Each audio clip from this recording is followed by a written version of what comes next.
This is Audible.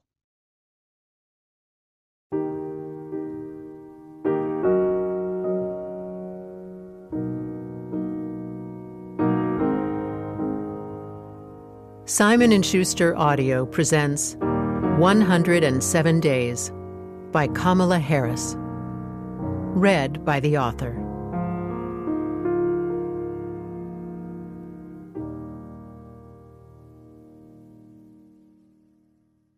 To my team, from the beginning and through the joy, pain, and personal sacrifice, you left it all on the field. I am forever grateful. The amount of energy necessary to refute bullshit is an order of magnitude bigger than to produce it. Alberto Brandolini. I got loyalty, got royalty inside my DNA. I was born like this. Kendrick Lamar, DNA. July 21st, 107 days to the election. Auntie, Auntie! A small fist rapped gently on my bedroom door. I rolled over, reached for my phone. Amara had kept to our deal. It was exactly 7:30 a.m., and my grandniece had waited patiently to wake me at the agreed hour for our promised Sunday pancakes. I'd flown in late the night before from a campaign event of 1,000 people at a packed hall in Provincetown, Massachusetts. Organizers had made a huge lettered rainbow-colored sign, V. P-Town, for my event, and there was both energy and tension in the crowd. Joe Biden's debate with Donald Trump 3 weeks earlier had thrown the campaign into chaos, and I'd had to fend off supporters' anxious questions. I threw on sweatpants and an old Howard University sweatshirt and pulled up my hair in a ponytail. I'd promised bacon and sausage with the pancakes, but before that, I needed my half hour on the elliptical. I'd stopped watching the Sunday morning shows. No more endless rhetoric about the president's capability. I turned on the cooking channel. The chef was making an elaborate dessert, which captivated Amara, 8, and her sister Leela, 6. The girls had spent the week with me at the vice president's residence, the sprawling Queen Anne-style house on the grounds of Washington's Naval Observatory. They'd be leaving that afternoon, heading back to Palo Alto, California, ahead of the new school year. After breakfast and a wash of greasy hands, we sat on the rug by the coffee table to do a big jigsaw puzzle together while their mom, my niece, and their dad went upstairs to pack. And that's where I was when my secure phone rang at 11 minutes past 1. I glanced at the screen, caller ID blocked. Only about a dozen people had my secure number. Of those few, only one came up blocked. I unfolded my legs, stood up, and walked around the corner to my office. "Hi, Joe," I said. "I need to talk to you," he said. He was calling from his home in Rehoboth Beach, Delaware, where he'd gone to isolate after testing positive for COVID 4 days earlier. His voice sounded hoarse, exhausted. "I've decided I'm dropping out," he said. "Are you sure?" I asked him. "I'm sure. I'm going to announce in a few minutes." "Why today?" "It's the only thing anyone is talking about," he said, "and it's too much. There's going to be another letter from Democratic members of Congress on Monday. It's too much." Really? I thought. Give me a bit more time. The whole world is about to change. I'm here in sweatpants, and the 2 people staffing me right now are under 4 feet tall. I put the phone on mute and went back to Amara and Leela, eyes wide, eyebrows raised, voice urgent. "Go get your parents." My husband, Doug, was in Los Angeles, trapped by the global CrowdStrike software glitch that had grounded many flights. My sister Maya was in New York. I needed to start alerting the family before this story broke. The president was still talking. "I want you to do this," he said. He would endorse me, he said, but not for a day, maybe two, when he would make an address to the nation. That would be ruinous, and I said so. Joe, I'm honored, but we live in a 24-hour news cycle, and if you wait that long, the airwaves will be full of nothing but questions. Why has he not supported his VP? If you want me to be in the strongest position, you have to endorse me now. I urged him to reconsider the timing. What we do right now is so important, I said. People will look at how this moment occurred for decades. There's no reason to rush this. Can we slow it down so I can prepare? And you need to endorse me at the same time. Any gap between the announcement and the endorsement will lead to the same kind of chaos we've had for the last 3 weeks. The public statements, the whispering campaigns, and the speculation had done a world of damage.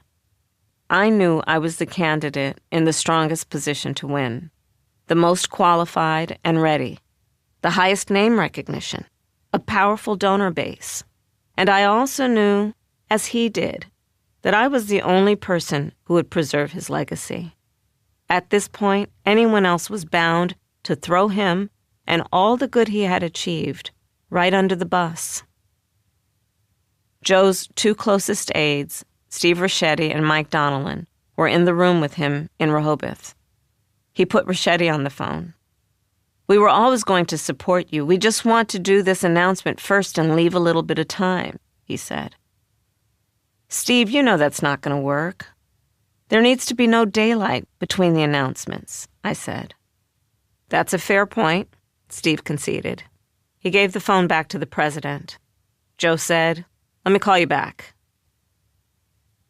I waited, hoping I'd convince them to avoid more turmoil and speculation. He'd resisted this decision for weeks, adamantly ignoring a drumbeat that had ranged from solicitous advice to intense condemnation.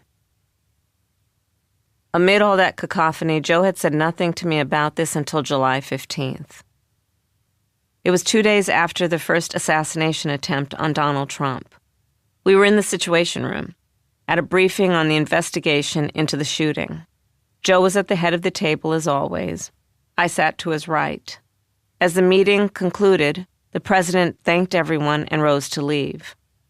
I'm a stickler for protocol, as I believe everyone at the White House should be. I sit only after the president sits, stand when he stands. As everyone else began to file out, Joe turned to me. "Do you have a minute? Can you stay?" Soon we were alone, dwarfed by the long table at which so many momentous decisions had been made. The screens on the walls had all gone dark, except for the red digital clocks showing the time in current conflict zones. If for any reason I had to drop out, I would support you, but only if that's what you want. It's occurred to me I haven't asked you. He'd clearly rehearsed this speech. It wasn't a spontaneous thought, and it was the first time I knew he was seriously considering it. The calls for him to drop out, he said, would probably continue. People were throwing his own words back at him, that he had said he would be a transitional leader. "I'm fully behind you, Joe," I told him. "But if you decide not to run, I'm ready. And I would give it all I've got, because Trump has to be beaten." There had been no follow-up discussion.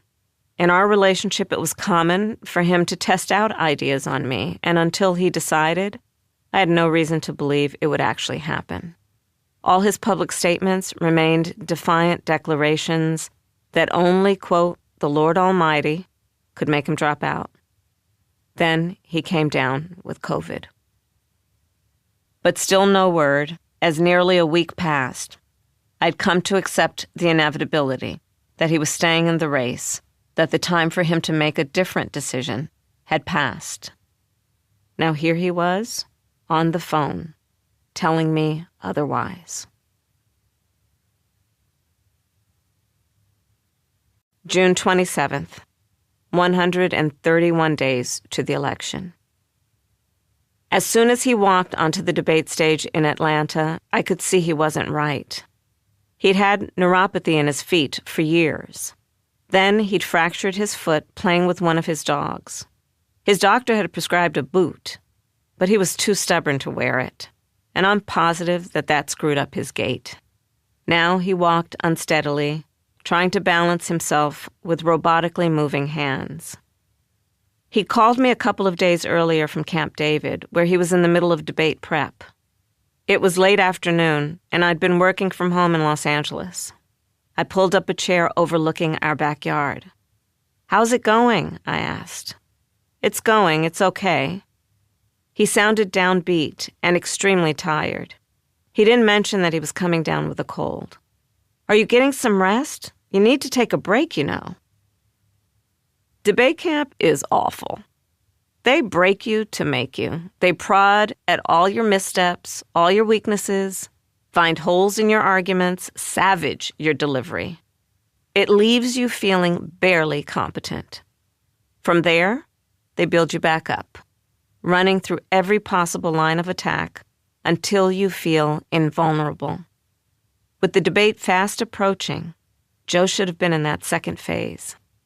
By the time he made that call to me, he should have been more upbeat, but he didn't sound that way, and it worried me. I reminded him about the tactics we'd previously discussed in dealing with Trump. Alternate brushing him off like lint on your shoulder, or striking back aggressively. His voice lightened as he recalled how his mother had once promised him a quarter if he went back and punched the bully who'd been picking on him. He did, and she gave him 50 cents. Telling the story seemed to put him in better spirits, so I wished him luck and trying to buck him up told him he was going to kill it. I hung up feeling sorry for him. I knew he did not want to do this debate, and it seemed like he just needed to talk to someone who would understand what it feels like, what it would take. Within the campaign, there'd been a whole debate about whether he should debate. Joe seemed reluctant from the start. Jill didn't seem to think he should either. Trump's refusal to debate during his party's primary had cleared a plausible path for avoiding it. Nancy Pelosi, for one, argued that Biden didn't need to lower the dignity of the presidency by appearing on stage with a convicted felon who tried to subvert the last election. But some of his most trusted advisors were insistent that this would be the split-screen moment he needed. The campaign was stuck, fighting with Trump for the same limited pool of disengaged or undecided voters. Doubts about Biden's age and capacity had been fueled by the report of Special Counsel Robert Hur on his retention of classified documents. Hur had concluded that he couldn't get a conviction because a jury would perceive Biden as a, quote, well-meaning elderly man with a poor memory, unquote. The report had detailed concerning lapses. I knew very well that when he was tired, his age showed, and I also knew that depositions can be grueling. And this one began October 8th, the morning after Hamas had viciously attacked Israel, when Biden had spent long hours in classified meetings monitoring the crisis. He would have had the weight of those events still very much in flux and threatening regional war on his mind. Trump's ravings had been getting progressively crazier as the campaign went on. If Biden had lost a step, Trump had too. Mike Donnellan and Anita Dunn, another of Joe's senior advisors, had become convinced a debate at this relatively early stage could change the trajectory of the campaign. And so it did, just not in the way they had anticipated. These decisions were being made by his inner team. And in the end, I had to accept that they had convinced themselves that Biden could do this. In 2012, after Barack Obama had flubbed his first debate against Mitt Romney, Biden, as vice president, had trounced Paul Ryan so badly that Sarah Palin said it reminded her of a musk ox running across the tundra with someone underfoot. The nation had just watched Biden deliver a stirring State of the Union address. Donnellan and Dunn insisted that the president could do at least as well as he had against Trump in 2020. I'd been campaigning on the West Coast in the days just before the debate, doing Spanish-language press and outreach in Arizona, meeting major fundraisers in California, and attending gatherings with Black influencers in Los Angeles. That morning, I'd met with the R&B superstar Usher to solidify his support on our common interest, unlocking credit for minority businesses.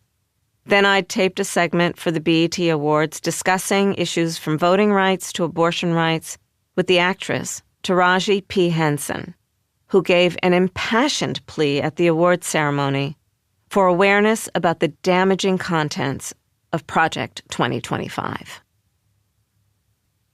In the evening, I gathered with just 3 of my staff to watch the debate in an over-chilled conference room at the Fairmont Hotel in Century City, Los Angeles. Other staffers watched in the room next door. They'd set up a tiny plate of crudités. I ordered pizza for everyone. It was going to be a long night. After the debate, I'd do a quick rallying call for campaign staff and volunteers across the country, followed by 4 television interviews, back-to-back, immediately after Biden walked off the stage in Atlanta. The networks had a studio set up, ready for those live hits. I knew there'd be something to clean up. There was always some small misstatement of fact or gaffe of some kind. Every debate has them. But because of that call from Camp David, I had a gnawing feeling about the night. That's why the people in the room with me were the ones I trusted most. I knew I could be completely frank with them as the debate progressed. Brian Fallon, one of my senior advisors, was a seasoned media hand known for not pulling punches. While running a nonprofit dedicated to reforming the way judges are appointed, he'd given his former boss, Chuck Schumer, a C rating. Brian had concluded earlier than most political operatives that Trump was different in kind, not just degree. This was not business as usual. Trump was not an ordinary politician. MAGA was not a typical party. Brian brought a fighter's mentality to the job. Sheila Nix, my campaign chief of staff, had come to D.C. from law school to work at a law firm, been recruited to help with Senator Bob Kerry's presidential campaign, and loved every minute. Since then, she'd toggled between campaign work and issue-driven jobs like working for Bono on poverty in sub-Saharan Africa. She'd also worked as Jill Biden's chief of staff, so she had good relations with the Biden team. The third person in the room was my director of comms, Kirsten Allen, a veteran of tight races and high-pressure situations. I'd spotted her in 2018 working for Andrew Gillum when he lost the Florida governor's race to Ron DeSantis by a hair in one of the closest gubernatorial races in history. She'd been my press secretary and special assistant to Joe Biden and had been our national press secretary for the COVID response. Jake Tapper's first question, predictably, was on the economy. Biden answered in a thready voice, rushing through his answer. There was no light in his eyes, no expression in his voice. They've loaded him up with too many stats, I thought, as he blurted out the numbers. The first question is always difficult. He needs to warm up. He'll settle down, he'll get on top of it, I thought. The next question was on the military. He's got so much material on this. Trump calling our fallen soldiers suckers and losers. He managed to get off that line, but had stepped on it earlier by saying that no one had died in wars overseas on his watch, seeming to forget the 13 Marines who died in the bomb blast at the airport during the evacuation of Afghanistan. I'd been on Air Force 2 when it happened, and we had to change our flight plan to get back to D.C. in the face of that tragedy. How could he overlook that day? I know his deep feelings for these men and women. It's personal to him. Trump, meanwhile, was using his words like a weapon, but shooting before he aimed, spouting lies unburdened by the truth. Biden, striving for accuracy, often stopped mid-sentence to correct himself, which left him sounding hesitant and garbled. I knew the important policy points he was struggling to convey, and I knew he knew them. He is a master of this material, but that was not coming across at all. And then at the end of a string of convoluted sentences in which he twice confused millions and billions, Joe lost his train of thought entirely, looking disoriented, and blurted out, "We finally beat Medicare." Trump's reply, "Well, he's right. He did beat Medicare. He beat it to death." As the 90 minutes ground on, my staffers watched with one eye on the big screen, the other on the small screens in their hands. They were tracking reactions on social media. Disaster, train wreck, embarrassment. Kirsten and Sheila were texting each other. Are other people seeing what we're seeing? Is this as bad as we think? Doug, meanwhile, at a watch party with Hollywood donors, was getting an earful. Rob Reiner had screamed at him, "We're going to lose our fucking democracy, and it's your fault." During the final commercial break, I went to another room to quickly get makeup and hair touched up. Brian handed me the talking points the campaign had prepped. I glanced down at them. Joe Biden won, in all caps highlighted. He fought through his cold as he is fighting for the American people, it said. Are you kidding me? I thought. I threw the paper back on the table. Then Michael Tyler, Biden's campaign communications director, called from Atlanta with a similar account of what they expected me to say. No, don't feed me bullshit. Everyone saw what they saw, I thought. I couldn't help but think of the Richard Pryor joke where his wife catches him in bed with another woman. "You gonna believe me or your lying eyes?" he says. I was not about to tell the American people that their eyes had just lied. I would not jeopardize my own credibility. This night had turned into a disaster, and I was fully aware of the importance of what I was to say. How we handled this right now would have a long-term political effect, not just for him but for me. I had to acknowledge what people saw, and then try to give them a way to make sense of it. I got on the phone for the previously scheduled call to the campaign staff and volunteers. I wanted to calm them down, but I needed to speak the truth. I told them that as the debate progressed, you could see that Biden wanted to debate on facts, but Trump didn't. I read to them from the notes I'd scrawled on Trump's numerous lies. It was just a few paces to the makeshift studio, but it felt like a death march. My staff crowded around me, stressed, knowing the weight I had to carry. Even in that dark room, I could see Brian sweating.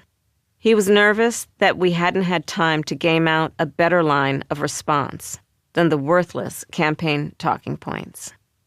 I looked at him and said, "I'm ready."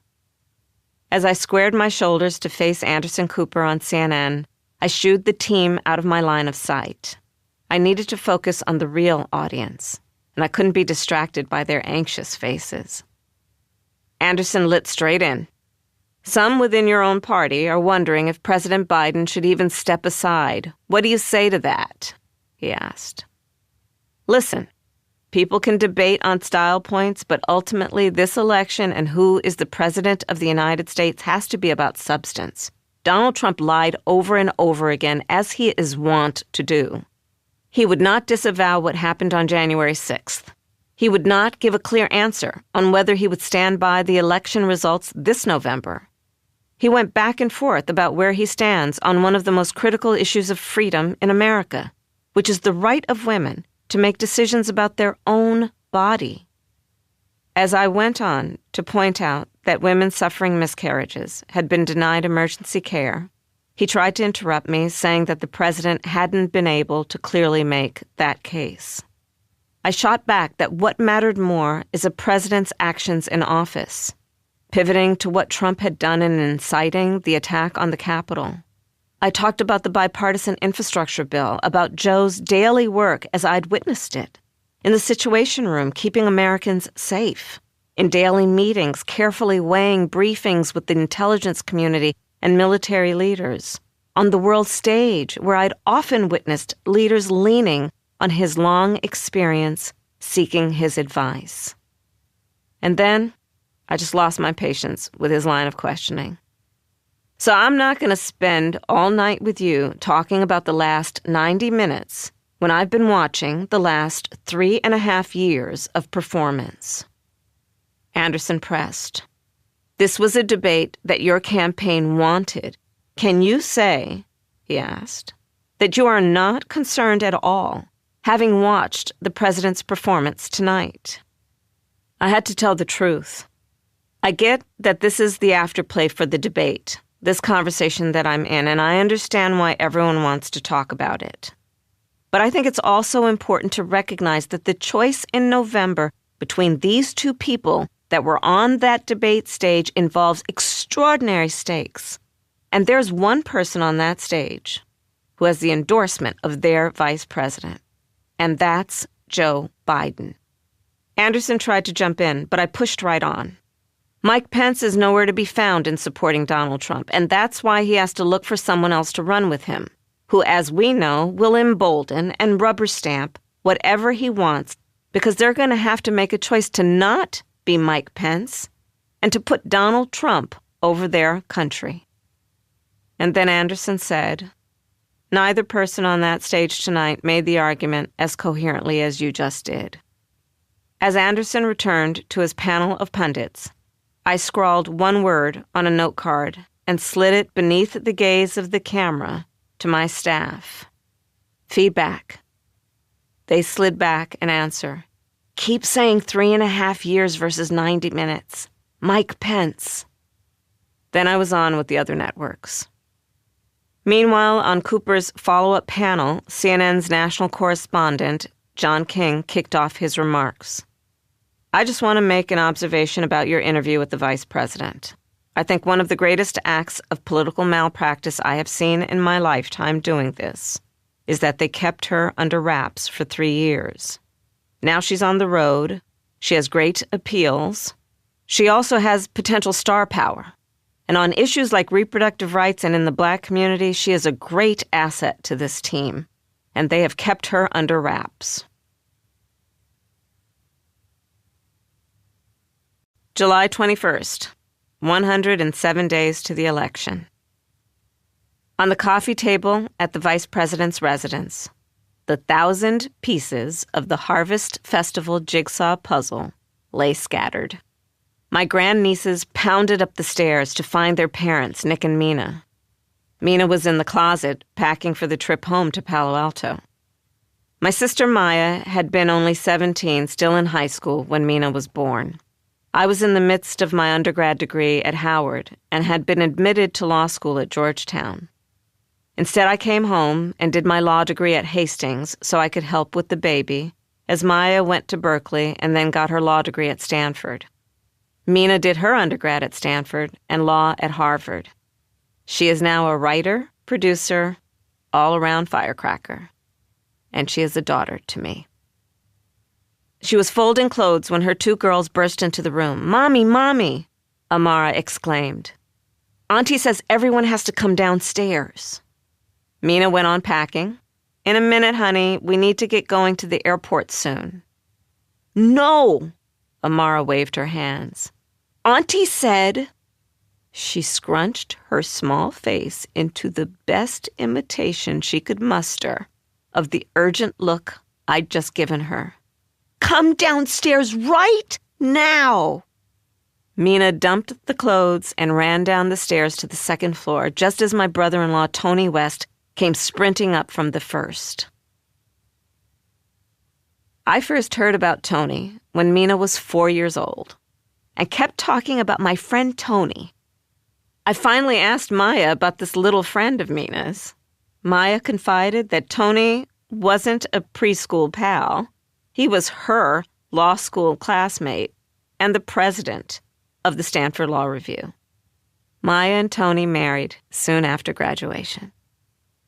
Tony is a brilliant lawyer and has been a brother to me for 36 years. Even though he had been number 3 at the Department of Justice and is now chief legal officer at Uber, Doug and I have taken to affectionately calling him our 50-year-old teenaged son, given how much we love taking care of him when he stays with us. He is also an astute political thinker, working on campaigns since he was a teenager, first for Representative Norm Mineta, then for Michael Dukakis, John Kerry, and Barack Obama.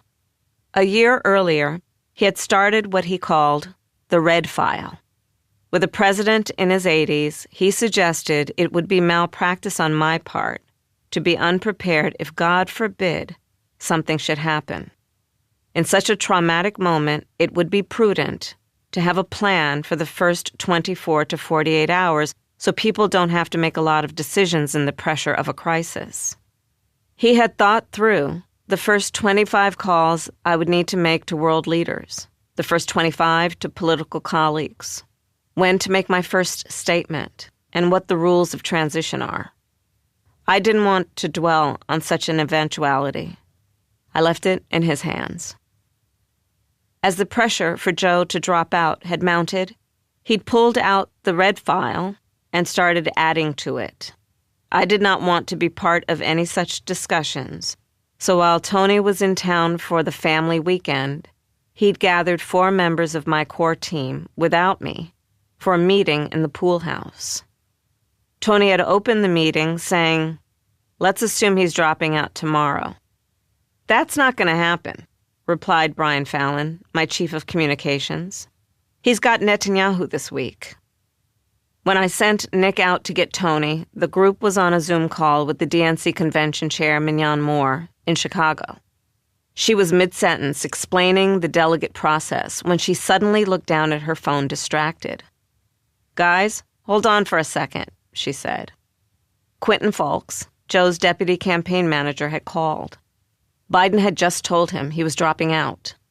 At that same moment, Nick appeared at the pool house door. "Tony, she needs you in the house." I was still on the phone with Joe as Tony burst into my office. When I put the phone down, Tony and I stared at each other, shocked at what had suddenly happened, concerned for what was at stake. "If this isn't handled right, he will crap all over his legacy," Tony said. We waited for the promised call back from Joe, anxious as the minutes passed. News was starting to leak. Then the call.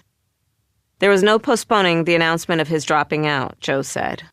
"But the statement endorsing you will go out a few minutes later," he said. "Joe, thank you for this," I said, relieved. "I will do you proud. I'm also looking forward to carrying on the work we've done together." "You're going to do great, kid." His announcement that he would not be seeking re-election hit social media just 22 minutes after we hung up. 27 minutes after that, he endorsed me as the Democratic candidate for President of the United States.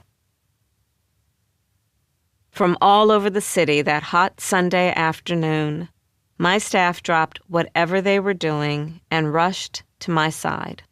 Some hurried over in their workout clothes, but Stephen Kelly, one of my speechwriters, always immaculately dressed out of respect for his White House role, had taken time to put on a suit and tie.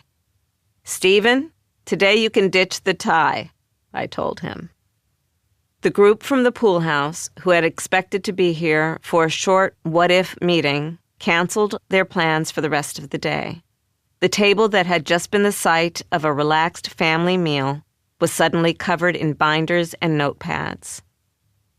It became a boiler room, a site for the rolling calls we needed to make right away to secure support from Democratic delegates gathering for our convention in Chicago in less than a month, as well as from former presidents, elected officials, and labor leaders who would be attending. I knew I had everything I needed to do this. With Joe's endorsement and more name recognition than anyone else who might challenge, I had the strongest case. I'd also proven in the midterms that I could help flip seats. I had appeal for moderates and independents. I also had a powerful personal contact list. On the road for the past 4 years, touring college campuses to build youth support. And more recently, on my tour for reproductive rights, I'd made a point of inviting local elected leaders to my events.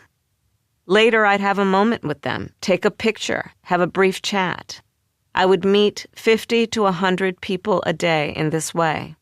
And I had made it a point to follow up and keep those connections alive.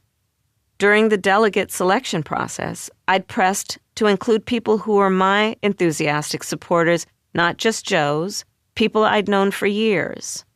I don't think too many people grasped the strength of the relationships I'd forged. This was not going to be a coronation. It would be the result of years of work. But the one person I hadn't talked to was Doug. He wasn't answering his phone. I asked Mina and Tony to try calling our son Cole, also in Los Angeles, to see if he had any idea where his dad was. On a bike at SoulCycle in West Hollywood, as it turned out. He was catching up with a partner at his former law firm who'd come out as gay during the COVID pandemic. After their workout, Doug was grabbing coffee with Mitch and his boyfriend Bob when Bob glanced down at his phone. "Doug," he said, "I think you need to see this." It was Biden's announcement about withdrawing from the race. "Guys, I gotta go." Doug lurched from the table and sprinted the 100 yards to his car, where he'd left his phone. There was steam coming out of it. As well as missed calls from me, every member of his family had texted, "Call Kamala." "Where the hell have you been?" I demanded. "I need you." "I don't see an endorsement. What's going on?" he said. "Don't worry, it's coming," I said. We strategized for a few seconds on how to get him back east, and then I had to take another call. Maya, meanwhile, had jumped on the Acela in New York, but got stuck when the train broke down not far outside of the city. Nia, my personal assistant, took the little girls to play basketball on the half-court that Mike Pence had installed in the backyard. Mina, social media savvy, from her work as a producer, huddled with my comms team to create new Kamala HQ messaging for my Twitter account. Someone suggested we put a coconut tree as a logo in my bio. "Absolutely fucking not," cried Mina, dropping her voice as she realized I was on the phone to former presidents in the next room. She couldn't help edging toward the door to eavesdrop. She overheard Bill Clinton yelling for Hillary, who was in another part of their house in New York, and then the two of them struggled to create a conference call. Their reaction was effusive. Others were more guarded. To all of them, I said, "I'm in it to win. I intend to earn this. I hope to have your support. I welcome your ideas." In my notes of the calls, Barack Obama, "Saddle up. Joe did what I hoped he would do, but you have to earn it. Michelle and I are supportive, but not going to put a finger on the scale right now. Let Joe have his moment. Think through timing." The Clintons, Bill, "Oh my God, I'm so relieved. Send me anywhere. Make this your own campaign." Hillary, "We're thrilled. The president endorsed you. We'll do whatever we can. We'll jump on a plane. We'll get on Amtrak. I want to be part of your war council." Jim Clyburn, the dean of the Congressional Black Caucus, whose support had lifted Biden to win the South Carolina primary. "Let's go. I'm all in." Josh Shapiro, governor of Pennsylvania. "How you holding up? You will have my support. I have a lot of Trump voters in my state. You have the ability to draw them away." Wes Moore, governor of Maryland. "You've been loyal. I respect that."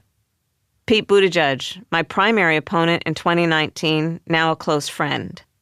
"You're going to be a fantastic president."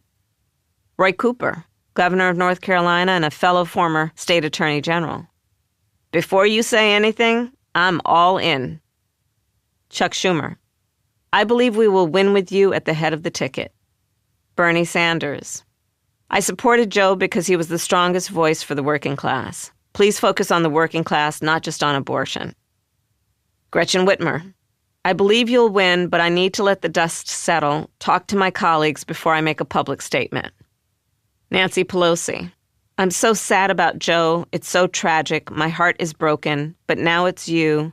It's important there's a process. We have a great bench. We should have some kind of primary, not an anointment. J.B. Pritzker. As governor of Illinois, I'm the convention host. I can't commit. Gavin Newsom. Hiking. We'll call back. He never did. Mark Kelly, senator from Arizona, tweeted his endorsement even before I reached him. I went from call to call with the clarity that comes when stakes are high, stress is through the roof, and there's zero ambiguity. Some people I called would offer me support and then ask, what do you think the process should be? If they thought I was down with a mini primary or some other half-baked procedure, I was quick to disabuse them. How much more time would it have taken to pull that off? I could imagine the chaos of even trying to decide how to do it, much less actually doing it, as precious days slipped away. This is the process. If anyone wants to challenge me, they are welcome to jump in. But I intend to earn the support of the majority of the delegates, and I'm doing it right now. Each call took no more than 2 or 3 minutes.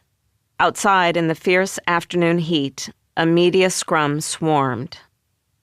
A few hours into this day of frenzied nonstop calls, I realized I needed centering. I stopped everything to call my pastor.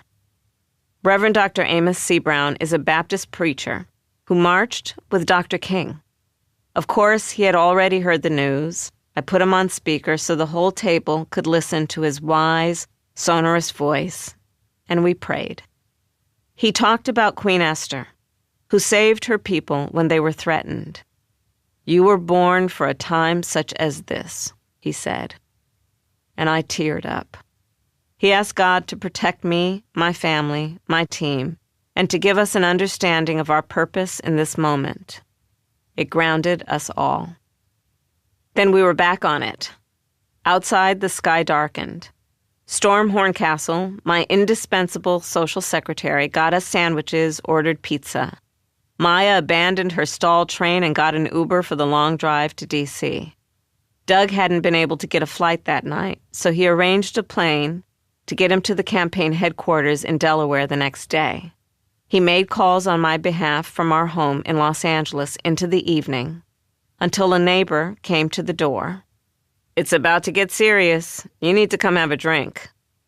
They tossed down some Johnny Walker Blue Label as he let his new reality sink in. At 5:29 p.m., staff alerted me that the British singer-songwriter Charlie XCX had posted, Kamala is Brat. Brat was the title of her latest album and identified me with her brand. Edgy, imperfect, confident, embracing. From then on, our rebranded Kamala HQ social media site was awash in her signature color, lime green, and posts supporting us used that color. At 10 p.m., I finally decided it was too late to call anyone else. We had been going for 8 hours. I'd spoken to more than 100 people. Every single call had mattered. I'd had to be entirely present for each one, giving out and taking in important information. Now the dining room table was strewn with scrawled notes, sandwich crusts, and the greasy remains of a pizza with anchovies. My favorite, no one else's. I was still in my workout clothes, my unbrushed hair tangled in its scrunchie.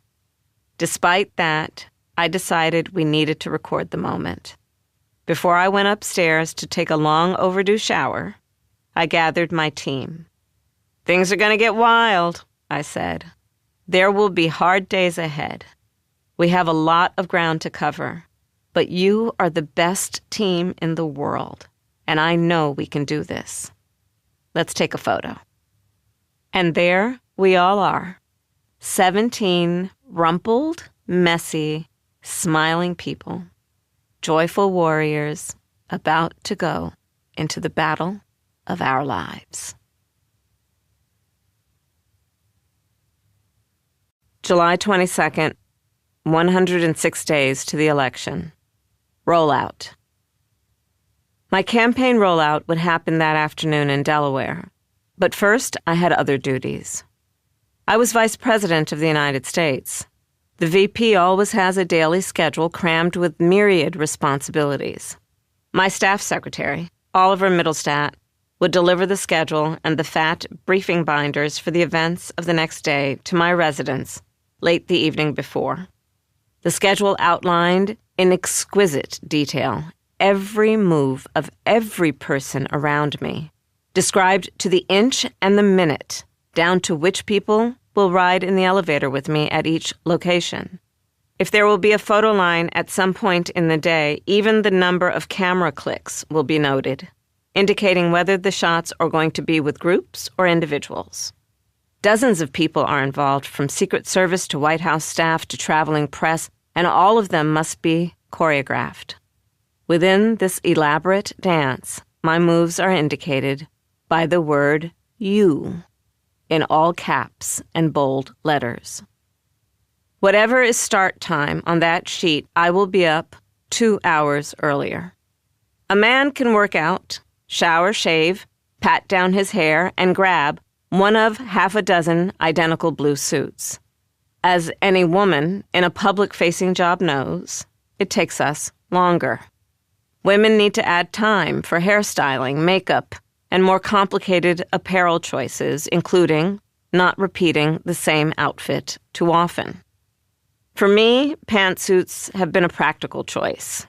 If you're going to be photographed getting in and out of numerous SUVs and climbing stairs on windy tarmacs, they offer less chance of a wardrobe malfunction. As trivial as it may seem, women are still judged on all of this. Get it wrong in one direction, you're a frump. Go too far in the other, you're vain and frivolous. Like our tone of voice or our uninhibited laugh, it has the potential to be noted ahead of the consequential matters we're engaged in, be it national security or a billion-dollar infrastructure deal. I'd barely slept. The mythology of America says that anyone can grow up to be president. But most people don't think that's really possible for them. Did I grow up as a kid with a dream to be president? Nope. My mother told me I could be anything, and I believed her. But president wasn't on my list. I was in my first year as a senator before it crossed my mind. Oddly, as a result of a throwaway remark. Doug and I were home in Los Angeles for the weekend, having breakfast at a popular hangout in our neighborhood, when Lawrence O'Donnell, the political commentator, walked in. He wandered up to our table to talk about the dire consequences of a second Trump term. "You should run for president," he said. I honestly had not thought about it until that moment. The idea took root in my imagination, and as a result of running against Joe for the nomination in 2019, I wound up as his VP. I now know there is only one apprenticeship for President of the United States, and that is being Vice President. I'd been a heartbeat away for 3.5 years. I knew the job. I knew I could do it. I wanted to do it. I wanted to do the work. I want to keep people safe and help them thrive. For me, it's always been about that work. From the time my mother told me to look after my little sister, I have been a protector. As a prosecutor, my work was protecting vulnerable people, especially women and children, from sexual predators.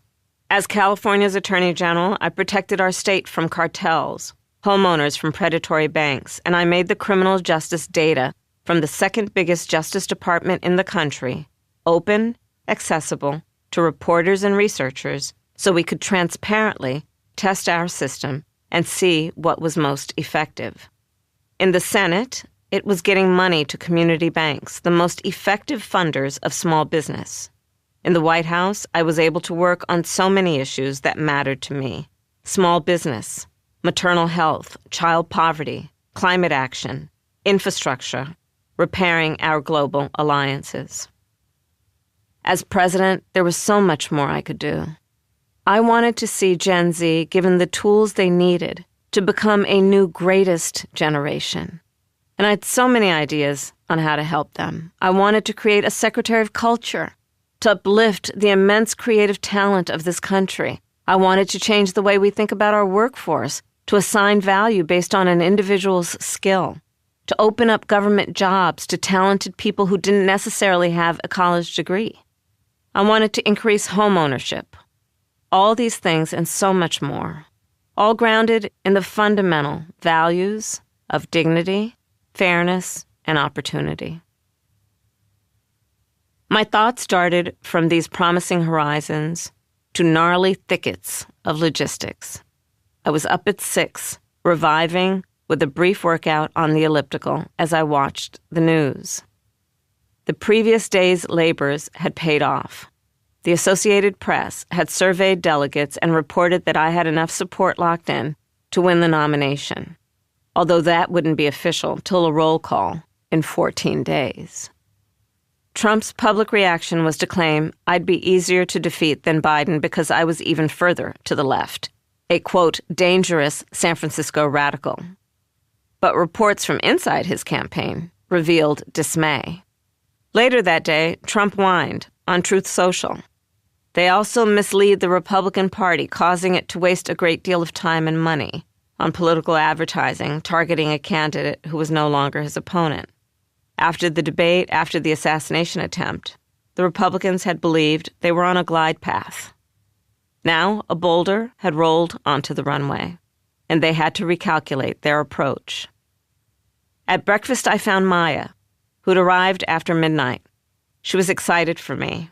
She had been by my side during the heavy lifting for every campaign, taking time from her own work as a leader at the ACLU, the League of Women Voters, and the Ford Foundation. She was realistic about what this would mean for me, for our family. She also knew how well I could do this job, and she knew why I wanted to do it. Only a sister, raised with the same values and sense of purpose, could see so clearly how I felt. I had briefings with my team about my events at the White House and what we had to accomplish in Delaware that afternoon. Some had suggested I do my first big event as a candidate in Pennsylvania, but I pushed back hard. There are people in Wilmington who have been working round the clock for months.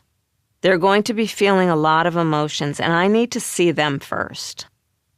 I called David Plouffe, who'd run Obama's 2008 campaign. He dove right into the details. I took notes.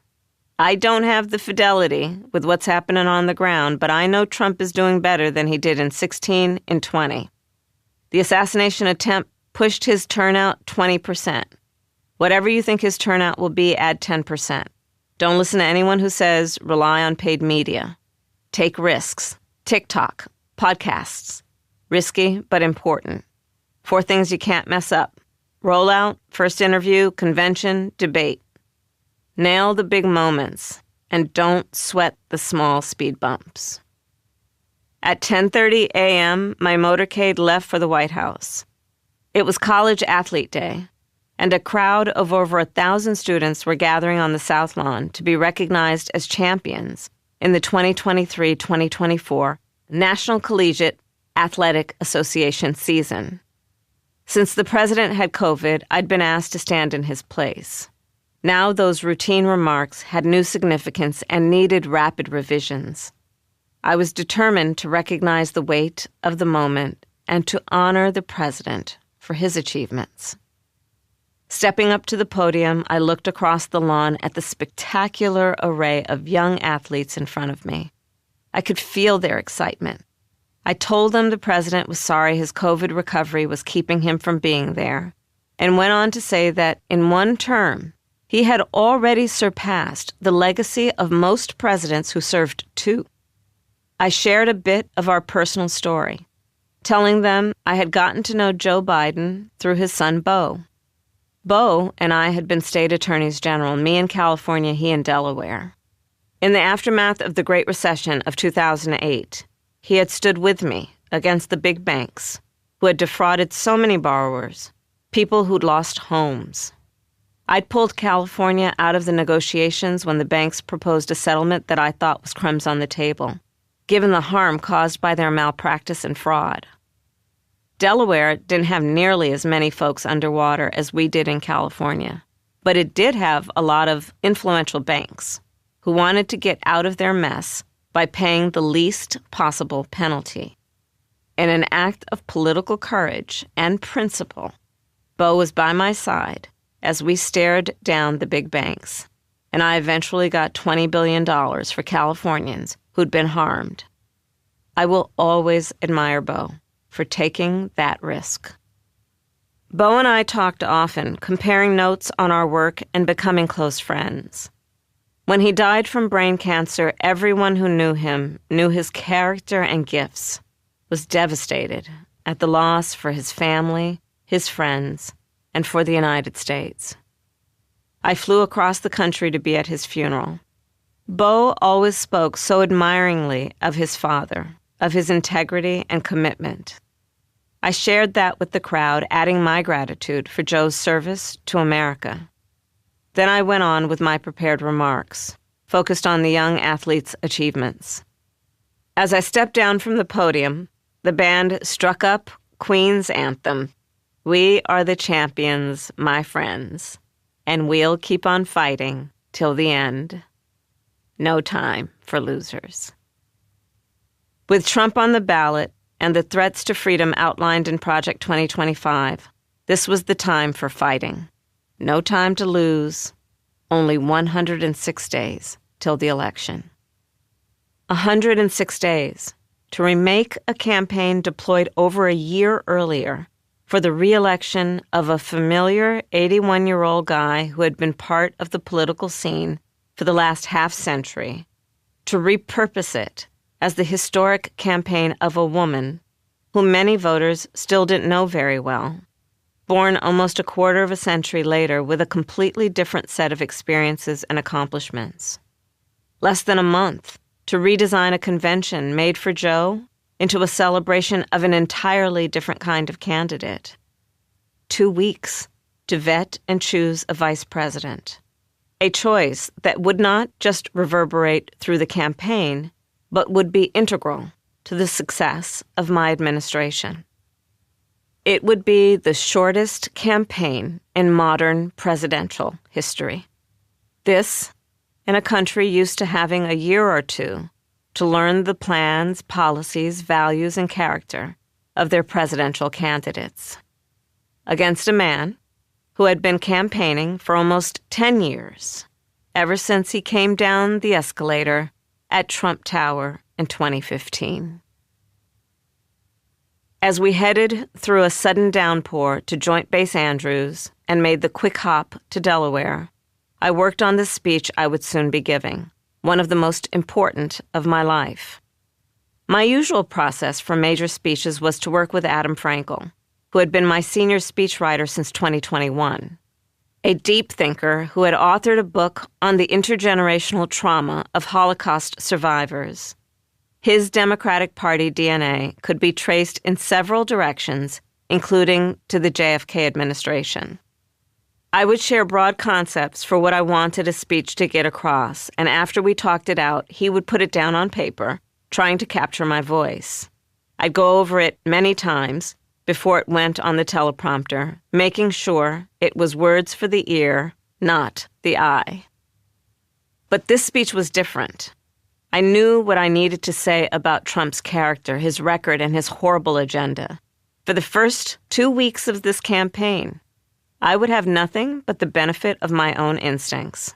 Polling hadn't been done. Messages hadn't been tested. But I didn't need polling that day to know what I wanted to say and exactly how I wanted to say it. Doug's flight had landed 10 minutes earlier. He was waiting in the forward operating base when Jill Biden returned the call he'd made to her the day before, when he first heard the news. "Be careful what you wish for."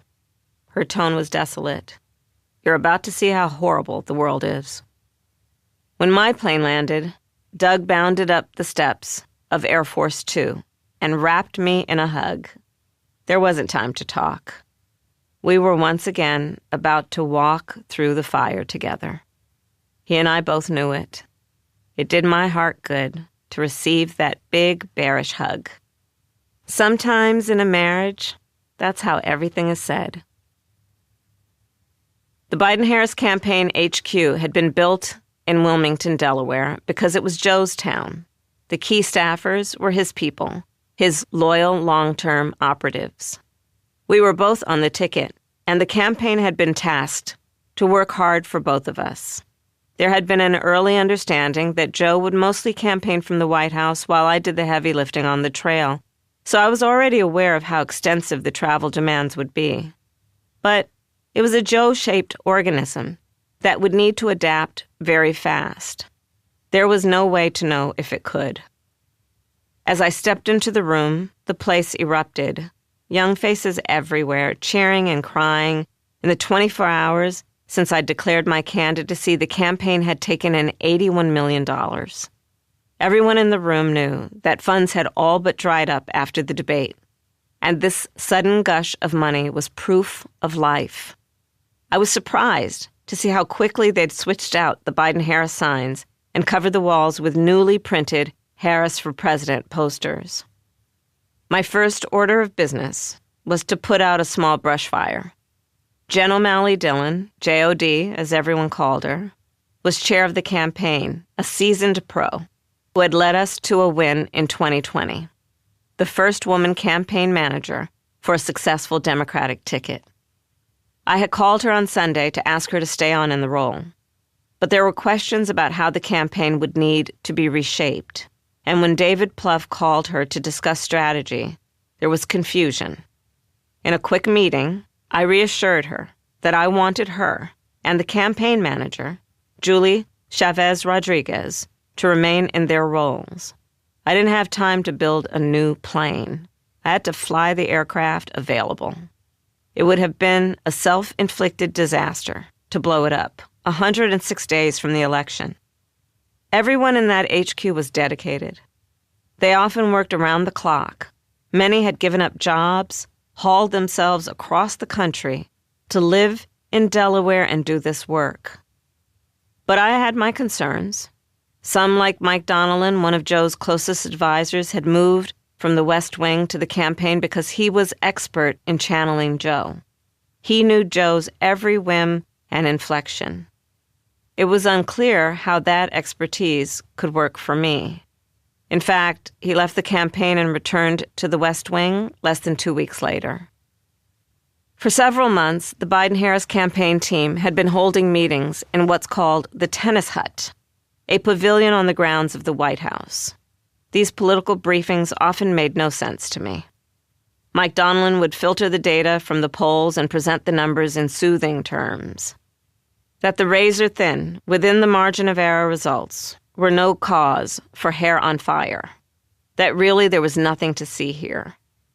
Doug had wanted to stop sitting next to me because he got tired of me kicking him under the table when I asked a question and got a non-answer. My chief of staff, Lorraine Voles, turned to me as we left one of these meetings and said, "If I ever organized that sort of dog and pony bullshit for you, you'd have my head on a platter."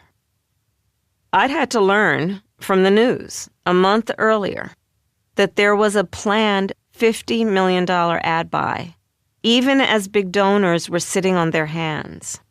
I didn't see how we were going to fix the problem by throwing money at it, even if we had the money to throw. There were no specifics about which swing states to prioritize, which demographics to target, just happy talk about how we were, quote, going to right the ship.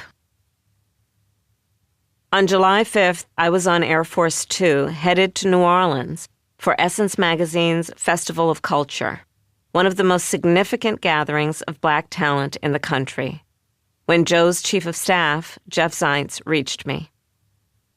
"I'm willing to fight to the death for this president," I told him, "but the campaign can't have us out here like the emperor with no clothes. My name is on this ticket, so I don't want to hear XYZ is happening or not happening when the facts just don't support it."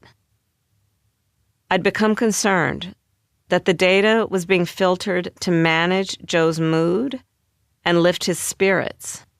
I need straight talk. We have many pollsters. Are they all in agreement on what's being presented at these meetings?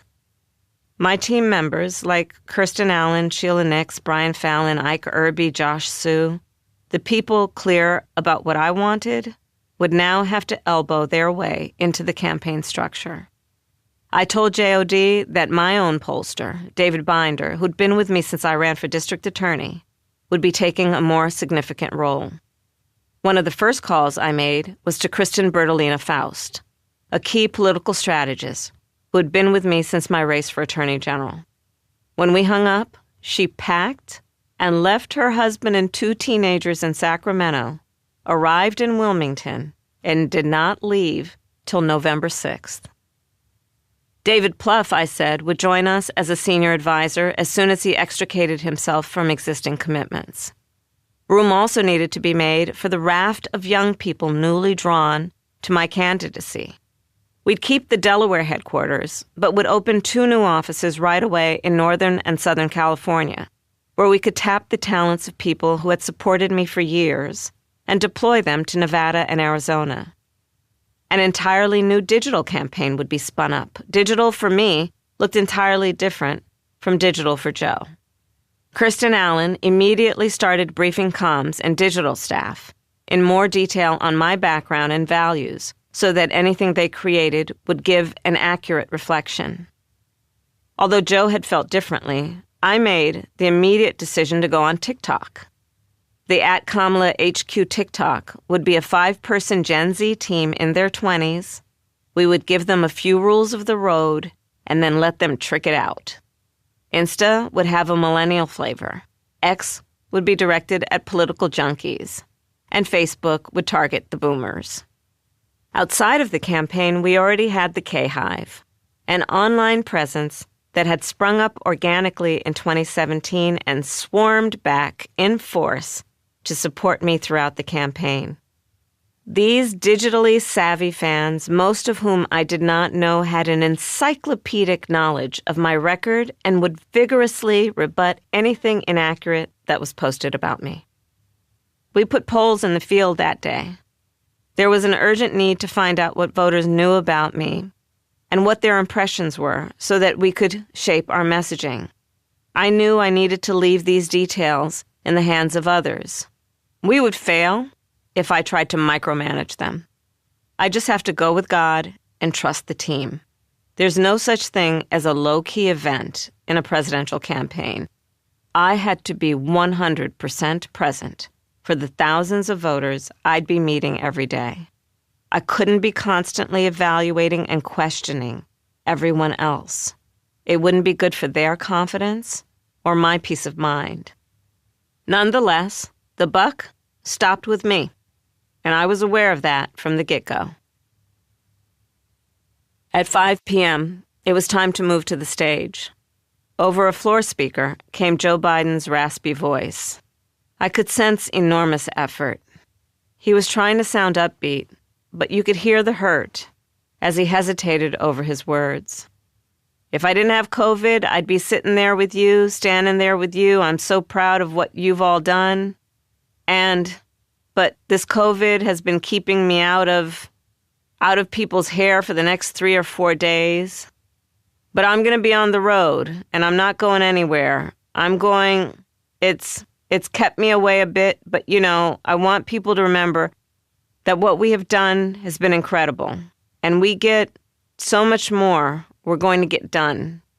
And so I want to say hello to Kamala if she can hear me. I know she's going to be speaking shortly, and I want to say to the team, embrace her. She's the best. I wanted to call today to thank everybody in this effort. I know yesterday's news is surprising, and it's hard for you to hear, but it was the right thing to do. He gained speed as he went on, praising the sacrifices of the campaign workers and promising to continue to bring the fight to Trump in his final months in the White House. The applause when he finished was warm and heartfelt. I hoped it lifted his spirits. All the questioning about his capacity had wounded him badly. He didn't want to get out of this race. He didn't want to stop being president. I was determined that he at least have his dignity. My feelings for him were grounded in warmth and loyalty, but they had become complicated over time with hurt and disappointment. At that moment, the warmth predominated. So when I took the stage, I spent the first third of my remarks effusively praising him before I launched into my own campaign speech. I would do that for several weeks until my campaign strategist urged me to stop. It's time this campaign was about you. It was David Plouffe who would eventually put it to me more bluntly. People hate Joe Biden. It was hard for me to hear that. The rapport between Joe and me was genuine.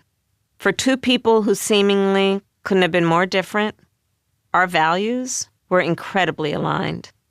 We cared about working people. We'd given our lives to public service.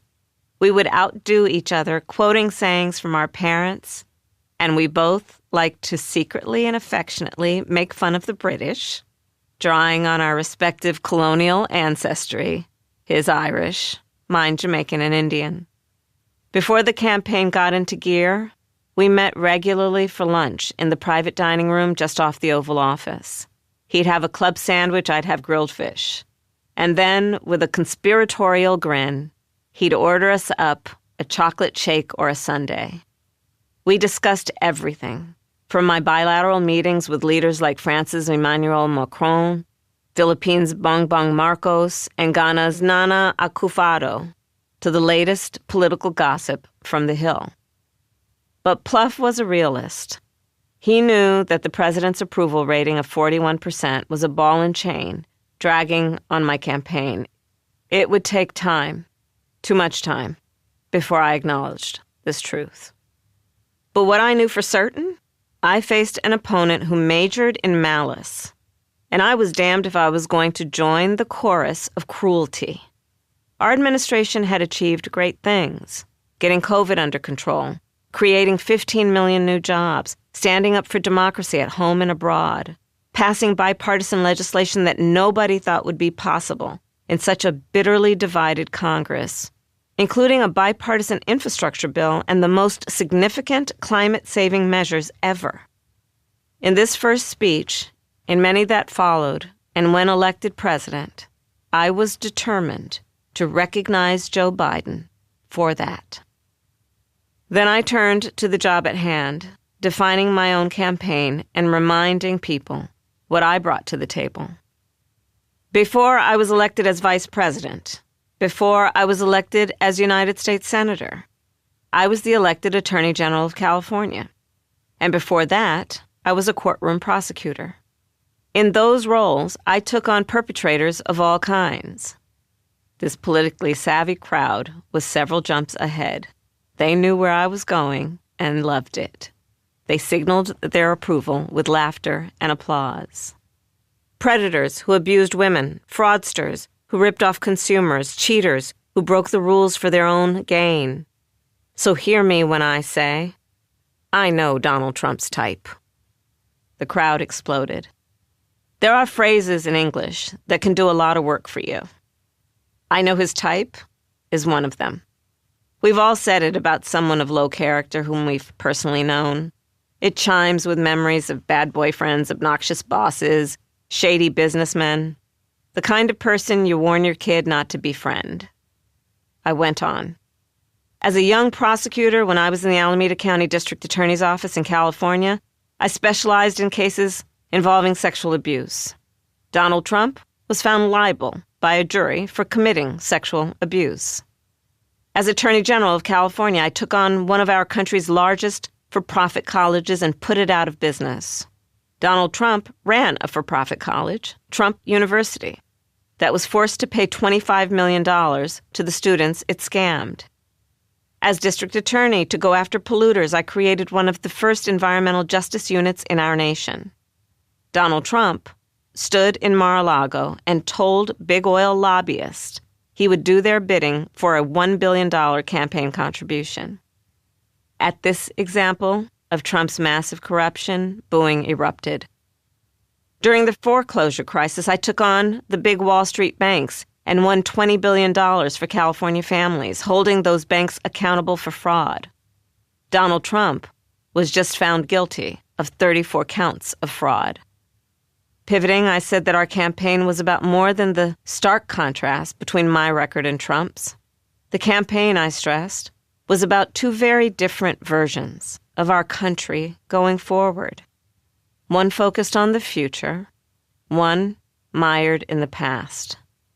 Trump wanted to take us back to failed trickle-down economics that had never done a thing to lift the middle class and instead brought only more inequity. He romanticized a time when freedom and rights were limited and denied to so many Americans. I was born into a fight for freedom and stood in that tradition. Freedom to vote, to control one's own body, to breathe clean air and drink clean water, to be free from the fear of weapons of war on our city streets and in our children's classrooms. Freedom from anxiety about healthcare costs, childcare costs, a retirement spent in poverty. Freedom to afford a home, build wealth, provide our kids a good education. The freedom not just to get by, but to get ahead. And the freedom to simply be. Finally, I wrapped up with the kind of call and response familiar to me from the church of my childhood. Do we believe in the promise of America? The crowd affirmed it. And are we willing to fight for it? Yes, they cried. And when we fight, we win. July 23rd, 105 days to the election. The bleachers in the very warm gym of West Allis Central High School just outside Milwaukee were packed. Hundreds more supporters crammed the floor in front of the stage, fanning themselves for some relief from the heat. When the cheering finally died down enough to allow me to start speaking, I told the crowd, the path to the White House goes through Wisconsin. I would campaign in the state 17 times before Election Day, the venues getting ever larger to accommodate swelling crowds. But this was the first rally of my campaign, my first chance to define the intersection of what Joe stood for and what I stood for, and how, as much as we were alike, we were also very different. With my staff in the prep room, I'd come up with a new line for the speech. Trump's slogan, "Make America Great Again," was very telling. Again, his agenda was to drag America backward. Not a goal of progress, but regression. I also wanted to remind the audience how cruel and chaotic his first term had been. We're not going back. As soon as I delivered the line, the audience, unprompted, began chanting it back at me, emphatically. Backstage, Ike, Brian, and Sheila nodded. That works. I'd been trying to draft the speech at home the night before, after Doug, Tony, and I returned from Delaware. It had been an emotional seesaw of a day, the poignancy of Joe's remarks, and then the enthusiastic reception that had followed. Mina had stayed on at the vice president's residence, wanting to be helpful. She also, I think, wanted the girls to experience this moment in history. But my baby nieces weren't all that interested in history. They were interested in making meatballs. I wasn't the candidate embarking on the fight for the future of their country. I was still just Auntie. While I huddled with Tony and Doug trying to work on the next day's priorities, the girls zoomed around the house, oblivious. What's for dinner? What movie can you watch with us? It was Doug who gently pointed out that at this moment, it was a level of multitasking even above my capacity. The girls, he said, would need to head back home. When I left for Milwaukee, they traveled with me in my motorcade. 2 munchkins, flanked by burly Secret Service agents, to the landing zone for Marine 2. I blew a kiss and waved goodbye to them as the chopper rose over the rooftops of Washington, D.C. As I was delivering my speech in Milwaukee, Doug was in McLean, Virginia, for an event that had long been on his schedule, a roundtable with people affected by the Dobbs decision, held at a reproductive health clinic that had opened in response to the overturning of Roe v. Wade. It was serving not only Virginians, but also rising numbers forced to travel from states with abortion bans. Since Dobbs, Doug had made it a big part of his role to talk to men about why the crisis of reproductive freedom was an issue for all of us, not only women. He was determined to keep the clinic on his schedule to highlight what he termed the post-Dobbs hellscape. Doug was staffed by a tiny team, all that had been necessary for campaign events of a second spouse. At most of his previous events, there might have been one or two local reporters. Now, there were scores of national media. As he left the meeting, reporters shouted questions. One asked for his reaction to a remark about me that Trump had posted on Truth Social. "Lion Kamala Harris destroys everything she touches." "That's all he's got?" my Jersey boy shot back. My Dougie. I'd kissed a lot of frogs before fate, and my best friend, Chrisette, delivered me the amazing Douglas Craig Emhoff, first second gentleman of the United States. Doug was born into a loving Jewish family in Brooklyn. His dad was a shoe designer, and they moved to New Jersey when Doug was about 5. He had most of his schooling there, and the guys from his kindergarten remain some of his best friends. They're still on a group chat that's active every day. When he was 16, the family relocated to California, and that's where he went to college and law school. Money was tight, so he worked full-time, parking cars, waiting tables, and slinging burgers at McDonald's so that he could afford to go to college part-time. Later in the campaign, when Trump put on a McDonald's apron serving fries as a stunt, it was particularly galling. Doug, my sister Maya, and I had all sweated over those McDonald's deep fryers in our teens. I vividly remember my annoyance when I learned that my cousin, who was bagging groceries that summer, made more than me. Meanwhile, Trump got handed $413 million from his daddy, and then his companies went bankrupt 4 times. Chrisette met Doug when he quickly resolved a lawsuit for her family that had dragged on for years. She was impressed by his smarts and his sense of humor. When she set us up on a blind date in 2013, she implored me, "Don't Google him." She was afraid I'd see some corporate headshot of a bland white guy and back out of the date. I was Attorney General at the time. He was a successful law firm partner, specializing in entertainment law and intellectual property. One of his cases centered on who had created the character of the Taco Bell Chihuahua. He was divorced, parenting 2 young teens with his ex-wife, Kirsten. As a child of divorced parents, I was determined to take it slowly.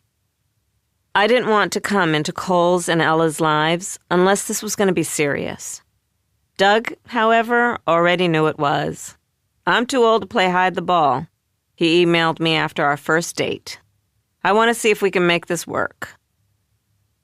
We were married less than a year later, with Maya officiating. So much for slowly. Doug hadn't been particularly into politics before we met. He was always a Democrat. He always voted. But like many people busy building a career and raising kids, he mainly tuned in around election time and wasn't deep in the weeds. I'd run virtually unopposed for my second term as AG, so the first year of our marriage was politically uneventful. We were able to take weekends away and do relatively normal date nights. Poor Doug didn't realize that politics is hard. When Barbara Boxer announced she wouldn't be running for senator in 2016, we sat out by the fire pit in the backyard with a big yellow legal pad and wrote out the pros and cons of running for her seat. If I ran, I thought I would be elected to serve just as Hillary Clinton would make history as the first woman president. It didn't go that way, and we arrived in Washington, D.C. to endure Trump's first era of chaos and cruelty. There was good work to be done pushing back against that agenda. I'm proud of holding feet to the fire in Senate hearings, asking tough questions that revealed the nature of Bill Barr, Jeff Sessions, and Brett Kavanaugh. I'm proud that we secured billions for community banks and that we raised federal relief for wildfires to the same level as other natural disasters. And I'm proud that as a member of the Senate Intelligence Committee, we investigated and then declassified our findings of Russia's interference in the 2016 presidential race. But the job was frustrating. As a former attorney general, I was used to being in charge. I'd make a decision and I'd get something done. Because Democrats were in the minority, the Trump-era Senate sometimes felt frustratingly performative. I yearned for a bipartisan era when senators could reach across the aisle to accomplish real improvements in people's lives. I was lucky to have Doug at my side. It's helpful to have a husband who wakes up with a smile on his face. He's also very protective. Once when I was giving a speech, a man leapt onto the stage trying to grab the mic. Doug barreled down the aisle from the very back of the hall and shoved the guy off stage. The fierce expression on his face went viral. Sometimes at home, I would see him staring into his laptop with a pained expression, and I'd know he'd found something malicious about me. I'd adopt a resonant voice, like a horror movie protagonist warning her partner not to go down in the basement. Don't read the comments.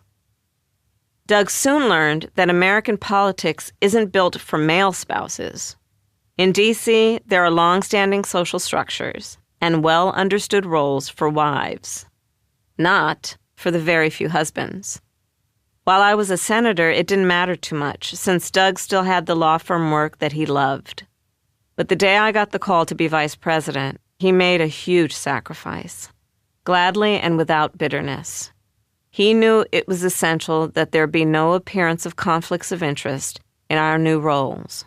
So that was his last day at his law firm. But what was his new role? No one even knew what to call him. I came up with the title second gentleman off the cuff during a live interview on CNN. When I got back to the house, he said, "Okay, I guess we figured that one out." Now, in White House speak, SCOTUS, SGOTUS, is an established, awkward acronym, just like POTUS and VPOTUS. Since as vice president, I was also president of the Senate, Doug became the president of the Senate Spouses, upholding the traditions of luncheons and events originally designed for an all-female association. At the vice president's residence, we'd been given an organizational chart showing how the household was meant to function. Under the heading Second Lady, an arrow pointed to family life, which turned out to be a euphemism for housekeeper. While there were naval enlisted aides who helped with household tasks if I was in the residence, they vanished when I was traveling. Because it was a secure facility, we were precluded from hiring our own outside help. If Doug needed laundry done, he had to do it himself, or else hide his clothes in my laundry basket and hope they'd take pity. Since I'm the cook in the family, I needed to make big batches of food and freeze them for him so he'd have something decent to eat when I was gone. After warmly welcoming us into the Biden family at the beginning of the campaign, there seemed to be a change of temperature after the election. Understandably, after all the tragedy they had endured, Joe's first wife and daughter killed in a car crash, Beau's brain cancer, Hunter's addiction, the Biden family was extraordinarily tight-knit. I had always admired Jill for her fierce loyalty to her family and also her dedication to teaching. But I suspect Jill hadn't quite forgiven me for the 2019 primary debate when I'd gone hard at Joe over his early opposition to busing. Although I had regular working lunches with Joe, there wasn't a lot of family socializing. So 3 years in, when we suddenly received an 11th hour invitation for the two of us to join the Biden family celebration at the White House on the 4th of July 2024, it came as a surprise.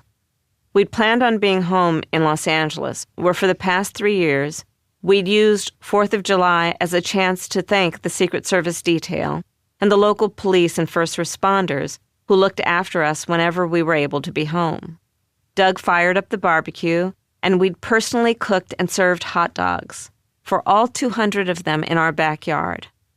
July 3rd is also Doug's father's birthday, a big family occasion. He was turning 87, and at that age, every birthday is precious to us. Because of the sudden request from the Bidens, we had to abruptly change the date for his celebration. The holiday came after a terrible couple of weeks for Joe. In his first sit-down television interview after the debate, he told George Stephanopoulos that he couldn't recall if he'd rewatched it or not. This was supposed to be the corrective interview that would fix perceptions. Instead, it reinforced them. Then there would be revelations that 2 radio interviewers had asked him pre-scripted questions provided by his campaign staff. It wasn't uncommon for staff to ask interviewers what subjects they would be touching upon. But in his post-debate context, it was damning. The chorus for him to step down would reach a crescendo, with Democratic members of Congress speaking out and celebrities such as George Clooney writing biting op-eds. The campaign had asked me to call members of Congress to assess support for him. That made me uneasy. I said I'd call only those I knew well, people who wouldn't misconstrue the call as some kind of self-serving fishing expedition. Amid all the chatter, gossip, and malevolence, I never let even those closest to me engage in the conversation about whether Joe should drop out. I know how this town works. Information is its most prized capital. What you know and what you're prepared to trade are the keys to power. Everyone is in this swap meet. Politicians, lobbyists, the press. Intentionally or not, word would spread that I was passively gauging their support for me, and I didn't want to hear anyone saying to me, "You should run." There was no good way for me to respond to that. The last thing our ailing campaign needed was rumors of a rift between the president and me. What I didn't know then was that some of his senior staff didn't share that concern. In their own calls, trying to quell the rebellion, they'd been talking me down, saying, "If Joe goes, you'll get her," strongly implying that I wasn't up to it. It was just one of the many ways his staff was responding badly to the crisis. They'd started cramming his schedule with more events, knowing full well that when he was tired, he did poorly. Hunter Biden's trial was underway, and I suppose the campaign wanted to distract from that and wanted Joe to be seen as functioning vigorously as president, despite the personal burden he was carrying. Instead, they were exhausting him. Whose idea was it to have him stand in the broiling sun at a Juneteenth celebration for 3 hours until, worn out, he was described as comatose? Many people want to spin up a narrative of some big conspiracy at the White House to hide Joe Biden's infirmity. Here's the truth as I lived it. Joe Biden was a smart guy with long experience and deep conviction, able to discharge the duties of president. On his worst day, he was more deeply knowledgeable, more capable of exercising judgment, and far more compassionate than Donald Trump on his best. But at 81, Joe got tired. That's when his age showed in physical and verbal stumbles. I don't think it's any surprise that the debate debacle happened right after 2 back-to-back trips to Europe and a flight to the West Coast for a Hollywood fundraiser. I don't believe it was incapacity. If I believed that, I would have said so. As loyal as I am to President Biden, I am more loyal to my country. What I do know is that he needed rest. And you're not going to get it during a presidential campaign. They don't call it running for office for nothing. Any campaign is a full sprint. A presidential race is sprinting through a marathon. Like a marathon, it is a test of endurance. Unlike a marathon, tomatoes are being thrown at you every step of the way. There was a distinction between his ability to campaign and his ability to govern. I was right beside him as he navigated successfully through intensely dangerous world events. Putin's threat to use tactical nuclear weapons on the Ukraine battlefront, the missile exchanges between Iran and Israel that might have escalated into a regional war if we hadn't rallied the diverse coalition that protected Israel during those attacks. His judgment, his experience, and the relationships he had developed were expertly deployed. As for campaigning, I did have concerns. His voice was no longer strong, his verbal stumbles more frequent. Apart from the superhuman stamina required, communicating is the main game. Before he stepped aside from the top of the ticket, I had planned to do many of the big public rallies and a lot of crazy travel while his team fashioned a White House-based campaign for him. Even so, his inner circle, the people who knew him best, should have realized that any campaign was a bridge too far and that in its rigors, he'd be perpetually, increasingly, unavoidably exhausted. They should have counseled him accordingly. Instead, it seemed that the worse things got, the more they pushed him. And the more they pushed, the faster and more visibly his energy seemed to drain. I had never, in 3.5 years at the White House, in the Oval Office or the Situation Room, witnessed anything remotely like the level of confusion, incoherence, and debility we saw on the debate stage. When Doug and I arrived at the White House on July 4th, I greeted Joe with our usual hug. He felt so frail. One of the staff drew Doug aside. The First Lady wanted to speak with him. He was led to the Blue Room, where Jill Biden was standing alone. She seemed tense, even angry. "What's going on?" she demanded. "Are you supporting us?" "Of course," Doug said. "Of course we're supporting you." "Okay, that's really important. We need to know that," she said. When I joined him, Doug was wearing a grim expression. Doug runs cool. He's slow to anger, but I could tell something had gotten to him. Later, he unloaded. "They hide you away for 4 years, give you impossible shit jobs, don't correct the record when those tasks are mischaracterized, never fight back when you're attacked, never praise your accomplishments, and now, finally, they want you out there on that balcony standing right beside them. Now, finally, they know you are an asset, and they need you to reassure the American people, and still they have to ask if we're loyal?" July 24th, 104 days to the election. The first stop on the day's calendar had been planned months earlier. At a meeting in the Oval Office discussing her work uplifting Black executives and entrepreneurs, Dr. Stacey N.C. Grant had invited me to address the annual gathering, the Grand Boulé, of her sorority, Zeta Phi Beta.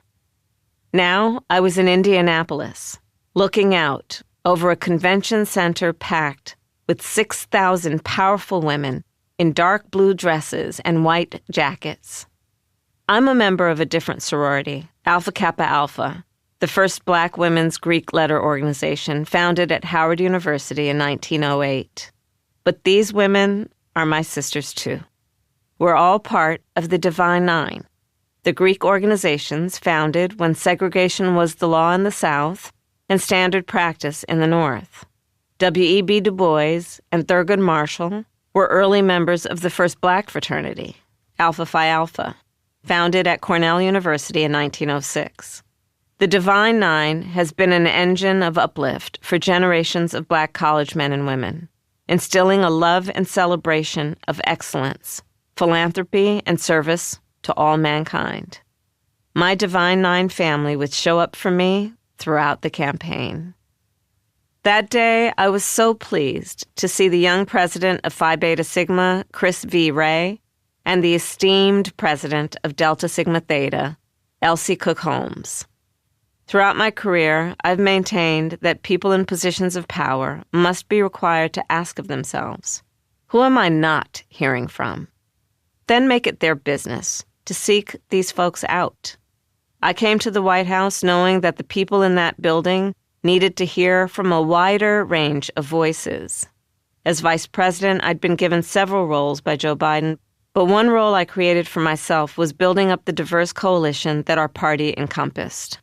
I made it my business to get out there and make sure that no community was overlooked, especially those that had been taken for granted in the past. Black women, the Democrats' staunchest, most reliable voting bloc, was one such community. The Boule in Indianapolis was one of a dozen Divine Nine gatherings I'd addressed since taking office. On this day, there was a new energy in the room as I walked onto the stage. A Black woman was slated to be the Democratic nominee for president. It was us. And everyone there understood what it meant, that this would be a journey of both joy and pain. I was in a room full of people with whom, because of our shared experience, certain words did not need to be said. There is an emotion that comes from being in a place where people see you, support you, know you. The kindness and the love in that room penetrated the armor I usually wore, armor I'd need to put back on as soon as I left that room. The biggest applause came when I started to say what I would do to restore the rights of Roe v. Wade. When I am president, a roar erupted that drowned out the rest of that sentence. That roar told me they could see it.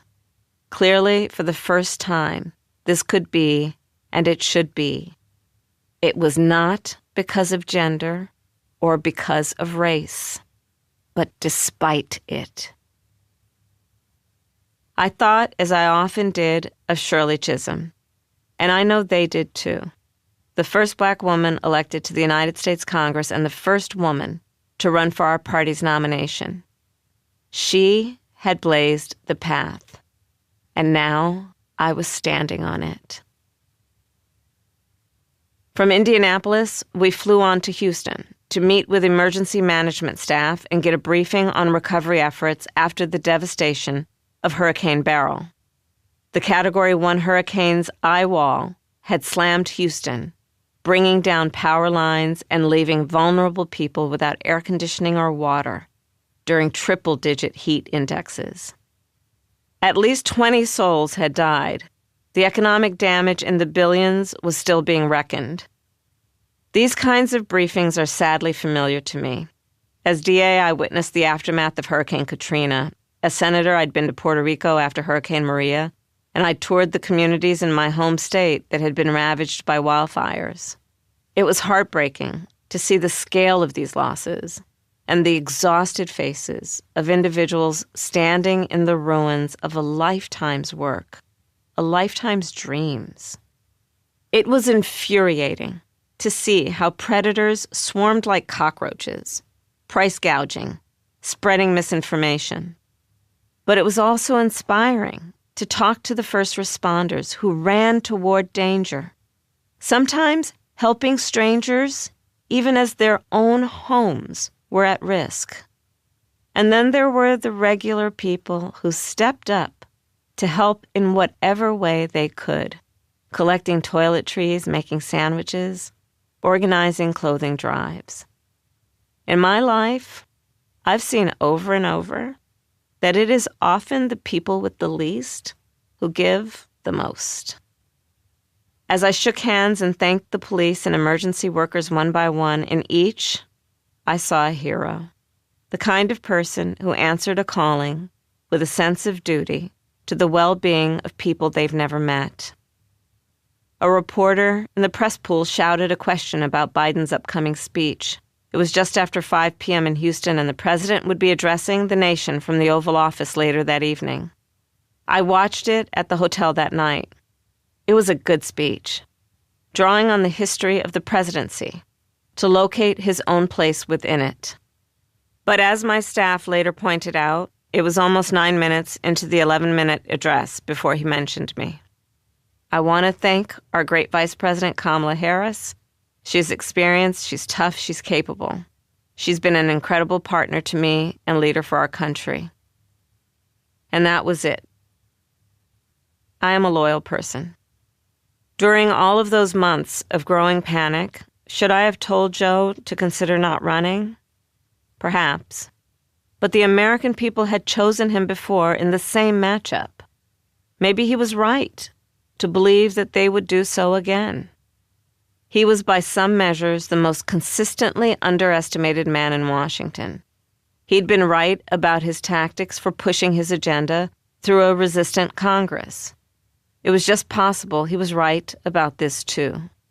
And of all the people in the White House, I was the worst person to make the case he should drop out. I knew it would come off as incredibly self-serving if I advised him not to run. He would see it as naked ambition, perhaps as poisonous disloyalty, even if my only message was, don't let the other guy win. It's Joe and Jill's decision. We all said that, like a mantra, as if we'd all been hypnotized. Was it grace, or was it recklessness? In retrospect, I think it was recklessness. The stakes were simply too high. This wasn't a choice that should have been left to an individual's ego and individual's ambition. It should have been more than a personal decision. I was well aware of my delicate status. Lore has it that every outgoing chief of staff always tells the incoming president's chief of staff, rule number 1, watch the VP. Because I'd gone after him over busing in the 2019 primary debate, I came into the White House with what we lawyers call a rebuttable presumption. I had to prove my loyalty time and time again. When Fox News attacked me on everything from my laugh to my tone of voice, to whom I dated in my 20s, or claimed I was a DEI hire, the White House rarely pushed back with my actual resume. 2 terms, elected DA, top cop in the second largest Department of Justice in the United States, senator representing 1 in 8 Americans. Lorraine, my chief of staff, constantly had to advocate for my role at events.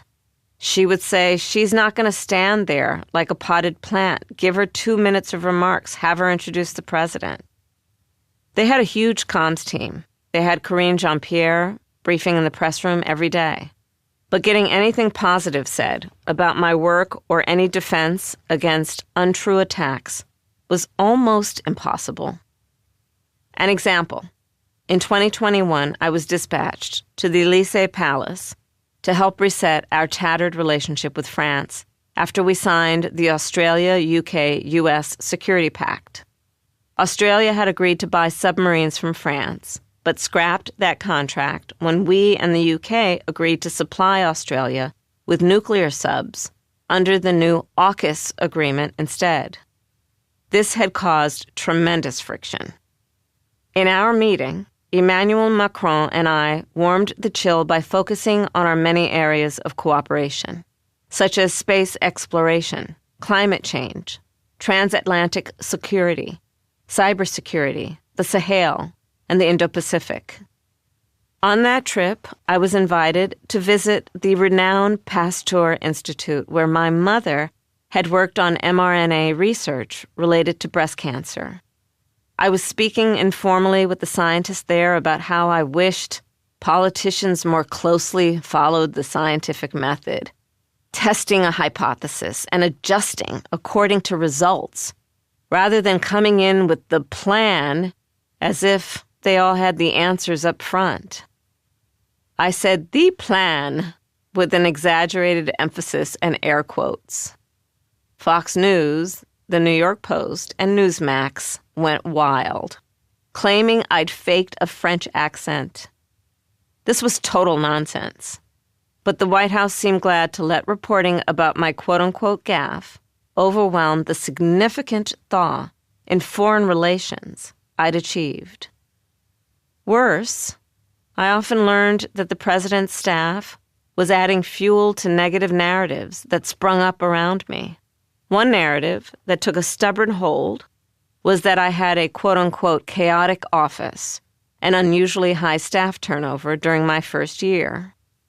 The plain fact is many people who come to work with a new administration in the White House haven't done it before.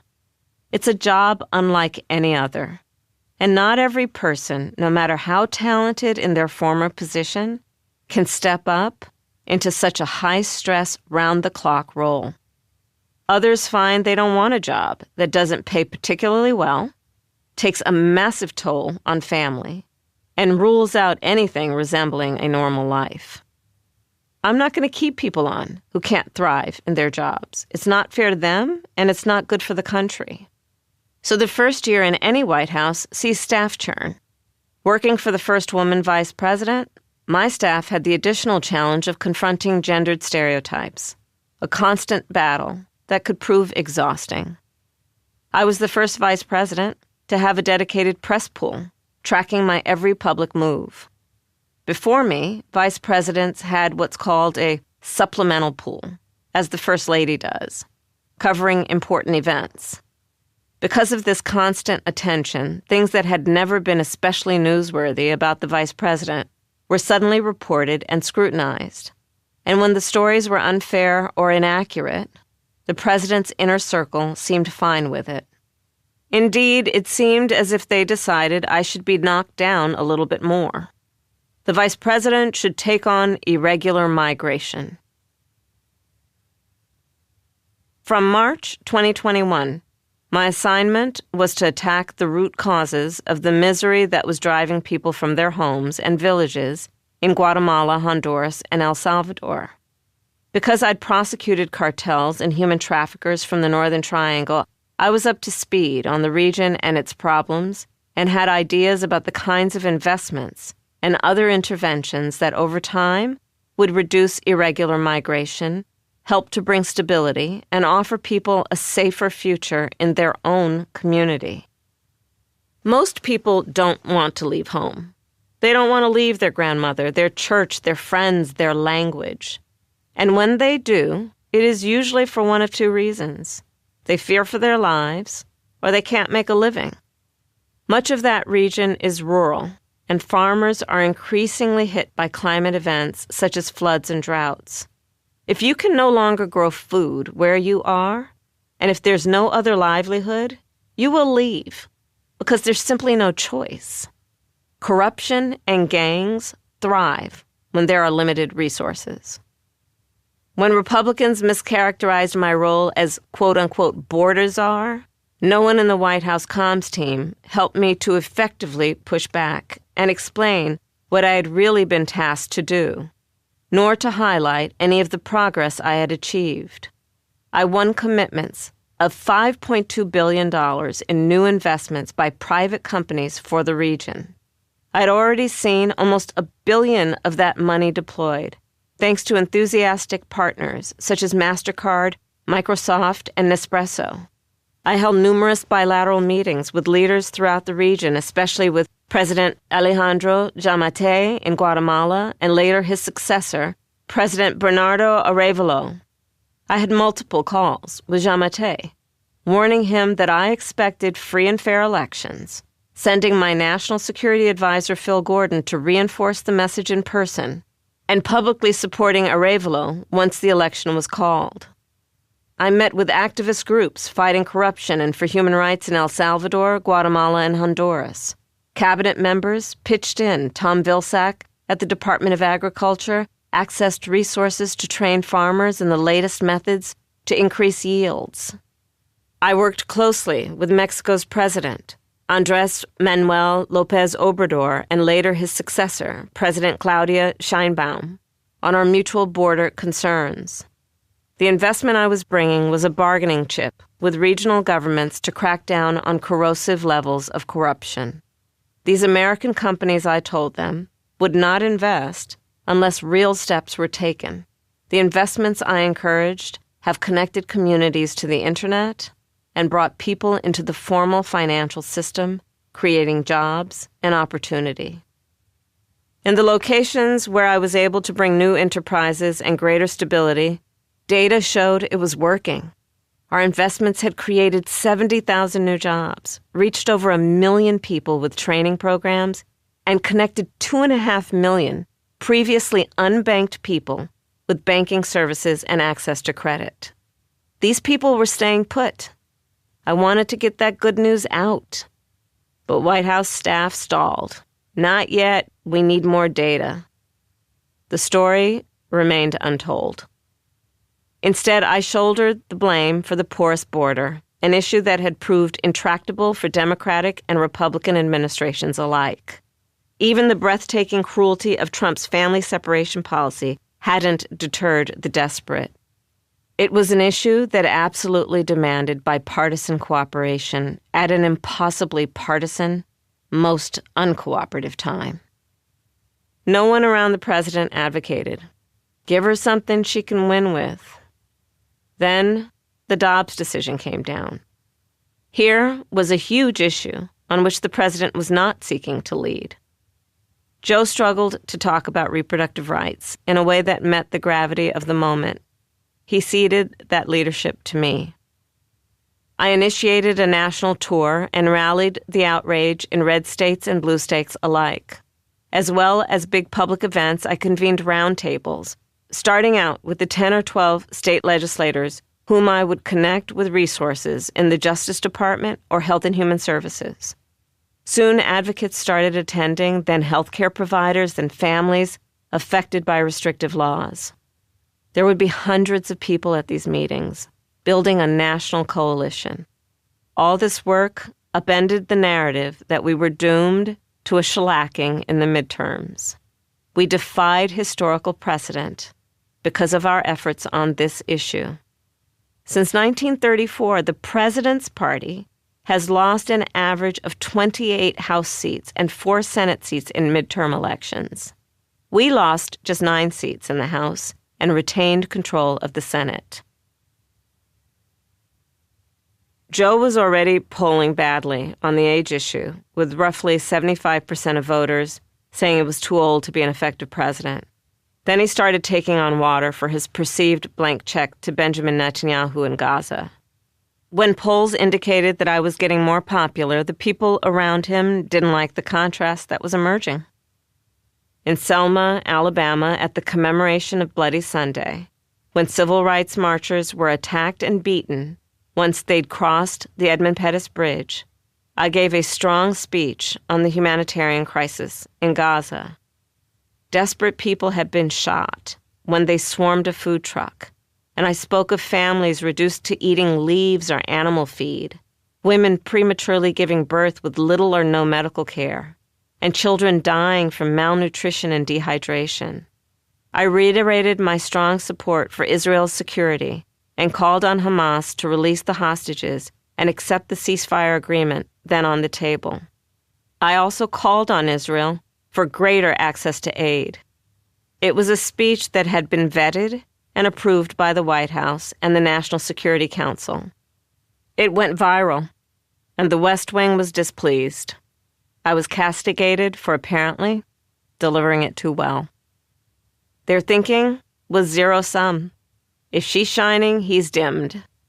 None of them grasped that if I did well, he did well. That given the concerns about his age, my visible success as his vice president was vital. It would serve as a testament to his judgment in choosing me and reassurance that if something happened, the country was in good hands. My success was important for him. His team didn't get it. July 25th, 103 days to the election. Your entry has electrified this race, said Randy Weingarten, president of the American Federation of Teachers. Her union had been the first to endorse me in an announcement on July 22nd. We were waiting backstage at the Houston Convention Center, where I was to speak to more than 3,000 teachers gathered for their annual convention. We could hear the crowd chanting, call and response, Kamala Harris. I took the stage to a standing ovation Again, I led with Joe. So last night, our president addressed the nation, and he showed once again what true leadership looks like, I said. And over his entire career, Joe has led with grace and strength and bold vision and deep compassion. In the meat of my speech, I hit our key policy differences with Republicans. We want to ban assault weapons. They want to ban books. I gave teachers the love they so deserve, these dedicated, underpaid professionals who change lives.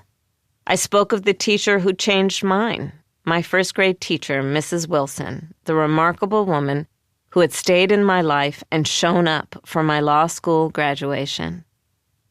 Afterward, the motorcade drove to the airport through a downpour, water running across the highway in cataracts.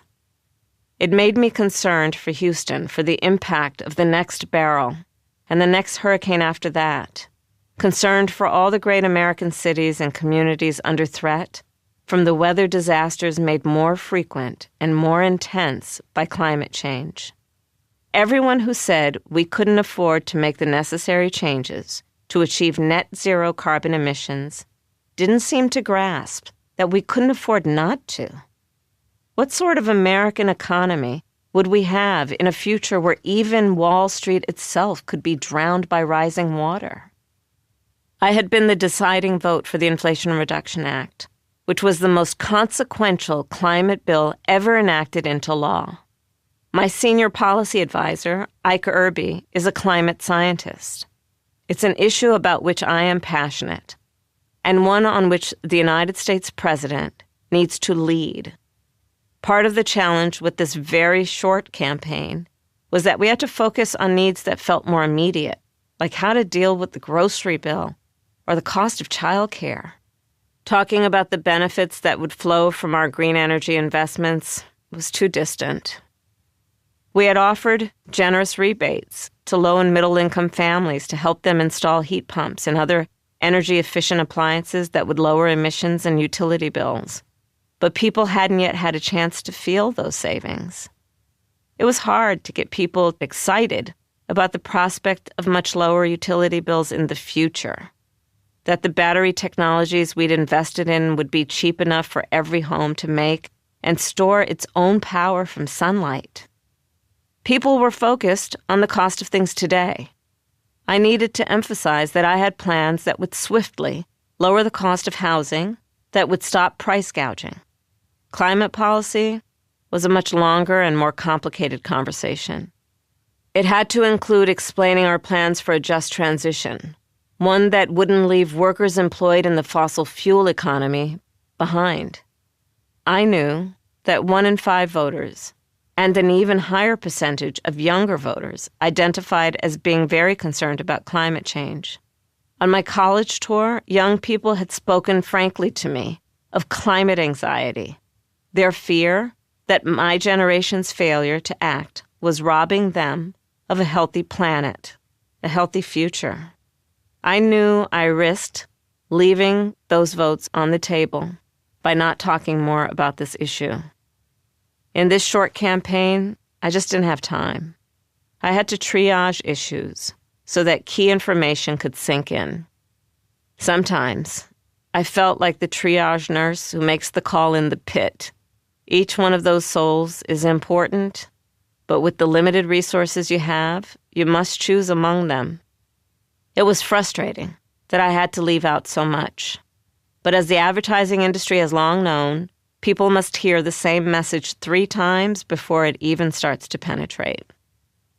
After the exhilaration of being with the teachers, people I greatly admired, I was heading to a meeting with Netanyahu, about whom I was more ambivalent.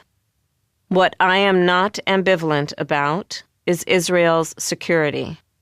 As a young girl, I carried around a little blue box for the Jewish National Fund, soliciting support to plant trees in Israel. I believe Israel was right to respond to the atrocities of October 7. But the ferocity of Netanyahu's response, the number of innocent Palestinian women and children killed, and his failure to prioritize the lives of the hostages had weakened Israel's moral position internationally and created angry dissent within Israel itself. People like me who understand the importance of a Jewish homeland, who value Israel as a democracy and as an ally, sincerely believed that the scale of the response and the denial of food and medical supplies to civilians were doing Israel grave harm.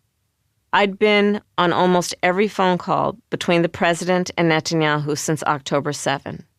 Soon after the pogrom, I met with the distraught parents of American hostages. Many in Israel feared that Netanyahu's priority was his own political survival, not the desperate predicament of their captive children. I had low expectations for our bilateral meeting. It was important to demonstrate our continuing support for our longtime ally, especially after such an atrocious attack. It was also critical to show that we were continuing to press our plan for a ceasefire that would bring the hostages home to their families and spare innocent Palestinian civilians. But as I stepped off Air Force Two at Joint Base Andrews, I was forced back into campaign mode. Trump, being Trump, had backed off on his willingness to stick to the September 10th debate he'd agreed to. He'd been rubbing his hands at the prospect of another round with Joe. Now that it was me, he suddenly wasn't so keen. I stood under the wing on the tarmac and told the assembled reporters, "You've been asking me about the debate, and I'll tell you I'm ready to debate Donald Trump. I have agreed to the previously agreed upon September 10th debate. He agreed to that previously. Now here he is backpedaling. I'm ready, and I think the voters deserve to see the split screen that exists in this race on a debate stage." With the Israeli Prime Minister due at my ceremonial office in the Eisenhower Executive Office Building, I walked to the waiting SUV without taking questions.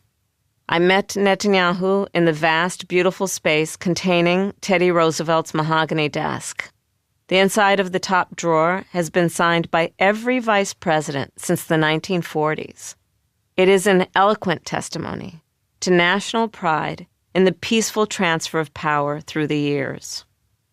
Netanyahu's hooded gaze and disengaged demeanor made it clear to me that he was running out the clock. He denied Gazans were starving and blamed Hamas for looting food. I interrupted to reiterate the need for an immediate ceasefire and a day-after plan that gave Palestinians some kind of political horizon. Netanyahu wanted only a temporary ceasefire to get hostages back, but did not want to end the war. It was clear that nothing would be accomplished. We'd outlined the terms of negotiation for the ceasefire back in May and made frustratingly little progress with either Israel or Hamas. Netanyahu was bent on undermining Joe Biden, one of Israel's staunchest allies. I had pleaded with Joe, when he spoke publicly on this issue, to extend the same empathy he showed to the suffering of Ukrainians, to the suffering of innocent Gazan civilians. But he couldn't do it. While he could passionately state, "I am a Zionist," his remarks about innocent Palestinians came off as inadequate and forced. That loyalty meant nothing to Netanyahu. He wanted Trump in the seat opposite him. Not Joe, not me. Netanyahu wanted the guy who would acquiesce to his every extreme proposal for the future of Gaza's inhabitants and add his own plan for a land grab by his developer cronies. It was distressing to see how this issue was dividing Americans. 10,000 incidents of anti-Semitic harassment, vandalism, and more than 150 physical assaults. A 6-year-old Palestinian child stabbed to death. His mother wounded by their own landlord in Illinois. Synagogues, temples, and Jewish community centers scrambling to protect themselves with new security measures. 3 Palestinian college students shot in Vermont, leaving one a paraplegic. Posters of Israeli hostages defaced and torn down from walls in New York City. Campus protests, some of which harassed and threatened Jewish students and created an atmosphere of tension and fear. These rising expressions of hate were chilling. Long before October 7, Doug had become a leading voice in our administration combating anti-Semitism, speaking at the United Nations and representing the United States at Holocaust commemorations in Poland and Germany. Doug was proud of his Jewish heritage and its history of social justice. He was proud that Rabbi Abraham Joshua Heschel had marched beside Dr. King. Doug worked to inspire and reinforce that pride in young Jews, taking the press with him to visit his old summer camp and talking to the kids there about celebrating their identity. He believed in the idea of tikkun olam, the obligation to repair the shattered world, small shard by small shard. We were the first family at the vice president's residence to have a mezuzah on the doorpost. The one we affixed came from a synagogue in Atlanta where Dr. King preached when it opened its doors to black worshipers after their church was burned by segregationists. For any enduring peace, we have to let go of extreme rhetoric on both sides. The war in Gaza is not a binary issue, but too often the conversation about it is. I wanted to acknowledge the complexity, nuance, and history of the region, but it seemed very few people had the appetite for that or the willingness to hold two tragic narratives in their mind at the same time. To grieve for human suffering, both Israeli and Palestinian. Loud voices on either side claimed there were no innocents on the other, a position I found inhuman. And I know Secretary of State Tony Blinken, who was tirelessly hauling himself from Jerusalem to Doha to D.C., sincerely wanted to end the suffering on all sides. Right from the beginning of the campaign, protesters who thought we hadn't done enough for Gazans tried to disrupt my rallies. I was born amid dissent. Civil rights were won through protest. My parents took me to demonstrations when I was still in my stroller. The people at my rallies had every right to do what they were doing. I understood them. I understood why they were angry. Usually the crowd drowned them out, and I went on with the business of my speech. But at a rally in Detroit, as I was detailing Trump's threats to climate policy and the Affordable Care Act, a noisy group chanted, "Kamala, Kamala, you can't hide. We won't vote for genocide." The threat to withhold their vote got to me. It felt reckless. Either Trump or I would be elected. The issue was not binary, but the outcome of this election certainly was. You know what? If you want Donald Trump to win, then say that. Otherwise, I'm speaking. Why weren't they protesting at Trump rallies? I wondered. I wished they would understand that sitting out the election or voting for a third candidate would elect Trump and kill any effort for a just peace, any hope for a two-state solution. I wrapped up that unproductive meeting with Netanyahu in under an hour and walked out to address the press. I sincerely reaffirmed my commitment to Israel's right to defend itself. I added that how Israel did that mattered. I said that Hamas triggered the war when it massacred 1,200 innocent people and committed horrific acts of sexual violence. I listed by name the 5 American hostages still living and the 3 whose remains were still held by Hamas. Then I told the press that I had discussed with the Prime Minister the dire situation of innocent civilians in Gaza. I described the agonizing images of dead children and desperate, hungry people fleeing for safety, sometimes displaced for the second, third, or fourth time. I said, we cannot look away in the face of these tragedies. We cannot allow ourselves to become numb to the suffering, and I will not be silent. I described our discussions on the proposed ceasefire. To everyone who has been calling for a ceasefire, and to everyone who yearns for peace, I see you and I hear you. Let's get the deal done. July 26th. 102 days to the election. My days now started with a 15-minute briefing on how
the campaign was landing in the news. But the big news of the day for my campaign wasn't news to me. Barack and Michelle Obama had decided the time was right to endorse me. They'd wanted to make a film of them calling me, and it was now up on social media. Netanyahu had flown down to Mar-a-Lago to see Trump. I learned that he was enraged by my remarks after our meeting. The briefing digressed to note that Trump had stopped wearing the bandage on his ear, almost 2 weeks after the bullet had nicked it. Then there was a second briefing with my staffers Dean Lieberman and Ernie Apreza. Dean, a deputy national security advisor and skilled strategist, would update on international events, and Ernie, my press secretary, on domestic news. There was a note before the next item on my schedule: hold for hearty breakfast. It's a reality of campaign life that a grown woman needs to be reminded to make time to eat. But what followed would be a day of almost back-to-back calls with little pause for refueling. There would be a DNC Finance Committee call with good news about the scale of donations, large and small, that were continuing to pour in. There was a call-in to the Faith Coalition hosted by my pastor, Reverend Brown, and we had to keep moving on the search for the person who would join my ticket. I had to find a vice presidential candidate, and I had to find one fast. From the day I got Joe's call, I had 16 days to do it, and now I had exactly 11 left. When Joe picked me, he'd taken over 9 weeks to thoroughly consider all his options. My deadline was August 6th, a day after the roll call that would formally nominate me. Ohio's ballot had an August 7th closing date, and they needed 2 names to print on the ballot. It was an excruciatingly tight time frame. My choice would impact not just the race, but also the shape of my administration. Being a vice presidential pick is an enormous gift, vaulting someone who might have local or state recognition onto the bigger, brighter national stage. But it can also mean taking a job that, as FDR's Vice President John Nance Garner so memorably said, may not be, quote, worth a bucket of warm piss. Jimmy Carter, having lived through the assassination of John F. Kennedy and the resignation of Nixon, knew that the vice president had to be ready to take over. He remade the role. His vice president, Walter Mondale, was the first to have an office in the West Wing. Ronald Reagan also understood that the vice president needed to be prepared, as did Bill Clinton. George W. Bush went further, ceding unprecedented power to Dick Cheney. But it remains true that the vice president's role will be as little or as much as the sitting president desires. That can be a hard pill to swallow. A couple of likely candidates, such as Michigan's Gretchen Whitmer and North Carolina's Roy Cooper, would preemptively withdraw from contention. We'd put a poll in the field to determine who among the other possibilities had name recognition, and of those, who had the kinds of positives and negatives that might help or hurt us. The results turned out to be useless. None of the names moved the needle either way. So that put the onus on what would turn up during vetting and what my personal chemistry with each candidate was like. I wanted someone who shared my vision and had the practical chops to implement our plans. We narrowed it down to 8 possible candidates and asked them to submit material such as financial disclosures, ads from previous political campaigns, and information about their personal lives that might not yet have found its way into the public record. My vetting team was led by Jen O'Malley Dillon, my campaign chief of staff, Sheila Nix, former Attorney General Eric Holder, and former White House counsel Dana Remus. There's a reason we had top cops and lawyers on the team. It's a prosecutorial process, as I had learned 4 years earlier when I sat across a table from the lawyer vetting me. The final stage after the investigation was an interrogation that lasted 9 hours. The attorney took every aspect of my past, especially the sensitive or difficult moments, and pressed me on them. Not because she didn't know the answers, but to see how I would handle the pressure. Did I get my back up? Could I pivot? Would my answers pass the smell test? She would periodically ask me if I wanted to take a break. I declined.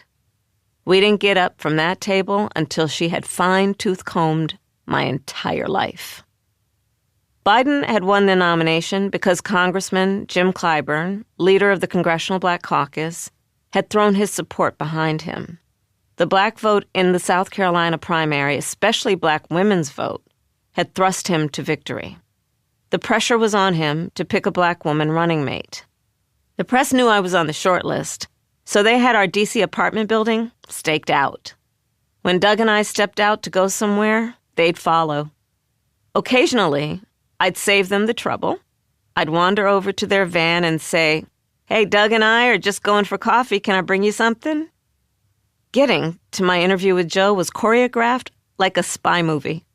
Andy Vargas, my body person, drove me in our Audi to a strip mall, where I switched to an SUV and was instructed to duck as we approached a big house in Northern Virginia.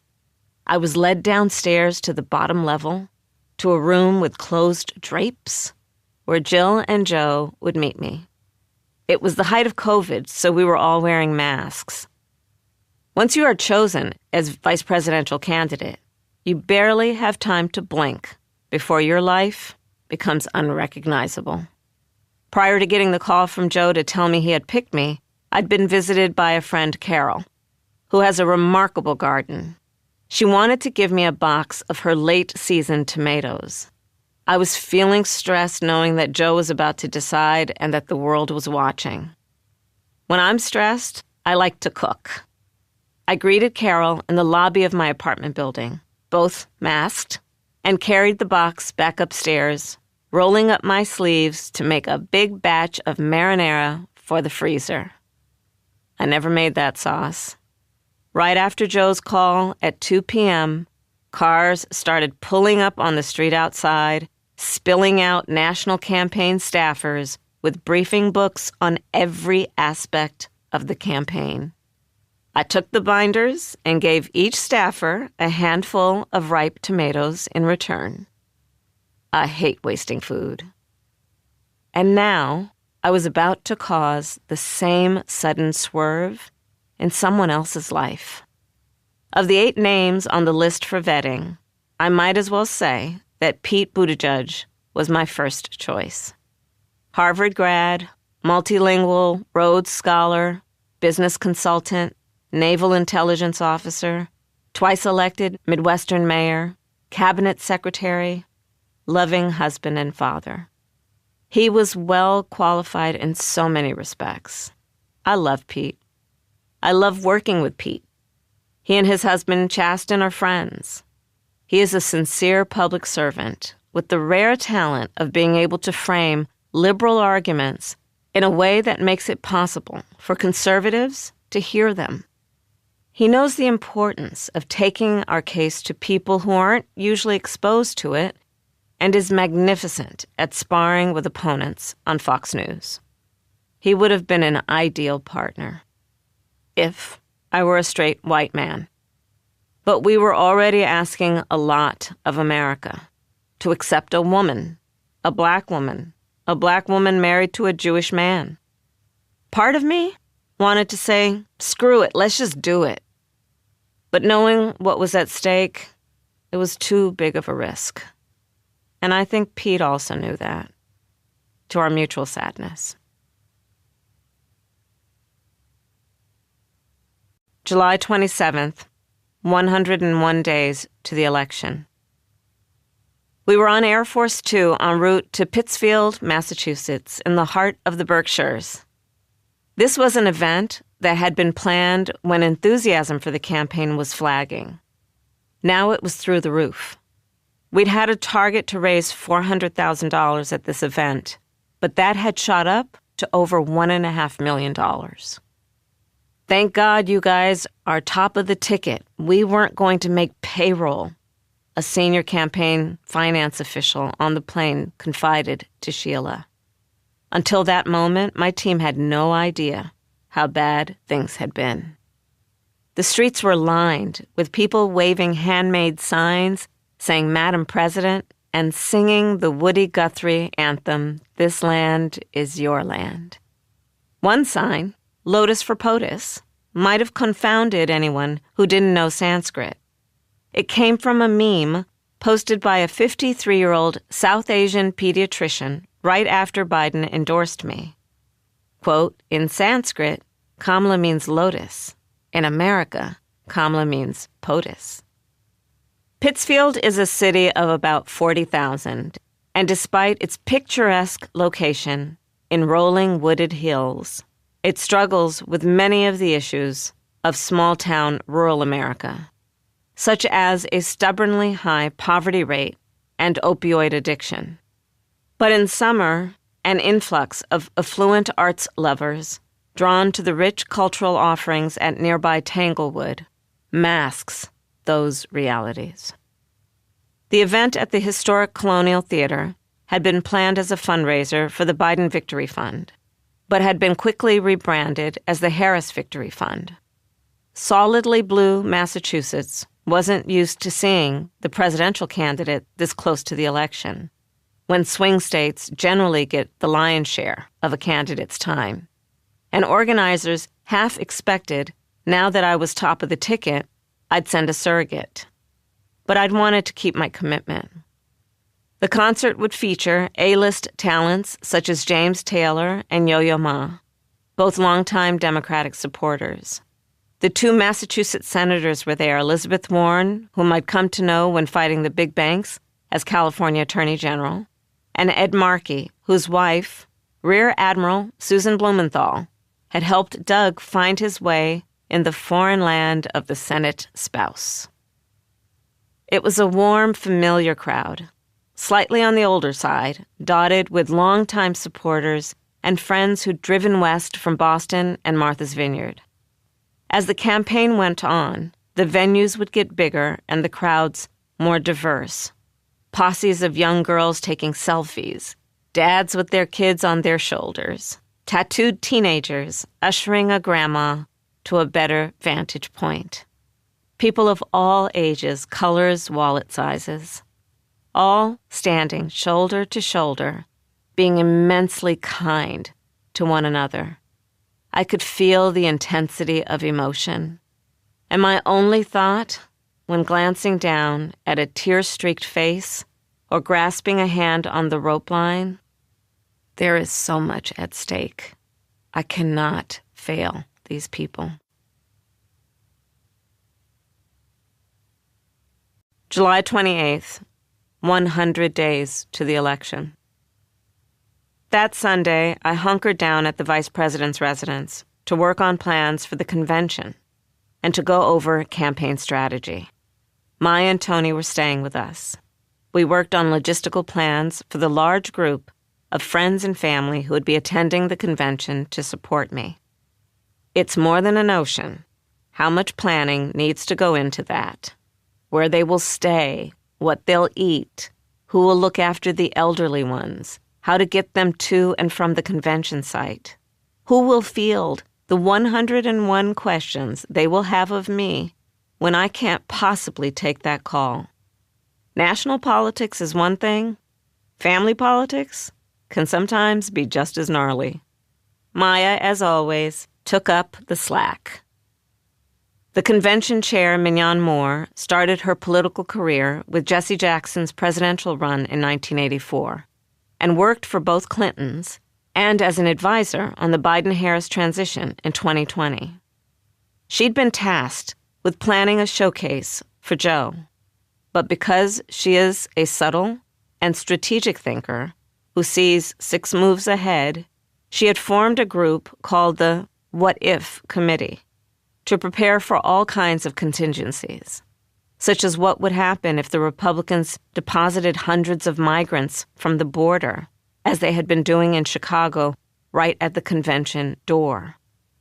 The possibility that Joe might drop out was also on the what-if list, but rated significantly below ensuring that the media narrative that this convention could be a rerun of 1968 did not come to pass. Mignon's task benefited, in the end, by the Biden team's failure to engage with her to nail down Joe's convention theme. She was free to order up graphics for my theme, for the people, for our future. For the program, we had to figure out what to keep and what to throw out from what had been planned for Joe. Some of it was a given. There are large procedural segments. There will always be elected officials and union leaders and some celebrities. Anyone running for office lobbies hard for a speaking slot in prime time. In this case, they would need to be slotted in before Joe Biden's speech on night 1, the vice presidential nominees on night 2, and my acceptance speech on the final night.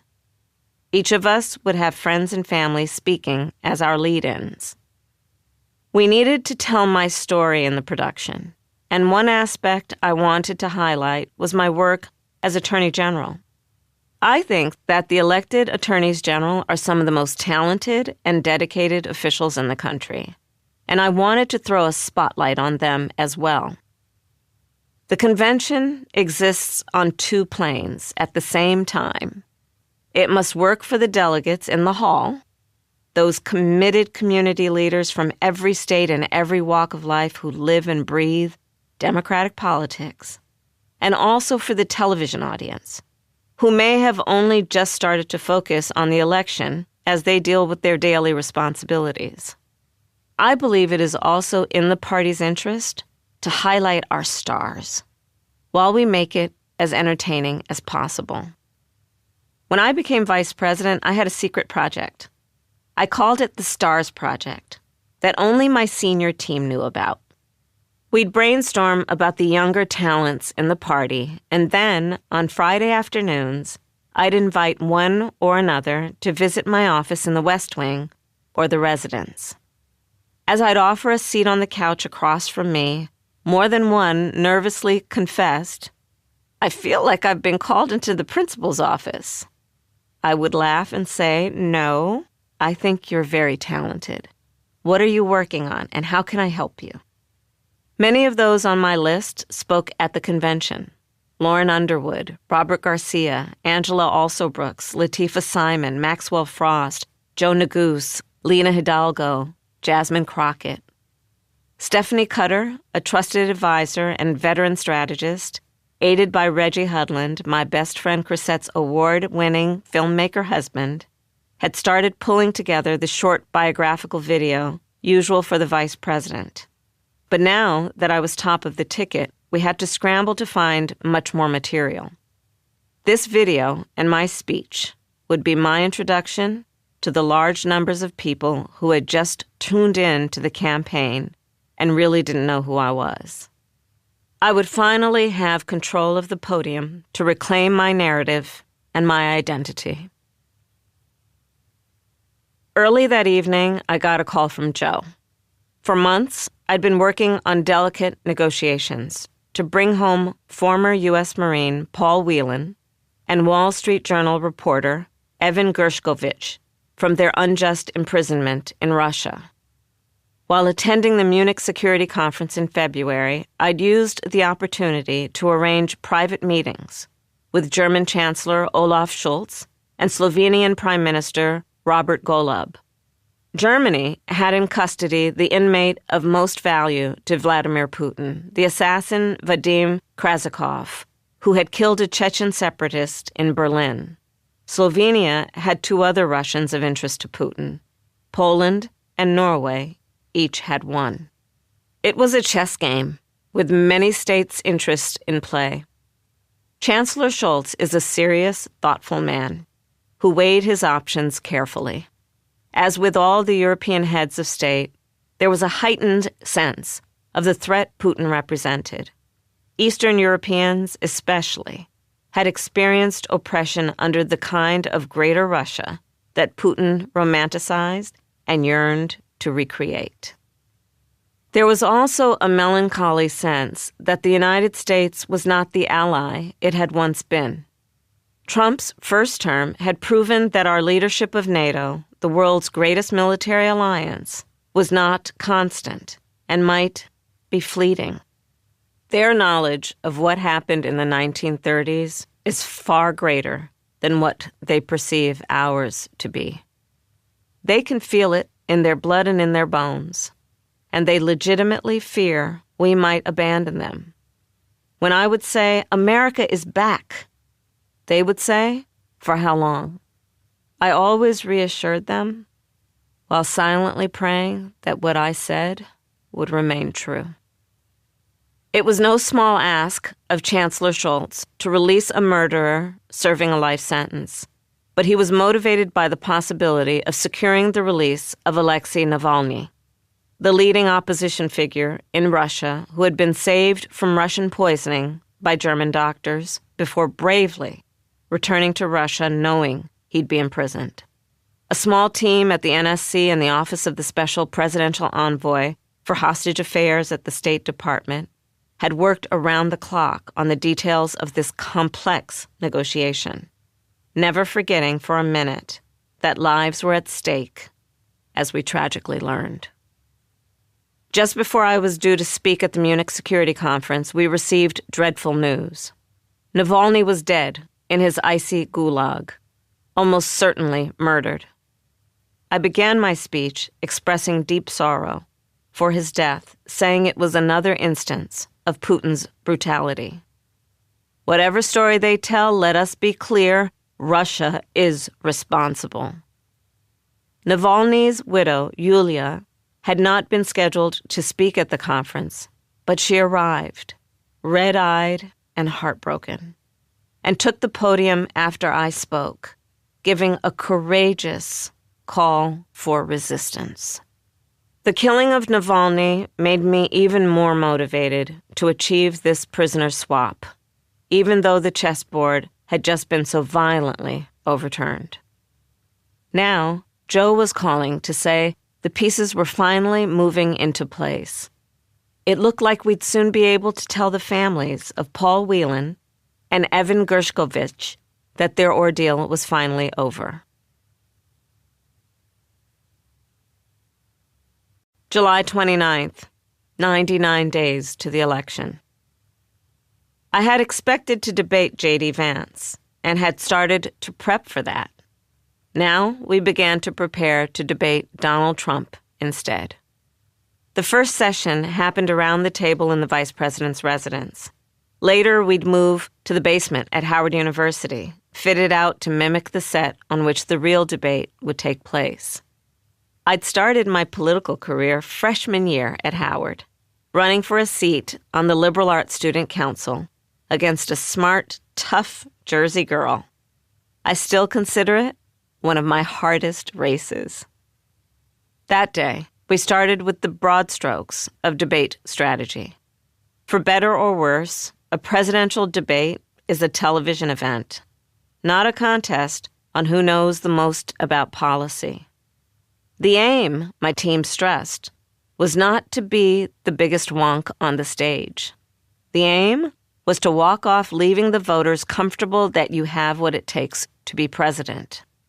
A lot of that is demeanor. You need to be confident, clear, and unrattled. The person who is winning, the team reminded me, is the person who is having the most fun. I got into the habit of drawing a little smiley face at the top of the blank pad that was placed on the podium so that I would keep that in mind. Then I drew a line bisecting the page. On one side would go a note about a Trump assertion. On the other, my response. Karen Dunn was the leader of my debate prep team. She is an experienced trial lawyer, a veteran of big, complex cases. If you need a wartime consigliere, she is the one. She is a taskmaster, very smart, and she really cared about me. Among the advice I got that first session, be on offense continually, especially on issues perceived to be vulnerabilities.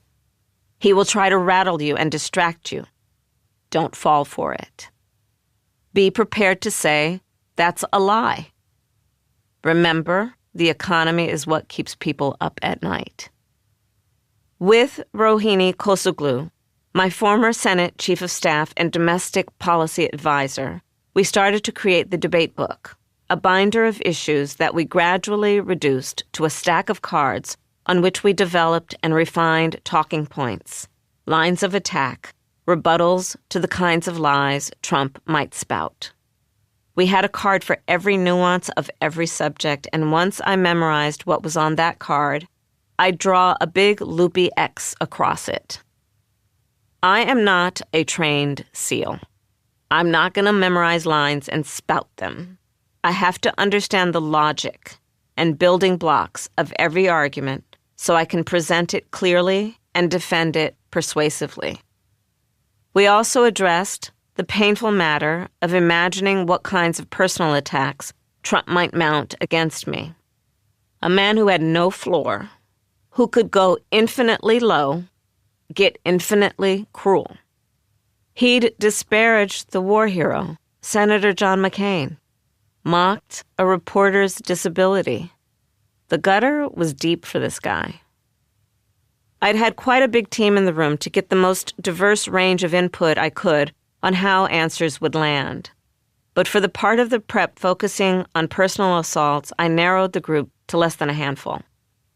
He might ask you if you've ever had an abortion, one advisor said. If he did, the response would be, That's none of your business, and that's not what we're here for. Someone made a dark joke that if he got that personal, I should ask if he took Viagra. Another, had he ever paid for an abortion? In the end, he didn't go down that track. He probably knew a question like that would be exceedingly thin ice for him and would infuriate just about every woman in America. July 30th, 98 days to the election. There were 10,000 people at the rally in Atlanta. It was the first rally designed specifically for my candidacy, not as a supporting act to Joe. And I wanted to liven it up, broaden the cultural appeal, and bring more creativity and fun. Having Megan Thee Stallion opening for me and Quavo as a speaker was one way to do that. Both artists are committed activists. In 2022, Quavo, a talented hip-hop artist, witnessed his nephew and band member shot and killed. He became an ardent activist dedicated to ending gun violence. Megan is a generous philanthropist in her hometown of Houston and has done innovative work supporting education and financial literacy for women and girls nationally and abroad. She is also a red-hot rapper famous for provocative lyrics, stressing body positivity. She embraced the nickname Stallion, given to her in her teens, for her tall, strong physique. "I know my ladies in the crowd love their bodies," she told them. "If you want to keep loving your bodies, you know who to vote for." She and her backup dancers performed in blue pantsuits, a witty nod to my style, even though theirs were of a cut and fit very different from the kind I wear. There had been a question about whether I should have any celebrities at my rallies. Would it seem too California, too Hollywood? I thought that the right surrogates could help expand the crowd and add excitement. There were questions about whether Megan was the right choice. As well as the usual online trolling, there were anxious remarks from supporters. "You need to be more middle of the road. You're not projecting the right image as you come out of the box." I knew they were people who cared about me, but I also knew they were wrong. We needed to welcome everyone into this campaign, and that meant people who listened to music that ranged from Bruce Springsteen to Lil Wayne. By the time I got to the podium, the audience was on fire. In my speech, I talked about the threats to women's reproductive freedom. I berated Trump for sinking the bipartisan bill that would have helped with border security. I said, as my friend Quavo would say, he does not walk it like he talks it. And then I went after him for backing out of the debate. But he and his running mate sure seem to have a lot to say about me, I said. As the audience howled, I added, if you've got something to say it to my face. By the next day, national polls revealed we'd made up all the ground lost since Joe's debate. I was in a statistical dead heat with Trump. Later, I read the reporting on that rally with amusement and some chagrin. Many of the reporters now traveling with us hadn't covered rallies I'd been having as vice president. My college tour events had often been standing room only. Same with my rallies for reproductive rights. If they had covered those events, the enthusiasm in Atlanta might not have come as such a surprise. July 31st, 97 days to the election. In the summer of 2021, during her final trip to Washington as German Chancellor, I hosted Angela Merkel for breakfast at the Vice President's residence. I am a stickler for being on time. I feel it's a mark of respect. Everyone's time is valuable. But sometimes schedules go sideways and I fall short. That would not happen with the Chancellor. Germans value punctuality, and I was determined we wouldn't come off as overly casual Americans. I asked to be passed a note when we had 5 minutes left so that I could wrap the discussion gracefully and end precisely on time. Contrary to how the press had covered the personality of this extraordinary leader, she was warm with a great sense of humor. I thought about the injustice of that portrayal as we spoke about many issues. The catastrophic flooding that had just ravaged Western Germany, my own experience with extreme weather events in California, and the imperative for multilateral action on climate policy. We discussed speeding up the global flow of COVID vaccines. Drawing on her 15 years as the putative leader of Europe and her experiences dealing with 4 presidents, she spoke bluntly about her concerns over the vulnerabilities in U.S. global leadership post 9/11. She had opposed Bush's Mideast wars and been concerned by Trump's fundamental misunderstanding of the NATO alliance. When my staffer handed me the requested note and I started to wind up the discussion, she waved me off. "Let me tell you a personal story," she said. As a woman and outsider who had risen to the highest level of her nation's government, she had particular advice she wished to share. She detailed how difficult her rise in politics had been.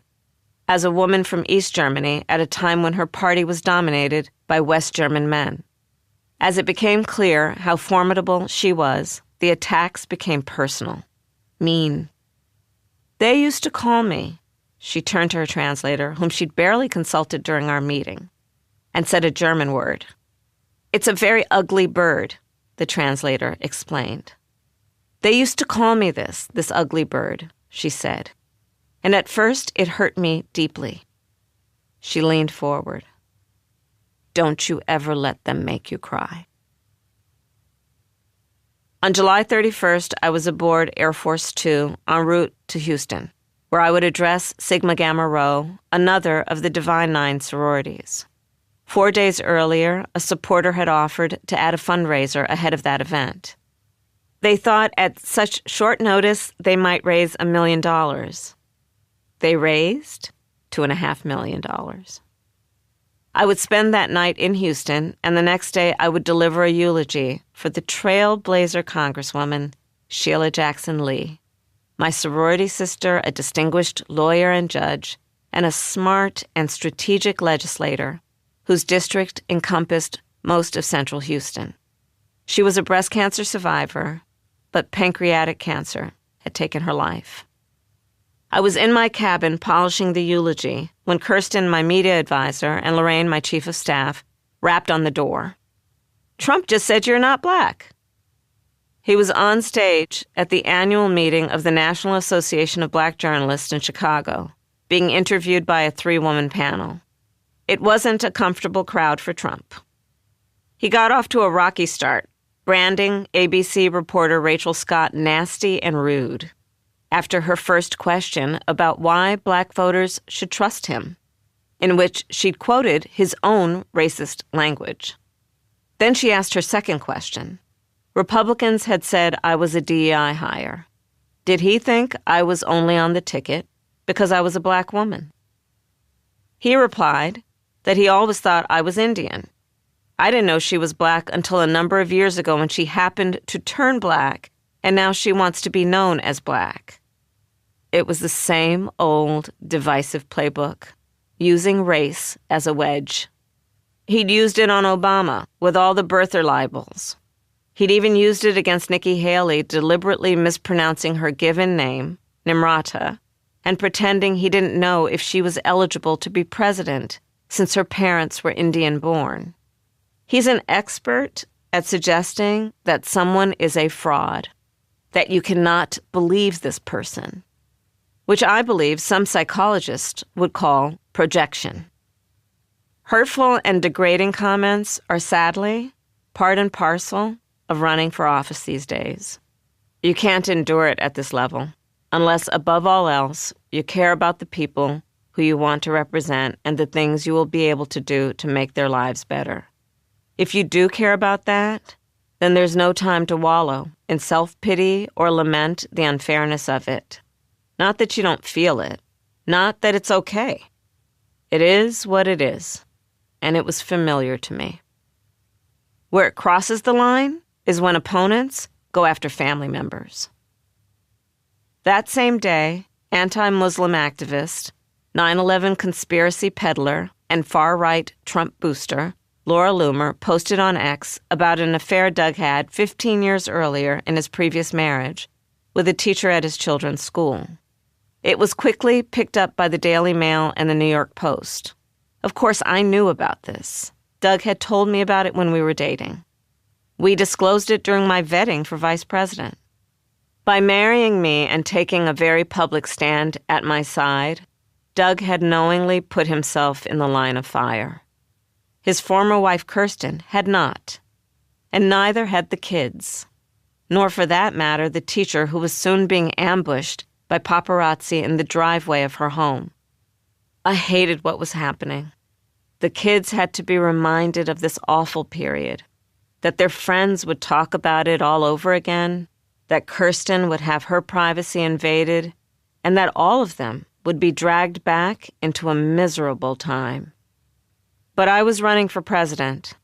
I told Doug that he would need to deal with it. I could not look away from the job in front of me.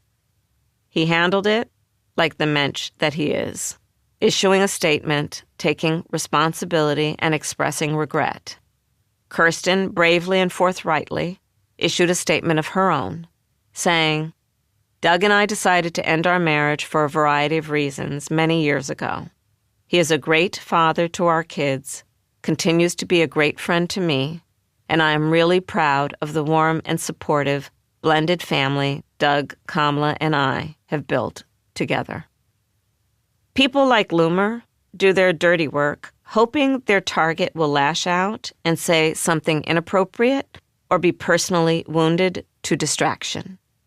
I don't want my family to be hurt, and I think that's true for every honorable human who runs for office. If we were holding on to norms of decency, families should be off limits. Sadly, they are not. The quote-unquote happened to turn black remarks blew up all over the media.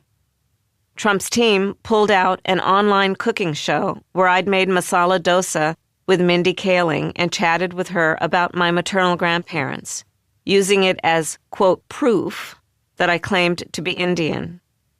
I am proud of my Indian heritage. I was running to be president, not to be an American history professor.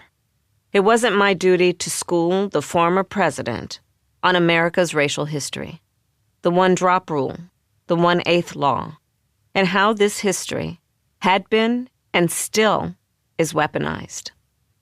When my mother came alone to this country from India as a 19-year-old student in 1958, there were still very few South Asians in the United States. She knew that with a black Jamaican-born father, Americans would see us as black children. She raised Maya and me to be proud black women.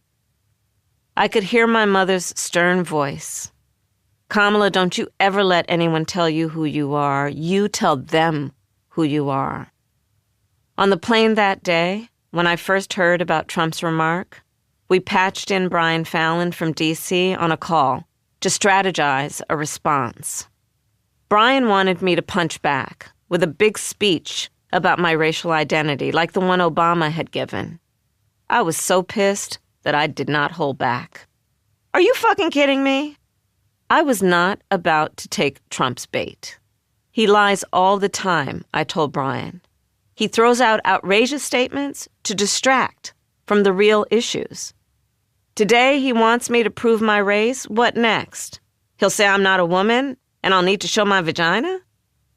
Brian, on the other end of the phone, fell silent. I imagined the deep crimson of his blush. August 1st, 96 days to the election. Evan Gershkovich and Paul Whelan were on the move.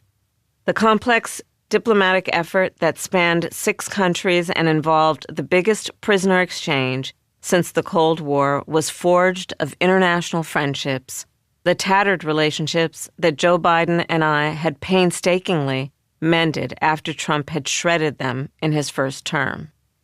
This result was a product of exactly the kind of skilled diplomacy that Trump and Vance, in their deep and willful ignorance, scorned.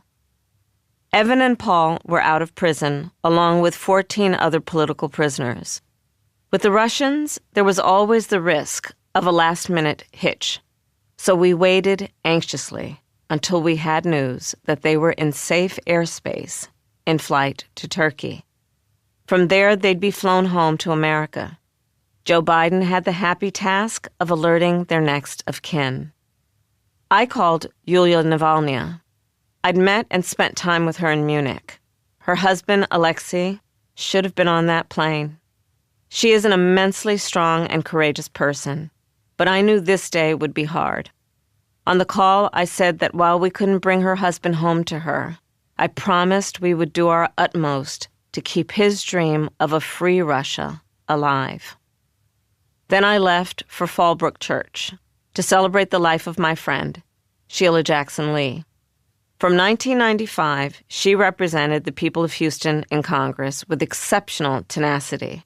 President Clinton joked that her name was on the shortest list in his White House, the Just Say Yes list, because you knew she was one of the people who would never stop until she got the thing she wanted from you. So you might as well say yes right from the get-go. After the service, at the Houston airport, I was able to speak to the traveling press about the good news that Russia's unlawful detentions and mockery of justice were finally over. We landed at Joint Base Andrews. The plane carrying Evan and Paul was not due to arrive there till almost midnight, so I went home, changed out of my funeral attire, did a couple hours' work, and then headed back to greet them. The president and I spent those few joyful minutes on the tarmac with the families who had waited in anguish for so long. Paul Whelan, who had been incarcerated the longest, was first down the aircraft steps. As I stood by, the president got so involved in the delighted reunion between Paul and his family that he didn't notice Evan stepping off the plane. There was an awkward moment for Evan as he stood uncertainly at the base of the steps alone, a bemused expression on his face. "What about me?" The minute I noticed, I walked forward, arms outstretched. He broke into a big grin. He was finally home. August 2nd, 95 days to the election. That Friday morning, the VP Selection Committee received final vetting memos on the 3 candidates we'd narrowed down as finalists.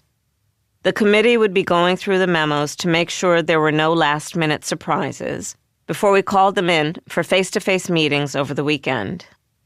The residence was staked out by the press, and the media chatter was all about when I'd be interviewing. It felt like we were holding a papal conclave in the residence, and the press outside were waiting for the white smoke.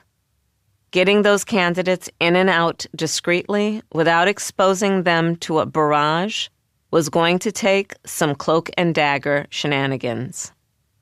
I'd need to make the decision by Monday, at the latest, since we'd announced that I'd appear with my chosen running mate Tuesday night in Philadelphia. The announcement location had been picked well in advance, simply because Pennsylvania was the most critical swing state, with 19 electoral votes. Secrecy around the interviews was important. It built excitement and momentum for the campaign. I planned to announce my decision by video, text, and email to supporters just before the Philly rally. The short list had been closely held. It was so secret that even my personal schedule identified the finalists only as candidate 1, 2, and 3. But media were reporting that some on the longer list who'd been considered earlier had cleared their schedules, canceling events in case they got the call to meet with me that weekend. Some big egos were about to take a bruising, and these were important people with vital work to do. It was wrong to keep them in the dark. We decided to let CNN know that the 3 finalists were Mark Kelly, Josh Shapiro, and Tim Walz. Trump, of course, immediately took the most divisive tact he could think of, musing publicly that Josh Shapiro's Jewish identity would cost me the votes of Arab Americans. It was a typical dog whistle, except that now the frequency was audible to more than his Charlottesville tiki torch acolytes. The timing of my running mate announcement had been driven by the virtual roll call of Democratic convention delegates that had started the night before. I couldn't announce a running mate until I officially held the nomination. There was zero suspense about that, since mine was the only name on the ballot. Because of our superhuman effort on the day Joe dropped out, we'd made it clear that I had the support needed, and no other candidate competed, to get the 300 signatures required by party rules to challenge me. The balloting was open till Monday evening, but word came through about 1 p.m. Friday from the party chair reporting that I'd crossed the threshold in the vote tally, making me the nominee. I was pressing on with the business at hand when Sheila grabbed me by the arms and said, "Please, just take 30 seconds. You need to appreciate the historic thing you've just accomplished." Trump had been saying he'd decide about debating me once I clinched the nomination. Sure enough, he released a statement on his Truth Social platform. It was classic Trump. Yes, he would debate me, but he'd reneged on the agreement negotiated for that debate. According to him, it would now be on September 4th, not 10th. It would be on Fox News, not ABC. And, quote, "The rules will be similar to the rules of my debate with Sleepy Joe, who has been treated horribly by his party, but with a full arena audience," unquote. I'm sure his team leaned on him to keep the rule that mics would be silenced during the other debaters' time. That was the one rule I wanted changed. I knew I could handle his disruptive asides, and I wanted viewers to see and hear how undisciplined and bullying he could be. His team knew that his crazy ranting didn't play well, so they'd kept that requirement in place. The wording of his statement made it sound as if I'd agreed to all the other changes. Nope. We could sense an air of panic in the Trump campaign. That day, we'd announced that we'd taken in $310 million in the last month alone, more than double his donations over the same period. So we decided to punch back hard. I responded I would be in the ABC studio on September 10th, whether he was there or not, and would be glad to use the 90 minutes of airtime exclusively. August 3rd, 94 days to the election. When we moved into the vice president's residence, I'd worked with a craftsman to design a table for the dining room. It comprised 3 squares that could fit together as one long table for big dinners or staff meetings, but could also be separated for smaller, more intimate occasions, with drop leaves that could be raised to make them round. On Saturday morning, we arranged the room for the next day's interviews. There was just a single square table in the center of the room. I would sit on one side. My potential VP would sit on the other. Either Sheila Nix or JOD would be on the sofa across the room, out of the candidate's line of sight. They would alternate as my second pair of eyes and ears. I didn't want to overstaff what was already a stressful situation. Very few people have ever made this decision. I called Hillary and Bill Clinton because they knew what it was like and would give me candid and confidential advice. One of your strengths, they said, is that you bring a joyful energy to the campaign. You have to choose someone who won't work against that. They told me to be aware that over the course of the campaign, people will be able to tell if it is a genuinely good relationship or a political marriage of convenience. Bill, you have to level with them and watch how they answer. Bill said that Al Gore was good for him because he knew things I didn't know. We were as different as daylight and dark, and it worked, he said. They both emphasized that I'd be offering this person the chance of a lifetime. so they'd better know it. If they were someone dying for immediate public recognition, it might not be the job for them. They might have to swallow a lot of crap. My staff and I spent much of the day going over the briefing books on each finalist, working out what we needed to glean from this final interview. We had the data. The main question remaining was, are they going to be compatible? I'd recruited my invaluable social secretary and residence manager, Storm Horncastle, to collect each finalist in her 1999 Jeep Wrangler. The press was used to seeing her coming and going from the residence, so if her passenger ducked, no one would know he was here. We dubbed it Operation Veep in a Jeep. I had an ulterior motive for recruiting Storm for this job. Storm is from Norway, not especially political, and had mostly worked in embassies prior to taking the job with me at the vice president's residence. She has an exquisitely tuned sense of protocol, is an excellent judge of character, and does not hold back her opinions. I thought it would be telling to see how each finalist treated her. Over the years, I'd learned it's one thing how people treat me. It's another to see how they behave towards someone they perceive as less powerful. I'm especially sensitive to this because as a child, I saw how my mother, a small brown woman with a foreign accent, would be treated in a fancy department store or other public places, as if she didn't belong or couldn't afford to be there. She was a distinguished scientist, doing groundbreaking research. But often, I saw her encounter derision and disrespect.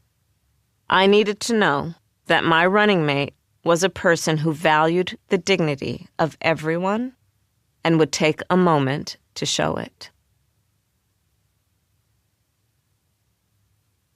August 4th, 93 days to the election.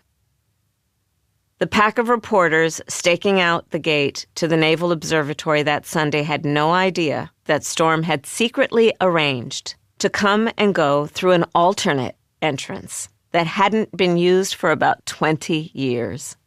Inside, I would be making one of the most difficult decisions of my life, against a background of international tension. On July 31st, Israel had pulled off the audacious assassination of Hamas's political leader right in the heart of Tehran, at the guest house of the Revolutionary Guard, no less. We expected Iran to respond. The question was how, when, and with what consequences. There's campaigning, and there is governing. That weekend, I would have to divide my focus between my role as a candidate for president and my most solemn duty as sitting vice president to help protect our nation's security. We had decided to hold a pre-brief before each interview and a debrief after. I knew all three men. We'd worked together. But this encounter was going to be very different. Josh Shapiro, governor of Pennsylvania, arrived first. Storm had picked him up from the parking lot of an elementary school in Glover Park. At the last minute, Storm had traded her Jeep for a vehicle with tinted windows, since discretion in this process was so important to us.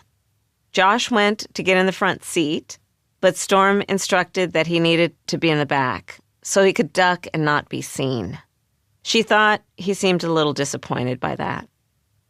When he learned she was the residence manager, he peppered her with questions about the house, from the number of bedrooms to how he might arrange to get Pennsylvania artists work on loan from the Smithsonian. In our meeting, he was, as always, poised, polished, and personable. I told him how much I admired his work. He was great on the stump, a wonderful campaigner, very compelling and very bright. Our careers synced in many places. While employed as a political advisor on Capitol Hill, he took night classes to get his law degree at Georgetown and then ran for Pennsylvania State House. He had been twice elected state attorney general. I'd had a chance to see how his mind worked when we were both Rodell Fellows at the Aspen Institute in 2006, when he was a member of the Pennsylvania State House and I was San Francisco DA. That 2-year bipartisan program for young elected leaders included seminars on the founding documents of democracy and ethics, as well as international trips exploring global issues. Josh had been elected governor in 2022 and was popular in a state with 19 electoral votes that we badly needed to win.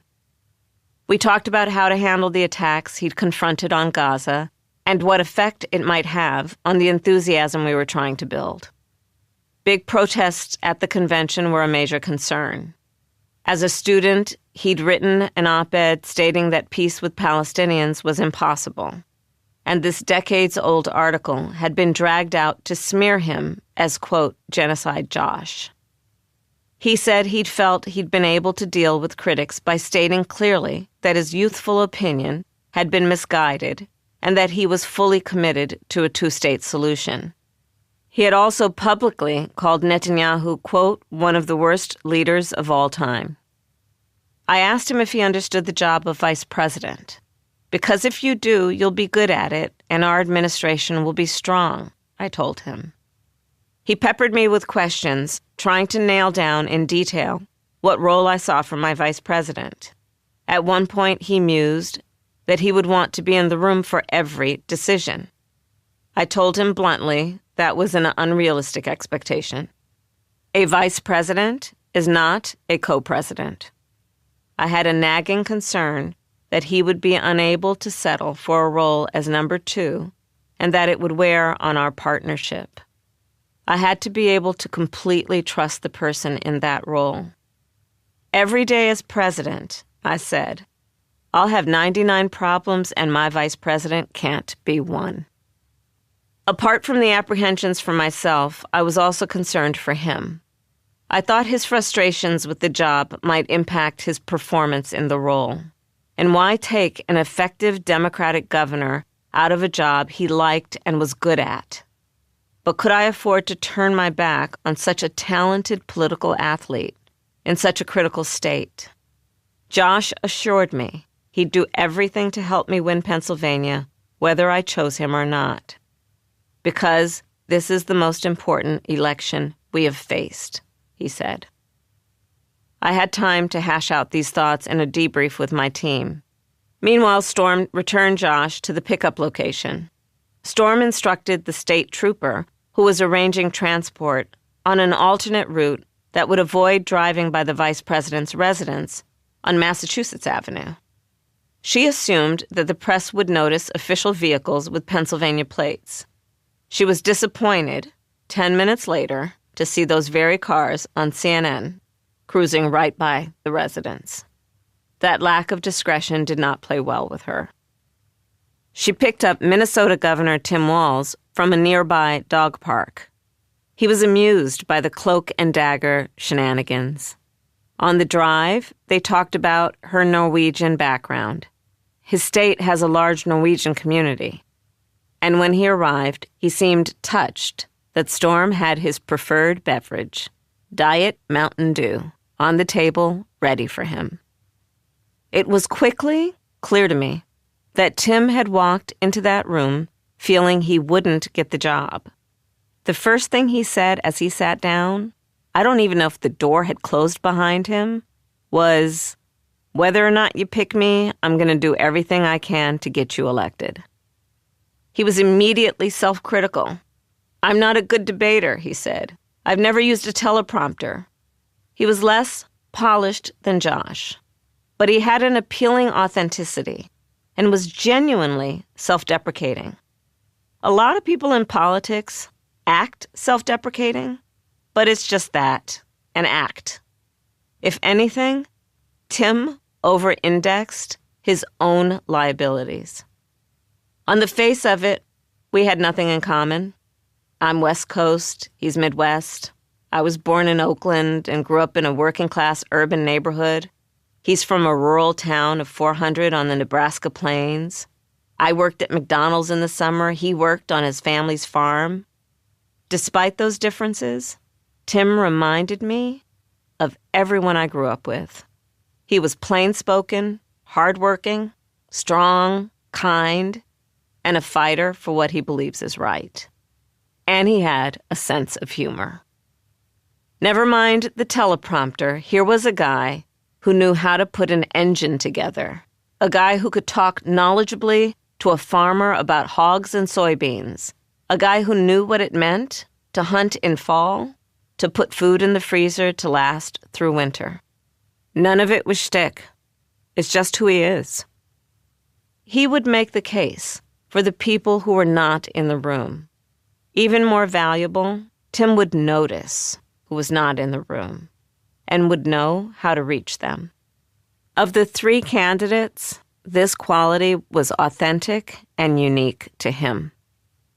As a farmer, factory worker, Army National Guardsman, social studies teacher, football coach, and Democrat who had beaten a 6-term Republican to win a congressional seat in 2006 and hold it through 5 elections, Tim had the most diverse life experience. He and his wife Gwen had struggled with infertility and had their daughter Hope through intrauterine insemination. Their son Gus, still in high school, had special needs. Tim had the empathy that came from living those experiences. He knew what it meant to suffer as much as he knew what it meant to succeed. His record as a 2-term governor was impressive. He'd pushed for and signed legislation codifying reproductive rights, providing free school meals, making college tuition free for low-income families, and requiring universal background checks for gun buyers. Under his leadership, his state was designated one of the most business-friendly in the nation. These were issues that mattered to me. They were the kinds of achievements I wanted for my administration. I felt like Tim knew how to help me get them done. He said he had no ambition to be president, that his aim as vice president would be doing meaningful work to improve people's lives.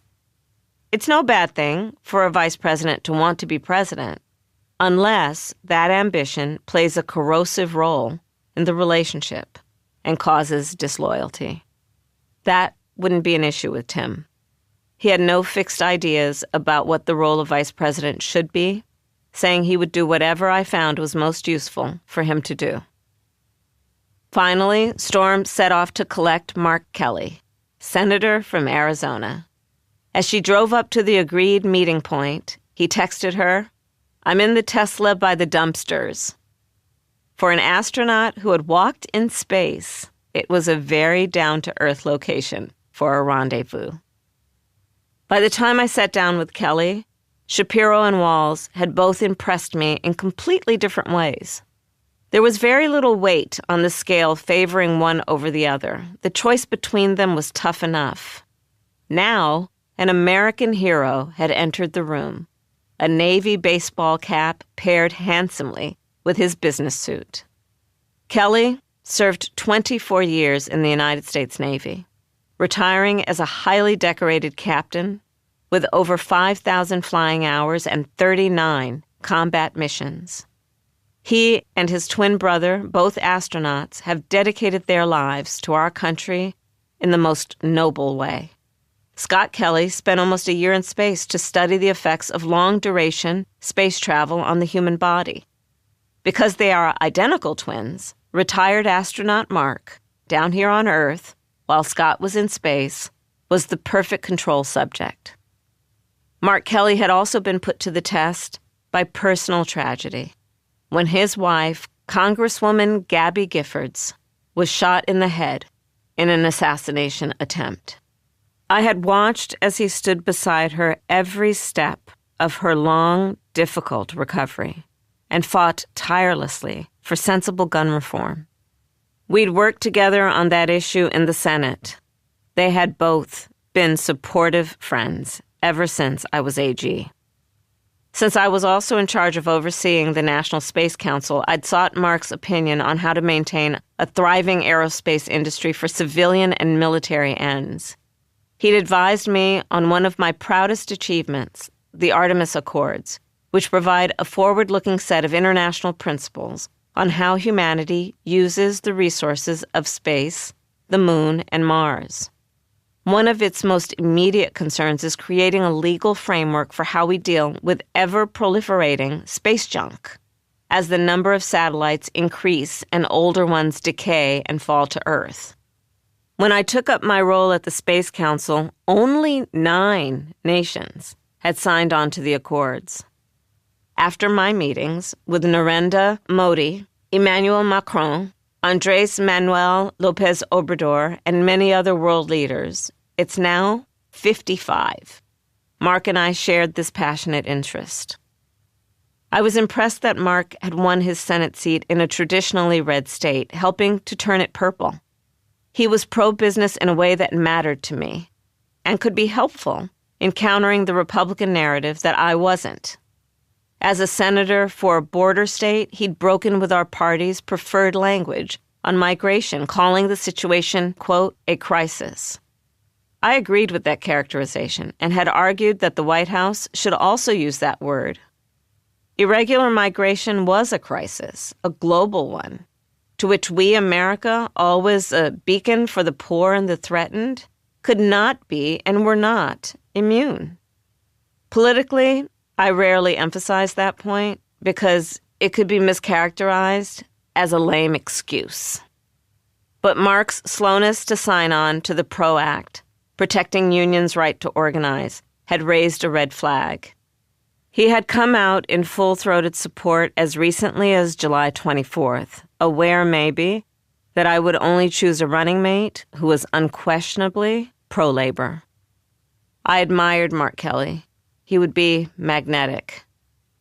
As I sat across from him, what I saw was our American ideal of selfless service. Untarnished, he also hadn't yet had a, quote, oh shit moment in his relatively short political career. I wasn't sure how he would cope with the kind of garbage Trump would throw at him. Could a captain, used to deference and respect, adapt to an opponent's national campaign, specifically designed to disrespect him, to cut a hero down to something small?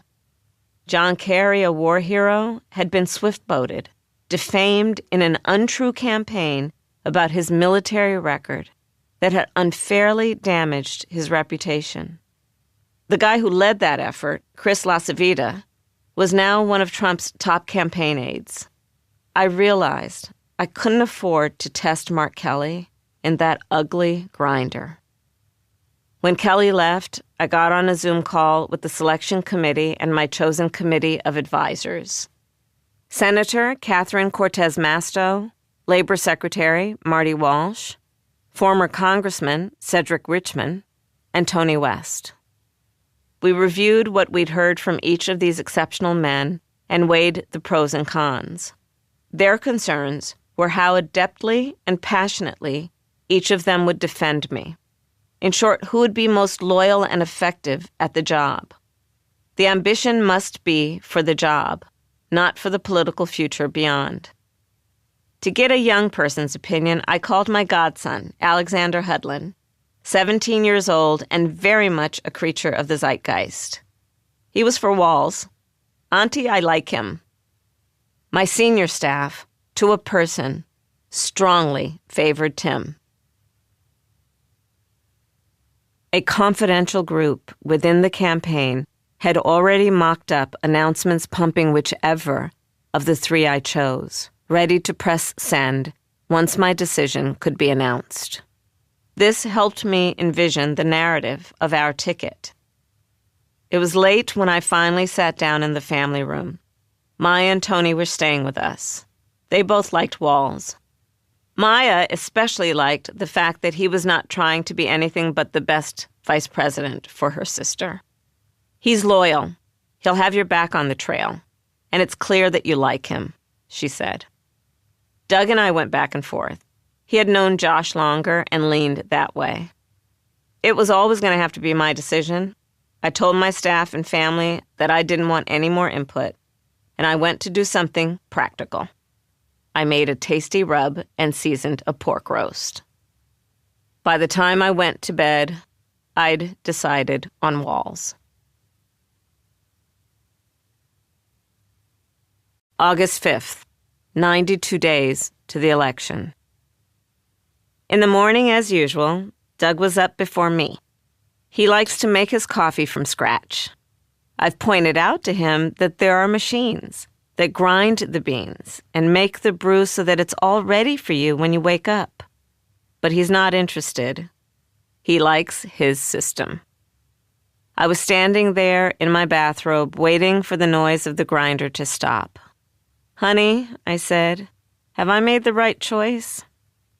I hate being indecisive, but there I was. Doug turned and gave me a look. "Your gut is always right. Trust it." I knew very well that wheels were already in motion. Sheila had assembled a small, trusted team who were en route to Minnesota to brief Tim and get the whole family ready for the rally that night.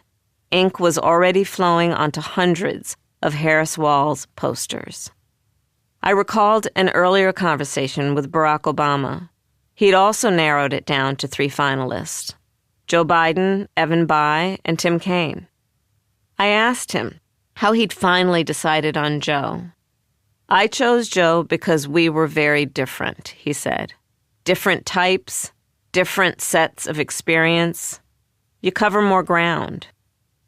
That accorded with my thinking and made me feel good about my decision. While I worked out, I turned on the television to see what the American people were watching.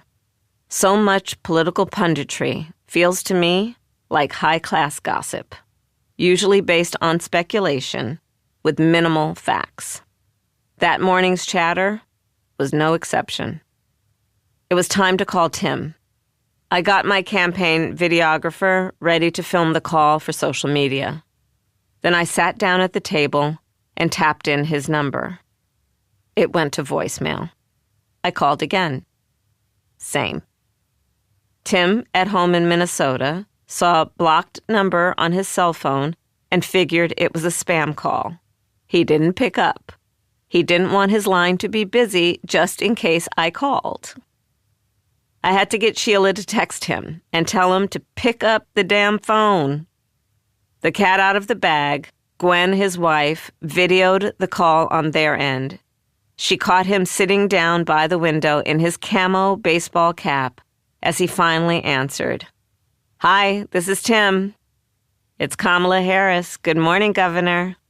"Listen, I want you to do this with me. Let's do this together. Would you be my running mate?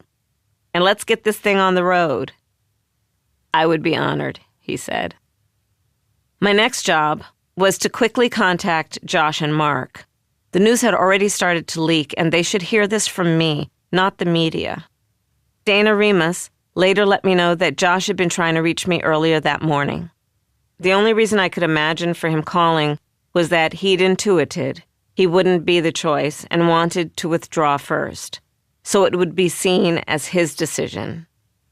But nothing was said about that, and he graciously offered to introduce us in Philly.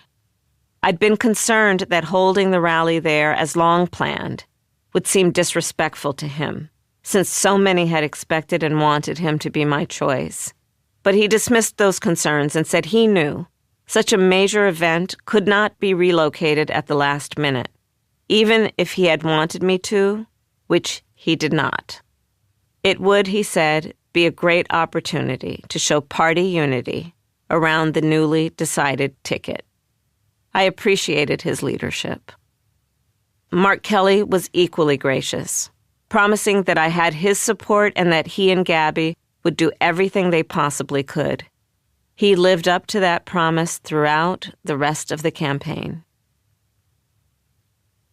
Of course, the world had not conveniently paused as I managed the vice presidential process. The White House sits at the center of a hailstorm of events, national and global, and that barrage does not stop for an election. As I'd been interviewing and making my decision, I was acutely aware of the rising tensions between Iran and Israel. That afternoon, I headed to the Situation Room, where the president had convened a meeting of the National Security Team. My first duty as vice president was to be there to help assess the intelligence and advice, and to offer the room and the president my perspective. I'm only the 11th sitting vice president to run for president. When speaking on the campaign trail or facing Trump on the debate stage, the gravity of moments in the Situation Room weighed heavily on my heart and mind. I will never discuss, here or anywhere else, the conversations in that room, the middle-of-the-night calls to gather there, the dramas that unfolded. Unlike the current national security team, we did not hash out our plans on Signal. America's national security relies heavily on classified information that our adversaries try very hard to acquire. Why make it easy for them? And where is the professionalism? Where is the self-discipline? As soon as I became vice president, I disabled my text capability and even the camera on my phone.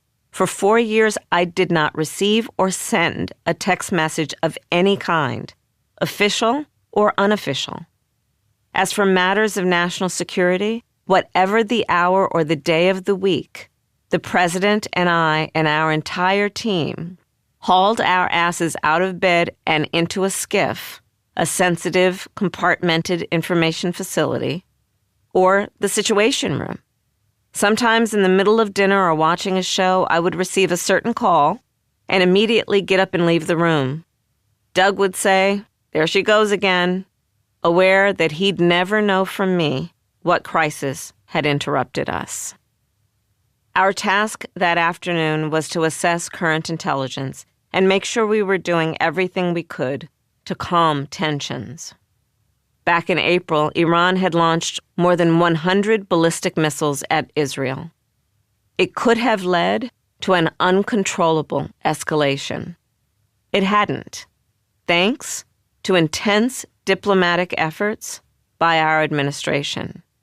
We and our regional allies had rallied to Israel's defense and limited the damage. We have not had diplomats or a CIA station in Iran for almost a half-century, since students occupied our embassy and took our people hostage in 1979. We know the threat posed by the regime of the Ayatollahs, but the United States has not always aligned with our Israeli allies on how best to contain it.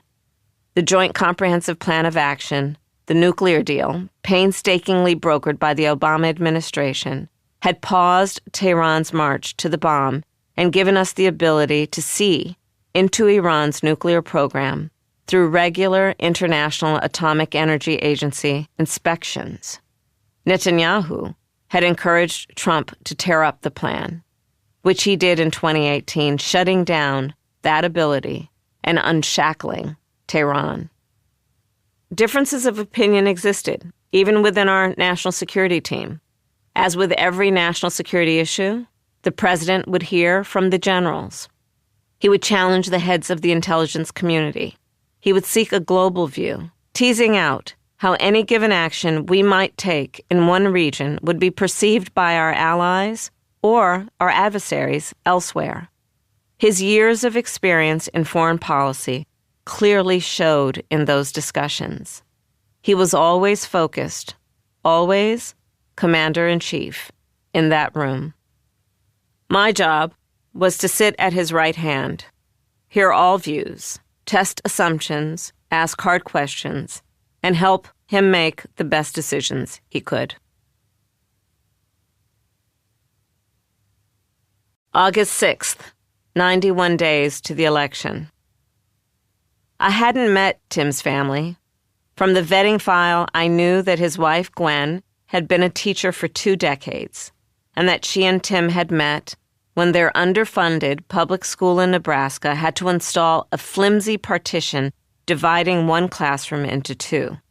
She taught on one side, Tim on the other. I also knew that she'd championed criminal justice reform and stressed the role of educational opportunity in diverting youth from crime. I knew we'd be closely aligned on these issues. While she was known as an important advisor to her husband, she hadn't taken a high-profile public role as Minnesota's First Lady. I wondered how she'd manage the glare of the next 91 days. It didn't take long to find out. Gwen got right in there and proved to be a force. As wife of a two-term governor and a guy who'd held congressional leadership positions, she was no neophyte on the trail, exuding warmth, heart, and soul. A campaign like ours is something you do as two couples, two families, two partnerships, combining to form a third. It forges intimacy and brings you close. I adore Gwen. Our first encounter was in the locker room of the Temple University gym, appropriate enough for Coach Walls. It was my idea for the campaign to lean into Tim's brand as coach, a role that conveys both strength and caring.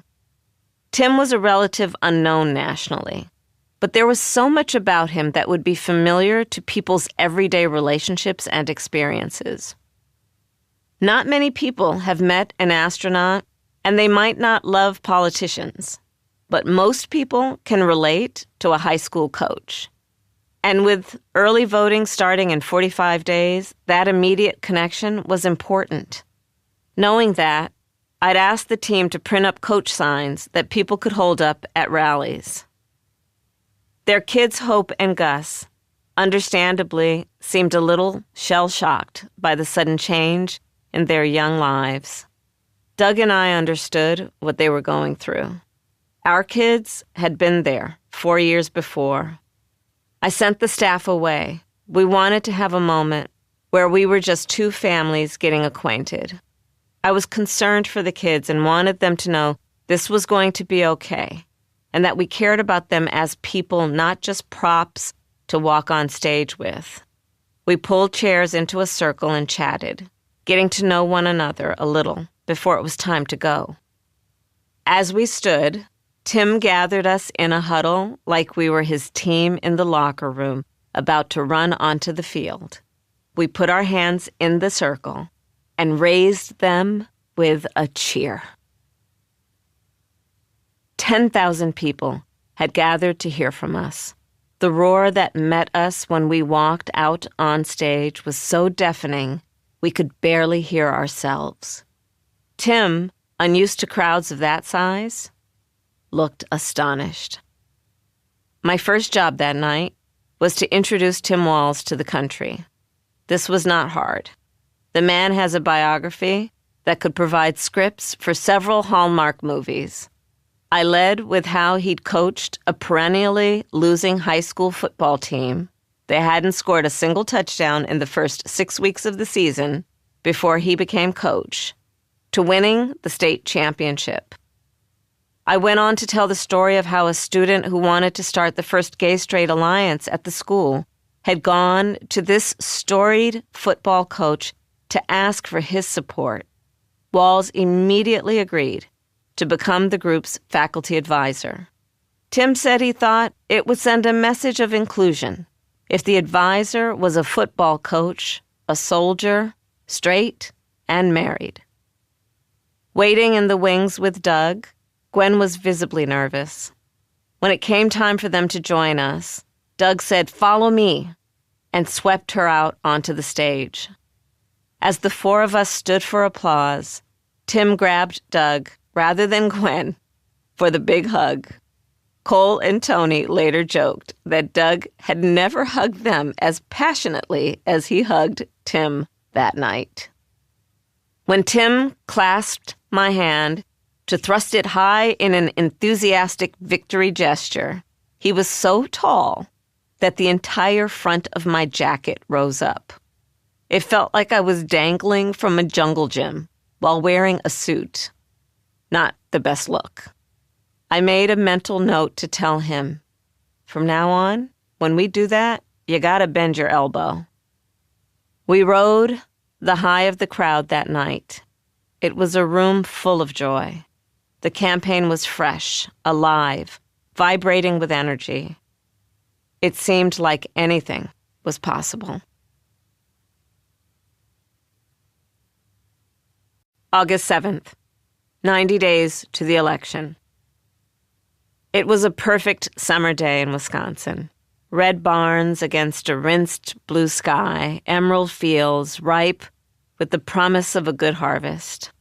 I lived in Wisconsin for a while when I was a preschooler, and my parents had teaching jobs there. The beauty of the state on days like this brings back strong childhood memories. I'd left a muggy, overcast Washington, D.C. for my first full day on the trail with Tim. When I boarded Air Force Two, I checked in with my team in the front cabin. Sheila and my dedicated Deputy Chief of Staff, Aaron Wilson, were among those staffing me that day. Then I headed back through the cabin containing my Secret Service detail for a few minutes of off-the-record chat, or OTR, with the traveling press. These informal sessions before Wheels Up were useful for both of us. They got to ask me anything. And as the different reporters who joined us covered diverse beats, the topics could be wide-ranging. My responses were candid and would often inform the on-record questions they would ask me later. For my part, I got a preview of the issues that might shape the day's news cycle. Pool reporters work hard, fast, and selflessly. Since not every reporter can fit on the plane or in the West Wing, representatives of each media organization rotate the responsibility for being with me or the president and send out the first quick drafts of what is going on for the use of all their colleagues. They are on duty whenever we are engaged in public events, and in a campaign, that can be a long day's work. Pool reports generally start with the words pool swept, meaning they and their belongings have been checked by security. And in their words, loading, rolling at some ungodly hour. They generally end late at night with the word lid. This indicates there will be no more news that day, although not because I've finally gone to bed. My day continues with briefings, prep, sometimes radio interviews, live or recorded. My personal lid often doesn't go on until the very early hours. On the way back from the OTR with the press pool to my cabin up front, I had a cherished ritual. I always high-fived the head of my Secret Service detail, who would stand as I walked by. "Max," I'd exclaim as our hands met in the air. "Ma'am," he'd crisply reply. The Secret Service assigns code names to its protectees. Mine, aptly, was Pioneer. Doug's, Playmaker. The kids, who also had Secret Service protection, were allowed to choose their own names so long as they started with P. Ella, with her quirky sense of humor, chose Pickle. Cole became Pirate. We landed at Chippewa Valley Regional Airport to be greeted by local officials and Girl Scout Troop 3307. I asked the girls about their summer plans, and one asked about mine. I said I was planning on going somewhere in 90 days, and we shared a laugh. I got into my motorcade, but we weren't pulling out. I asked Max, why weren't we leaving? That was when I learned we were being held up by J.D. Vance. He was out of his car and walking toward Air Force Two, in violation of every rule of security and protocol. I later learned that he told reporters he was there because, quote, "I just wanted to check out my future plane." Had I known he was pulling that juvenile stunt, I would have been inclined to step from my car and use a word I believe best pronounced correctly. It begins with an M and ends with a. By now, I suppose he will be well acquainted with that old plane. It came into service for Al Gore in 1998. It's hard to replace, since Boeing no longer makes a jet as compact yet high-powered, able to take off and land at smaller airports like Chippewa Valley Regional. Vance will have learned that the vice president's seat resists adjustment when you want to move it, but flies unexpectedly forward at inopportune moments. He'll know that the door to the restroom doesn't always stay closed or may not even open. Wrestling with that door as we were trying to fix America's infrastructure problems, I knew this was one infrastructure problem I would not be able to fix. When press would cover me hustling up the stairs to board, it wasn't because I relished the luxury of that plane. It was the thought of the comfy Uggs I kept on board when I could finally kick off my high heels. It is probably just as well that I didn't know about Vance's sophomoric comment that day, since I was already annoyed. As Maya Angelou famously said, when someone shows you who they are, believe them the first time. He had dared to accuse Tim Walz of, quote, stolen valor, a grievous smear pieced together from the most threadbare scraps. Walz entered the National Guard at 17 and served for 24 years, including an overseas deployment to Italy. He could have retired after 20 years, but re-upped after 9/11 and continued to serve until deciding to run for Congress in May of 2005, flipping a solidly red seat. His unit was notified of a deployment 2 months after his retirement and actually deployed a full 8 months after that. Vance picked on Tim's statement when arguing for an assault weapons ban in 2018 that, quote, these weapons of war that I carried in war had no place on civilian streets. Walz hadn't seen combat during his deployments. Neither had Vance, who served 4 years as reporter in the Marines' Public Affairs Department. But that didn't stop him from spinning Tim's minor misstatement into a swift boat-style slander. He also implied that Tim's retirement had been timed to avoid the Iraq deployment, even though it had been entirely driven by the timing of his run for Congress. These attacks went against everything I knew and admired about the military code of honor. I was appalled that Vance would stoop so low to wound and rattle a fellow veteran, a better man. Our motorcade turned down a dusty road toward a vast field, colorful, with 12,000 people and resonant with the strains of the band Bon Iver finishing a live set. Some people had abandoned their cars a mile from the field and walked the rest of the way. Many held their blue Harris Wall signs over their heads for protection from the brilliant sunshine. A local farmer introduced Tim as a lifelong Midwesterner who understands rural America. Tim proved it as he spoke, connecting to the enthusiastic crowd and finding a Midwestern cadence in which to talk about reproductive rights, LGBTQ+ issues, and how Trump's Republicans infringed on basic freedoms. Even if we wouldn't make the same choices for ourselves, there's a golden rule. Mind your own damn business, he said. I don't need you telling me about our health care. I don't need you telling us who we love, and I sure the hell don't need you telling us what books we're going to read. Then he took a sly swipe at J.D. Vance, who was over at an aviation equipment manufacturer in nearby Eau Claire, busy lying about Tim's record. Just like all of us in regular America, we go to Yale and then we have our careers funded by Silicon Valley billionaires. And then you write a book about the place you grew up and you trash that place.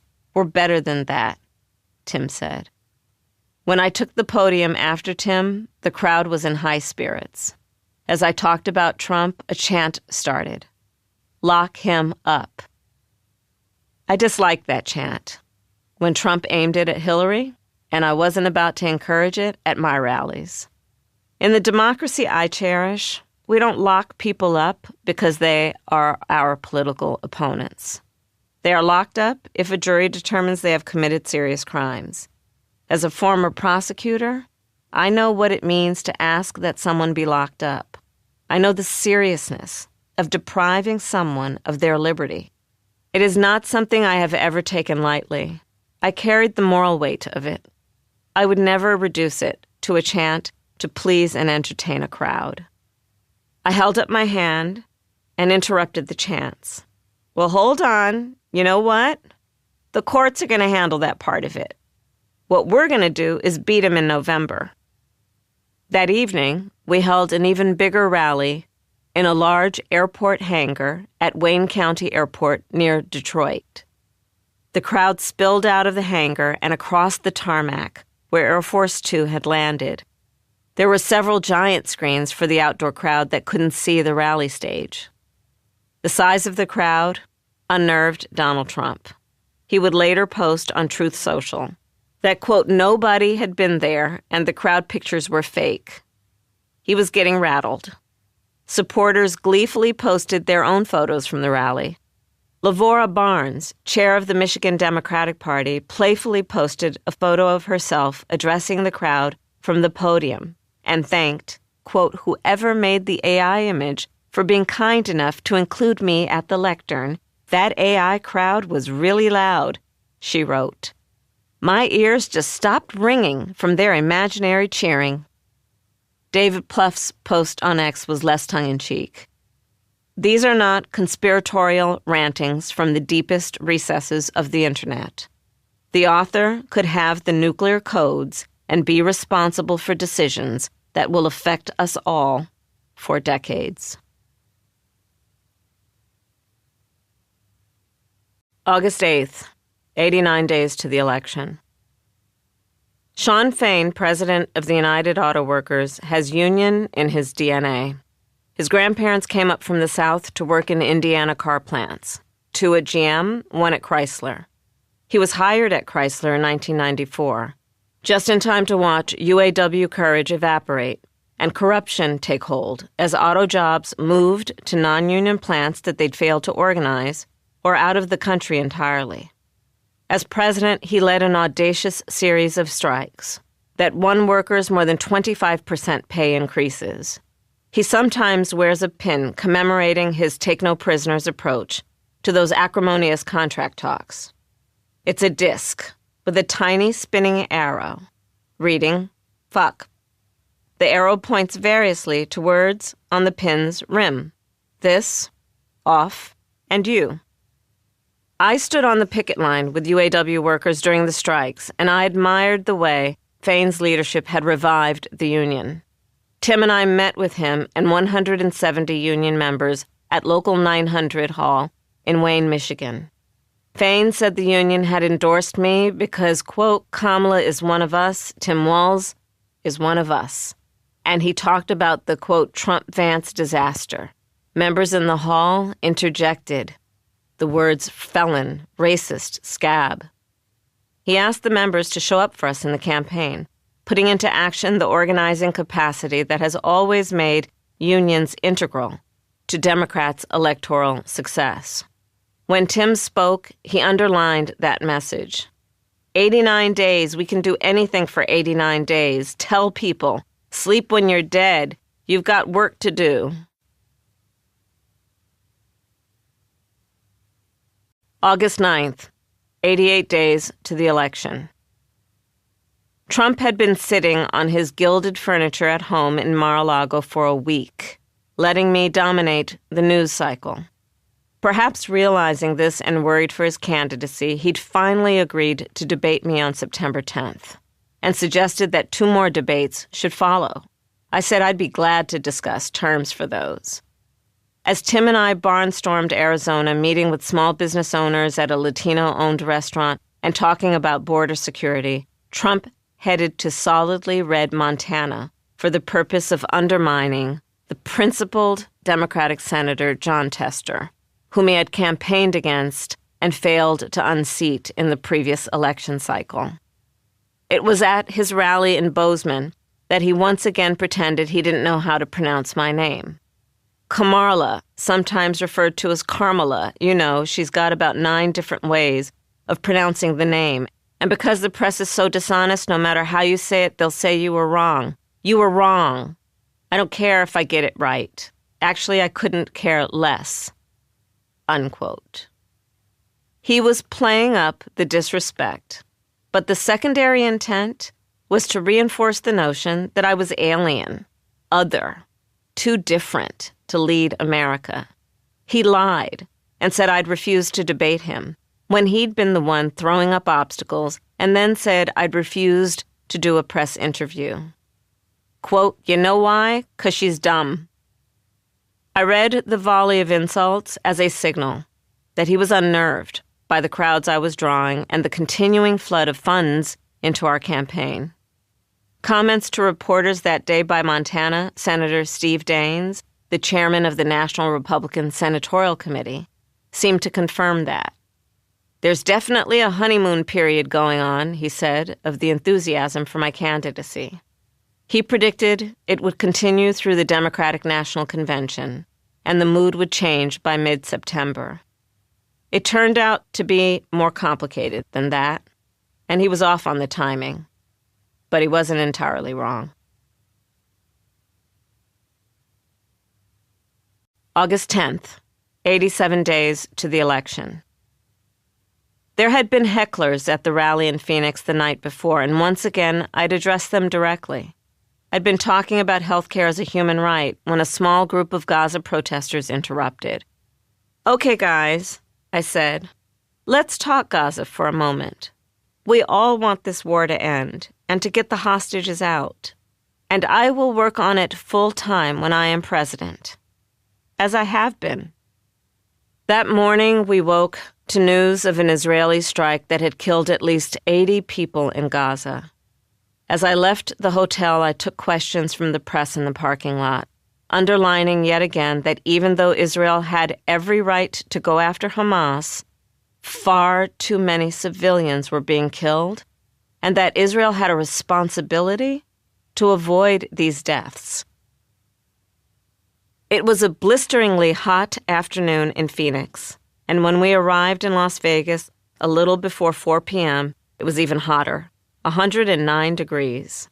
Since I joined the race, volunteer numbers in Nevada had surged 400%, thanks in large part to the organizing work of Megan Jones.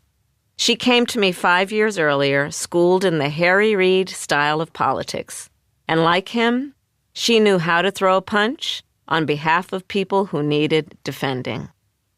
There was a long line of supporters still waiting to get through the magnetometers into the university arena where we'd hold the rally. I was concerned for so many people standing outside in that extreme weather, especially when I heard ambulance sirens. People were collapsing from heat stroke. Local officials wisely made the call to close the doors to avoid more casualties. 4,000 people were turned away. On that occasion, the officials made the right humane call. But there were other times, other venues, where my deputy chief of staff, Aaron, had to argue with fire marshals who wanted to shut the doors and turn crowds away long before the posted safe capacity had been reached. Sometimes this happened when the lines were still long and whole sections of seating had yet to be filled. It was political gamesmanship, pure and simple. I was lucky to have a tough-minded team to push back against it, but they did not always prevail. So many people stand behind a candidate doing unglamorous, indispensable work. Juan Ortega oversaw my advance team, the people who wrangle venues, hotels, drop-in visits, liaising with local communities, smoothing over all kinds of problems. One person I saw almost every day was Alexa Lewis. She was there in the wings at every rally. I would walk from the venue's green room to a designated spot backstage, where if there was a monitor, I could watch the remarks of the person introducing me. Then I would move to the wings at the side of the stage. It would be just me, Alexa, and the Secret Service. Alexa would stand, her right hand held out in a stop sign, and I would wait obediently behind her. Freedom would play, and at the exactly right moment, Alexa would turn her hand over in a go-ahead gesture, and I would head for the stage. She was my human traffic light. To the 12,000 who had made it inside at that Las Vegas rally, I expressed gratitude to the Culinary Workers Union. which had endorsed us, and I promised to work to increase the minimum wage. The CWU's members are mostly women, mostly immigrants. They prepare the food, make the beds, clean the rooms, do the invisible work that allows visitors to have a great time. They are the people you don't see, hardworking, unsung, underpaid. The culinary workers had asked in earlier discussions that we eliminate tax on tips, and my policy team had been working on our proposal before Trump's half-baked announcement. I'd much rather give a tax cut to low-wage service workers than to billionaires. But unlike Trump, I worked to pair the exemption idea with an increase in the minimum wage. Because the sad fact is that most tipped workers are so underpaid that they don't earn enough to owe any federal taxes. For those people, eliminating the tax on their tips would be meaningless. I stressed that the exemption would be crafted to ensure affluent professionals didn't start restructuring their compensation to take advantage of the loophole. Las Vegas was the last stop on this swing state tour. Air Force Two was headed next to San Francisco, where my political career began. August 11th, 86 days to the election. One reason I'd come home to the Bay Area was to address nearly 700 key supporters who together just that evening had raised over $12 million for my campaign. There were many long-standing friends there, but two of the faces I was happiest to see were Amara's and Leela's. They dashed into my arms, and I hugged and loved them up. It had only been a couple of weeks since I'd waved goodbye to them from my helicopter, but so much had happened. When Nancy Pelosi, vivid in a fuchsia pantsuit, walked on stage to introduce me, the audience stood in applause. She had been the most skilled House Speaker since Tip O'Neill. Branded a San Francisco liberal, her opponents soon learned that she was genetically a Baltimore girl.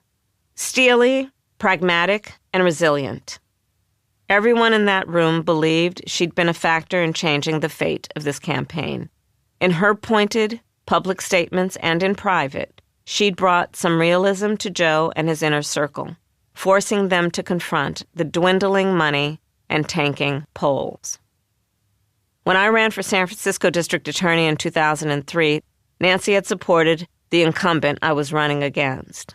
When I won, she praised my strategy. She had been blunt about preferring a mini primary after Joe stepped down, but she'd quickly offered her full support to me once she realized I had the numbers and the vocal support of so many other party leaders.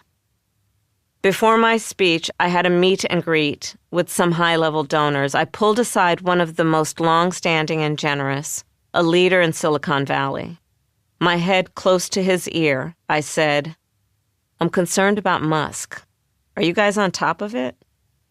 I wanted reassurance that the tech people who supported democracy were putting resources into combating myths and disinformation. We needed a counterforce to whatever might be brewing, and I knew the campaign I'd inherited didn't have the skill set or the resources for it.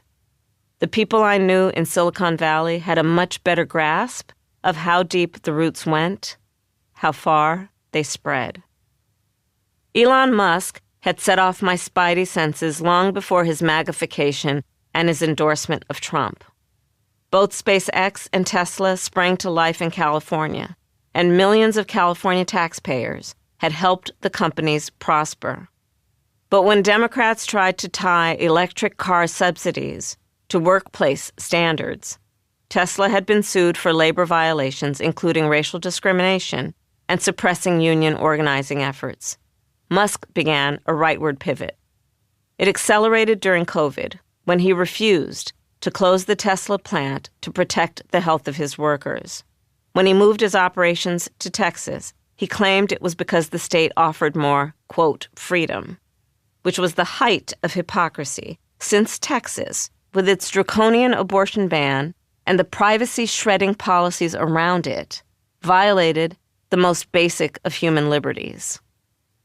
Musk is a talented entrepreneur, but there are genius engineers behind the cars and rockets, such as Tesla's former longtime chief technical officer, J.B. Straubel, who deserve just as much credit.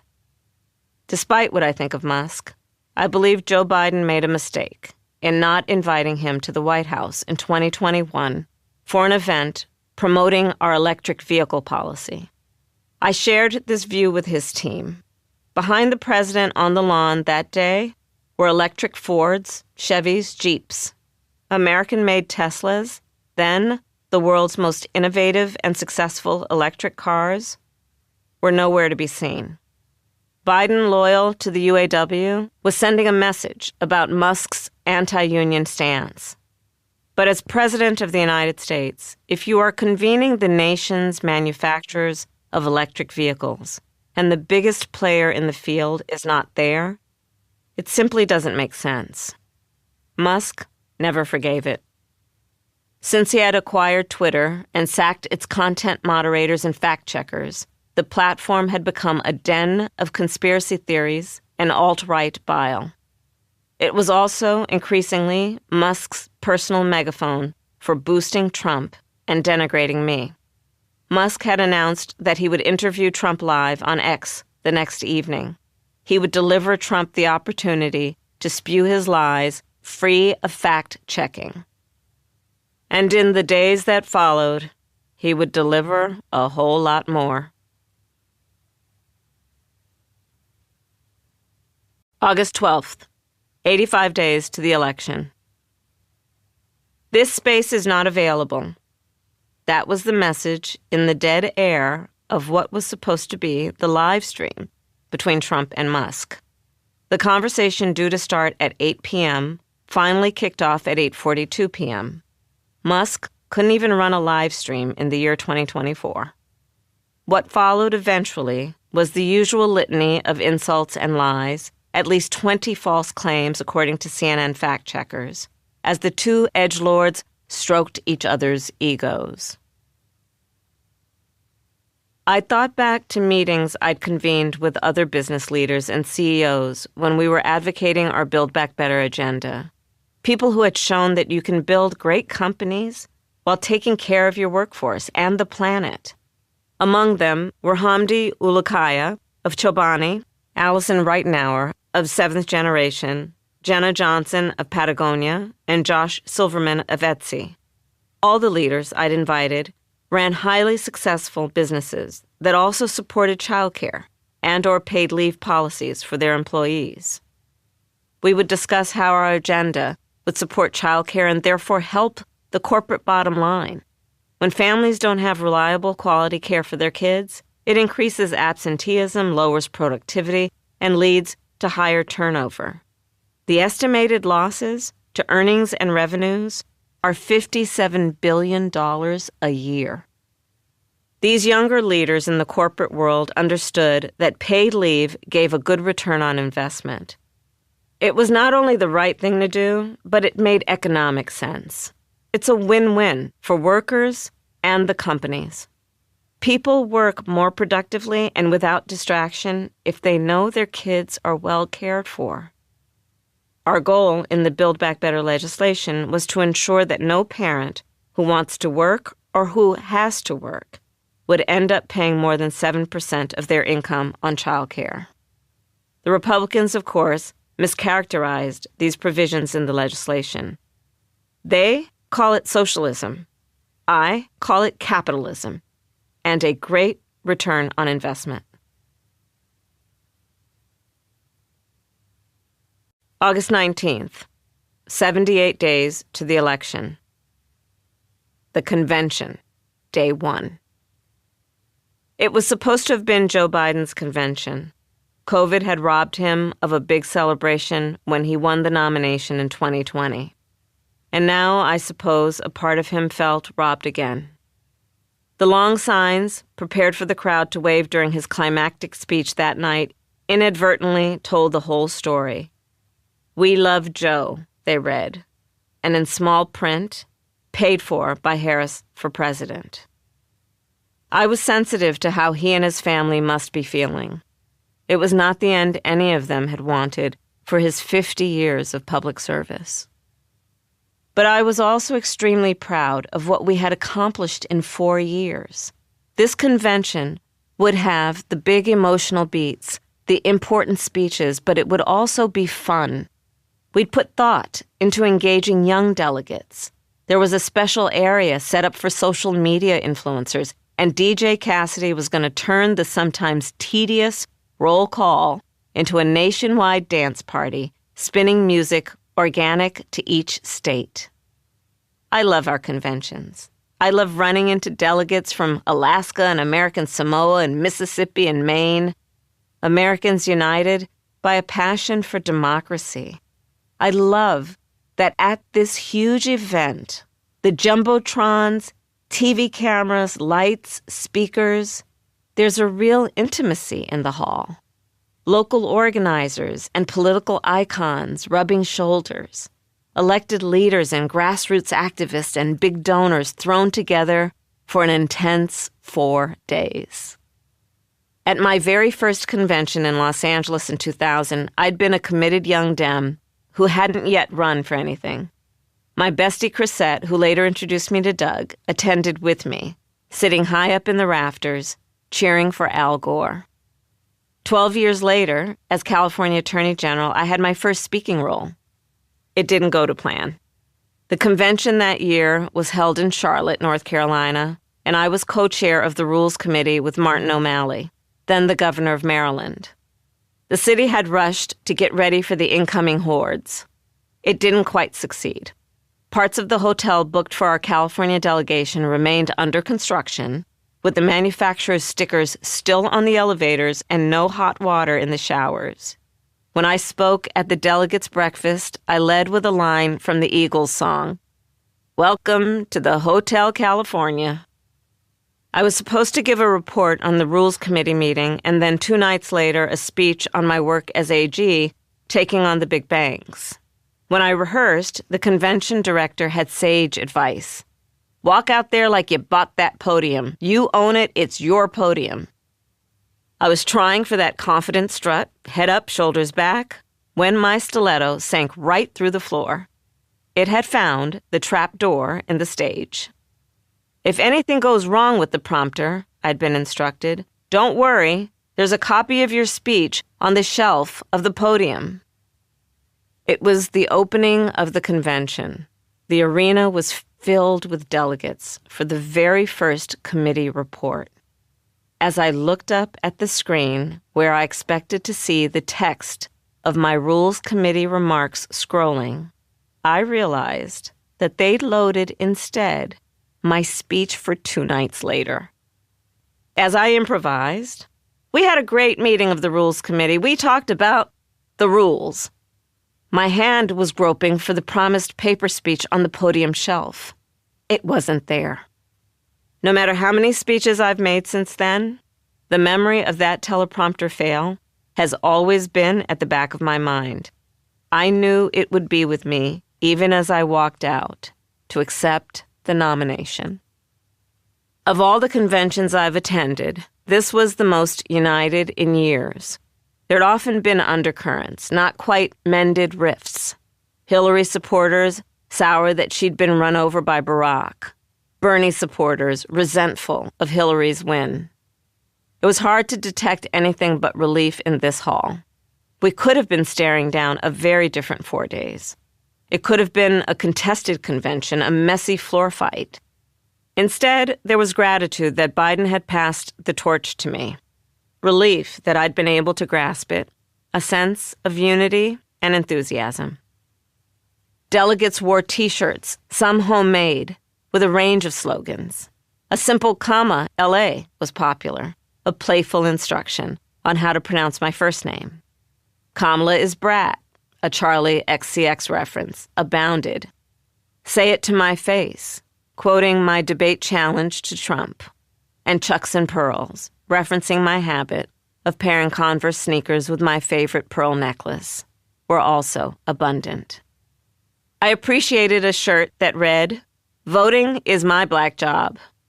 A delegate and dear friend from San Francisco, Matthew J. Rothschild, proved to be a favorite with press photographers, sporting a boater hat bedazzled with sprays of glittery stars, red, white, and blue ribbons, and a Kamala doll head.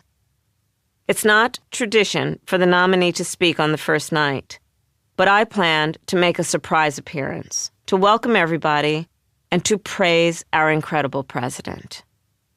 Backstage, I met up with two of the most important people from my childhood. They would speak that night, following a short biographical video about me. Stacy Johnson Baptiste was my best friend in kindergarten and remains one of my closest confidants. Her mom, Doris Johnson, and my mother were dear friends. I remember them laughing. They would always cut up together. When she looked at me, held my hand, and said, "Your mother would be so proud of you," I knew she was standing in for my mother, and I could feel my throat constrict. But I would not let myself cry. I told myself, I will not do that tonight. After I went on stage for my brief remarks, I joined the audience to sit next to Doug and Tim. I'm not sure when I started to worry, but at some point, I realized that things were running behind. I knew the program. I knew what we had to get through. If they didn't pick up the pace, I feared that Joe's speech might get pushed right to the edge or even out of prime time in the East. I wanted Joe to have his moment. I couldn't figure out what was up. None of the speeches seemed to be running noticeably over time, although I did observe that Sean Fain, sporting a Trump is a scab t-shirt, finished his timed remarks, which had been loaded in the teleprompter, and then continued his rousing defense of unions from additional notes he'd somehow smuggled onto the podium. And while the introduction said Senator Raphael Warnock, the person who actually walked onto the stage was Reverend Warnock, the head preacher at Ebenezer Baptist Church. Needless to say, he was not brief. I later learned that Biden's people were backstage, reaming out anyone and everyone. Parts of the program were untouchable. Jill Biden had to speak. Then their daughter, Ashley, would introduce Joe. To gain back time, something would have to be cut. In the end, a performance by James Taylor and a video about Joe that Steven Spielberg worked on were regretfully sacrificed. He was supposed to go on at 9:44 p.m., even with those program cuts. When Joe walked on stage to an almost 5-minute audience chant of "Thank you, Joe," it was 11:30 Eastern Time. He spoke for nearly an hour, detailing the accomplishments of our administration. It was a legacy speech for him, not an argument for me, and he was entitled to it.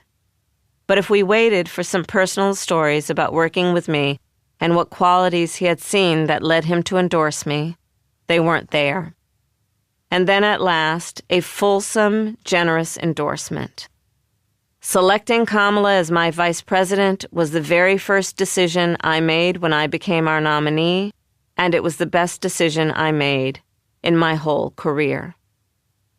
Given that his career spanned half a century, that was saying something.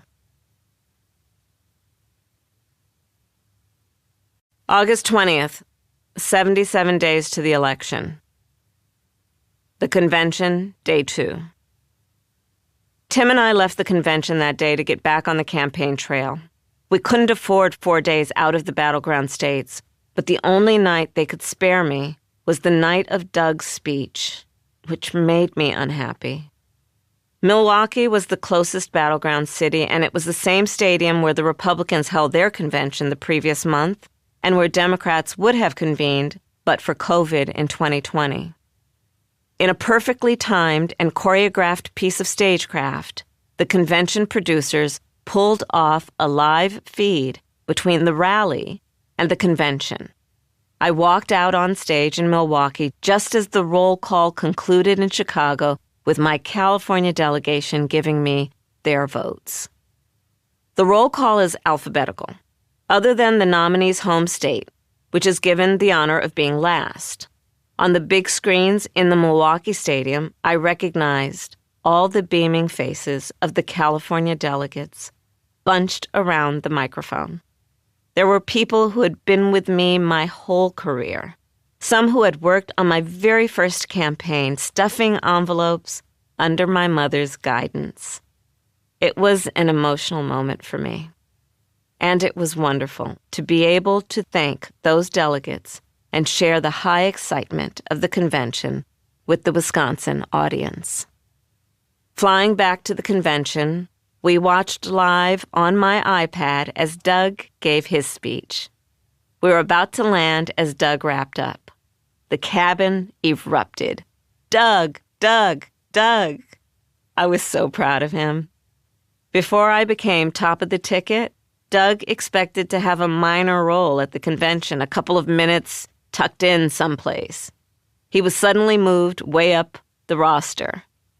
"You're going Tuesday," he was told.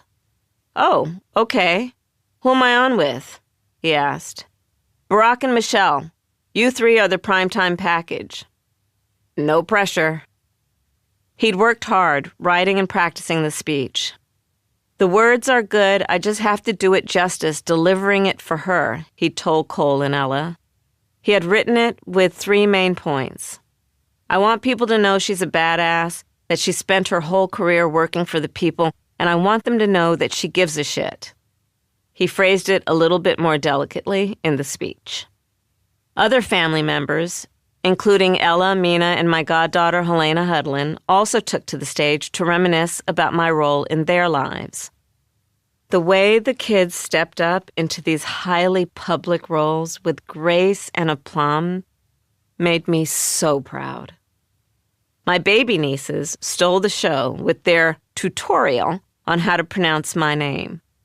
Comma, like a comma in a sentence, then la, like la la la.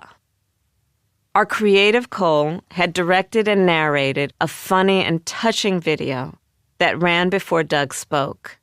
It had family pictures of Doug in his very 70s, oversized bow tie at his bar mitzvah, and as an athletic hunk at summer camp. It had his official Employee of the Month photo from McDonald's, and the photo of him wearing that ferocious expression as he grabbed the guy who rushed the stage at my event years earlier. The video dealt frankly with the sadness of the divorce from Kirsten and told the story of how we met and the family we'd all built together. Then Doug's speech described to the world who I was to him, in our family, and as he witnessed my work in the vice president's office. It was an eloquent narrative and a bracing refutation of the ways I had been mischaracterized. Doug's an excellent trial lawyer. He knows how to keep his cool under pressure. No one wants a lawyer who is nervous in front of an audience. But stepping out onto that huge stage, facing a forest of Doug signs, was a whole other level. He took a breath, centered himself, and started his speech with a shout-out to my big, beautiful, blended family up there. Kirsten was sitting with Cole and Ella, Doug's parents, his brother, sister, and our niece and nephew, Arden and Jasper. And a special shout-out to my mother, mimicking her Brooklyn accent. The only person in the world who thinks Kamala is the lucky one for marrying me. It was a speech full of humor, love, and passionate conviction. Dougie had nailed it. August 21st, 76 days to the election. The convention, day 3. Oprah Winfrey was a surprise speaker at the convention. She hadn't been listed on the program and had snuck into the auditorium in a hat, glasses, and a face mask. In her rousing speech, she listed all the many places in America where she had lived. But it was obvious from the cheers as she took the podium that Chicago claimed her as their own. She did her usual magic, spinning history into a unifying story of optimism and inclusion.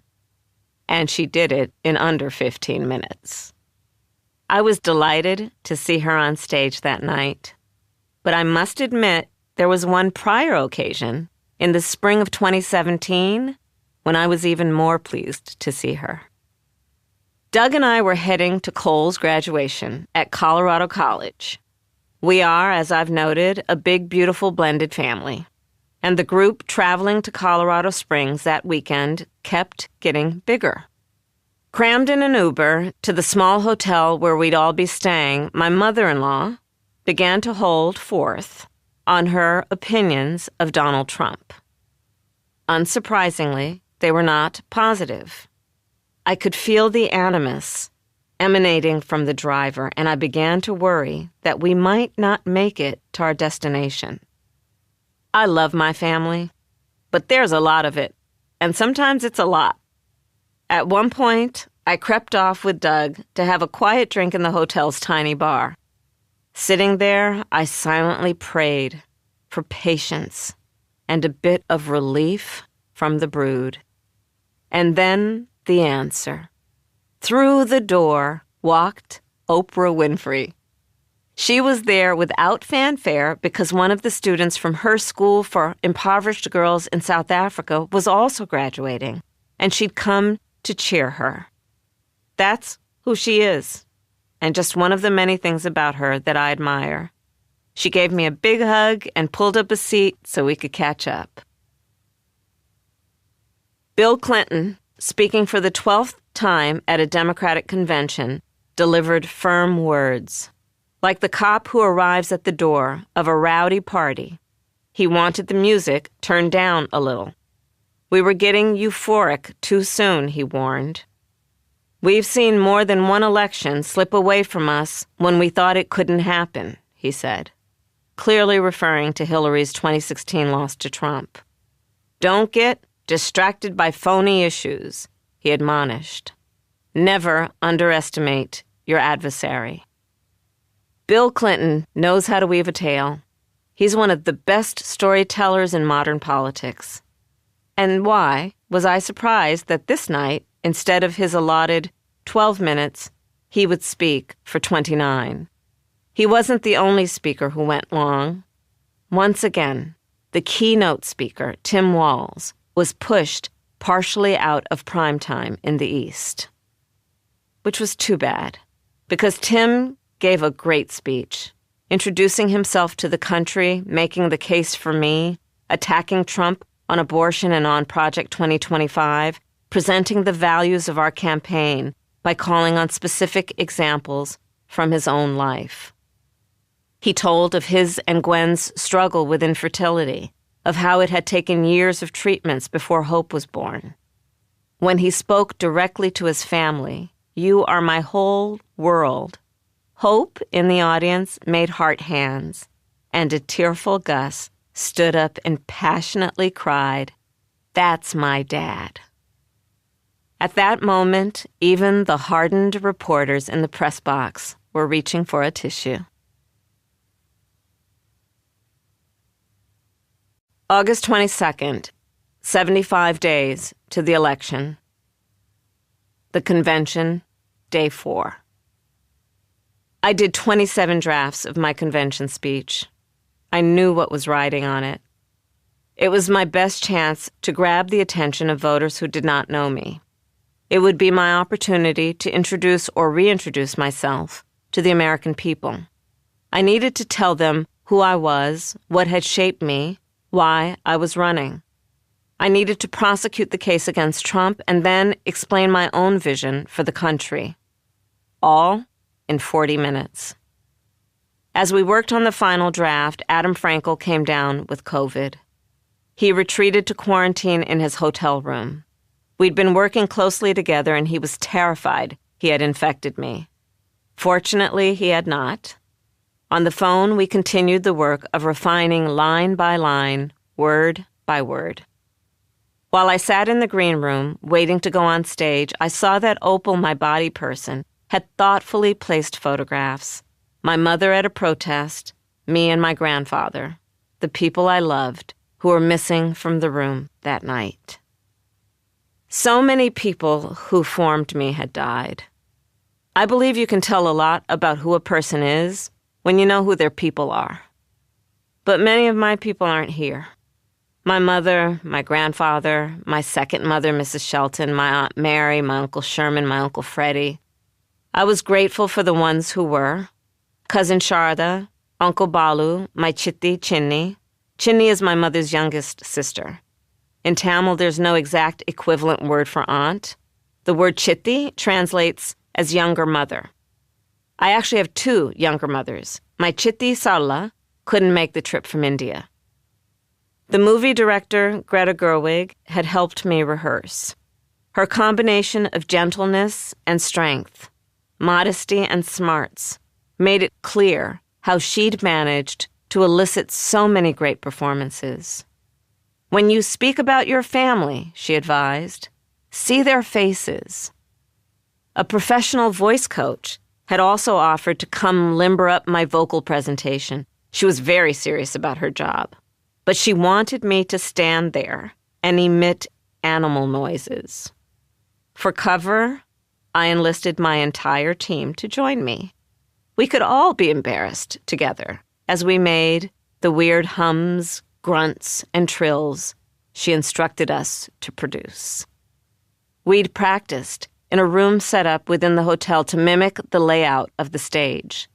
In rehearsal, I walked out into the makeshift circle of stars that marked the speaker's place, waving foolishly at nobody. When I walked out for real, the crowd was on their feet, roaring. It took many minutes to quiet them. I wanted to share the nuances of my background, including my mother's extraordinary journey, her act of love and self-determination in marrying my father, a fellow student studying economics from Jamaica, instead of returning to India as expected to an arranged marriage. Although they separated when I was 5, I am grateful to my father for many things, including instilling a sense of fearlessness in me. When we'd go to the park, my mother would say, stay close. But he would say, run, Kamala, run. Don't be afraid. Don't let anything stop you. I wanted people to see that in ways that matter, my story was also their story. To see themselves in our neighborhood of nurses and firefighters, in my sister and me on our banana seat bikes, in my mother's struggle to save the down payment to finally own our own home. I wanted people to know that I, like them, cherish both my family by blood and my family by love. I recounted how I'd chosen to be a prosecutor after my best friend in high school confided that she was being molested by her stepfather. I said that when I had a case, I charged it not in the name of the victim, but in the name of the people, because a harm against any one of us is a harm against all of us, and no one who is a victim should stand alone. I told how every day in the courtroom, I stood proudly before a judge and I said 5 words, Kamala Harris for the people. In my career, I said, I've only had one client, the people. And so, on behalf of the people, on behalf of every American, regardless of party, race, gender, or the language your grandmother speaks, on behalf of my mother and everyone who has ever set out on their own unlikely journey, on behalf of Americans like the people I grew up with, people who work hard, chase their dreams, and look out for one another, on behalf of everyone whose story could only be written in the greatest nation on earth, I accept your nomination to be President of the United States of America. There had been speculation that Chicago might erupt in violence as it did in 1968 during the Vietnam War. That hadn't happened. Mignon's team had worked closely with Chicago police, everyone on the same page regarding the importance of respecting free speech and practicing de-escalation if things got heated. The Gaza protests outside the convention remained mostly peaceful. Inside also, Mignon had made sure that every delegation had a veteran whip, someone with long experience of conventions, taking the temperature of their delegates and working for solidarity. But there was tension and some bitterness that we had not given a speaking slot to a Palestinian spokesperson. I knew that the section of my speech dealing with the Gaza war had a lot riding on it. As David von Drilly wrote in the Washington Post, it was, quote, the rockiest, most perilous passage. Her 5.0 degree of difficulty straddle on the war in Gaza. She charged right in and defended Israel, and just as it felt as though the room might split, she affirmed the humanity and suffering of the Palestinians. She then moved into a peroration on the subject that everyone was able to cheer for. And behold, she had her boat through the impossible straight. Jon Favreau, who had been director of speechwriting in the Obama White House, remarked on his show, Pod Save America, "She looked and sounded more presidential in this convention speech than almost any other candidate I've ever seen accept the nomination. Her presentation, her delivery, her confidence, it was a sight to behold." August 28th, 69 days to the election. In Savannah, Georgia, Tim Walz and I hopped on our campaign bus for a 2-day barnstorming tour of Southeast Georgia. It's an area that doesn't get a lot of love from Democratic candidates. But we were after every vote in a state that was polling as evenly split and in which every vote mattered. The big bus had been custom painted blue with a red stripe and stars and the message, "A New Way Forward." Before we boarded, we spoke with a group of students from Savannah State University, Georgia's oldest HBCU. Joining us on the bus was the mayor of the city, Van R. Johnson, a former police officer who shares my passion for small business and creating opportunity for people to build wealth. We headed out of the city, through woods draped with Spanish moss and lush wetlands, to Liberty County High School in Hinesville, where the school's marching band played for us. I told the band members that I, too, had been in my school band. I played everything from the French horn to the kettle drum. With the horn players, I shared that I'd given up the horn because it involved entirely too much spit. Tim and some of my team members later said that they were surprised to learn about my one-time musical prowess. It was another example of how there were so many more ways to connect with people if only I'd had more time. On the way back to town, we stopped at Sandfly Barbecue, where we chatted with the owners and a group of teachers who happened to be dining there. At 7:40 p.m., we reached the Savannah Hotel, where we would stay the night. In my 4 years as vice president, I can count on one hand the times I've walked through the front door of a hotel. I don't see the flower-bedecked foyers, the marble staircases. For security reasons, we go through loading docks, kitchens, the long, unadorned passageways walked by housekeepers and janitors. We take the service elevators, just like the people whose work allows for the comfortable stays of business travelers and tourists. We move through the spaces reserved for workers who are rarely seen, barely noticed.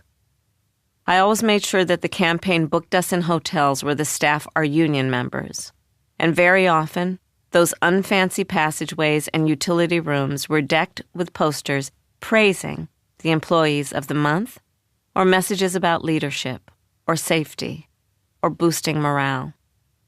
I would stop and read these messages. It allowed me to connect for a few moments with the people who did the work that would afford me a good night's sleep, a good breakfast. Whenever I could, I shook their hands and let them know they were appreciated. August 29th, 68 days to the election. First interview. I left the campaign bus and stepped through a warm Savannah rain into the restaurant where my first major interview with CNN's Dana Bash was to take place. Kim's Cafe is a family-owned soul food restaurant that supports causes such as literacy and young entrepreneurs. Famed for its generous portions of chitlins and smothered shrimp, it would have been perfect for a drop-in visit with the owners and their community. It was not a good choice as background for a sit-down television interview. As soon as I saw the setup, I felt uneasy. Emptied of customers, with blinds mostly drawn, it felt claustrophobic. Behind us in the shot was a distracting background, a table set with mugs and dishes. Tim Walls and I were seated opposite Dana Bash at a small table probably designed for dinner for two. Our faces were so close, I felt like we should deploy breath mints. I'd done enough TV interviews to be aware of how the lighting is supposed to work. The 3-point setup of key light, fill light, and backlight that usually produces a flattering, even tone. But whatever this setup was, the lights cast dark shadows under my eyes and made me look worn out. The way the seats were arranged relative to the camera emphasized the difference in stature between Tim and me.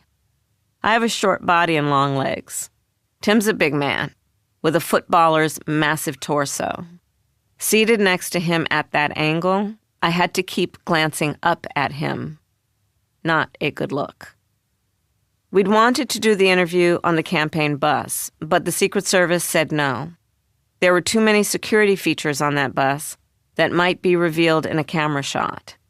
After Trump's close call, the agents were even more than usually cautious. As a candidate moving fast through the blur of the campaign, you can't micromanage every detail. Your team must feel that you trust them. If you're constantly second-guessing them, it's bad for morale. These kinds of details, the set, the lighting, the chairs, the angle, were the kinds of things my advanced person should have noticed. But in the scramble to find an alternative venue in the agreed window of time when both Dana Bash and I would be in town, it hadn't happened. This was my long-awaited first interview. In truth, it was far from the first. I had done dozens of interviews before I became top of the ticket. Mainstream outlets such as 60 Minutes, People Magazine, NPR's Latino USA, also numerous podcasts with large audiences, like The Shade Room, Pop Sugar, Baby, This is Keke Palmer, and Dear Asian Americans. There had been a lot of chatter about the timing of this first interview. After becoming the candidate, that I should have done it sooner and followed quickly with several more. There was a feeling that we needed to feed the beast. But I knew that beast would eviscerate me if I wasn't properly prepared. And I had to cram that prep time into all the other things that needed to be done in the 39 days I'd had. Crafting a comprehensive policy agenda distinct from Biden's. Designing a convention. Giving a convention speech. Getting to swing states. Vetting and picking a VP. Being the vice president.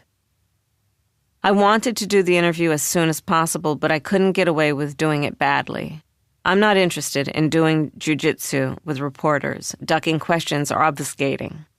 I want to be thoughtful and responsive in my answers, no matter what is asked. I needed to be sure I was ready. As a former prosecutor, I know the importance of being prepared.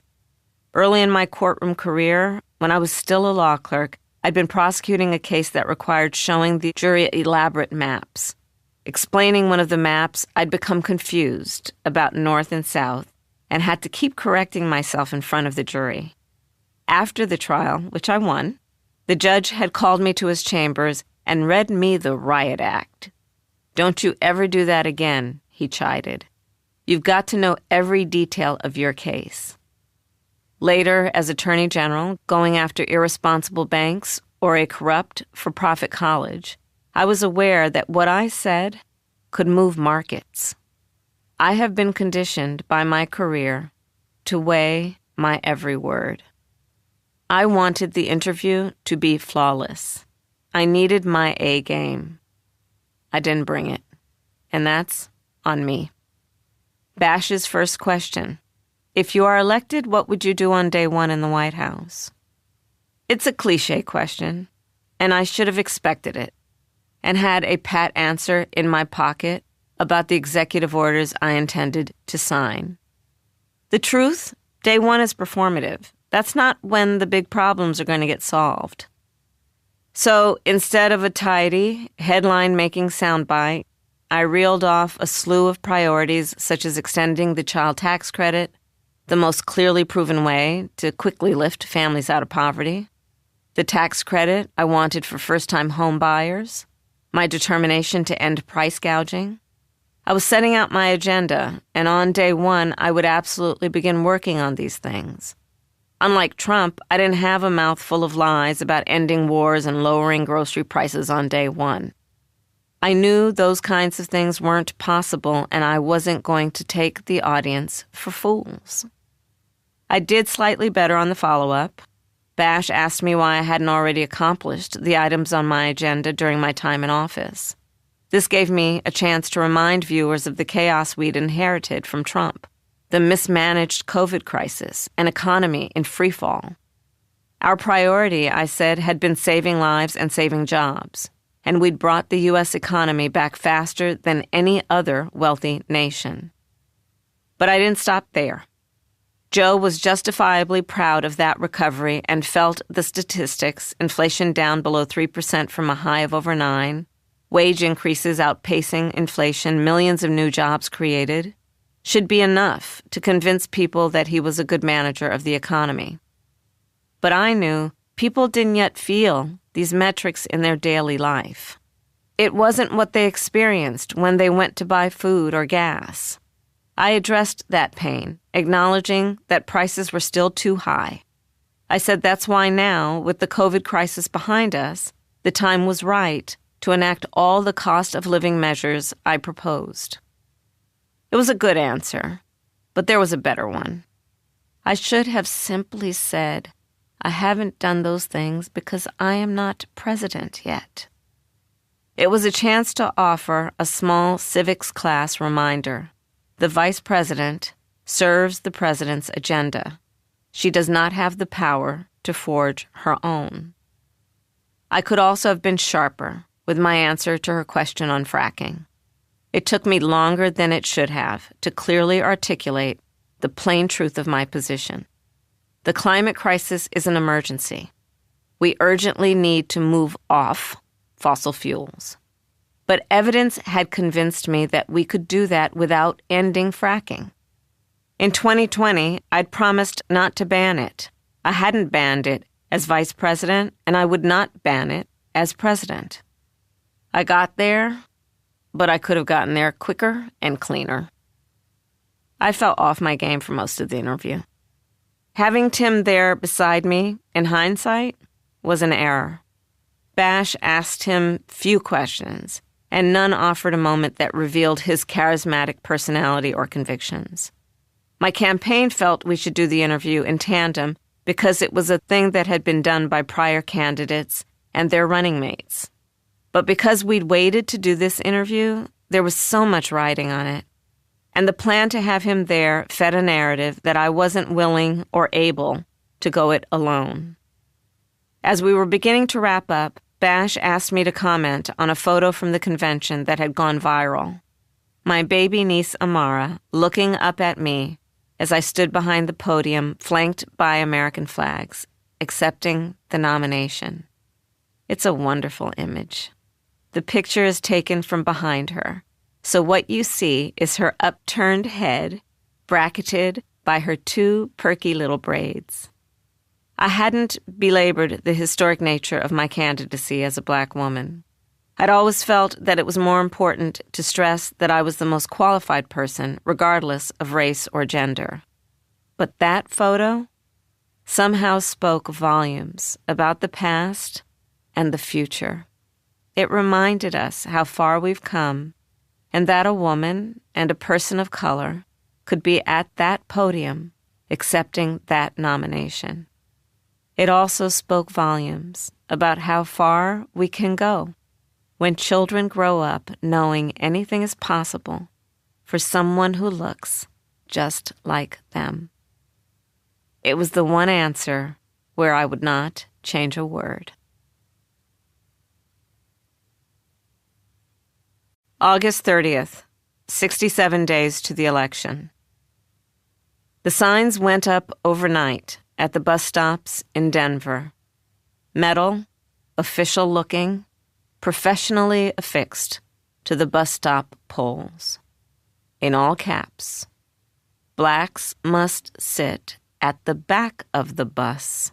Kamala's migrants sit in the front. Similar signs showed up 1,000 miles away in Chicago. Later in the campaign, a Nevada homeowner's yard sign supporting me was defaced with the N-word. The doorbell camera showed the vandal toting all the equipment he needed to do the job. When I became top of the ticket, Republican lawmakers had a closed-door meeting, the message of which was a warning to lay off overt attacks on race and gender and restrict criticism to my record in the Biden-Harris administration. This came after several members attacked me as a, quote, DEI hire. All of this did nothing to lower the volume of Trump's dog whistling. Sadly, racist, sexist attacks are not exclusive to Donald Trump, and someone had gone to a lot of trouble to make those bus signs. As the first woman or black woman in every office I have run for, except the Senate, where I was the second, racism and sexism have always been present. They were not new to me. I would not let them throw me off my game. September 4th, 62 days to the election. I'd planned to unveil my tax proposals to help small businesses at a picturesque brewery in Northampton, New Hampshire, and then to visit a family-owned pretzel-making factory nearby. I was keen to share my plan to boost new businesses with a $50,000 tax credit and to help existing ones expand with low and no-interest loans. I was looking forward to the day, with perfect late summer weather predicted for our outdoor rally. Because I am passionate about small businesses, when I became vice president, the first meeting I scheduled outside of government departments was with small business owners, and right after that, with the CEOs of big banks to persuade them to do more small business lending. It's the biggest engine of employment in our economy, but it is even more than that. Small businesses are the glue that holds communities together. The cafe where the barista knows you, the local pharmacist who asks after your kid's earache or sore throat. When I was a child, before my mother saved enough for a down payment on our first home, we rented an apartment above Mrs. Shelton's nursery, and Mrs. Shelton looked after us while Mommy worked. She became a second mother to us, and she taught me early that the best business leaders are also civic leaders. Small businesses like Mrs. Shelton's represent the realization of millions of individual American dreams. But at 9:42 a.m., just as I was getting ready to head to the landing zone for Marine 2, a 14-year-old in Barrow County, Georgia, texted his father, "I'm sorry, it's not your fault." And then to his mother a second text, "I'm sorry." By 10:30 a.m., he had shot 11 people at Appalachia High School, where he was a freshman. He had killed Mason Skirmerhorn and Christian Angulo, both aged 14, a math teacher named Christina Irame, and a math teacher and assistant football coach, Richard Aspinwall. Aspinwall had stepped from his classroom to investigate the disturbance and was shot in the chest.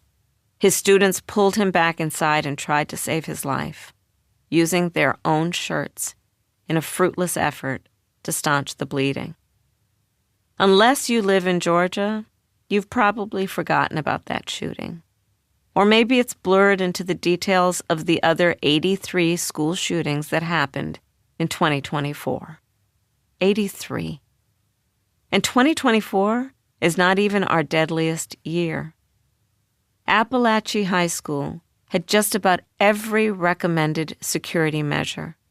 3 armed officers on site, self-locking classroom doors, smart boards programmed to flash an active shooter alert in every classroom, teachers whose high-tech ID badges included a panic button and real-time location software. It wasn't enough.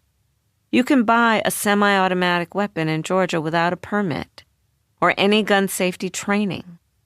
Just weeks before the shooting, state lawmakers tried to pass a law offering a $300 tax credit for installing a gun safe. Even that modest proposal failed to pass. We are the only country in the world where the leading cause of death for children is guns. Every day in America, there are parents who drop their kids off at the bus stop or at the school gate and say a silent prayer that their children will return home that day. As I set out for New Hampshire that morning, I'd only had a bare-bones briefing. I didn't yet have all the details on the shooting. I didn't yet know that the shooter's father had given his son a semi-automatic AR-15 style weapon as a Christmas gift, even though his boy had a picture of the Parkland school shooter on his bedroom wall and had been visited by police regarding threats he allegedly posted on Discord. What I did know, it doesn't have to be this way. As vice president, I drove the creation of the White House Office of Gun Violence Prevention, which led to the first major gun safety bill in nearly 3 decades, looking at gun trafficking and the training of 14,000 new mental health workers to work in schools like Appalachia and help avert such tragedies. But we need to do so much more. As a gun owner myself, I am not coming to take away anybody's guns. I am with the majority of Americans who want an assault weapons ban. I am with those who want universal background checks and red flag laws. You just might want to know before someone can buy a lethal weapon if they've been convicted of a violent crime. You just might want to know if the person buying a gun is a danger to themselves or others. All of us certainly want to know our children can go to school, learn without fear, and come home safe. As a prosecutor, I studied autopsy photographs in the aftermath of shootings. I know exactly what semi-automatic rifle fire does to the human body, especially to the tiny body of a child. This may sound harsh, but somebody needs to get lawmakers in a locked room and make them look at those images. Then they can go out on the floor of the chamber and vote their conscience. In a statement that day, Donald Trump blamed the shooting on a, quote, sick and deranged monster. He did not mention the gun. Every country in the world has sick and deranged individuals. Only the United States had 83 school shootings in 2024. September 5th, 61 days to the election. It was time to hunker down for debate camp. We left for Pittsburgh in the early afternoon. I would be mostly off the campaign trail for 5 days. No small thing. Trump mocked me for it, but I knew how vital it was. We'd nailed the convention, and the debate was the next big test for my campaign. Most polls had us pulling ahead by more than 3 points. Since we had no firm commitment from Trump for another debate, I knew it might be my only chance to give voters a side-by-side comparison. I suspected that Trump was still riding the ego boost of trampling Joe and would have high confidence. Indeed, J.D. Vance bragged to CNN, quote, "We're not going to have some sort of formal debate prep session because Donald Trump doesn't need it," he said. I knew this was false and typical bluster. I was sure they would try to prepare him, and I was determined to put in the necessary work. The team had tricked out the ballroom of the historic Omni William Penn Hotel in Pittsburgh. It was done up to exactly reproduce the actual debate set, including the same lighting. It was freezing in there, as studio sets often are. The value of duplicating the exact set proved itself right away. We'd had made-to-measure podiums built, and when I placed my notebook on it, it slid right off. There would be no way to take notes on a podium with that steep of a slope. Brian Fallon called ABC and told them they needed to fix their design. Philippe Reines was my sparring partner. He was a longtime political operative who had served Hillary in her Senate and presidential campaigns and worked for her in the State Department. He'd had various roles, but was perhaps most well known as her take-no-prisoners, highly combative press spokesman. He called a reporter's question, quote, asinine, and told another to, quote, fuck off. He was able to harness this natural aggression when channeling Donald Trump. Reines had played Trump during Hillary's debate prep in 2016, and he approached the role with the dedication of a method actor. He had studied Trump's debates frame by frame, learning his every gesture. He memorized everything he'd said and exactly how he said it. Every night, he watched the video of Trump's latest rant to see if he'd updated any lines of attack. He wore makeup to give his skin an orange tinge, tortured his elegantly graying hair into a facsimile of Trump's cotton candy comb-over, and sported a long red tie dangling over his belt.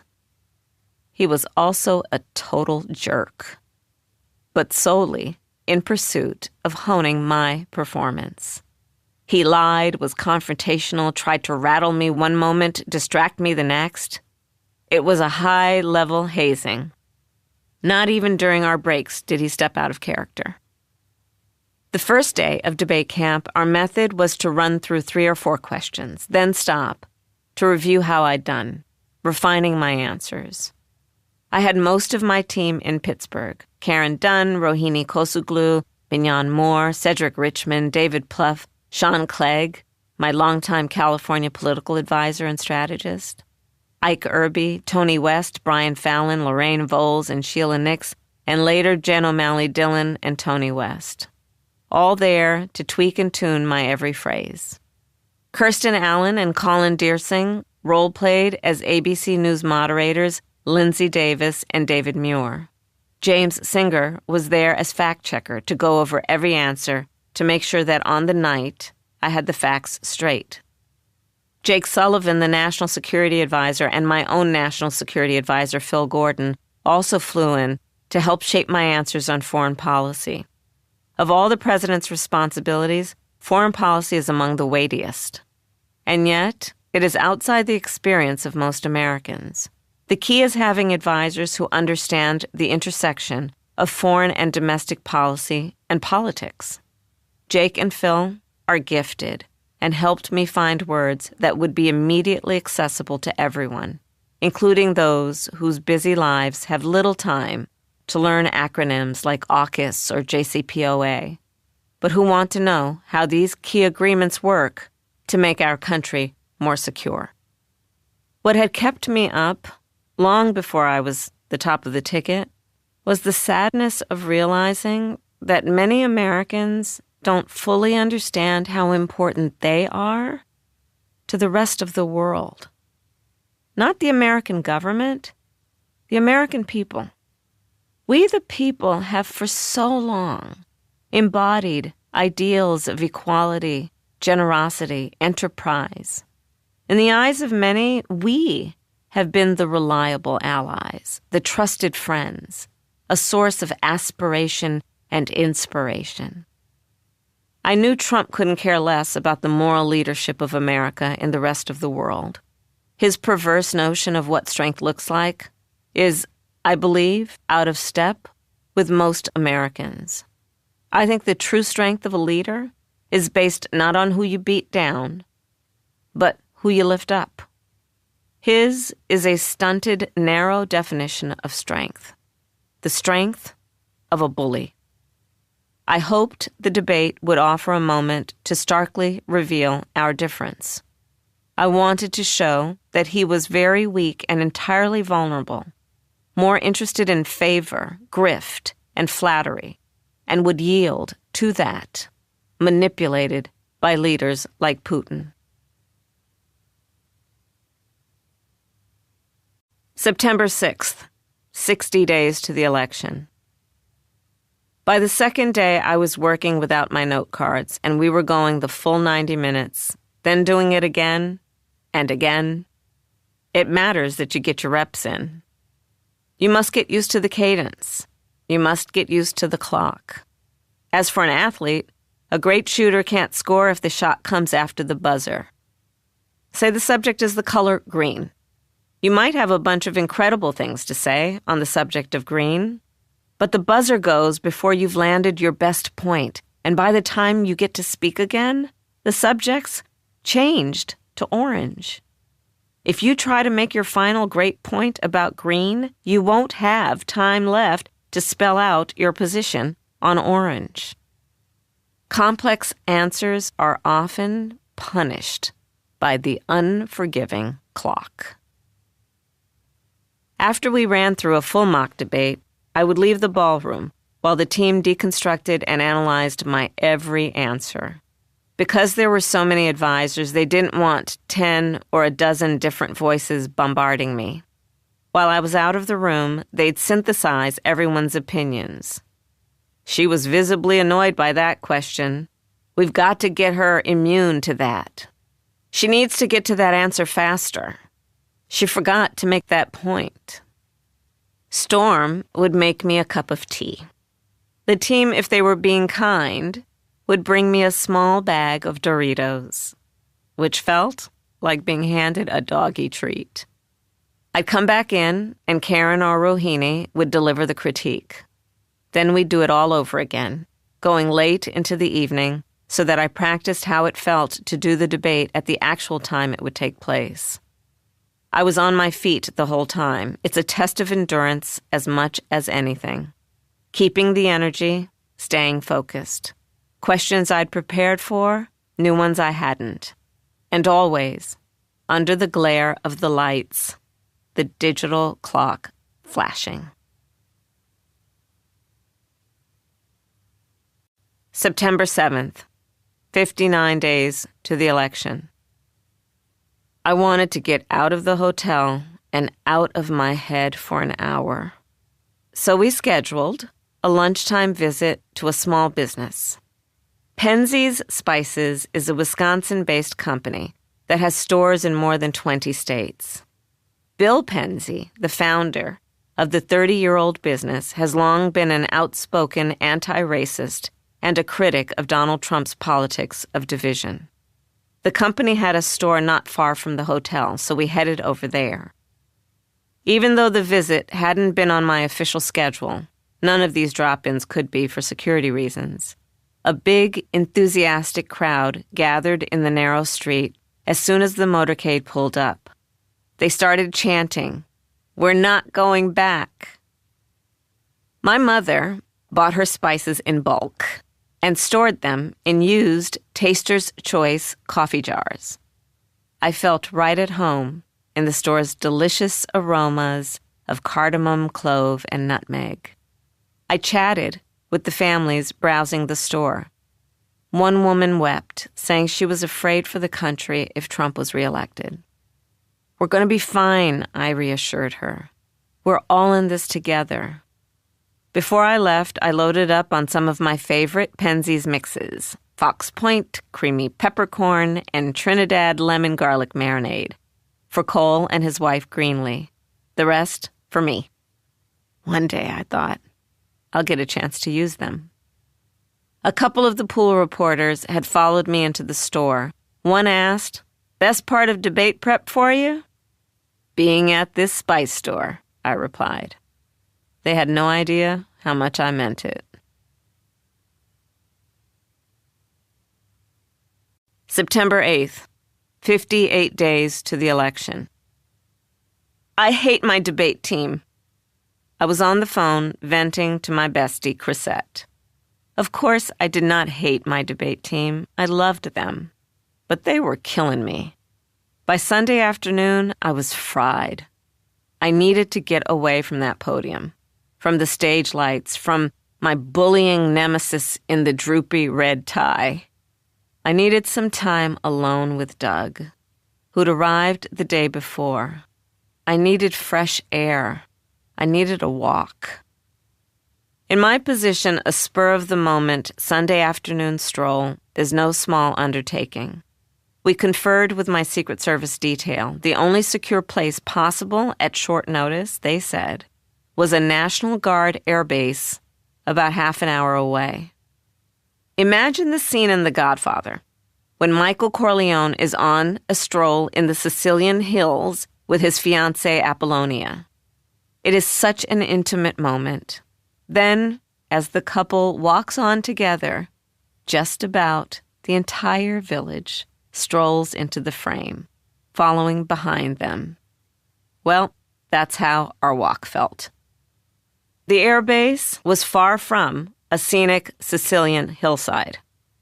Doug, me, a row of C-17 warplanes, and our many chaperones. The motorcade pulled in behind a building. My assistant Opal described our path. She pointed out that as soon as we turned the corner, we'd be in view of the press pool for the rest of the walk. And of course, my Secret Service detail would be right there with us. It's impossible to get a moment when I don't have to be self-aware.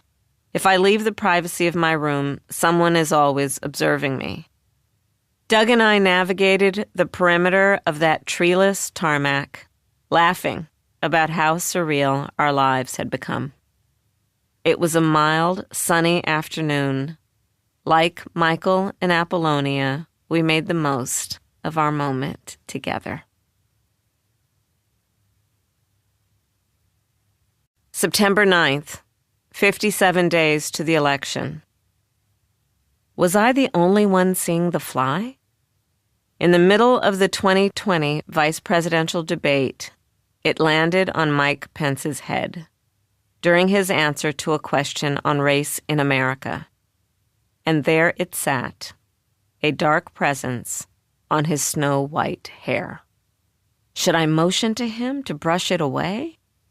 If I did, he or the audience might misinterpret the gesture.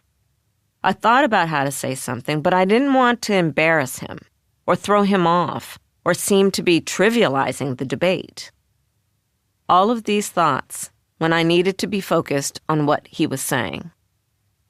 You can prepare forever, but you can't know what will happen in a debate, live in front of tens of millions of people. In the late afternoon, we decamped from Pittsburgh and headed for Philly. September 10th, 56 days to the election. Debate day. That morning, I went for a walkthrough of the actual set the studio had created for the debate. It's important to know every detail, what will be in your line of sight, whether the cameras will be on you when you're not speaking, even the length of the walk to the podium. The room was so much smaller than where we practiced. Network aides showed me where the moderators would sit, where the digital clock would be. Then we headed back to the hotel for what I thought would be a practice of my closing statement, a final tune-up before the real thing. Philippe Reines surprised me by entering the room dressed as himself, not Donald Trump. Unbeknownst to me, he and Karen Dunn had decided that the last thing I needed at that point was more intense work. They'd cooked up something different. Philippe rose to give what I thought would be a mock Trump closing statement. Instead, it was a comic monologue. He started by making fun of me for what he called my unpolitician-like punctuality. What politician do you know who is ever on time? Sometimes she even gets there first, he said. Then he hunched his tall frame and pitched his naturally deep voice into a high register. I may look big and strong, but I'm really a very small, very scared little man. And finally, dropping the Trump character entirely, he turned and looked at me directly for the first time in 5 days of prep sessions. He spoke about my strengths and ended with a twist on the, quote, radical label that his mock Trump had been hurling at me. You're radically ready. You've got this. It was exactly what I needed to hear in that moment, and I was so grateful. It was followed by something that I didn't need to hear at all. I was in my room at the hotel in Philadelphia, wrapped in a robe, fat rollers in my hair. The makeup artist had left. It was just Doug and me and my pre-debate butterflies. I got a call that Joe Biden wanted to talk to me. I was pleased that the president had thought to give me a pre-debate pep talk. I'm calling to wish you good luck, Joe said. But there was little warmth in his voice. Still, he thought to call. I love you, I replied, smiling. I'm about to go into the boxing ring. You're going to do fine, he said. Then, with barely a pause, by the way, are you going to be back in Philadelphia between now and the election? Why is he asking that? I wondered. It seemed, under the circumstances, a non sequitur. I told him I wasn't sure. I'd certainly be back in Pennsylvania, but I'd have to check my schedule to see which locations. My brother called. He said he's been talking to a group of real power brokers in Philly. He rattled off several names. Do you know them? No, I replied, thinking he was maybe going to offer to introduce me to them or call them on my behalf. But I was confused as to why he was raising this right now, on this day. Then he got to his point. His brother had told him that those guys were not going to support me because I'd been saying bad things about him. He wasn't inclined to believe it, he claimed, but he thought I should know in case my team had been encouraging me to put daylight between the two of us. Okay, we'll have those guys talk to me directly, I said. I'd like to meet them. Joe then rattled on about his own former debate performances. I beat him the other time. I wasn't feeling well in that last one, he said. He continued to insist that his debate performance hadn't hurt him with the electorate. I was barely listening. He knew what it was like to be in my seat, getting ready to face Trump one-on-one. Indeed, he and Hillary Rodham Clinton were the only humans who knew what it was like. The pressure I was under before I would step onto that stage was immense. I just likened it to a fighter going into a boxing ring for the big prize fight. And that's what it felt like. Only worse because the outcome of my performance wasn't just a win or loss for me. It had grave consequences for the country, even for the world. My head had to be right. I had to be completely in the game. I just couldn't understand why he would call me right now and make it all about himself, distracting me with worry about hostile power brokers in the biggest city of the most important swing state. Doug could see how angry and disappointed I was. Let it go, he said. He knew I had to redirect my focus. Don't worry about him. You're dealing with Trump. Let it go. 67 million people witnessed what happened next. Donald Trump and I had never met. So when he walked right to his podium, I strode past mine over to him, extended my hand, and introduced myself. It wasn't a tactic. I always shake hands when I meet someone for the first time. I told my prep team I would do it because it was the natural and polite thing to do. Trump's eyes widened. He hadn't expected this. He took my outstretched hand almost deferentially. Kamala Harris, I said. Let's have a good debate. In rehearsals, someone suggested saying it's pronounced Kamala, but at the last minute, I decided not to. It felt bitchy. It was the last time he looked at me in the entire 90 minutes. The small set was bathed in blue lights with a graphic of the Constitution behind the two podiums. It was lit so that from my podium I couldn't see anything except the impassive faces of the moderators and a massive screen featuring a countdown clock, which I glanced at every now and then to make sure I had time to land my points. Donald Trump had won the toss and opted to give the first opening statement. He launched right into his lies about immigrants being rapists and murderers, stealing quote-unquote black jobs. I figured viewers would understand how demeaning and ludicrous that was, since I was right there on stage, enjoying my black job as vice president. He bragged about his economic plan, his tariffs, which gave me a golden opportunity to punch right back. I was coursing with adrenaline. I'd studied this stuff for my entire career. I knew what those tariffs would do to the American people. Trump's tariffs, I said, were nothing but a national sales tax that would send prices soaring and would plunge us into a recession by the following summer. I quoted 16 Nobel laureate economists to back me up. He responded with the absurd claim that I was a Marxist and disparaged my father. I decided not to go on his turf and hoped my smile and raised eyebrow indicated how ridiculous it was. He has a skill for going for the very personal and pulling people into a false sense of reality, forcing them to debate nonsense. Running after his crazy lies was a trap I was determined to avoid. When the question turned to abortion, Trump branded our policy as, quote, extreme, and then repeated his lie about Democratic states allowing newborns to be put to death. There hadn't been any real-time fact-checking in Joe Biden's debate, but this time, to their credit, the moderators cut in to say that there was no state in which such a practice was allowed. No matter what question the moderators asked, Trump tried to turn it back to his scaremongering of an immigrant, quote, invasion. I pointed out that he'd killed the bipartisan bill that would have strengthened the border, because he would rather run on a problem than fix a problem. And I said that his rantings had become so rambling and tedious that people leave his rallies early out of exhaustion and boredom. His obsession with his crowd sizes led him to take this bait.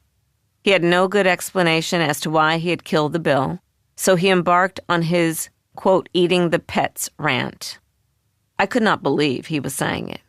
The cameras caught my look of incredulity. I did have some clue that it might have been on his mind. Kirsten and Brian had noticed that when Trump deplaned in Philly, Laura Loomer, the conspiracy theorist who had been identified as a proponent of his garbage, was traveling with him. Apparently, as the last thing he heard, it stuck in his head. It served to make my point about how unhinged he had become. Once again, the moderators stepped in to say that his claim that Haitians had stolen and killed pets for food had been debunked by none other than the Springfield, Ohio city manager. Talk about extreme, I interjected.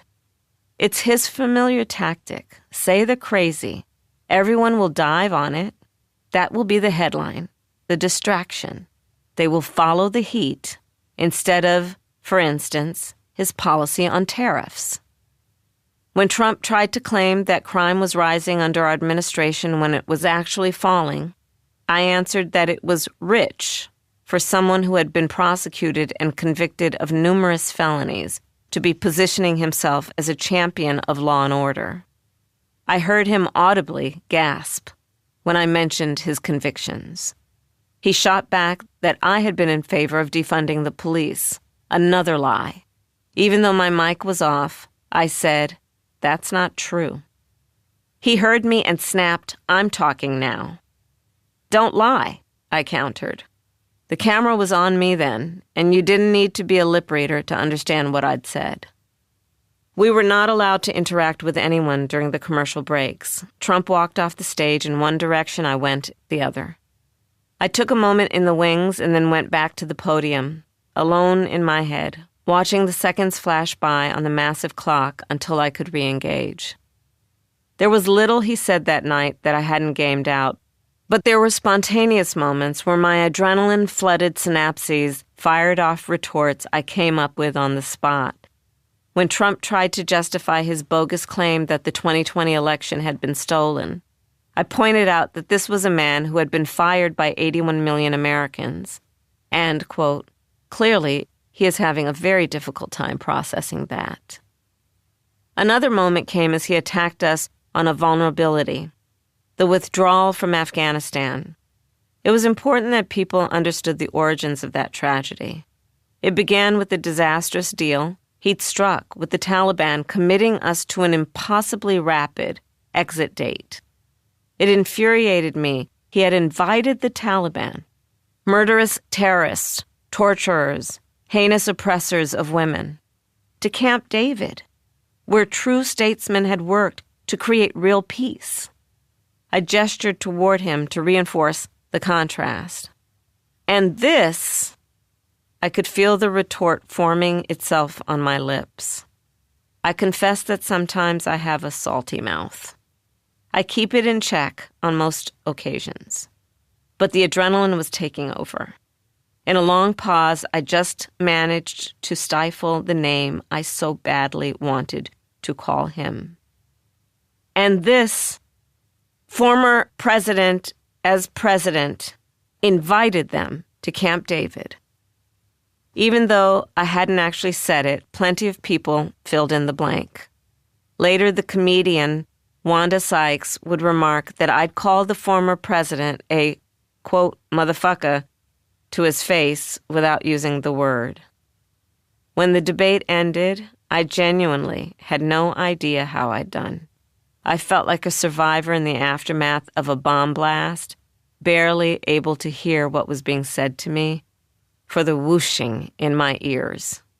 I could see Doug's face, swimming in front of me as he came up on the stage. He was talking, but I couldn't take in what he said. I registered the fact that he was smiling. Well then, I thought, I must have done okay. September 11th, 55 days to the election. I'd had about 2 hours sleep when the alarm on my phone went off in my New York hotel room. The night before, Doug and I had gone from the debate stage to the holding room where the entire team was assembled. I grabbed Philippe and kissed him with gratitude. Over the heads in the group, I saw Lorraine crying. The tough taskmaster of my staff and daily agenda, she never cries. You really do care about more than just my schedule, I teased. Brian, usually dead serious, was grinning ear to ear. I checked off all the numbers on my bingo card, he said. You made every point. Later, Opal started playing Taylor Swift songs on her phone. Swift had just posted her thoughtful endorsement. Quote, I believe we can accomplish so much more in this country if we are led by calm and not chaos, she wrote, signing off her post, Childless Cat Lady. The Harris Walls campaign watch party at the Cherry Street Pier was thronged with celebrating supporters. I knew very well that this election would not be decided by a single event, a single debate victory. When I took the mic, I told everyone that it had been a good night, but tomorrow was back to work. Then I left for New York. By the time I collapsed on the bed in my hotel room, it was close to 2 a.m. I was up just a couple of hours later to prepare for a somber day of 3 memorials: New York, Shanksville, the Pentagon. At 7:50 a.m., I was back in the motorcade rolling to Ground Zero for the ceremony honoring the victims of 9/11. I'd been there as vice president every year except during COVID. Hundreds of people in black stood in silence, the memorial's waterfalls the only audible sound in the heart of that busy city. I stood next to the president. Michael Bloomberg was on his left, Donald Trump on the other side of the mayor. Trump and I shook hands. He said, "You were great last night." I didn't know what to say in return except, "You too." It was a warm, clear, beautiful morning, just as it had been in 2001. The NYPD Honor Guard began a solemn drumbeat. At 8:46 a.m., the moment the first plane hit the North Tower, the drumbeat ceased. We all fell silent in memory of the dead. 23 years earlier, I was a young city attorney in San Francisco, getting an early start on the treadmill at my gym before heading to the office. There were 3 giant TVs in the gym, and as they played the moment when the first plane hit the tower, I turned off the treadmill and stepped down to follow the coverage. I remember the music in the gym stopped. Everyone stood side by side, watching in disbelief. The reading of the names is a melancholy and moving tradition. The president and I departed as quietly and reverently as we could, about an hour into that litany of loss. We needed to leave for Shanksville, Pennsylvania, to commemorate the heroes of Flight 93. The route from Johnstown, Cambria County Airport to the Shanksville Memorial Site runs through cornfields, wooded hills, and forests of Trump signs. Trump 2024, Vote Republican, America Must End Abortion. It was a small crowd at Shanksville. About 200 had gathered, many of them family or friends of those who perished on the flight. The president and I laid a wreath at the memorial and then walked out to the crash site. I was taken aback that on that day and in this place, I would see a man in the crowd wearing a bright red shirt, emblazoned with messages, insulting me in the most vulgar terms. Commie Kamala sucks, and abort Harris were the printable parts, interspersed with lewd sexual references. This was such a solemn memorial service. It made me immensely sad. For the heroes of Flight 93 and for the people who loved and honored them, they didn't need to be subjected to his indecent bile. Surely, I thought, this cannot be who we are. Every year after the memorial service, Joe made it a point to stop at the Shanksville Volunteer Fire Department, where a cross made from the salvaged remains of the crashed plane stands outside the firehouse. That department was the first responder to the crash. Inside, the volunteer firefighters and their families milled about or sat at tables. Many wore MAGA hats and Trump T-shirts. Some refused to shake my hand. Others offered me their backs. I had a lot of mixed feelings about being there. It was a solemn occasion, and I didn't want to intrude at such a moment upon people who saw me through the lens of Fox and right-wing media. I knew I would never get their vote, but I didn't want to write off the opportunity to connect with a fellow American if there was any way I could reach across the divide and share a human moment. Sometimes, as my motorcade moved through streets lined with supporters, I'd look out the window and see the 1 or 2 scowling people, arms outstretched, middle fingers raised.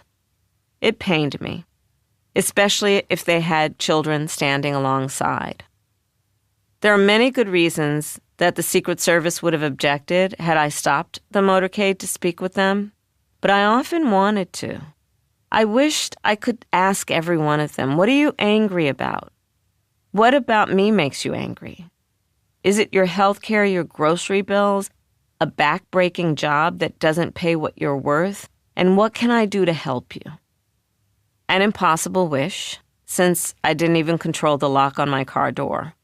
And there were always people waiting for me, sometimes for hours, at the next destination. One woman at the firehouse was willing to make eye contact and exchange a greeting, even though it was clear that her husband wanted nothing to do with me. I kept the conversation going, and I learned that the couple had suffered the loss of their child. There is no blue or red, no Democrat or Republican in the experience of grief and bereavement. They spoke tenderly of their child, and I shared my own experience of loss, watching my mother undone by the ravages of cancer. That brief interaction is the kind of moment that sustains my belief that we share more than we realize. We just have to be willing to look for it and see it.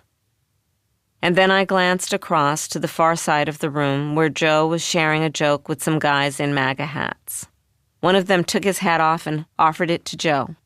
"Don't take it," I thought. He took it. "Don't put it on." He put it on. Cameras clicked. Within hours, the picture was all over. Joe Biden in a MAGA hat with the caption, "Biden endorses Trump over Harris." I took the microphone that was offered to me and said, "We may vote for different people, but the people who attacked us on 9/11 couldn't care less who we voted for.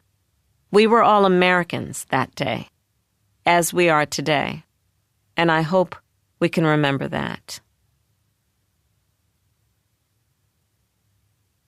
September 12th, 54 days to the election. I was back on the Swing State Trail the next day with an event in Charlotte. People in the audience shouted, "Concepts!" And I knew they were referring to one of Trump's low moments in the debate. Moderators asked if he had a plan to replace the Affordable Care Act, which he tried and failed to destroy in his first term. It had been saved thanks to the vote of the late Senator John McCain. "I have concepts of a plan," Trump had said. 45 million Americans are insured under the ACA, and he wants to destroy it. For concepts of a plan? I told the rally we owed it to the voters to have another debate, because this election and what's at stake could not be more important. Our campaign had raised $47 million in the 24 hours that followed it. Trump, meanwhile, was running hard in the opposite direction, telling a rally in Tucson that he was done debating. And on his social media platform, even more emphatically, "There will be no third debate," in all caps. David Plouffe answered with a post of his own. At long last, we discover his spirit animal, the chicken.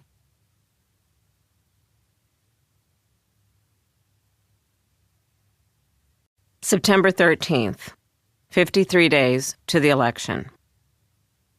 Laura Loomer had traveled on Trump's plane to the debate, to the 9/11 memorials, and to his rallies. It was clear that her special brand of vile crazy was getting in his head. She'd suggested on social media that the earrings I'd worn on the debate stage were really earpieces through which I was being fed answers. Trump parroted that line in his next speech.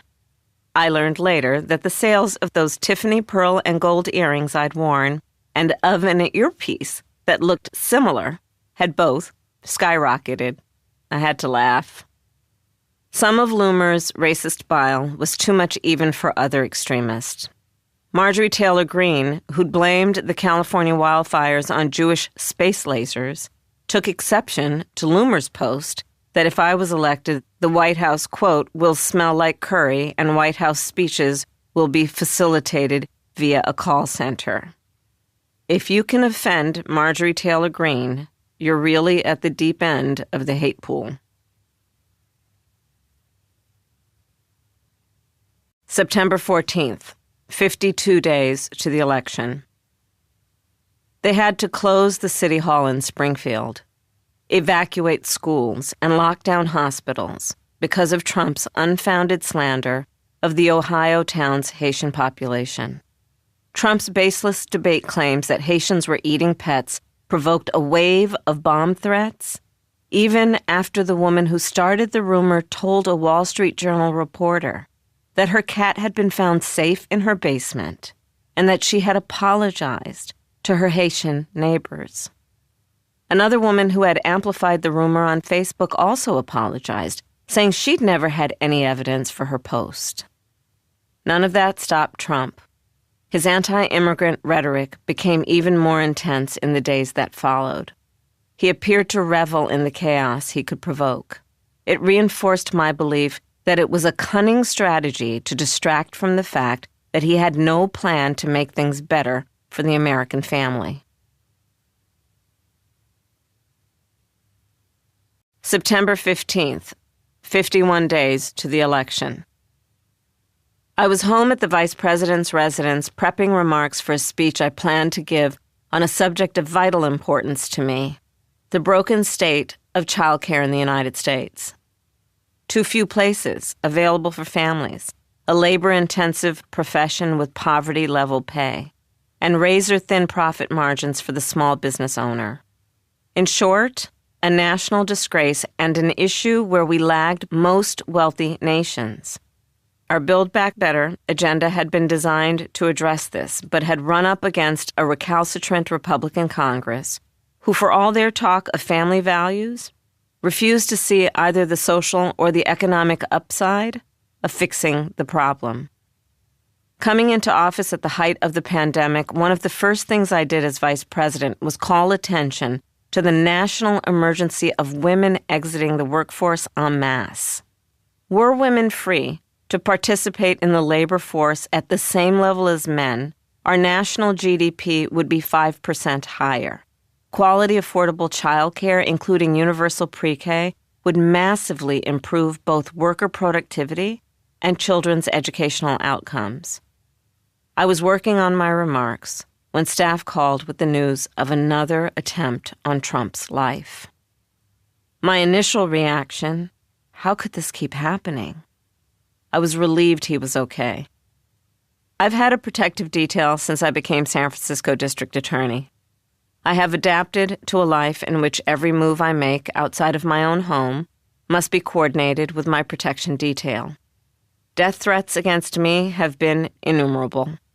I never talk about the threats or the people who have been prosecuted. Some elected officials speak of these things. I never have. I'm not going to be, oh, woe is me. I never carry myself in a way that I feel vulnerable or act vulnerable. But I am acutely aware of it.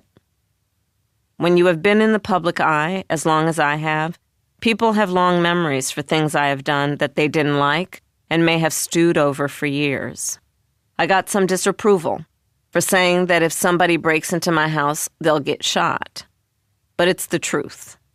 I've never made a big deal of being a gun owner, but I have a reason to have a handgun. I store it securely, and I know how to use it. Staff briefed me on what little was known of the attack. Trump had set out for an unscheduled Sunday afternoon golf game at his West Palm Beach golf course. He was on the 5th fairway just after 1:30 p.m. when a member of his Secret Service detail saw the muzzle of a semi-automatic rifle pointing through the bushes at the very next hole. The agent opened fire. The would-be shooter fled. Trump, thankfully, had been whisked to safety. Very soon after, we learned to our relief that the man had been apprehended. Trump was quick to blame our campaign rhetoric for calling him out as a threat to democracy. He should have been blaming the lax gun laws he championed, since the arrested man, who had a criminal record, had been flagged by the FBI as being illegally in possession of weapons, including a fully automatic machine gun. Despite numerous convictions, he'd obviously had no trouble obtaining a lethal weapon. That night, Elon Musk posted his reckless tweet, musing as to why no one had tried to shoot me or Joe Biden. September 16th, 50 days to the election. I walked into the International Brotherhood of Teamsters Roundtable in Washington, D.C., knowing I wasn't going to receive its endorsement. Most major unions already had endorsed me, including the AFL-CIO, the United Steelworkers, and the United Auto Workers. But the 1.3 million member Teamsters had yet to decide. When Biden was still in the race, we'd learned that the union was leaning toward remaining neutral for the first time since 1996. Members were angry that Biden had signed a bill blocking a nationwide rail strike that would have devastated the economy and cost thousands of workers their paychecks. I knew very well that my candidacy wasn't likely to swing the needle in our favor, despite my lifelong support for the union cause. Sean O'Brien, the union president, had spoken at the Republican National Convention. He'd asked for a speaking slot at ours as well. But why would I put someone on my stage who hadn't supported me? I'm not about to be punked. If you're flirting with my opponent, have at it. I walked in there determined to speak the truth. I was not going to let them do what they were about to do without giving them a jolt to their conscience. I would make them weigh in their own hearts and minds the decision they were going to announce. I laid out chapter and verse what unions would get from a Trump administration. I went down the list of Donald Trump's anti-union actions, and it's a very long list. From the beginning of his real estate career, screwing over workers and busting unions, to his recent conversation with Elon Musk where he said it was okay to fire workers exercising their legal right to strike. I contrasted this with the equally long list of pro-labor stands that had marked my entire career. You know what I have done. You know who is going to be better for labor. If your endorsement is based on that, it is obvious you should endorse me. I paused and looked directly at those longtime union guys. Regardless of whether you do or not, I will still be a president for all your members. I knew I had significant support in the rank and file of the union and even some support in that room. And while the General Executive Board of the Teamsters elected to make no endorsement, many Teamsters locals wound up endorsing me. Before I left, I shook every hand. From the look in their eyes, I could see that the majority knew exactly what I was saying. I'd spoken the truth, and they'd heard it. September 17th, 49 days to the election. I'd flown to Philadelphia to be interviewed by the National Association of Black Journalists. They pressed me hard, especially on the Gaza issue. I was explicit about our goals, that there be no reoccupation of Gaza, that there be no changing of the territorial lines in Gaza, that there be an ability to have security in the region for all concerned in a way that creates stability. We need to get this deal done, and we need to get it done immediately, and that is my position, and that is my policy, I said. The day before, I had asked Sheila to call Donald Trump's chief of staff to set up a call. He and I had barely spoken since we'd left the debate stage, except for the briefest of exchanges on 9/11. But there are certain things that transcend politics. We are two human beings, both parents, both with family members who worry about us. And there are very few people who know what it is like to be in the position we were in. I was backstage at the WHYY studios in Philly when it was the time agreed for the call. When we connected, his people said he'd be just one more moment. In the background, I heard him on another call. I couldn't believe they hadn't put me on mute. I could hear him flacking his new book. It's sold out at Barnes & Noble and just about everywhere. Go out and get it. I hope you're going to buy the book, he said. When he finally got on the line with me, I said I was calling to check how he was. Well, I'm okay, and I hope it never happens to you. It's not a good feeling, he said. I can only imagine for you, for your family. I'm so relieved you're safe, but I'm sorry you had to go through this. It's actually quite unbelievable that in our country this would happen. I pray for your safety, I told him. He stressed how much he appreciated the call and stood up for, quote, your Secret Service, they did a fantastic job, despite the criticism he was hearing on television. He mused, quote, we're all in this very precarious position being president or vice president. It's dangerous, worse than race car drivers and bull riders. Then he started to get surprisingly effusive. It's very nice that you called, and I appreciate it. You've done a great job, you really have. You've done a very, very good job. My only problem is it makes it very hard for me to be angry at you. It's like, what am I going to do? How do I say bad things about you now? Well, then don't, I said, laughing. Then he said, I'm going to tone it down, I will. You're going to see. I said I hate to speak to her because I can't be vicious. I noted that it was important for us to be civil, especially at a moment like this. As I was wrapping up the call, he suddenly declared, my daughter, you know, is your big fan, okay? And then after a few fulsome sentences about Ivanka's regard for me, he started gushing about Doug. And say hello to your husband. He looks like a really good guy. He did a good job at the convention, by the way. I watched his speech. He really was good. He was being amiable. This man, who had called me dumb, lazy, crazy, and mentally impaired, implied that I drank and took drugs, said I was a Marxist, a fascist. People had told me that he had the capacity one-on-one to show a warmer side, that he could even be charming.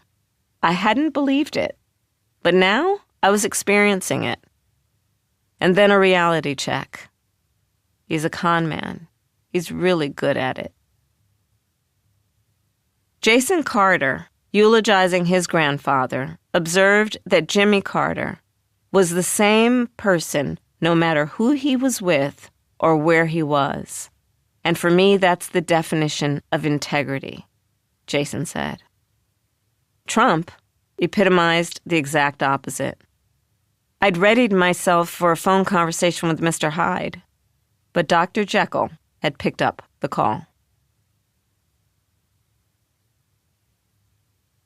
September 18th, 48 days to the election. Before we left Philly the previous day, I'd made an unscheduled stop to say hi to young volunteers doing voter registration training at the city's community college. There were about 80 kids who all jumped up screaming, hooting, and whistling when I dropped in unannounced. They'd made signs for the walls. Shirley ran so Kamala can win. And vote like your life depends on it. I told them we're all born potential leaders and that it inspired me that they'd kicked in to that role at such an early stage of life. You're brilliant, you care, and you're impatient, I told them. I thanked them for what they'd committed to do over the next 48 days. I'd been where they were, a young advocate dedicated to change. I know there are many other things you could be doing. Don't put aside your studies and, shower from time to time. Eat some vegetables. They laughed in recognition. Back in D.C., I met with interns from the Congressional Hispanic Caucus Institute and had a call with the young leaders tasked with getting out the youth vote. I told each group they made me optimistic for the future of our country and that I knew what the stakes were for them. They were the first generation to grow up with our planet already in climate crisis. The first generation who went through school doing lockdown drills. I promised them I would take bold action so that those here and yet to come have a livable planet and safe streets and schools. I advised the volunteers to use their interactions with potential voters as a way of building community, reminding young voters that they do have power. Your vote is your voice is your power, and we won't let anyone take our power from us, I told them. Of course, in these meetings, in person and on Zoom, I was talking to the most politically engaged young people. It was devastating to learn after the election that I lost some ground with voters under 30, especially young men.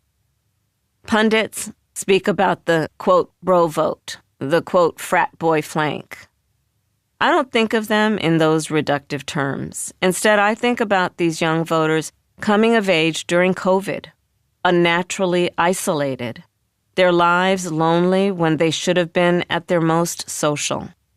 At the very moment their world should have been widening, it had contracted. For some, the voices that filled the void belonged to Andrew Tate, Myron Gaines, and others who grab attention with get-rich or fitness content, then deliver arguments that feminism is damaging to masculinity, and women, quote, need to know their place. Polling revealed that many of these young voters didn't feel they knew me.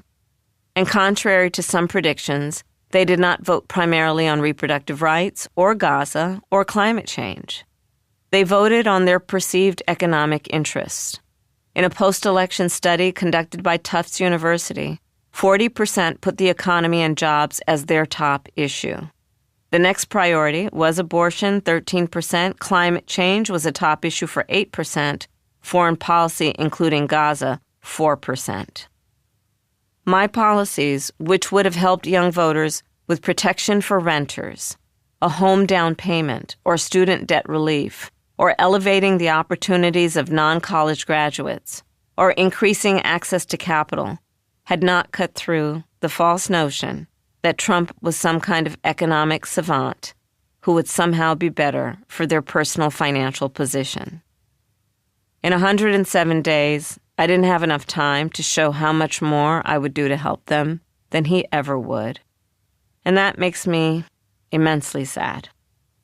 Every night of those 107 days, my last prayer before sleep was to ask God, have I done everything I could do today? I don't know if there was more that I could have done to help those young people know me better, to give me their vote. I do know that I tried.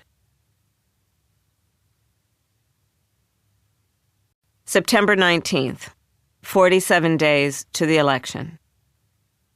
If there was one event that best captured the diversity of the coalition that had come together to support me, it was the Unite for America town hall hosted by Oprah Winfrey in Farmington Hills, Michigan. Before the town hall, I met with two families who would speak at the event. 15-year-old Natalie Griffith had been shot twice at Appalachia High School. She was still wearing bandages on her arm and shoulder. Amber Thurman, 28, died of septic shock after doctors delayed her care for 20 hours because of Georgia's abortion ban. Her mother and sister had come to tell the story.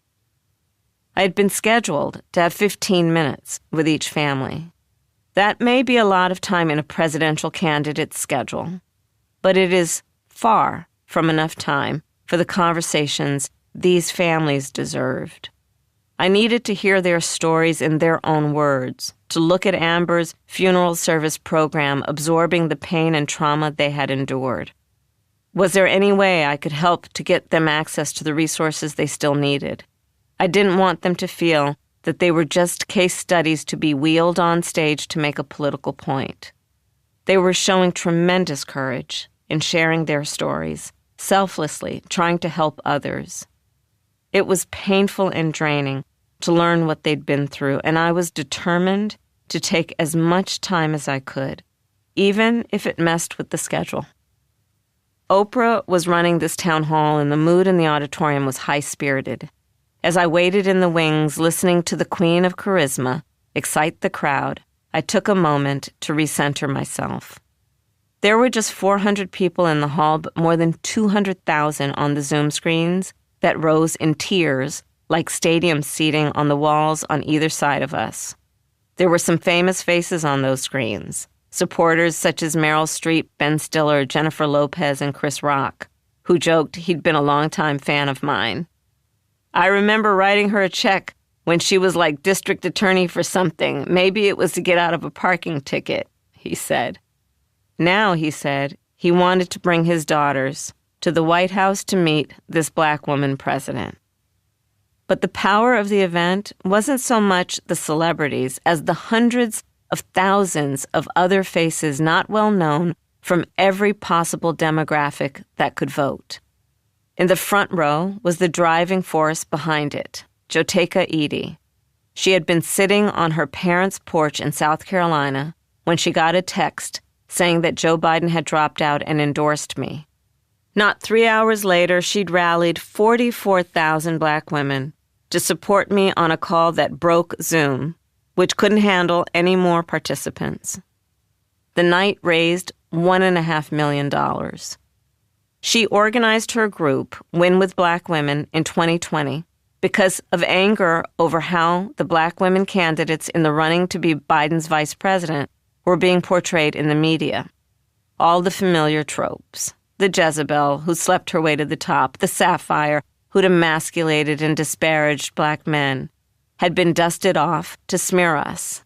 And Joteka, an activist and founder of a successful Silicon Valley consultancy, decided to mobilize black women to fight back and rally behind black women candidates. After that first Zoom call, others contacted Joteka to ask how to do the same thing. From her mentoring came Win with Black Men, White Dudes for Harris, White Women Answer the Call, Comics for Kamala, Deadheads for Kamala, Cat Ladies for Kamala, Cooking for Kamala, Swifties for Kamala, Jewish Women for Kamala Harris, Caregivers for Harris, Republicans for Harris, and dozens more. I look around at these screens. I look at who's in the room, and this is America, I said. This movement is about reminding each other that we have so much more in common than what separates us. Seeing in the face of a stranger, a neighbor. September 23rd, 43 days to the election. There are red lines, and there are shades of gray. Many of our national security relationships exist in complicated tones. Very few are black and white. We pursue common interests in some areas while managing major conflicting views in others. Where it is possible, without compromising our principles, we strive for constructive engagement. In September, as international heads of state converged on New York City for the UN General Assembly, I would generally schedule back-to-back meetings with world leaders, seizing the opportunity to renew ties and to talk frankly face to face. But in the midst of the campaign, I couldn't do that. I scheduled just one meeting with President Mohammed bin Zayed Al Nahyan, or MBZ as he is known, ruler of the United Arab Emirates. The UAE is a key player in its roiling region. We have numerous economic and military ties, as well as areas of disagreement.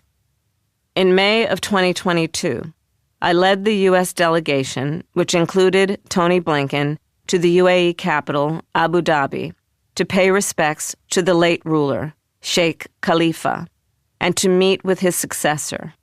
It was a 20-hour flight for 3 hours on the ground, which testifies to the significance the United States places on this relationship.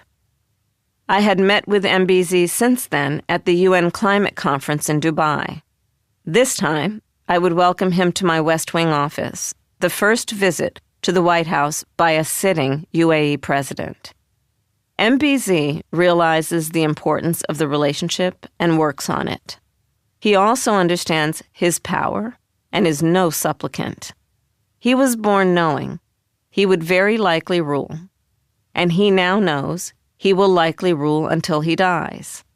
In that time, he is undoubtedly aware that he will cycle through many elected leaders in the United States, just like his father and his brother, who preceded him as leaders. In meetings like this, it is important to understand how the relationship has waxed and waned. I was aware that MBZ was not pleased when the Obama administration negotiated secretly with Iran in the neighboring state of Oman without informing him. I was also aware that despite the outward congeniality during Trump's first term, there had been concerns about the shallowness of Trump's grasp on the region's history and complexity. The UAE is a major purchaser of advanced American weapons and, largely thanks to MBZ, has one of the most effective militaries in the region. He was 29 years old when Iraq invaded Kuwait, and he shared his father's determination that such a thing would never happen to the UAE. The Emirates now has compulsory military service and highly trained special forces. In many ways, he is a visionary, encouraging an outward-looking culture tolerant of non-Islamic religions, investing in education, supporting women's participation in the workforce and the military. He has streamlined his state's bureaucracy and diversified the economy away from oil, determined to make it a leader in artificial intelligence. He has also created a surveillance state with zero tolerance for any hint of radical Islamism, which he sees as an existential threat. He has imprisoned his critics and stoked fighting in Yemen, Sudan, and Libya, with dire humanitarian consequences. I have found him thoughtful, shrewd, and whether his priorities are aligned or in conflict with ours, I believe he is driven by conviction. He sees Hamas as an example of the radical Islamic movements that pose a threat to the stability of the Gulf regimes. He understands Israel's desire to crush it. But he also wants an end to the Gaza war and innocent civilian suffering, and he wants to see a path toward a Palestinian state. Emirati investment will be critical in rebuilding Gaza, but he has made it clear that there will be no funding until there is a Palestinian state on the horizon.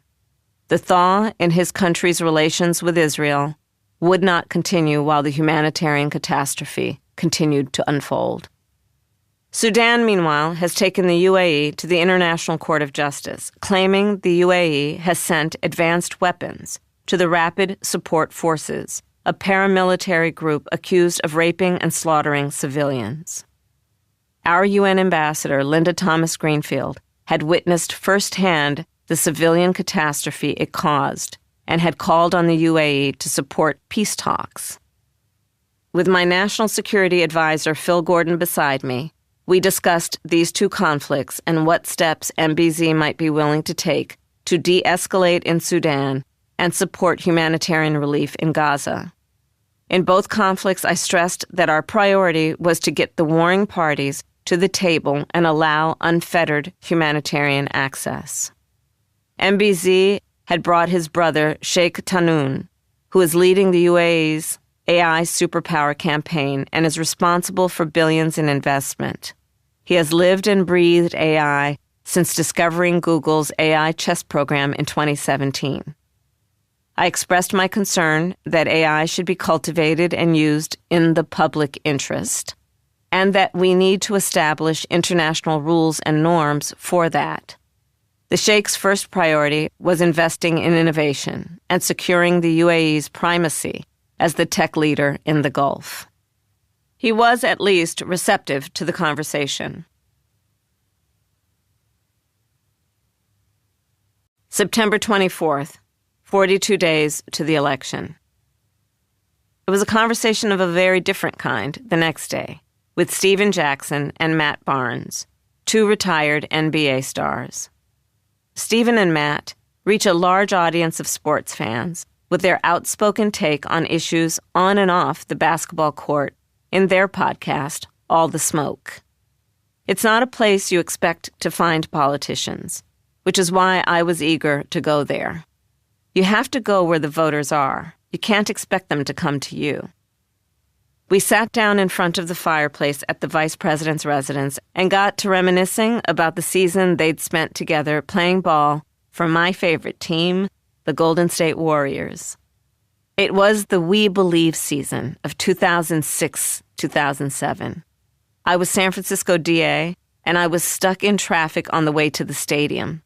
Thinking I was going to miss the game, I jumped from the car, causing consternation to my protection detail, and jumped on BART along with people from all around the Bay Area, from every walk of life. Steven, or Stack as he is known, had a tough start in Port Arthur, Texas, where his older brother died of head injuries after a beating. Stack had carried a weight from that tragedy, always wishing he'd been by his brother's side to defend him in that fatal fight.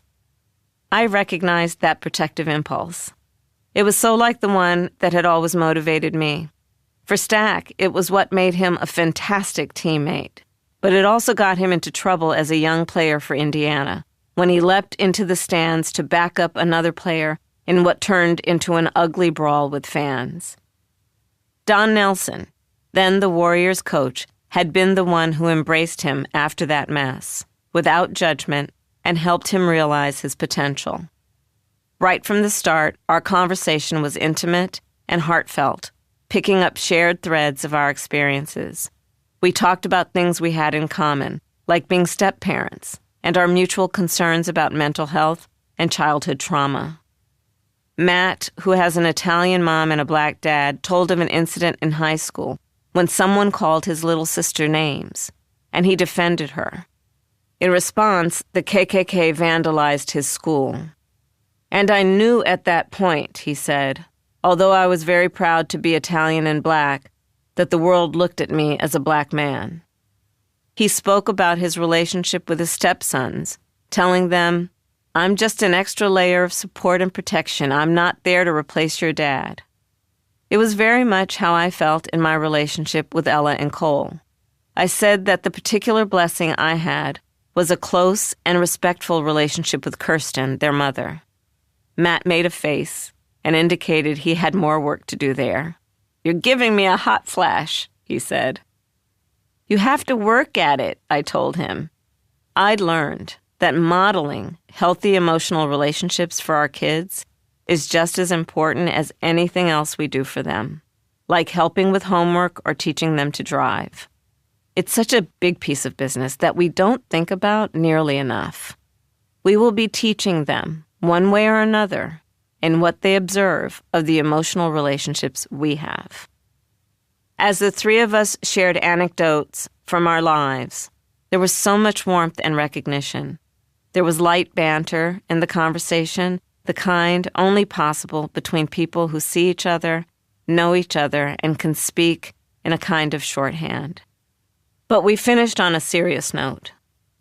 Stack had been friends with fellow Texan George Floyd for years, ever since a mutual friend had pointed out how alike they looked. When they met in person, the first question each asked the other was, "Who's your daddy?" The only difference between them, Stack said, was that he had opportunities that George Floyd just did not get. I said it was a failure of the system to point to the exceptions, like Stack, who managed to transcend their experiences, as if that was an indication that there was some kind of level playing field. What about the kid who doesn't have a remarkable talent? That is not a system that is going to be productive for the greatest number of people. The system is not working if only the exceptional people are able to succeed. The murder of Floyd had turned Stack into an activist. He became a powerful voice seeking justice, but also for seeking it by peaceful means. When Minneapolis burned, he called for restraint. Rioting, he said, was not the answer. "I've never stood for that, and Floyd didn't stand for that," he said. George Floyd's daughter is only 11 years old. Stack has become close to her and spoke movingly of how they held each other up after her father's murder. "A lot of days when I didn't know what I was doing, just hearing her call me uncle, and, just telling me she loved me, those days picked me up a lot. She is definitely a special child." As we wound up the recording and took off our mics, Matt, 6'7", and Stack, 6'8", unfolded their lanky frames from the formal chairs of the sitting room. As I stood between them for our photograph, I knew this disparity in our heights would be noticeable, to say the least. But I was proud to stand with two giants of the court who were unafraid to speak openly of hurt and trauma, healing, and love. September 25th, 41 days to the election. With Mark Cuban in the audience, I addressed the Economic Club of Pittsburgh. Mark had been a big supporter throughout the campaign, doing numerous events in which he picked apart the dangerous flaws in Trump's tariff policy and warned of its consequences to both businesses and consumers. He had credibility and was able to reach a variety of important constituencies: big business, small business, sports fans, and people who just liked his no-nonsense personality on Shark Tank. At the end of long days, I loved to watch reruns of Shark Tank, and my habit was to then Google and see how years later the various businesses that had won investment were doing. I needed voters to know the specifics of how I intended to put more money in their pockets today and to improve their prospects in the future. I started by acknowledging that the cost of living was still way too high. You know it, and I know it, I told them. My proposal was for a new tax credit for investment and job creation in key industries like steel, biotech, AI, semiconductors, aerospace, autos, and farming.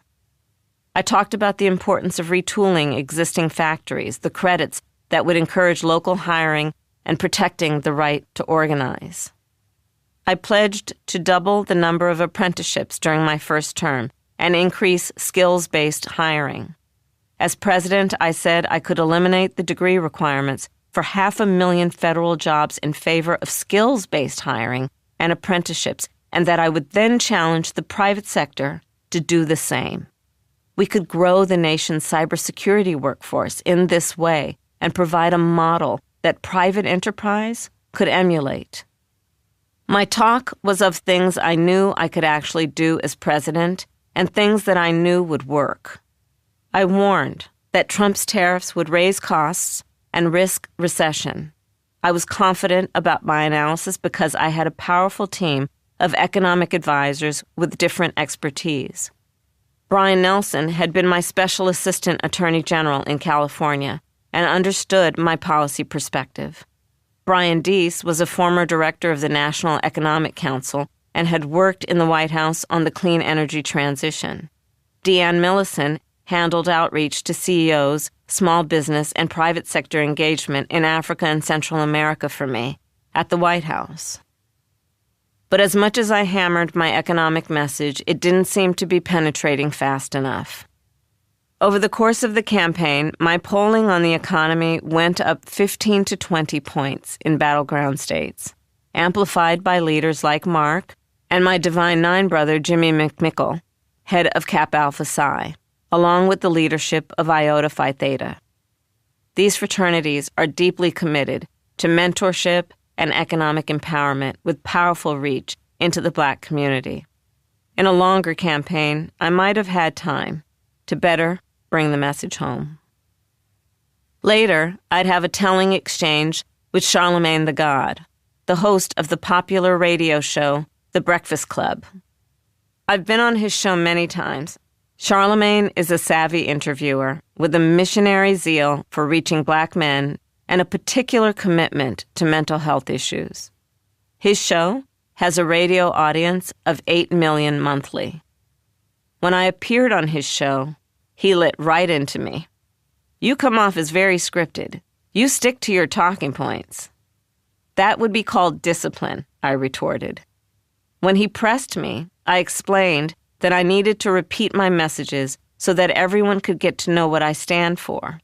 It's not especially fun to give the same speech 3 times a day in 3 different cities 4 or 5 times a week, but it's necessary. Trump stood up there and spouted unfiltered nonsense about Hannibal Lecter and electric sharks. He called it, quote, the weave. I call it nonsense. The double standard on our style of presentation was galling. If I hesitated or backtracked mid-sentence to try to clarify or better express a thought, it was, quote, word salad.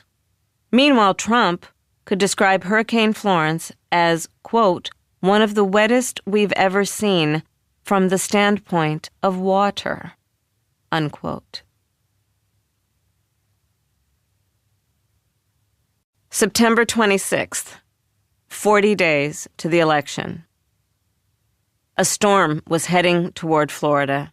Ukrainian President Volodymyr Zelensky was due for a meeting at my ceremonial office.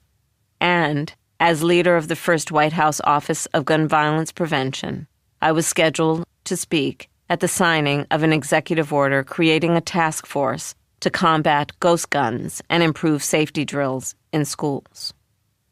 The low-pressure system that would become Hurricane Helene had begun forming on September 22nd in the Caribbean and rapidly intensified as it moved across the warm waters of the Gulf of Mexico. It would reach Category 4 intensity before the end of the day and slam into the Florida coast before midnight, carving a path of awful destruction through 5 states. But all I could do that day was to urge people to heed warnings and follow the advice of their local officials. The meeting with Zelensky would be my 7th. I'd first met him at the Munich Security Conference in February 2022. It was a tough meeting. I had to convince him of something he was reluctant to hear, that a Russian invasion was just days or maybe even hours away. In my speech to the summit, I'd declared, quote, The foundation of European security is under direct threat in Ukraine. I called out Putin's playbook, his spreading of lies, disinformation, propaganda. After that speech in a private room across the street from the conference venue, I sat down with Zelensky and laid out our intelligence, which differed from what the Ukrainians had gathered. I had to tell him bluntly that his numbers were wrong and invasion was imminent. Zelensky still believed that Putin was merely flexing and wouldn't mount a full-scale war against his country. It was my job to get him to face the urgent reality. "What would you have me do?" he finally asked. "Get your people ready," I replied. And he did.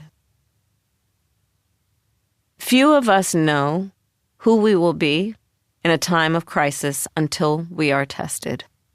I often think of the window cleaner trapped in a stalled elevator the day the planes hit the World Trade Center.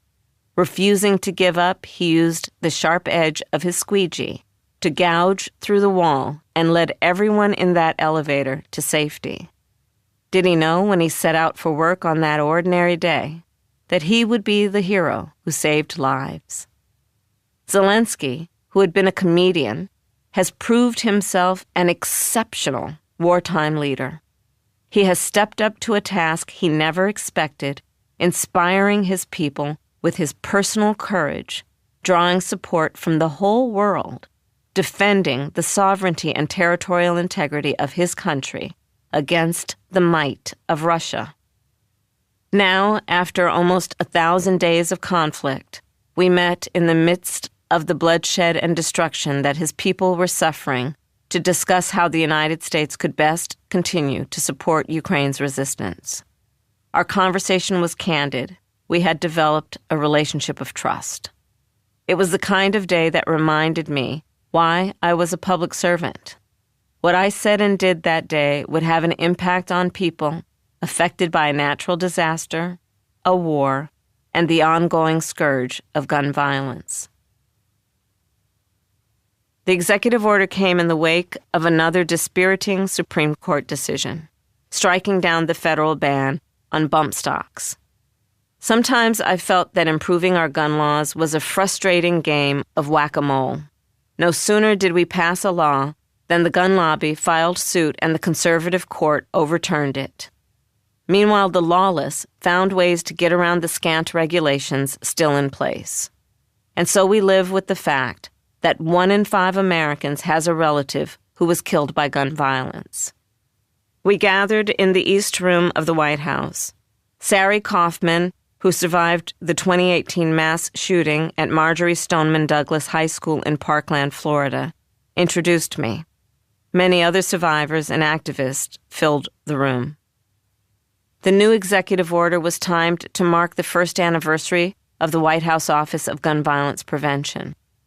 It was aimed at deadly machine gun conversion devices, or MCDs, and 3D printed ghost guns. Even though these devices are illegal, police had seen a staggering 570% rise in MCD seizures. The devices are cheap, easy to make, and deadly. One type, a quote, Glock switch, converts the pistol into a weapon capable of firing up to 1,200 rounds a minute. The new task force would come up with better ways to tackle the manufacture and distribution of these devices. As Joe signed the executive order, he turned and handed me the pen, saying, "Keep it going, boss." September 27th, 39 days to the election. As rain lashed the tarmac at Joint Base Andrews, a wet and miserable press pool huddled under the wing of Air Force Two, trying not to get soaked. Washington, D.C. was experiencing the edge of Hurricane Helene. Mark Kelly and I were headed to a drier climate in his home state of Arizona, where we would visit the border. Even though the devastation of the hurricane was beginning to be clear, I knew I wouldn't be able to visit the affected areas for several days. It was important to stay out of the way of the emergency efforts and not add to their logistical challenges. Search and rescue was underway, and first responders needed to focus all of their efforts on relief and recovery without diverting their resources. On my way to the border, I would get briefings from the Federal Emergency Management Agency, FEMA. I knew that a significant amount of my time would be dedicated to supporting the relief effort and ensuring that the people on the ground got everything they needed and deserved. Although some of the most conservative Republicans had helped draft a bipartisan bill with the toughest set of border reforms in decades, Trump had intervened to kill it, calling it, quote, a waste of paper. So instead of a bipartisan agreement, which is so badly needed to properly address the border crisis, after the lifting of Title 42, which curbed migration during the pandemic, we'd used executive action that had cut unlawful border crossings by half, to the lowest level in 4 years. We'd increased the number of border agents and provided fentanyl scanners, which had led to more fentanyl seizures in the past 2 years than the previous 5. Even so, Trump was slaying us in polls on this issue. He preferred to run on the problem, spouting incendiary language about a, quote, invasion by criminals and violent gangs, rather than fix the problem. Never mind that immigrants are less likely to commit violent and property crime than American-born individuals, or that cities with more immigrants have similar or lower rates of violent and property crimes than areas with fewer. Those statistics don't register like powerful visuals of migrant caravans or large groups of desperate people wading across the Rio Grande, especially when the visuals are accompanied by hysterical commentary by the likes of Fox News hosts, designed to whip up anxiety and anger. There is a bleak and tragic history in this country of demonizing immigrants. The Jewish refugees who were denied entry when fleeing annihilation in Nazi Germany. The Chinese, Italians, and Irish who were hated, vilified, and slandered in almost the same terms as the right uses about today's migrants. The Japanese who were interned, denied freedom and due process solely on the basis of their race. Immigration had surged, and to some it felt like an invasion. We couldn't gaslight the people who felt that way by denying the problem. We did not succeed in making a passionate case for a complete immigration overhaul that combined securing the border with a better legal mechanism for the people who arrive here with a dream of success and contribution. People who are no different from the parents, grandparents, or great-grandparents many of us love and revere who made a similar journey in search of an American dream. I did not have time in 107 days to undo 10 years of Trump's demonization of immigrants. All I could do was show that we had taken measures that were working and that I took the issue seriously and would continue to press for the comprehensive reforms we needed. The challenge was to make this visit more than a photo op. Mark and I flew to Tucson and helicoptered to Douglas in bright red Cochise County. The town of 16,000 people has close ties with its neighbor city in Mexico, Agua Prieta, as do many border towns, and the challenge is to facilitate efficient legal crossings, which are helpful for commerce while cracking down on illegal ones. It was a rough ride in the Osprey chopper, the rising desert air tossing us around as if we were in a spin dryer. The temperature was also like a dryer, 106 degrees. At the busy port of entry, I listened as the border agents spoke of their challenges, and I thanked them for doing a tough job, covering about 260 miles of border. Then we took a walk along a line of fence built during the Obama administration. Trump had once staged a photo op, touting his, quote, big beautiful wall, but he'd done it in front of a section that Obama built. Of the many things I was prepared to say at the debate, this was one observation I regretted not delivering. Trump had 4 years to increase the number of border agents to boost the number of border judges. He did neither. All he did was fan flames of hate and division, highlighting rare, tragic cases of violent crime while smearing the overwhelming majority of hardworking immigrants. I was the one who'd walked through tunnels that traffickers used to smuggle contraband and broken up a heroin trafficking ring connected to Mexican cartels. I'd done the hard work to bring criminals to justice and relief to the families of their victims. September 28th, 38 days to the election. I was in San Francisco for a campaign fundraiser when I started to learn about the misinformation and conspiracy theories being spread about hurricane relief. It was a demonstration in real time of the dangers posed to real people by an unmoderated social media swamp. Someone with the username MattWallace888, who had more than 2 million followers, wrote that, quote, elites had engaged in, quote, weather modification to target counties that voted for Trump in the last election. I thought the idea was too crazy, even for the most gullible, but his tweet received more than 11 million views. In a second post, he overlaid the storm's path on a map of the 2020 election results, attempting to, quote, prove his crazy theory. The conspiracy took off on X and then TikTok, with videos there viewed more than 1 million times. That night, we flew to Los Angeles, where I had an event the following day. It was the only night I would sleep in my own home, in my own bed, during the campaign. Being home was not necessarily a good thing. I knew as I opened my front door that everything would have deteriorated after such a long absence. I know this sounds crazy, but houses resent being unlived in, or mine seems to. Every time I come back from a significant time away, something goes wrong. If it's hot, the AC won't work. If it's cold, there will be no heat. One time, I tried to use the oven and it literally exploded. The garden will look neglected, my herb garden yellowed, and I knew arriving at 6:23 p.m. and leaving the next day with a full binder of tasks and schedule of calls to accomplish, I wouldn't be there long enough to do anything about it. I would keep my road warrior mentality. I would take a bath, get a good night's sleep, and pretend my own home was a hotel. September 29th, 37 days to the election.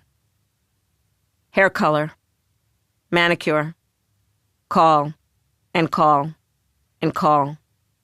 2:01 p.m., VP rolling. Fundraiser in Los Angeles. Rally in Las Vegas. 9:23 p.m., lid. September 30th, 36 days to the election. I canceled my campaign swing through Nevada and rescheduled media interviews, including with Alex Cooper of the podcast Call Her Daddy. I needed to head back to FEMA headquarters in Washington, D.C.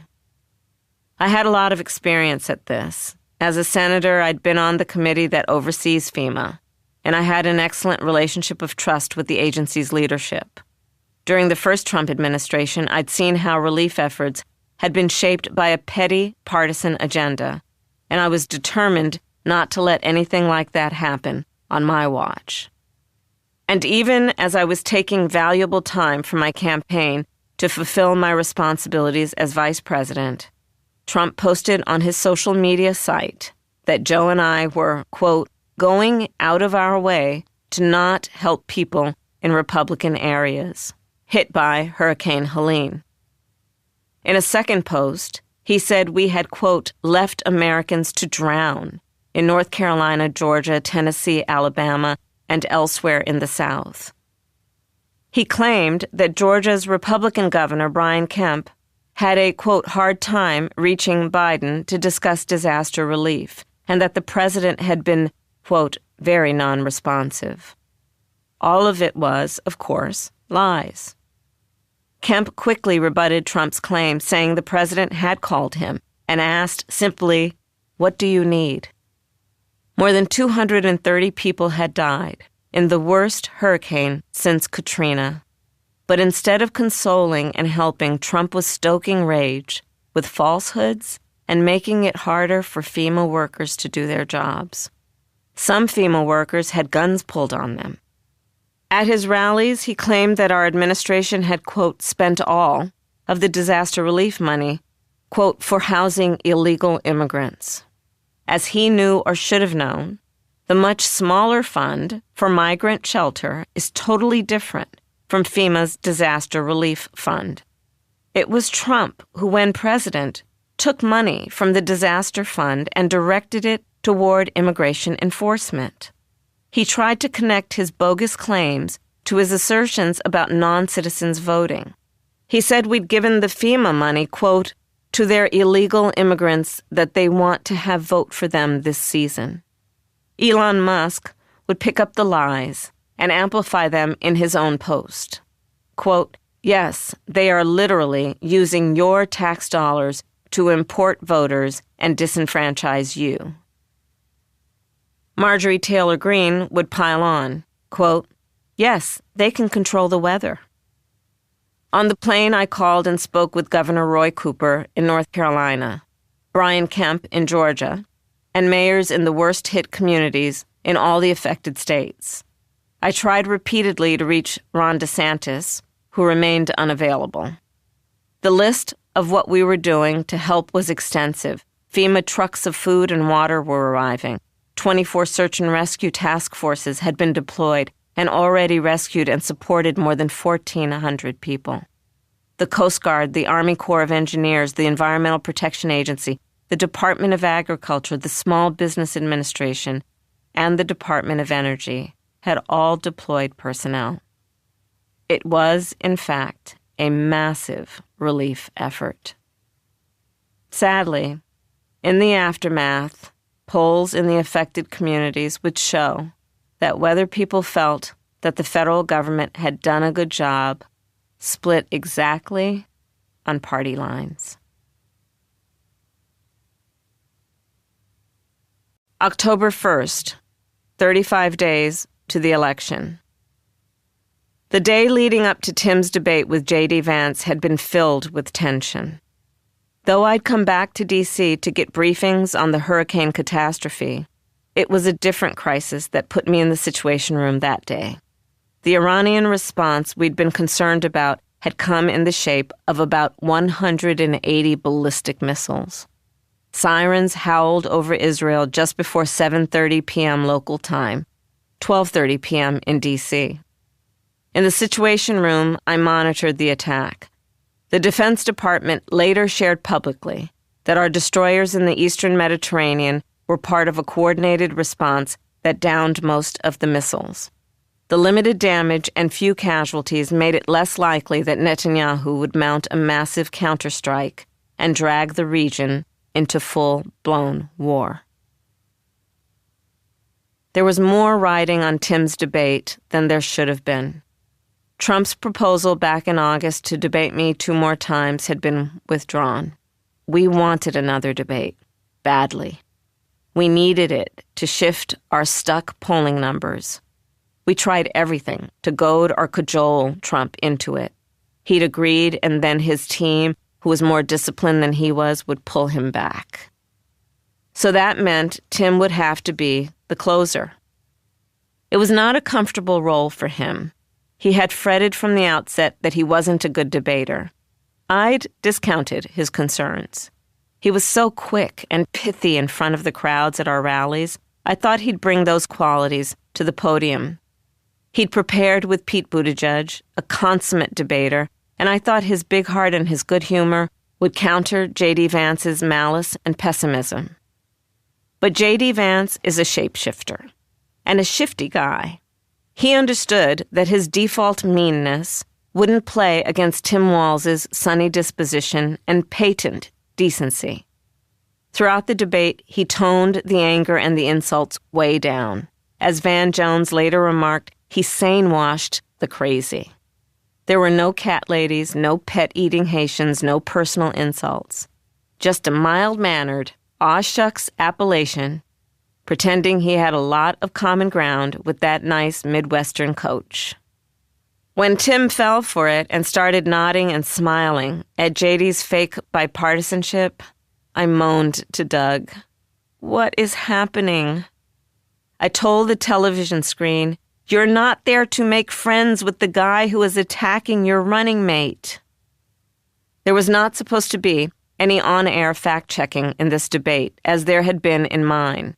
But the moderators did correct Vance twice on the overwhelming scientific consensus on climate change and on the legal immigration status of Haitians in Springfield. "The rules were you guys weren't going to fact-check," Vance complained petulantly in a flash of his more familiar persona. Tim fell into a pattern of defending his record as a governor. Then he fumbled his answer when the moderator predictably questioned why he had claimed to be in Hong Kong during the democracy protests in Tiananmen Square. Tim had been on his way to teach in China that summer, but hadn't yet left the United States on the date of the massacre. Instead of simply stating that he'd gotten his dates mixed up, but that being in China during a period of human rights oppression had profoundly influenced him, he talked about biking in Nebraska.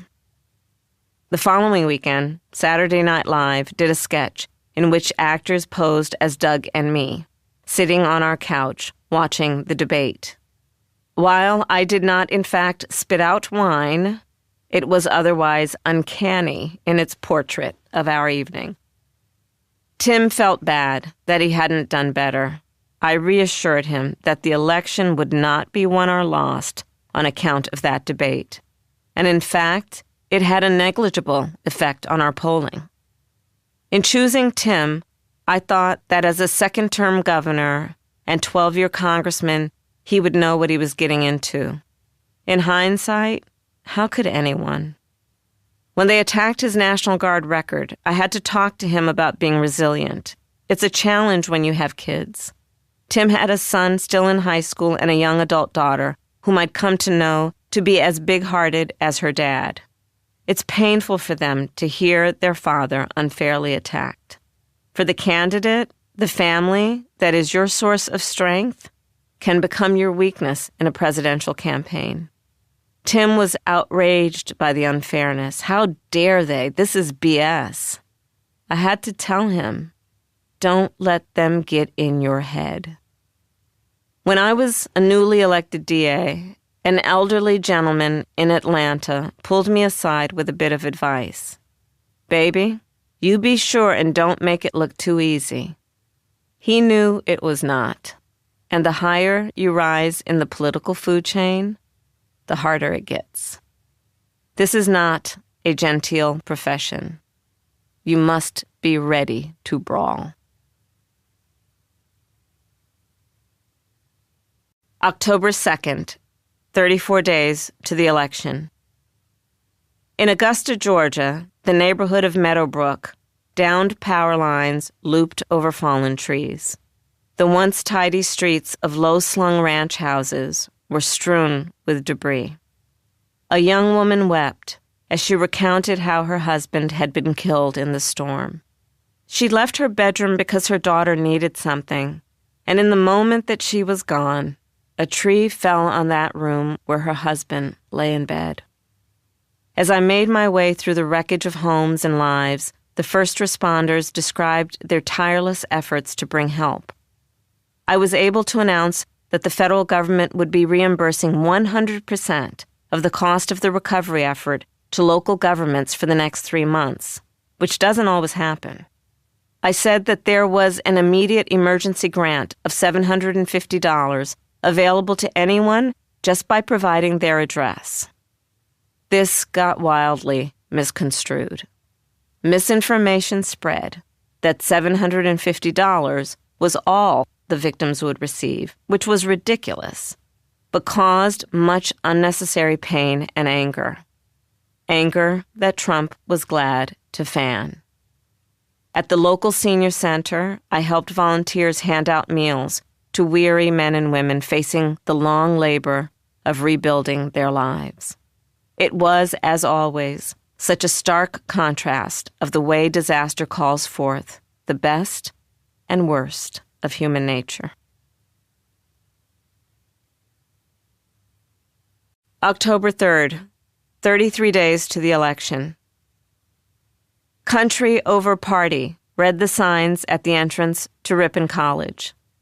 The Republican Party was founded before the Civil War in Ripon, Wisconsin in 1854 with the aim of stopping the spread of slavery. Liz Cheney had come here today to help me stop Trump. She had been the third highest-ranking Republican in House leadership until her outspoken opposition to Trump, and her revulsion at his role on January 6th cost her her leadership positions and then her seat in Congress. There are many things Liz Cheney and I don't agree on, but we agree on many fundamental principles. High on that list, free and fair elections, the rule of law, and the First Amendment. And you can have respect for someone with whom you disagree. There had been a debate in the campaign about where to put our time and resources. Should we focus on turning out our base, or should we give equal priority to talking to our opponent's base? At a strategy meeting in early August, Jen O'Malley Dillon advised that we really needed to bring Trump's numbers down, since the universe of undecided voters had contracted. The time for persuasion, she said, was earlier in the cycle and had passed. People were going home to their base. Time is the most valuable commodity in any campaign, especially in one as brief as ours. I was glad to give some time to campaigning with Liz Cheney in the hope that we could reach those Republicans who believe, as we do, that fundamental principles of our democracy should never be partisan issues. The amount of that time, however, was exaggerated by the media's interest in our unlikely pairing. We campaigned together for only 1.5 days. She started her speech that day in Ripon by proclaiming that she had been a Republican, quote, even before Donald Trump started spray tanning. She was frank about her conservative values, limited government, low taxes, strong defense, and that family, not government, is the most important structure in society. Fidelity to the Constitution, she said, is, quote, the most conservative of our conservative values. She urged the audience, quote, to reject the depraved cruelty of Donald Trump. She said she had never voted for a Democrat, but that she would proudly vote for me. Quote, I know that she will be a president who will defend the rule of law, and I know she will be a president who can inspire all of our children, and if I might say so, especially our little girls, to do great things, she said. So help us right the ship of our democracy, so that history will say of us, when our time of testing came, we did our duty and we prevailed because we loved our country more. After the election, I invited her to come to the vice president's residence with her 5 children. I imagined her kids had the same fond feelings about the house where their grandfather lived for 8 years as ours do. Our security footprint was too big to go visiting, so family came to us, and the residence was the one place big enough for all of us to be together, casual and private. So casual that my baby nieces did not always appreciate that the art we had on loan from the Smithsonian was extremely valuable. On a podium on the first floor, I had a large and gorgeous vase made by an acclaimed American artist. One day, to my complete dismay, I discovered Amara and Leela at the top of the stairs, bending over the banister, trying to see who could land a ball of socks in the vase the most times. I imagine Liz Cheney's kids have memories of similar antics. October 5th, 31 days to the election. In the hills and valleys of western North Carolina, the force of the floodwaters buckled roads, picked up tractor-trailers, uprooted trees, and washed away homes. 86 people in the state had been killed. The damage was even worse than what I'd witnessed in Georgia. Usually hurricane effects are most severe on the coast, but unexpectedly, inland mountain communities had been hardest hit. Before the storm, the area had experienced several days of heavy rain, saturating the soil and filling rivers. The Blue Ridge Mountains acted as a funnel, channeling the hurricane's massive rainfall through the valleys.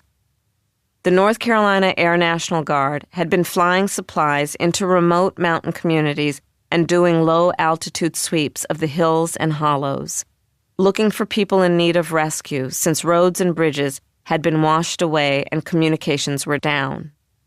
As I shook hands and looked into tired young faces, I realized that some of them had also suffered loss in the storm, but were still showing up, helping others.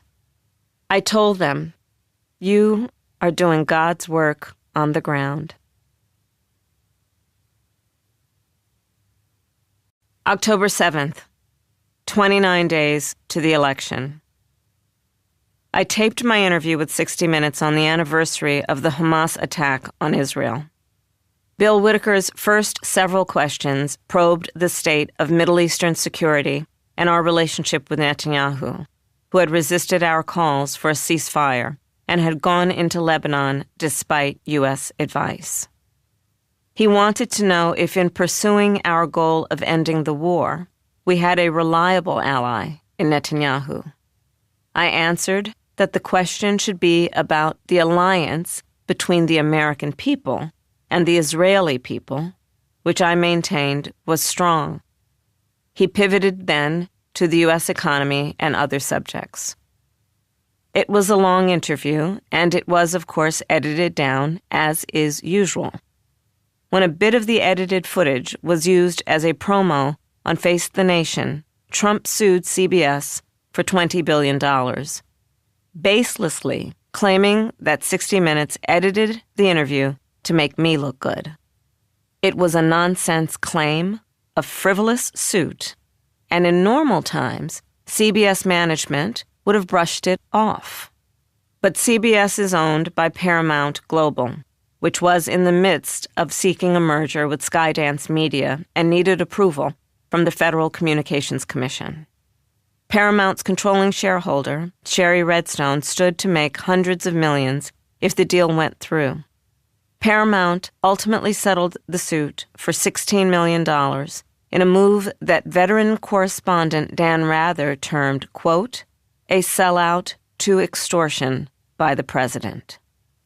Bill Owens, the respected executive producer of 60 Minutes, and Wendy McMahon, the chief of CBS News, both had earlier resigned from their jobs because of corporate pressure to shape the news to Trump's sensibilities.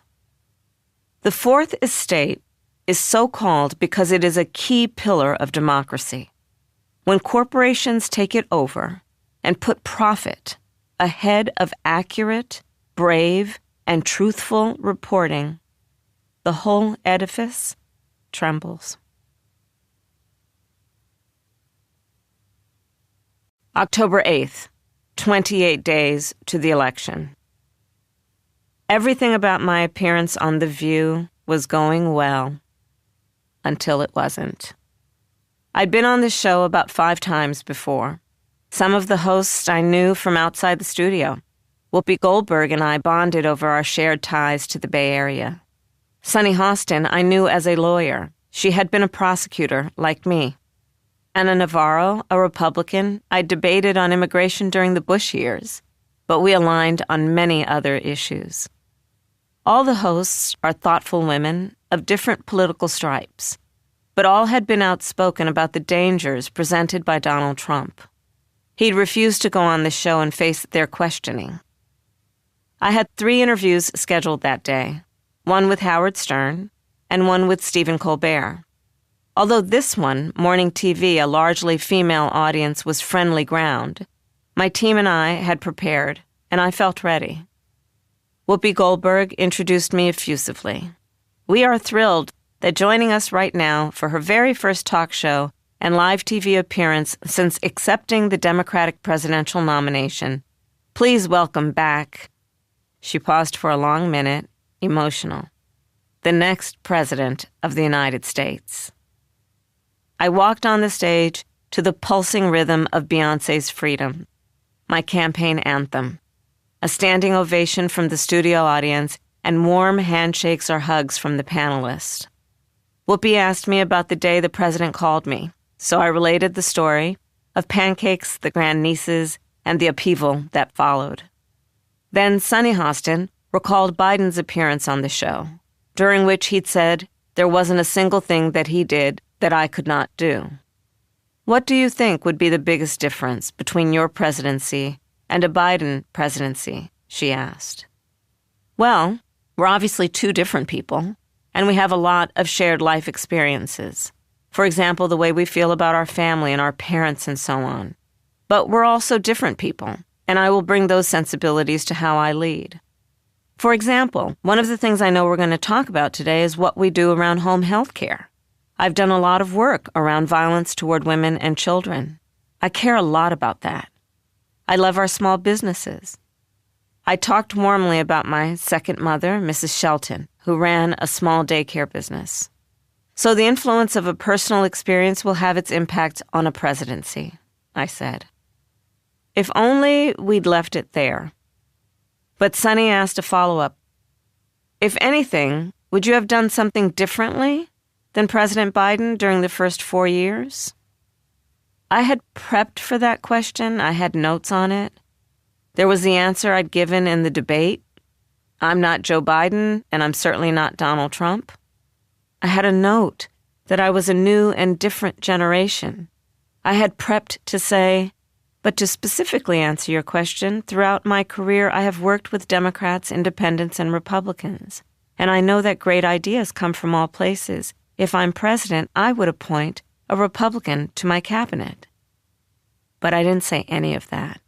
I said, there is not a thing that comes to mind.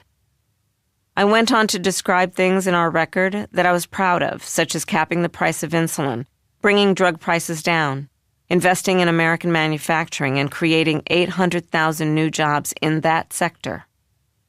I had no idea. I'd just pulled the pin on a hand grenade. I wasn't braced for the explosion that was coming. Stationed at various places around the set, my staff were beside themselves. Political operatives have an eye to see a moment, and I could kick myself for giving the other side that moment. During the commercial break, while I was having a bit of fun with some young students I'd noticed in the audience who were obviously playing hooky, offering to write notes to their teachers after the show, Opal passed me a note from our team telling me to return to that question and mention that a big difference would be that I would put a Republican in my cabinet. I made that point, but the damage was done. The earlier clip was a gift to the Trump campaign, and they used it in ad after ad to shackle me to an unpopular president. Why didn't I separate myself from Joe Biden? Over the course of the 107 days, I became increasingly aware that people wanted to know there was a separation and that it was a big issue for them. I just didn't realize how big. The way I heard Sunny's question was that it was asking me to be critical of Joe. I've never believed you need to elevate yourself by pushing someone else down. To do so would have been to embrace the cruelty of my opponent. In the moment, I didn't see a way to answer the question without doing that. Trial lawyers have a saying. There are always 3 closing arguments: the one you plan to give, the one you give, and the one you should have given. I lived the adage that afternoon. To me, the difference was evident. Different background, different generation, different career, obviously a different person. But I was still vice president, to President Biden. We had 3 months left of our administration. Even after the lack of support from the White House, the debate night phone call, and the MAGA hat debacle, I felt I owed him my loyalty. Had I, in that interview, come up with one area of policy difference, it would have limited the definition of the difference between us to that one thing, rather than my unique perspective on a variety of issues. And it wouldn't have ended there. It would have opened the door to a discussion that is backward-looking rather than forward-looking. There would be a slew of never-ending follow-up questions. Well, apart from that one, how would you have made X or Y decision differently from Biden? Between the president and the vice president, there needs to be a zone of trust, a place where the president can get advice, feedback, and criticism to make a good decision and know that those discussions will remain confidential. Lawyer-client discussions are privileged. Doctor-patient conversations are too. And so, I believe, should be the discussions and arguments, and yes, differences of opinion between the president and vice president. But my campaign team didn't see it that way. David Plouffe was the most outspoken. He felt that someone needed to do an intervention with me, that I needed to get it through my head that this was a real issue. That was when he told me bluntly, people hate Joe Biden. He also said this, you're going to have bad days. You're going to have to keep moving. 2 of the 3 interviews I did that day went off well. Stephen Colbert met me backstage with his wife, and they presented me with their cookbook. He knew my days were long, and with a big smile he said, let's go out and have some fun. Howard Stern was a great interlocutor. We covered very serious ground, but also had a great time, bantering about music, Maya Rudolph's impression of me, and blind dates. Yet all I could think about that night was the one interview that hadn't gone well. I'm tougher on myself than anyone. But Plouffe was right. I had to keep moving. So that is what I did.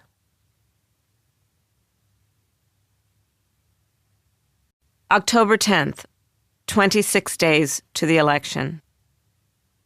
I was in Las Vegas to record Los Latinos Preguntan, Kamala Harris Responde, a town hall with 100 undecided Latino voters to be shown that night on Univision.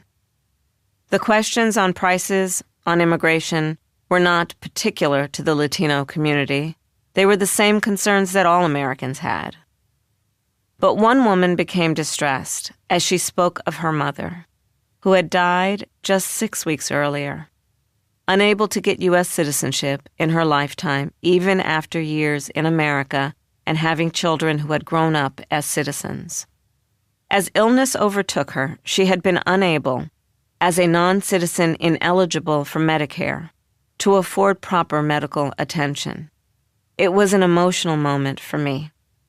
I thought of how painful it had been, watching my mother in the late stages of cancer, even with the benefit of access to good health care.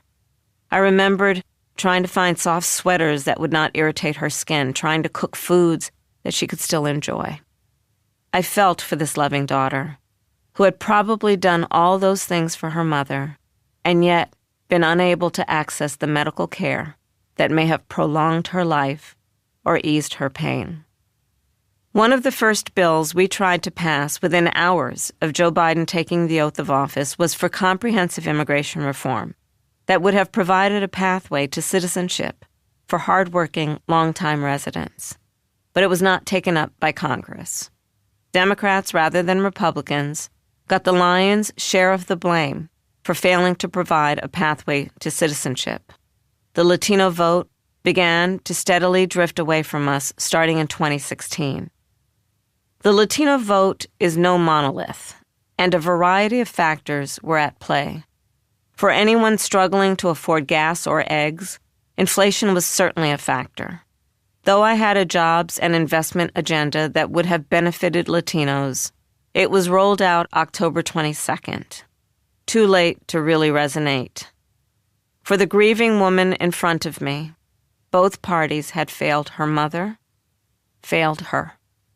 In these settings, which are high stress and high stakes, it is important to stay focused and on message. But it is also important to respond as a human. I have said countless times that there is more that unites us than divides us, and sometimes you must feel it as well as say it. It requires an enormous amount of emotional dexterity. It isn't easy. And then there was the last question of the town hall.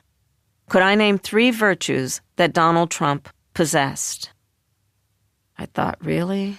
Do I have to? I think Donald Trump loves his family, and I think that's very important, I said. I racked my brain for something else. I don't really know him, to be honest with you. I only met him one time on the debate stage. I've never met him before. So I really don't have much more to offer you, I said. It was a tougher day than usual to be trying to enumerate Trump's virtues. We'd just learned from Bob Woodward's reporting that at the height of COVID, when Americans were scrambling to get their hands on scarce COVID tests, Trump had secretly sent tests to Vladimir Putin for his personal use. I was headed from the town hall to a rally in Phoenix, where I would meet with young Native American leaders from a 6 different tribes, including the Gila River tribe. I'd met many of the young people from that tribe a year earlier, when Doug and I had visited their tribal lands. They had been the first tribe to partner with the federal government to create a community school that was fully Native-built, Native-owned, and Native-run. I'd been inspired by those young leaders, especially their knowledge of and commitment to climate solutions based on traditional knowledge and stewardship. We have so much to learn from Indigenous people about how to treat this fragile earth. They were custodians of this land for thousands of years. Their long-term thinking, considering the ramifications of each decision on 7 generations, makes a lot more sense than making decisions based on 4-year political cycles or corporate quarterly earnings. Native Americans serve in our military at the highest rate of any population in our country. I wondered how many Native veterans could have used the test kits Trump sent to Putin as their communities were ravaged by the virus. October 13th, 23 days to the election. It was Doug's birthday. He and I were born 7 days apart. We joke that he dropped down to Earth to check out the situation a week before I arrived. We are both Libras, and friends who believe in astrology say it is totally unsurprising that we spend half an hour to an hour weighing the pros and cons of which TV show we will watch, and by the time we've settled it, it's time to go to bed. Doug started his birthday campaigning in Pennsylvania. His team had cupcakes and balloons, but the real birthday gift was having our daughter Ella at his side that day, campaigning with him. I was in church at Koinonia Christian Center in Greenville, North Carolina, telling the congregation how inspired I'd been by a man from Hope Springs, Eddie, who had jumped into floodwaters to pull a woman to safety during Hurricane Helene. He had told me he didn't feel he had a choice. I told the congregation, of course he had a choice. His choice was, in the words of Isaiah, to be a refuge for the needy in their distress. After church, I spoke at a rally and then had a meeting with Black farmers. When pundits talk about rural America, the picture they paint is white. But in the South especially, some rural counties are majority Black, including long-standing farming families who have persevered on the land for generations, despite discrimination that began just after Reconstruction and continued right into this century. Black farmers never got their 40 acres and a mule, the promised reparation for their years of enslavement, and the wealth their stolen labor had created for this country. Worse, they were systematically discriminated against by governments both local and federal. The U.S. Department of Agriculture has only in recent years examined its shameful history of denying credit and subsidies to black farmers while providing them to whites. This was especially damaging in the crucial years of early 20th century agricultural industrialization, when white farmers received subsidies and credit to buy the new machinery that would increase efficiency and raise yields.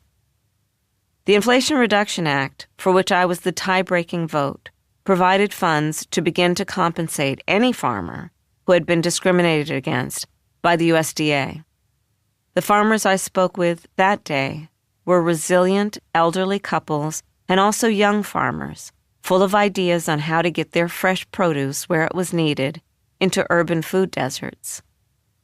On the front lines of the climate crisis, farmers see more clearly than anyone the changes in the frost-free date, growing seasons, pests. They were using high-tech methods to make water and fertilizer use more efficient. We talked about the potential of city farms and of giving urban youth a chance to experience work on the land and learn agricultural skills while incorporating the tech these young people already understood with the traditions of farming. Our neighbor, Mrs. Shelton, had a sister who had a farm. Maya and I would go to Annie B's to help pick up fallen plums in her orchard. I was lucky as a city kid to have that experience, to learn the labor that brings us our food. These were programs I was intent to support as president. I knew that Doug would arrive back to the residence before I could get there, so I had the staff drape the entrance with a banner saying, "Happy birthday, Dougie." I have to confess that since I didn't get home until just after 7 p.m., I got a little help with the prep for his celebratory dinner. It was his favorite menu, chicken parm with spaghetti, followed by key lime pie. I had bought his gift via FaceTime with his favorite menswear store in San Francisco. It was a sports coat, black and gray. He looked great in it. October 14th, 22 days to the election. The Los Angeles Times, my hometown newspaper, published its electoral endorsements. The first line of the article stated, quote, "It's no exaggeration to say this may be the most consequential election in a generation." But there was no mention of the most consequential race of all. The paper's owner, Patrick Soon-Shiong, had directed the editorial's editor, Mariel Garza, to deep six the endorsement of me that the editorial board had approved and she had already drafted. She quit. In her resignation letter, Garza said it mattered that the largest newspaper in California, quote, declined to endorse in a race this important, and it matters that we won't even be straight with people about it. It makes us look craven and hypocritical, maybe even a bit sexist and racist, she wrote. How could we spend 8 years railing against Trump and the danger his leadership poses to the country and then fail to endorse the perfectly decent Democratic challenger who we previously endorsed for the United States Senate, she asked. It hurt that my hometown paper hadn't endorsed me. And then 11 days later, my other hometown paper, the Washington Post, did the same thing. The endorsement of me that had been prepared by the editorial board was scrapped at the direction of Jeff Bezos. The pre-capitulation of these powerful billionaires alarmed and dispirited me. As it turned out, they were early adopters of the feckless posture that would be embraced by a raft of business leaders and institutions once Trump was elected. They'd just been the first in line to grovel. Marty Baron, the acclaimed former editor who led the Post during the first Trump presidency, was blunt. Quote, "This is cowardice, a moment of darkness that will leave democracy as a casualty. Donald Trump will celebrate this as an invitation to further intimidate the Post's owner, Jeff Bezos, and other media owners. History will mark a disturbing chapter of spinelessness at an institution famed for courage. More than 200,000 Post readers canceled their subscriptions. At least the Post political humor columnist, Alexandra Petrie, now at The Atlantic, had a spine. She wrote, "We as a newspaper suddenly remembered less than 2 weeks before the election that we had a robust tradition 50 years ago of not telling anyone what to do with their vote for president. It is time we got back to those, quote, roots, I'm told. Roots are important, of course. As recently as the 1970s, the Post did not endorse a candidate for president. As recently as centuries ago, there was no Post, and the country had a king."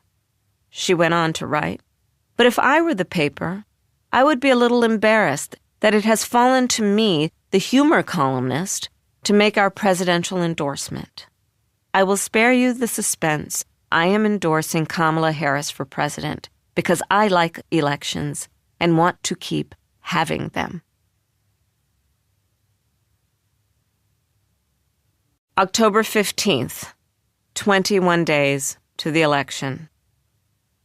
I was in the back of the plane doing one of my usual off-the-record question sessions with the traveling press.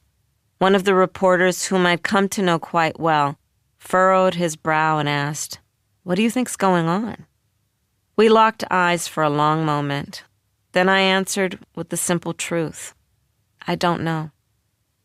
After drawing even with Trump in the polls in August and pulling ahead of him after the debate in September, by mid-October, we'd stalled out. The rallies were getting bigger, the crowds ever more diverse and enthusiastic. But the poll numbers were static. 3 weeks out, we were stuck in margin of error territory and not budging. And then, like most guys who watch a lot of sports, Doug started seeing the trans ads. No matter what he was watching, football, baseball, there they were. The Trump campaign would eventually spend as much as $40 million on those ads. They showed some version of it 55,000 times in the 7 swing states. They showed it in all 50 states during sport broadcasts. Gabrielle Ludwig, the basketball player featured prominently in the ad, was at home in Nevada watching an Eagles game when she was astonished to see herself in a photograph that had been taken 12 years earlier. She was 52 at the time of that photo. A registered Republican, she'd served 8 years in the Navy and had gone to community college later in life, as many veterans do. She's a big woman, but she also looks strikingly different from her teammates because she's 3 decades older than they are, which hardly gave her the athletic advantage the ad implied. Trump's team wasn't concerned with nuance.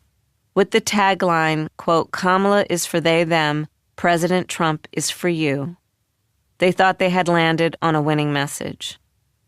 Unfortunately, they were right, although not to the extent that has become conventional wisdom.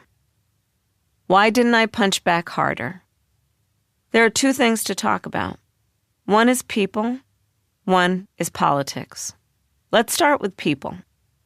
Transgender people are Americans with the same rights we all have to liberty, equality, the pursuit of happiness, and equal protection under the law.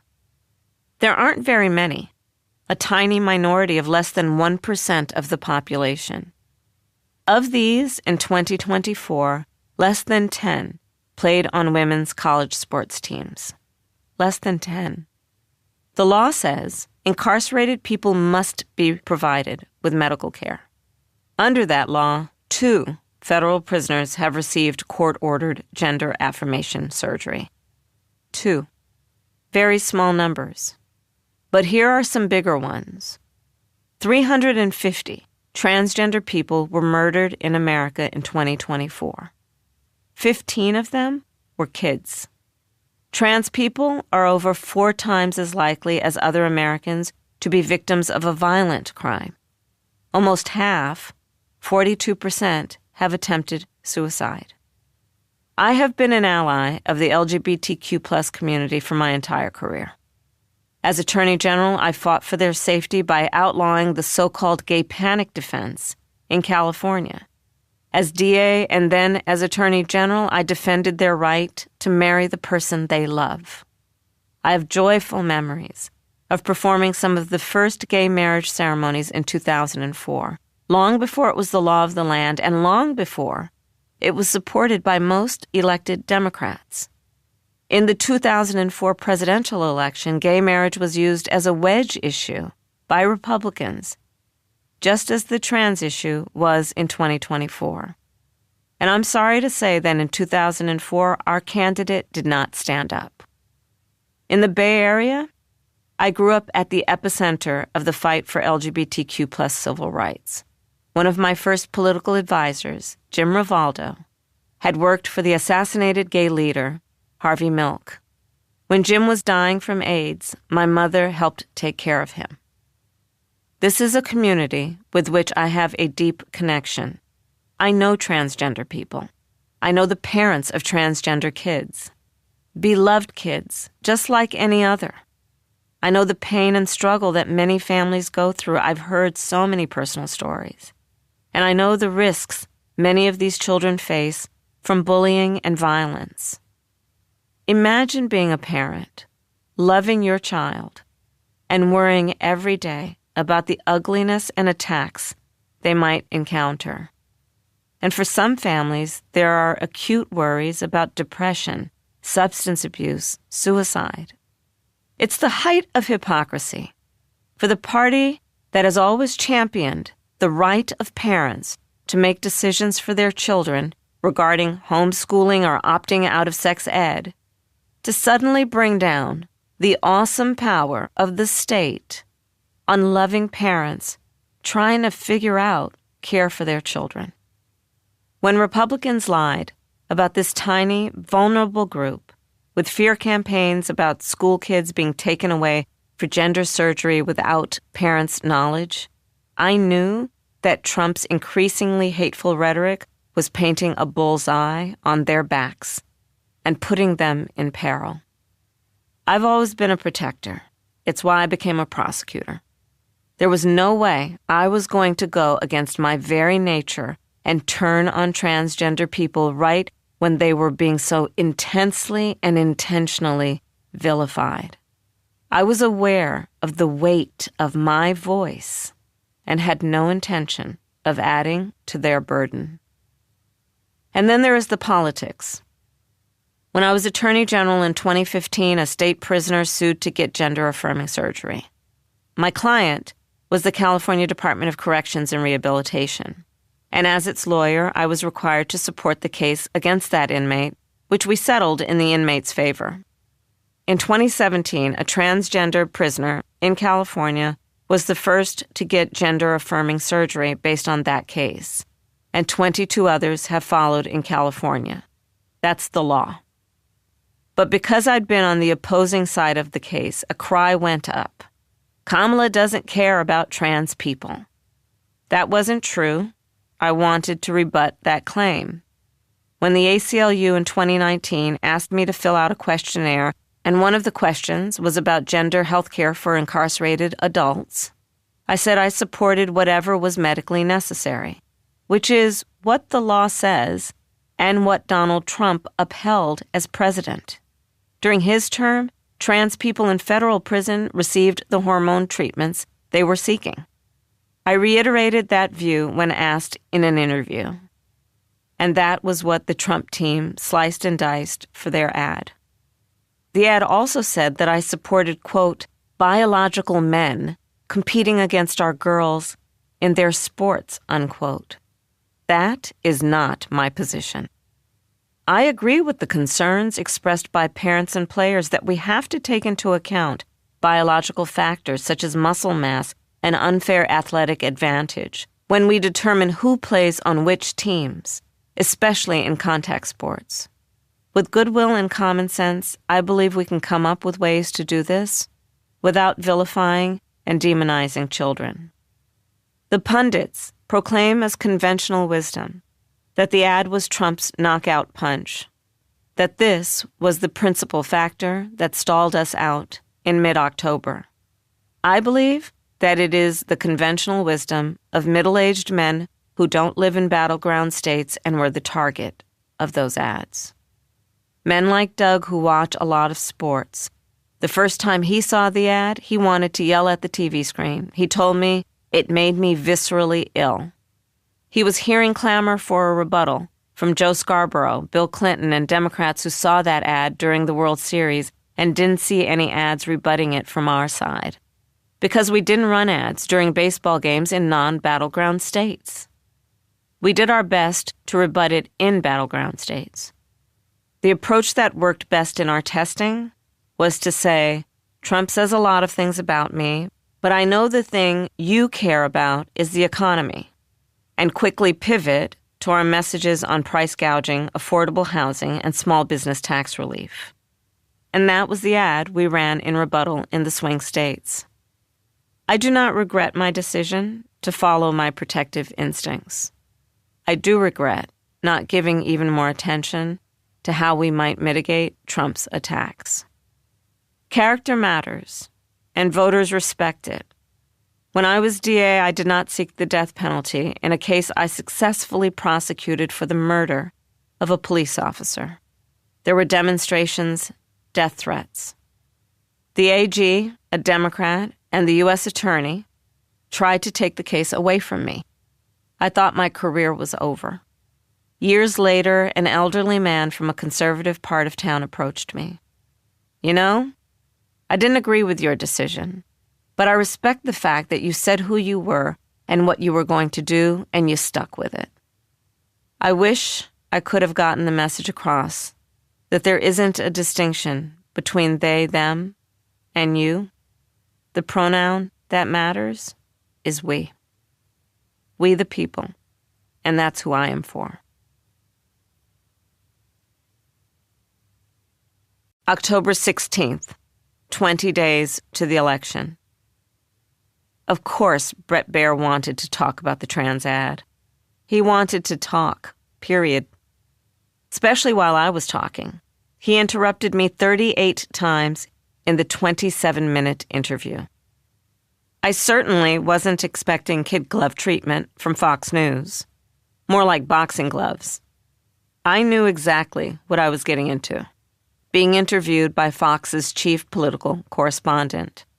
After the Fox News decision desk correctly called Arizona for Biden in the 2020 election and faced a backlash from its MAGA audience, Baier had written an email that said, quote, I keep having to defend this on air the sooner we pull it, even if it gives us major egg, and we put it back in his column, the better we are, unquote. I knew that Bret Baier was scared of the MAGA base and would go hard on me to placate them. But I wasn't about to write off his audience. I was running to be president for all Americans, including Fox viewers. I was making a point just by being there.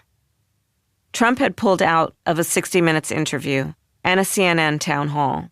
He turned down CNBC, and I'm pretty sure Rachel Maddow didn't even bother to ask.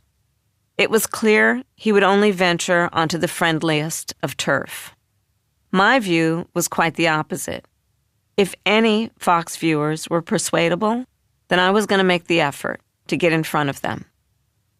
Baier might as well have been interviewing himself. He wouldn't let me finish a sentence before interjecting. We spent 10 minutes of the 27 talking over each other on immigration before moving to the transgender subject and then on to Joe Biden's age. It was the MAGA playlist. But he made one major blunder.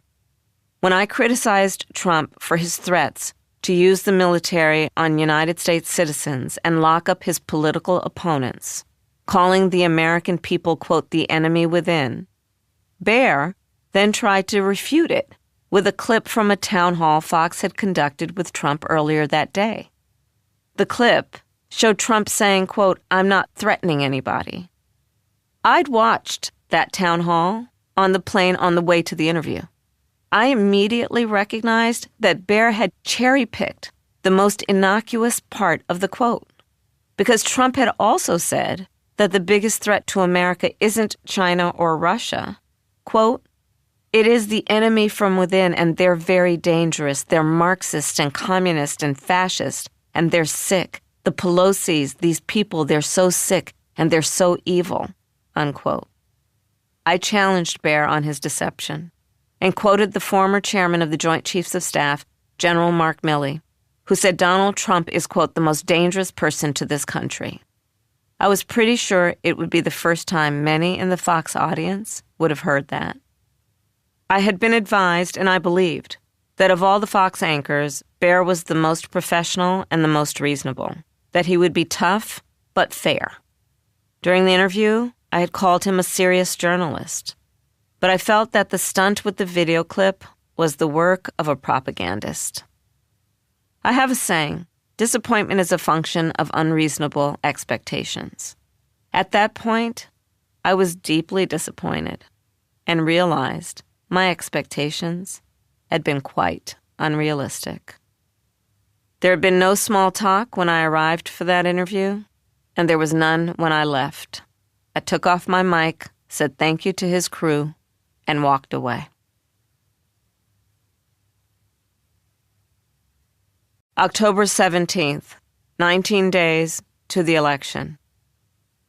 Democracy is complicated, and some days are more complicated than others. That day, Mark Cuban was traveling with me to speak about entrepreneurship at the University of Wisconsin-Milwaukee. As we approached the campus, Gaza protesters held signs saying, "Killer Kamala." Later, at the University of Wisconsin-La Crosse, it was "No ceasefire, no vote." And then, in the middle of an upbeat rally in the university gym, there were two anti-abortion protesters. I was in the middle of my speech laying out Trump's direct responsibility for the repeal of Roe when I heard cries of, "Liar, you're lying." I smiled in the direction of the hecklers. "Oh, you guys are at the wrong rally," I said. "I think you meant to go to the smaller one down the street." The audience roared with laughter. Later, the two juniors would go on Fox and Friends and claim that I had told them they were at the wrong rally after I heard them shout, "Jesus is Lord, Christ is King." That's just not true. The C-SPAN video of the moment clearly picks up the cries of "liar" right before I made the quip.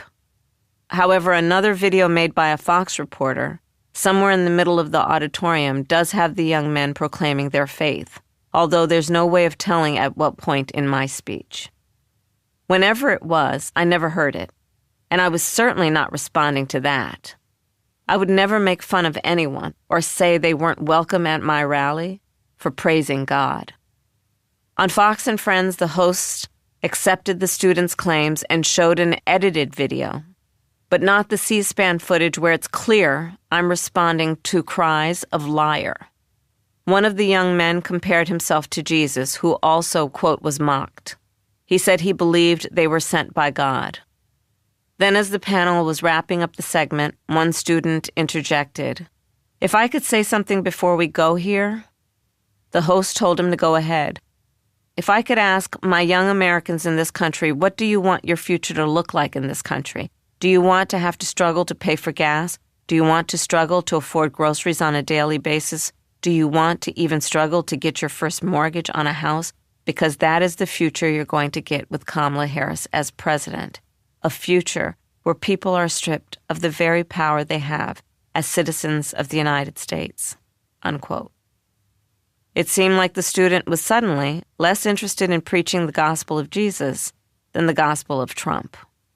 In the first weeks of my campaign, the interjectors at my rallies had mainly been Gaza protesters, people deeply moved by the war. But as the election drew closer, Trump supporters began turning up to disrupt. Which is fine, they can say whatever they believe to be true. It's a democracy. But it becomes a danger to democracy when powerful news organizations, who should be in the business of supplying facts, instead distort them for partisan reasons. Because of that Fox and Friends segment, it is now an internet, quote, fact that I ejected two young people from my rally for praising God. The false rally narrative fed neatly into another line of attack Fox had been running that week, that I had dissed the Catholic Church by not attending the Al Smith dinner. This annual white tie event in New York in support of Catholic charities has traditionally been a good-humored affair where opposing politicians gently roast each other. Trump broke with that tradition when he delivered an unfunny and mean-spirited diatribe about Hillary Clinton, his fellow guest, in 2016. He was booed, a first in the history of the dinner. His rude behavior didn't determine my decision not to attend in person.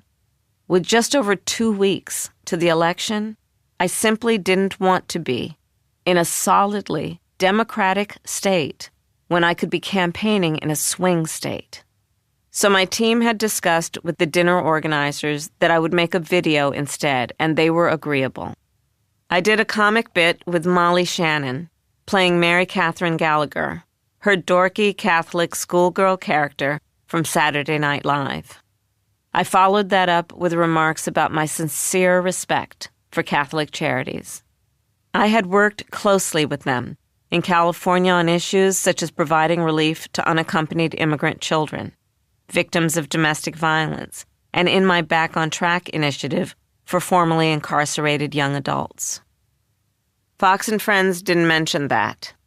They made it sound as if I'd shunned the event entirely because of the same anti-Catholic, anti-Christian animus that they had falsely alleged. Democracy is complicated. It's also easily compromised by blatant bias, downright lies, and the media organizations that enable them. October 19th, 17 days to the election. And our democracy shouldn't belong to the world's richest man. I was holding a rally in Atlanta with Usher when I heard about Elon Musk's first $1 million giveaway. According to campaign disclosures, Musk spent at least $288 million in support of Trump, maybe even more through indirect sources. It is entirely possible that those millions were the deciding factor in the swing states where the money was mostly spent and where Trump's margin of victory was wafer thin. Elon certainly thinks so. Quote, "Without me, Trump would have lost the election," unquote. He tweeted in the midst of a snit with Trump over his massive spending bill.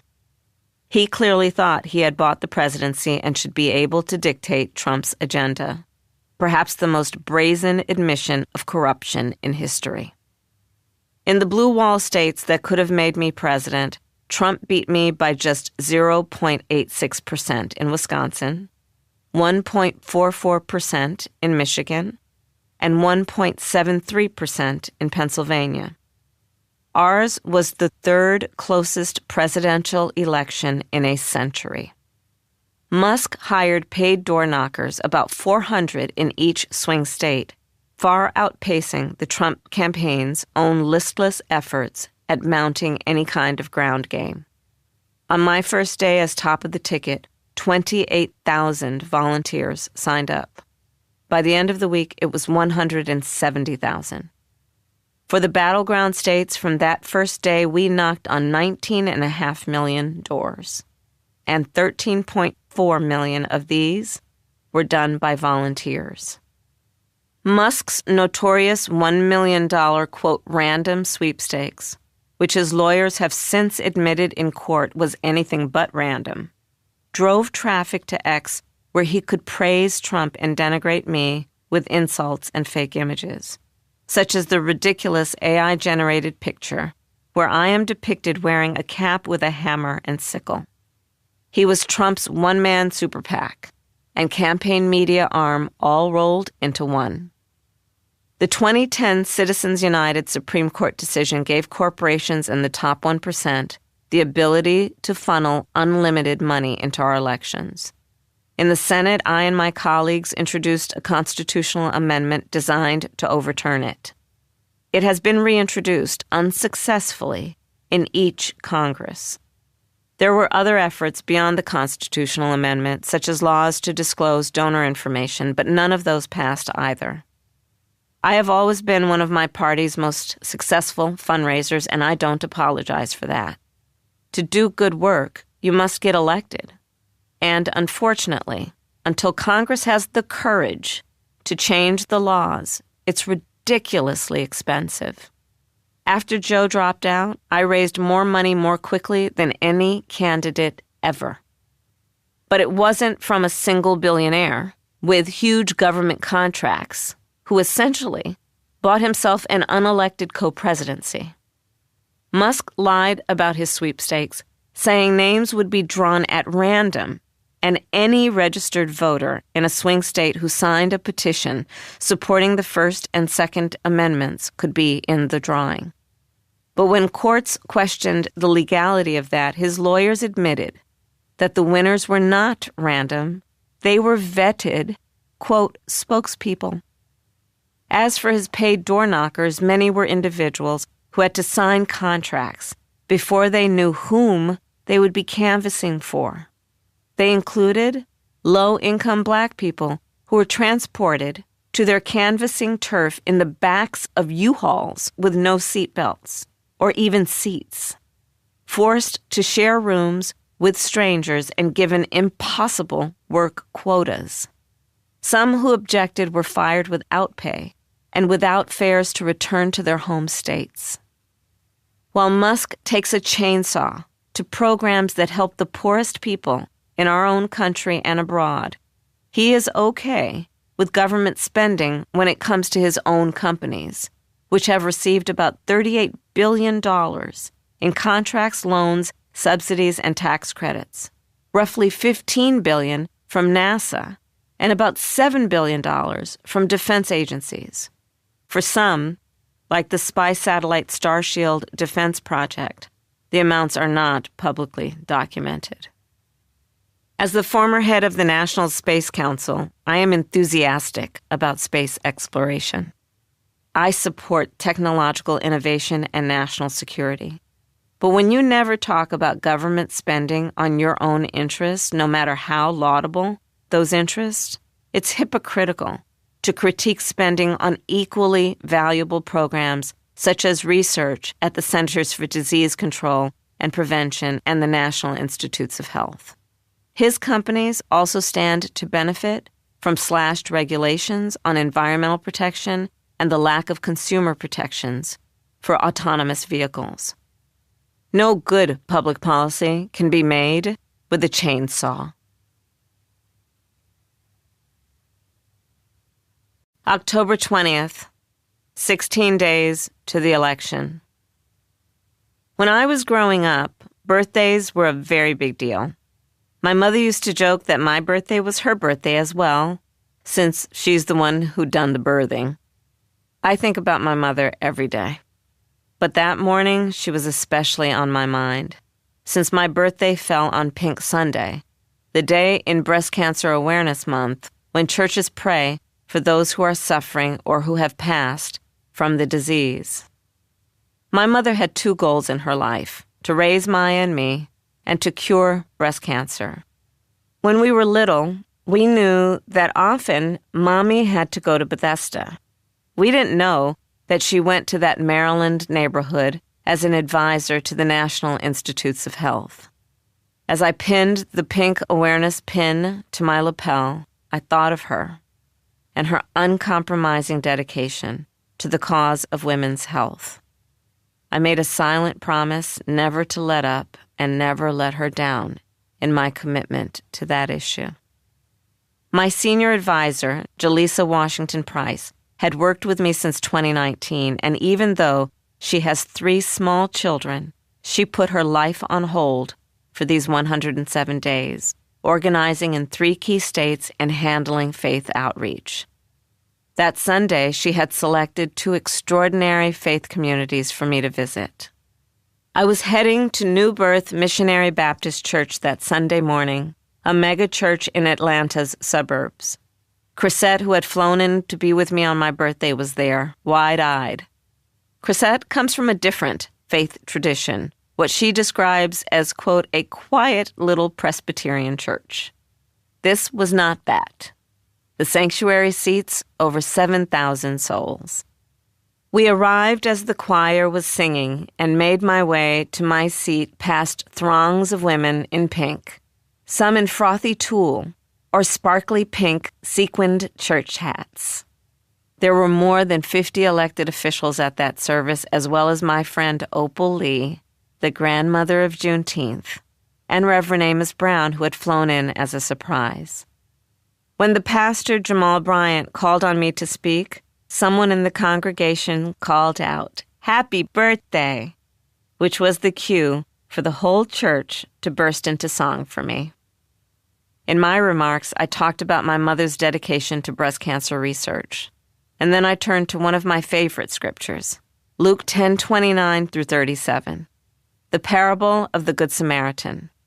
To me, it is the antithesis of the corrosive, otherizing message, calling on us to look at a stranger and see a neighbor, and then to love that neighbor as ourselves. Many years earlier, Pastor Bryant and I had been on a panel together celebrating emerging Black leaders. The panel before ours was made up of senior leaders, notable men and women like Harry Belafonte and Sheila Jackson Lee. Jamal and I waited in the wings as they talked on and on. Like a living metaphor, the old guard would not get off the stage. Jamal and I had shared a laugh about that. In his sermon, he called on the men in the congregation in particular to vote for me. It takes a real man to support a woman, he said. Men, quote, who are not intimidated by an educated woman. Echoing the words of my own pastor when he had prayed with us 2 months earlier, he said, I was born for a time such as this. Then he asked that vast congregation to move their right hand toward me and pray over me for strength in these last weeks of the campaign. There is so much love in that tradition. The people in that congregation understood very well the forces working against me. I could feel the power of their prayer for my protection. Brimming with the emotion of the moment as I stood under those sheltering hands, I recalled the words of Isaiah, "No weapon formed against you shall prosper, and every tongue which rises against you in judgment you shall condemn." The day before, Trump had called me, quote, a shit vice president. It was the same speech at a rally in Latrobe, Pennsylvania, in which he'd lauded the penis size of Arnold Palmer, to the distress of the late golfer's daughter. His ravings were becoming increasingly unhinged. I wish he understood that in trying to demean me, he instead demeaned the office he sought to hold. From New Birth Missionary Baptist, we headed across town to a Souls to the Polls event being organized at a smaller church, Divine Faith Ministries. When I arrived, Stevie Wonder was singing and speaking to the congregation, warning of the perils so clearly set out in the Project 2025 plan. Trump was still saying he had, quote, nothing to do with it, and yet, as president, he has moved to implement its agenda with stunning speed. An item I would not have even imagined putting on my bucket list was having Stevie Wonder sing happy birthday to me, but it happened that afternoon. And then Reverend Raphael Warnock rose to address the congregation. He also spoke of the need for Black men to support me, saying he didn't believe the rumors that they'd be voting for the other guy. The real enemy, he said, is not Trump. It's not showing up. There was something in the way he looked at me, so caring and so knowledgeable. It was a look from a friend that expressed gratitude for all that he knew I was going through. Extreme highs and extreme lows. I wouldn't allow myself to fully experience them. I refused to ride that roller coaster. I couldn't.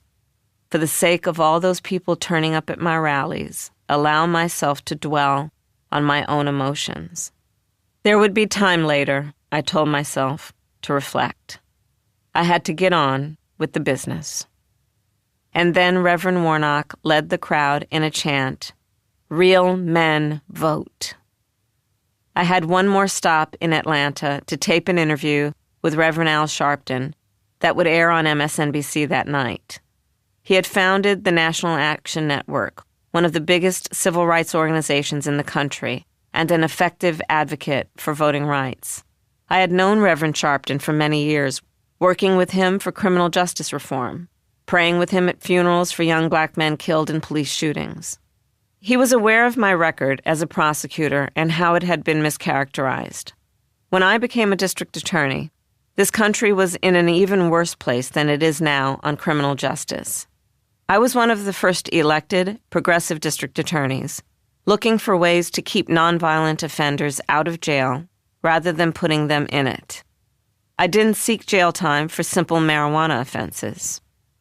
My Back on Track initiative, connecting offenders with services and jobs, and also taking care of their mental health by doing things like hooking them up with counseling and gym memberships, worked so well it became a model for other jurisdictions.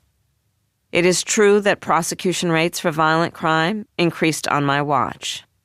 If you rape a woman, molest a child, or take a life, consequences should be serious and swift.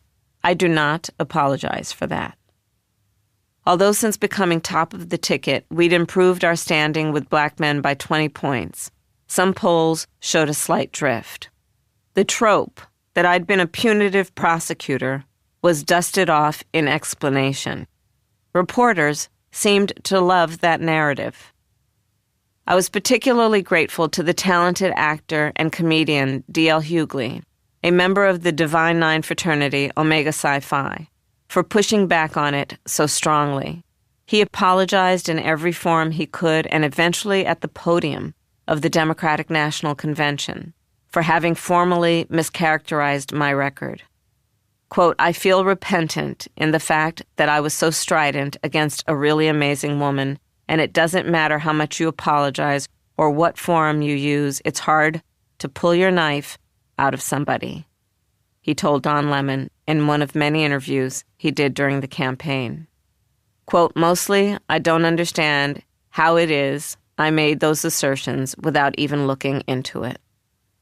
I certainly didn't think I was entitled to anyone's vote. In fact, I resented the assumption that Democrats, me in particular, would have certain votes in our back pocket. I knew very well that I had no more right to the vote of a black man than to anyone else's vote. I knew I would have to argue my case and earn those votes, every single one. That afternoon, when I climbed the steps to the plane, I discovered it had been decorated in streamers. My team on board were wearing gold party hats and presented me with a deliciously rich German chocolate cake, my favorite birthday cake. They had red velvet cupcakes for the press. There was also a big helium balloon with fat numerals, 60. My team knew that I stopped counting birthdays a long time ago, so I looked at them with a big smile when I landed my stiletto heel in the middle of that balloon. Then I went to find my Uggs. Throughout the flight, I was looking forward to a special evening with Doug. Though we were apart a lot those days, campaigning in different cities, for my birthday, our staff conspired so that we'd meet up in Philadelphia. I was wondering what he'd planned for our evening. The simple answer? Nothing. Not a thing. Doug had been keeping to his own grueling schedule and had flown in from a campaign event in Michigan. He was tired and preoccupied.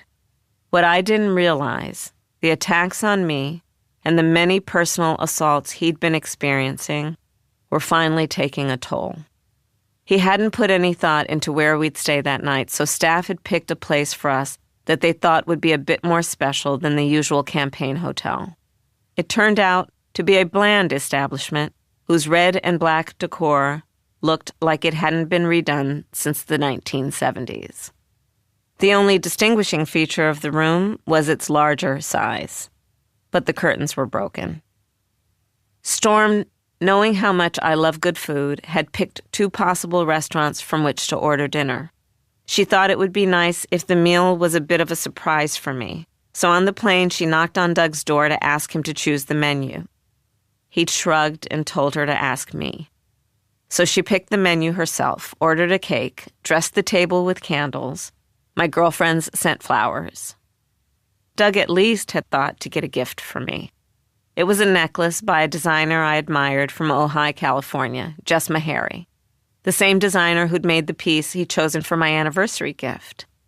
This one featured a set of Baroque pearls nestled in a gold setting. When I turned it over, I saw that the pearl's backing had been engraved with a date. How thoughtful, to commemorate the milestone of my big birthday. But then I looked closer.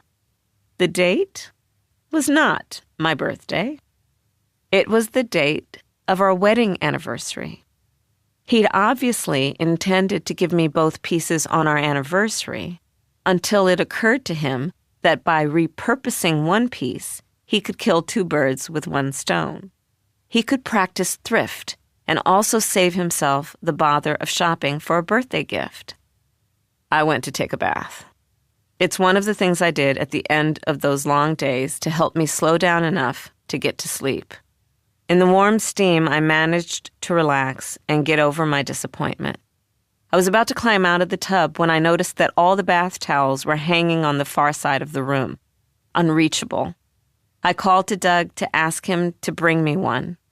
No answer. He was in the other room watching the Dodgers eliminate the Mets in the playoffs. He couldn't hear me over the television. I called his phone. His answer, a casual, "What's up?" Really? I thought. It was a bridge too far. And then we got into it. The stress had finally gotten to both of us. It was one of those fights that every married couple has had. But we weren't every married couple. Doug stopped the argument cold. As soon as his words were out, the truth of them landed on me like a bucket of ice water. We can't turn on each other. With the hits coming from every direction, we had to stay united. Back to back, swords raised against all outside attacks. We had to protect each other, be each other's pillar of strength, givers and receivers of patience and unconditional love. I noted earlier that Storm speaks bluntly, but always with correct protocol. The next day she told Doug, "Mr. Second Gentleman, you have to fix this."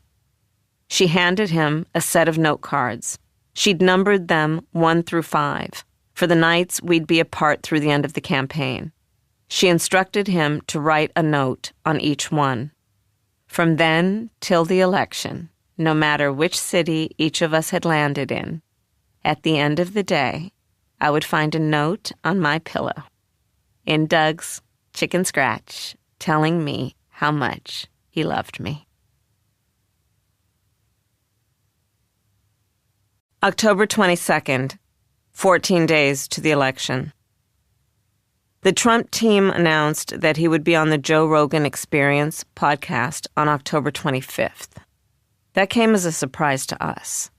I'd been told that Joe Rogan couldn't interview me on that date because he was, quote, taking a personal day. We'd been back and forth with Rogan since late September or early October.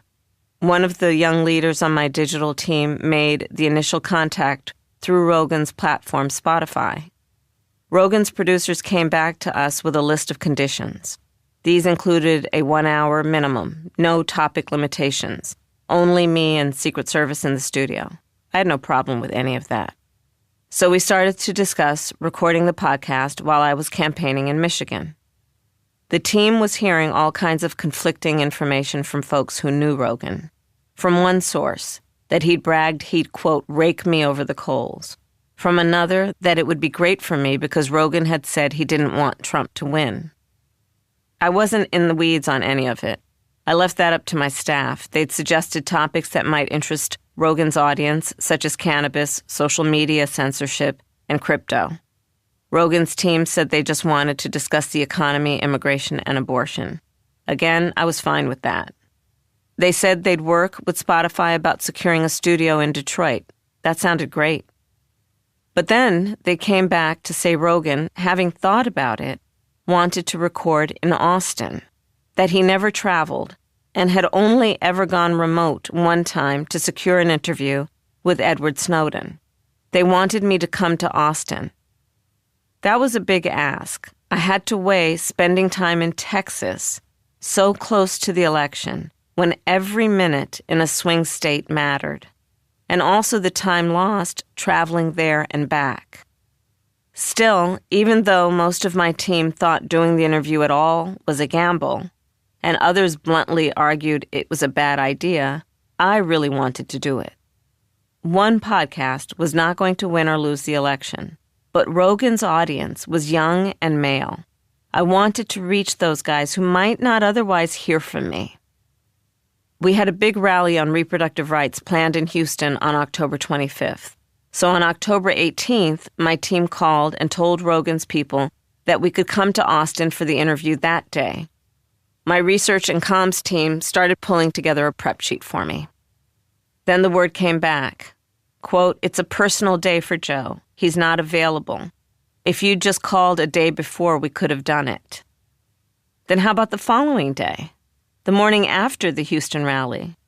They said they could do it at 8:30 in the morning, not later, as Joe had commitments. I had commitments as well, and it wasn't feasible to get from Houston to Austin by 8:30 in the morning. And then on October 22nd, we learned that Rogan was spending his quote-unquote personal day interviewing Donald Trump. Rogan kept Trump rambling so long he was 3 hours late to the outdoor rally he was meant to be addressing in Traverse City, Michigan, leaving a dwindling number of supporters standing in the cold. To be totally transparent, which sadly they were not, they offered us times on the 24th or the 27th, or sometime after the rally on the 25th, which was set to conclude at 10 p.m. It wasn't realistic to go from Houston to Austin to do a podcast at midnight. Nor was I about to hang around an extra day in Texas a week out from the election. I believe they knew that when they offered those times. We made one last pitch, offering an hour before my speech on the ellipse if Rogan would reconsider and come to D.C. He declined. On the eve of the election, Rogan endorsed Trump. Since then, he has lied on his show, claiming we pushed for tight topic restrictions. He even claimed that the very topics we had suggested were ones we'd refused to discuss. His team says we never committed, which is accurate but misleading. The plain truth, I wanted to go on Joe Rogan's podcast on October 25th. He chose Trump instead. October 23rd, 13 days to the election. Anderson Cooper would make news out of the CNN town hall. He did it with the first question. You've quoted General Milley calling Donald Trump a fascist. You yourself have not used that word to describe him. Let me ask you tonight, do you think Donald Trump is a fascist? Yes, I do. Yes, I do. And I also believe that the people who know him best on this subject should be trusted. That became the headline. I was trying to make sure that the audience knew that John Kelly, Trump's former chief of staff, had said he thought the former president met the definition of the word, and that Trump had often praised Hitler. I wanted voters to know that the men closest to him, members of his own administration, thought he was a fascist. The stronger answer would have been, never mind what I think, listen to what his generals and top officials say. To have your own people who have worked with you say such a thing is far more damning than the opinion of your political opponent. The hall was full of undecided voters who had come ready to ask questions. Anderson was supposed to be the moderator and step in if he thought my answer needed follow-up or clarification. Instead, he asked the lion's share of the questions himself. In the 80 minutes on air, only about a dozen voters, probably less than half the audience, got to ask me something directly. So when Anderson signed off, I walked off the stage to make myself available to any of these undecided Pennsylvania voters who hadn't had a chance to ask their question or maybe still had something on their mind. Even though the broadcast was over, CNN's cameras were still running. As the broadcast went to a roundtable with commentators such as Dana Bash, David Axelrod, and Jake Tapper, they showed a split screen of me talking animatedly with one voter after another. Kirsten, my media advisor, was bothered. She wasn't sure if I knew that the camera was still rolling. There's a long history of hot mics and B-roll footage making trouble for politicians. Go get her, she told Opal, my body person. Meanwhile, the panel was nitpicking my performance.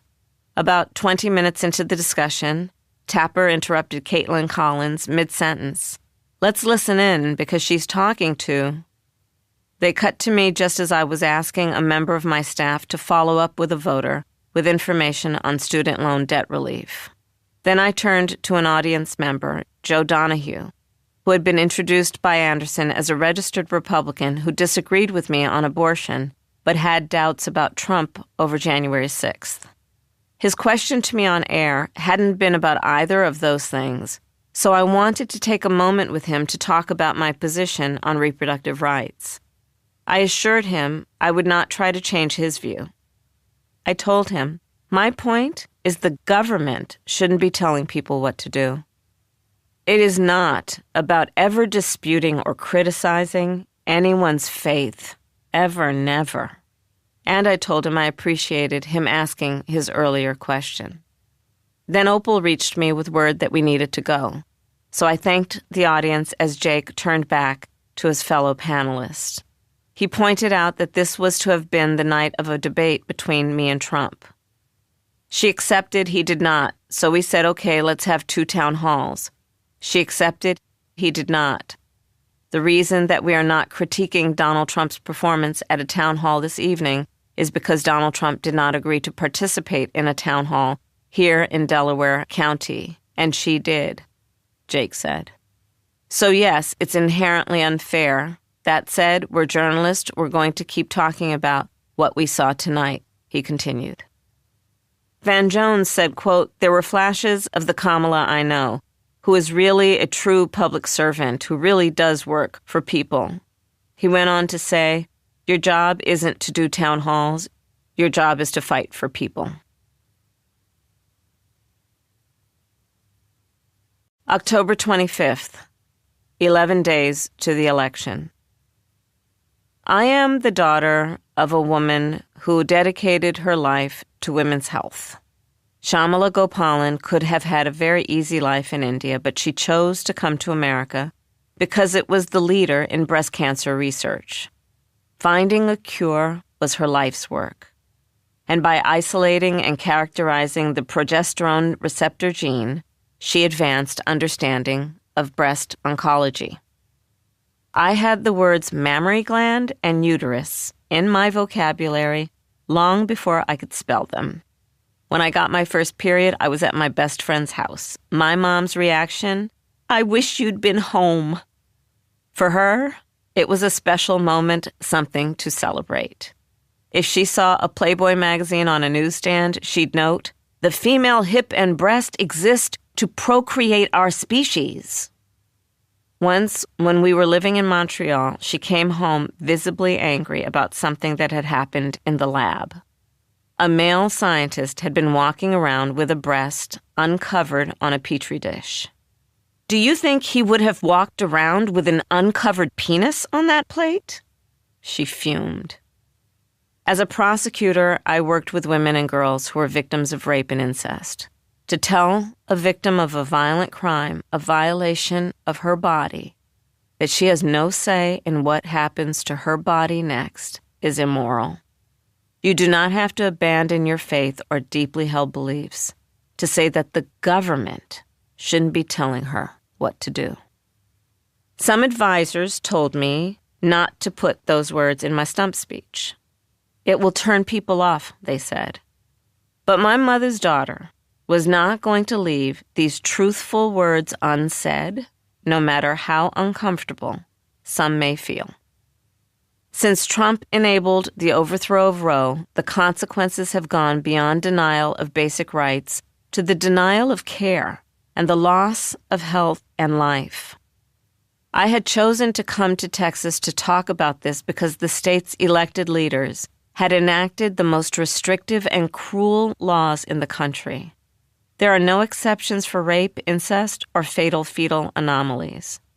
The medical emergency language is so vague that doctors, fearing prosecution, have turned away women who needed life-saving care. Because of confusion about what is and is not legal in Texas, women have unnecessarily lost fallopian tubes due to delayed treatment of ectopic pregnancies.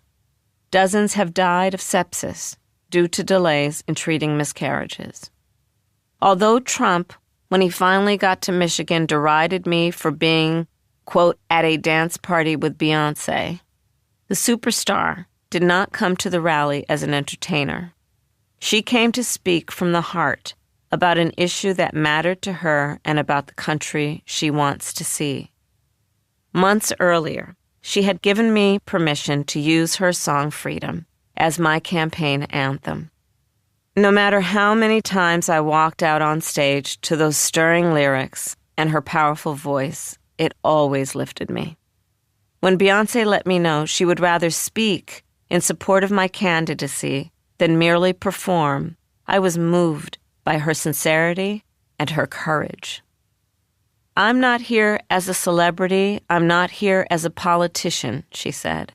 I'm here as a mother who cares deeply about the world my children and all our children live in, a world where we have the freedom to control our bodies, a world where we are not divided. She told the crowd, quote, "It's time for America to sing a new song." October 27th, 9 days to the election. At Trump's Madison Square Garden rally, the so-called comedian Tony Hinchcliffe opened with a vulgar, racist set that the MAGA audience strained to laugh at. The lowest moment came when he announced, quote, "There's literally a floating island of garbage in the middle of the ocean right now. I think it's called Puerto Rico." Unquote. In an extraordinary coincidence, earlier that same day, I'd unveiled my plan for a Puerto Rico task force aimed at bringing business and government resources together to create economic opportunity and fix the neglected energy grid that had been all but demolished by Hurricane Maria in 2017. It wasn't a new area of focus for me. I'd been so moved by the devastation I'd witnessed there after the hurricane, and so appalled by Trump's callous paper towel tossing and obstruction of aid, that I resolved as United States Senator to represent the issues of the island, since the territory has no senator of its own. I was doing a big swing through the diverse communities of West Philly that day. After church, I dropped in to speak to young black men at a barbershop, chatted and watched practice with some middle schoolers at a youth basketball program, and bought books for Amara and Leela at Hakeem's bookstore, which specializes in books on African American history and culture. I'd also visited Freddie and Tony's restaurant, a Puerto Rican-owned business. There are 500,000 Puerto Ricans in Pennsylvania, and I enjoyed talking to the crowd at the packed eatery about my ideas for uplifting the island, particularly its youth. Later that evening, as word of the, quote, joke spread, we got calls from that warm group of Americans with whom I'd just spent the afternoon. They and their beautiful island did not deserve to be denigrated in that way. October 29th, 7 days to the election. They started lining up at sunrise. They arrived by car, by plane, and by train. We had gone back and forth on where I should give my closing argument. Staff floated all kinds of ideas, from going back to my birthplace of Oakland to New York City with the Statue of Liberty as my backdrop. Since we had failed to entice Trump back to the debate stage, we were brainstorming on how to get another big moment, something that might shift the stalemate in the polls. When consensus emerged that the location should be Washington, D.C., it was JOD who suggested the ellipse. On January 6, 2021, from that very spot, Trump had dispatched his angry mob to riot over the result of an election he knew he had lost. And now, a different crowd was gathering, full of joy. For our Park Service permit, we'd optimistically estimated a crowd of 40,000. The official area extending back from the stage was designed to contain that number. But 40,000 had passed through the magnetometers and filled that space long before evening. Soon, the overflow area brimmed with a shoulder-to-shoulder crowd. By the time I spoke, there were people massed along the mall all the way to the National Museum of African American History and Culture. Independent estimates put the total at 75,000. Washington's soupy summer weather had ceded to the first brisk hints of fall. Red, white, and blue wristbands twinkled in the crisp evening air. I had said to Adam Frankel that this speech was not an inaugural address. I was acutely aware that enthusiasm could distract us from the uncertainty of the result. We needed to hammer home not just what I would do as president, but also that we were not there yet, and we still needed to make it happen. I was polishing my speech right until the moment I walked on stage. The last piece I was determined to get right was the wording of what I wanted to say about being a leader who listens to experts, to people who would be impacted by decisions I made, and to people who disagree with me. With Ike, my advisor, walking beside me, taking notes on the way to the stage, we landed on the line. Unlike Donald Trump, I don't believe people who disagree with me are the enemy. He wants to put them in jail. I'll give them a seat at the table. Ike took these last-minute revisions to the teleprompter operator, who fed them into the software as I moved to the beginning of the gangway, kissed Doug, took one step toward the stage, and turned back to Ike. Did it make it into the prompter? As freedom pulsed from the giant speakers, I walked out, down that long catwalk, carrying the weight of my belief that we had only 7 days left, and everything rested on these last hours. Thousands of people, familiar, beloved faces, Maya, Tony, Doug, and all the faces I did not know, full of fervor. The risers in front of me packed. The cameras of every network I was familiar with and dozens of foreign networks with which I wasn't.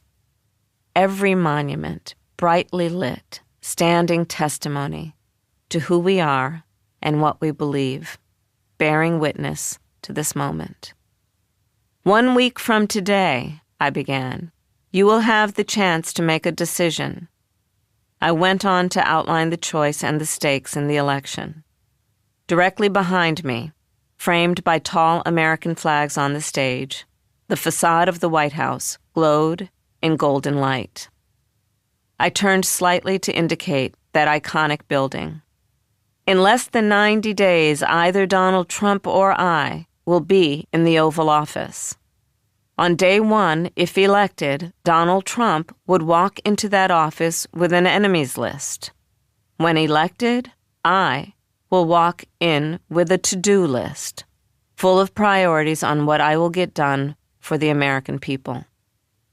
I wanted to infuse this moment with a heightened sense of urgency and contrast.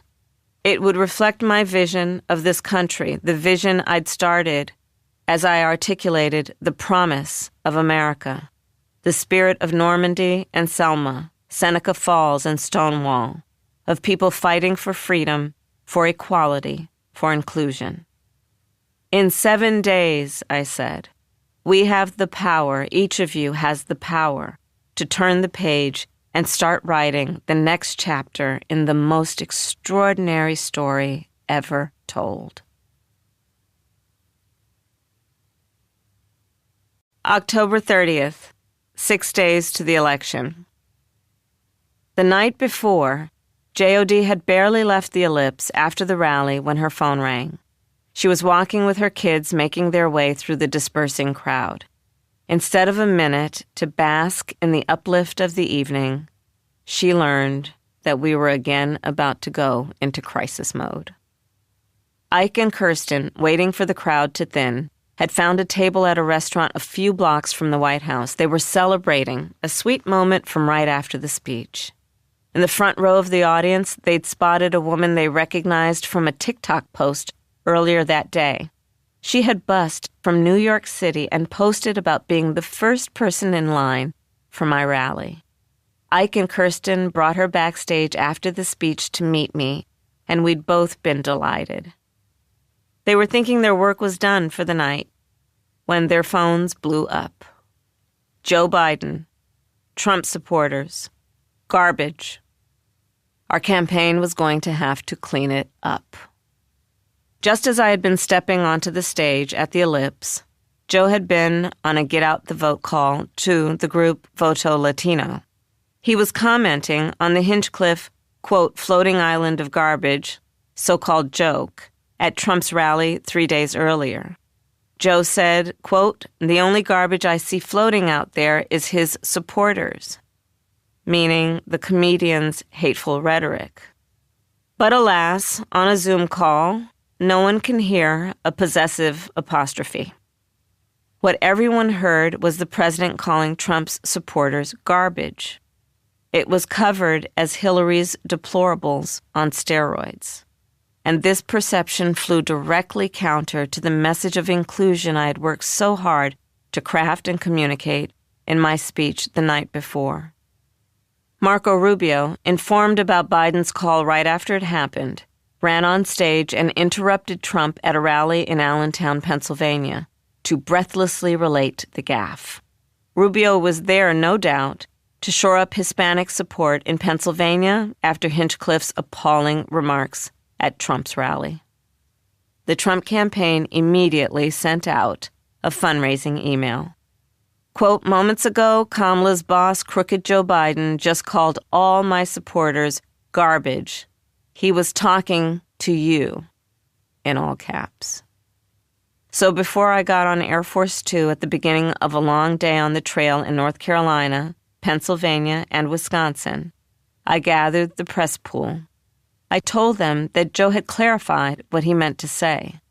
And then I added, you heard my speech last night and continuously throughout my career. I believe that the work that I do is about representing all the people, whether they support me or not. And as President of the United States, I will be a president for all Americans, whether you vote for me or not. What had been a big problem for the Trump campaign had been turned instead into a mess for us.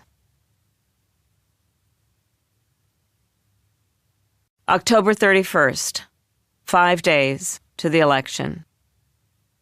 I woke up on Halloween morning at the Edgewater Hotel in Madison, Wisconsin, ready for my final swing west. Because I'd had to cut short my time in the battleground states of Arizona and Nevada to work on Hurricane Helene, I had ground to make up and precious little time to do it. This was going to be a big day. From Madison, we would fly to Phoenix, Reno, and then Las Vegas. I did a short press conference in the hotel to comment on Trump's remarks that he was going to protect women, quote, whether they like it or not. To me, it was just one more revealing example of his demeaning view of women and his willingness to strip them of any agency. I said, he does not prioritize the freedom of women and the intelligence of women to make decisions about their own lives and bodies. One of the reporters asked me if I thought it was an attempt to position himself in a hyper-masculine way, like surrounding himself with UFC fighters. I said I thought his language was offensive to everyone, male and female. Male voters were on my mind that day. Once we boarded Air Force Two, I got on the line with D.L. Hughley for his radio show. Ever since his appearance at the convention, he'd been using his microphone to argue my case in his own take-no-prisoners style. He had the most direct reply to the question of why I hadn't already done the things I now promised to do. "One of the things I'm going to knock out of the way," he said. "Where was she for 4 years? Dumbass question, don't ask it. She wasn't the president." Hughley was exceptionally good at decoding Trump's disparagement of cities such as Detroit, Aurora, and Springfield, all of which have large black populations. He wanted to show his audience how Trump attempted to manipulate them by giving them somebody to blame and to look down on: immigrants. Quote, "Venezuelan gangs that do not exist, Haitians in Springfield." He praised the way I came up with my plans for small businesses and for targeted health initiatives that would particularly help black men. Quote, "You listened to black men. It's the plan we wrote, and you co-authored it." As soon as that interview was done, I had my daily check-in with Sheila, J.O.D., and Lorraine. Lorraine was anxious to work on transition planning, one of the matters I had to find time for, even on the busiest campaign days. It would have been malpractice to neglect this in such a tight race, and I'd started back in September. I had memos to consider on key positions and forms to keep track of decisions I'd made and ones still pending.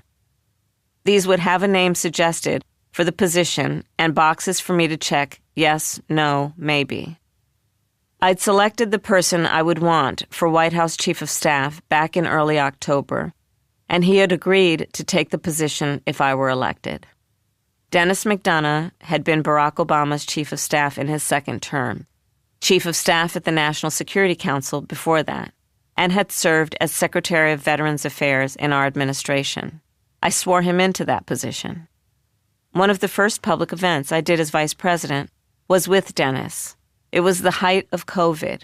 He and his wife Karen and Doug and I took heart-shaped cookies to the nurses at the VA hospital on Valentine's Day. The son of Irish immigrants, one of 11 children, he taught school in Belize before coming to work in government. He is a deeply caring man who does not mince words. I knew he would run a productive and disciplined West Wing. My Phoenix event had been facilitated by Sergio Gonzalez, who had handled Latino outreach and immigration policy in my Senate office. At the Talking Stick Resort Amphitheater, the pioneering band Los Tigres del Norte struck up one of their signature corridos, telling of the lives of immigrant workers, their battles with racism, and the struggles of daily life. Chrisette once again had traveled from her home to campaign with me. On the plane from Phoenix to Reno, she looked at me concerned. "Your shoulders are up by your ears," she said. She brought treats she knew I loved, a goodie basket from her favorite cheese shop. She looked astonished when I scolded her. "You have to stop being so nice to me." At that point in the campaign, I was in fight mode, and I needed to stay there. I could not let down my guard. I could not take off my armor. If I unclenched, if I remembered what it was like to be normal, I might not be in shape to handle the next blow, and there was too much at stake to risk that. The last days of the campaign became increasingly kinetic. The team constantly watched the swing states' local data. Where are we gaining, losing? What assets can we move from here to there? Where would an ad spend move the needle most? I was no longer in these meetings. My presence in front of voters, either at a giant rally or on a dozen small market local radio shows, was the prime commodity of the campaign. If I could have been everywhere, I would have been. But I was determined to get in front of as many people as I could. The last place I should be spending my time was at meetings with staff. I relied on them to make the calls and tell me what I needed to know. So when my motorcade sped by the Las Vegas Sphere, the huge music venue east of the Strip, it was the first time I absorbed the fact that we'd just created the biggest election ad in history and put it on the largest screen in the world. I'd surprised Doug and taken him to the Sphere just after it opened in September 2023. One of our favorite bands, U2, was performing. The band had been told of my ruse and had mistakenly conceived the idea that it was Doug's birthday, so they sang happy birthday to him from the stage. I recall being impressed and a little overwhelmed by the magical, ever-changing visuals inside the Sphere and thinking, I hope the ticket warns people not to come in here on stimulants. They sure don't need them. 13 months later, I didn't have time for wonderment. My focus was on what I had to do. The meet and greets with Jennifer Lopez and the Mexican rock group Maná, and with the elected officials, my speech, the rope line after. I needed to bring the same energy to the day's third rally as I'd brought to the first. As we drove past the Sphere, I glimpsed my face, far bigger than I'd ever imagined, in the rearview mirror as we sped on. November 1st, 4 days to the election. I knew it was going to be a long day. I just didn't know quite how long. We were rolling from our hotel in Las Vegas at 7:42 a.m. I'd already taped an interview for Univision Radio, and I'd been up more than 2 hours before that. There had been a lot of news from the Trump campaign that day. For several weeks, as well as my off-the-record sessions, when I boarded Air Force Two, I'd been having a daily press gaggle on the record, planeside, usually when we landed at our first stop. The press would deplane through the rear door and wait for me under the shade of the wing. When we arrived at Dane County Regional Airport in Wisconsin, I responded to Trump's comments that Robert F. Kennedy Jr. would have, quote, a big role in health care. I pushed back on how irresponsible it would be to give such a role to someone who had promoted junk science, opposed vaccines, embraced conspiracy theories, and vacillated on abortion rights. Then I lit into Trump's remarks that Liz Cheney was a, quote, war hawk who should be fired upon, quote, with 9 barrels shooting at her. How a man who had been shot once and narrowly missed being fired upon a second time could be using such irresponsible rhetoric appalled me. He, of all people, knew the kind of violent undercurrents that could be so quickly roused by his words. I told the press it must be disqualifying, as people considered their vote. I also shared that what I was enjoying most in the last days of campaigning was that, quote, in spite of how my opponent spends full time trying to divide the American people, what I am seeing is people coming together under one roof who seemingly have nothing in common and know they have everything in common. My first stop in Wisconsin was a union hall in Janesville. One of my favorite unions is the International Brotherhood of Electrical Workers. I've set myself a lofty goal to visit every IBEW local in the country. I'm not quite there yet, but I've made a big dent. The IBEW is a union that values workers as whole human beings and knows that their lives outside of work with their families and their communities also matter. Their apprenticeship program is a model of excellence that includes mentoring young people in and out of the workplace as they learn high-level skills and get paid to do it. They have encouraged and increased women's participation in the trades, and their members are increasingly the workers at the forefront of the clean energy transition. Without their skills and dedication, we will never come close to net zero. The IBEW hall in Janesville was packed. People stood shoulder to shoulder on the floor and filled an upper level, leaning over the railings. I talked about how we'd designed the Inflation Reduction Act to support good union jobs, building the energy technologies of the future, such as batteries, solar panels, and wind turbines. I promised that we would retool existing factories so that communities didn't get ripped apart by people having to move away to find work in manufacturing. In so many places, young people are forced to leave for lack of work. They shouldn't have to leave their hometown, their grandparents, the high school football team that they love to watch on Friday nights. It is much quicker and more efficient to retool an existing factory and keep the community intact than it is to break ground someplace else and build a new one. From Janesville, we made a quick flight to Green Bay for a community rally in the Little Chute High School gym, and then on to a big rally in Milwaukee. As we rolled up to the Wisconsin State Fair Park Exposition Center, Flo Milli was performing to a high-energy crowd of more than 12,000 people. Most of them were on their feet, dancing, screaming, cheering. Earlier, they'd heard from actor-comedian Keegan-Michael Key, who likened the choice between me and Trump to a choice of how to get from Canada to the United States. Quote, take the train to get over the border, or you can take a barrel over Niagara Falls. I was lucky to have on my team Kelsey Smith, who worked closely with my advance media and political teams to make sure the schedules they proposed for each day were actually something that was logistically and humanly possible. On Kelsey's carefully constructed schedule, it showed I would have a minute to myself to make some calls and read through important briefing papers before going on stage right after Grammy winner Cardi B. But Kirsten had informed me that JOD had scheduled a last-minute interview with Dr. Mike, a podcaster. Don't worry, Kirsten said. Won't take long. It's just a brief thing on the RFK appointment. The campaign in Wilmington tended to choose my interviewers on various subjects by asking who has the biggest audience, the widest reach.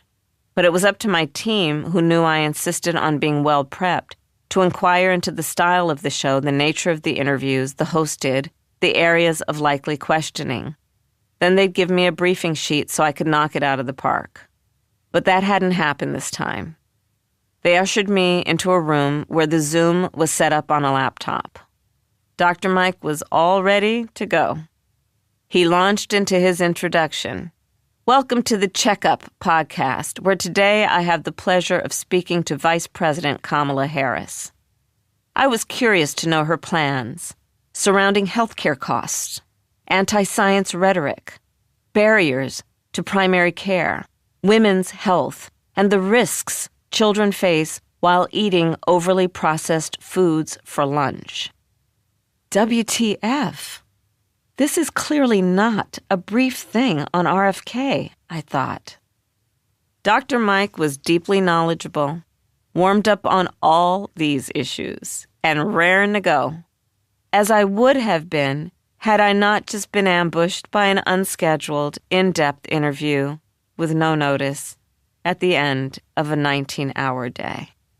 I slid a scribbled note across the table. Where's my briefing? The staff looked at each other. They had nothing. When Dr. Mike asked, "Are you getting your 7 to 9 hours sleep these days?" I didn't know whether to laugh or cry. At the end of the interview, I sent the junior staffers out, leaving just Kirsten, Brian, Ike, and Sheila. "What the fuck was that?" I said, my voice reaching a crescendo. Brian, trying to channel JOD's thinking, launched into a detailed explanation about the rationale behind doing the podcast. I raised my hand and stopped him mid-sentence. "Brian," I said through gritted teeth.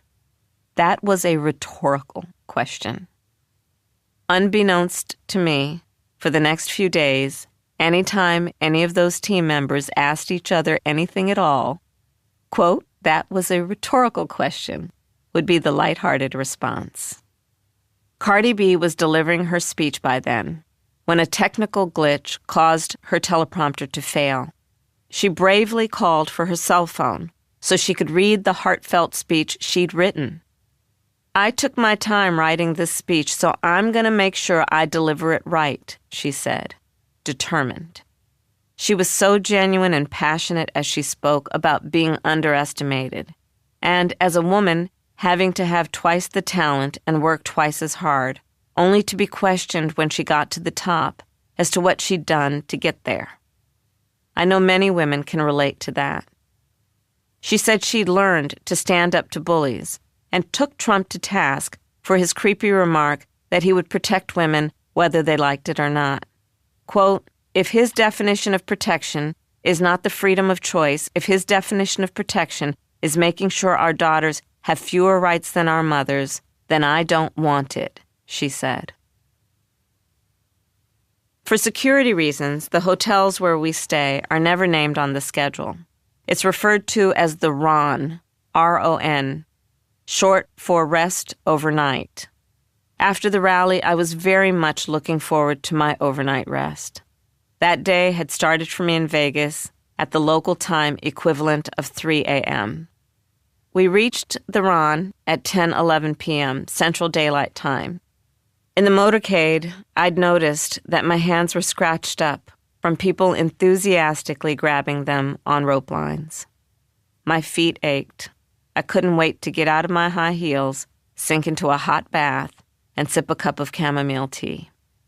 At 10:29 p.m. Central Daylight Time, we finally had a lid.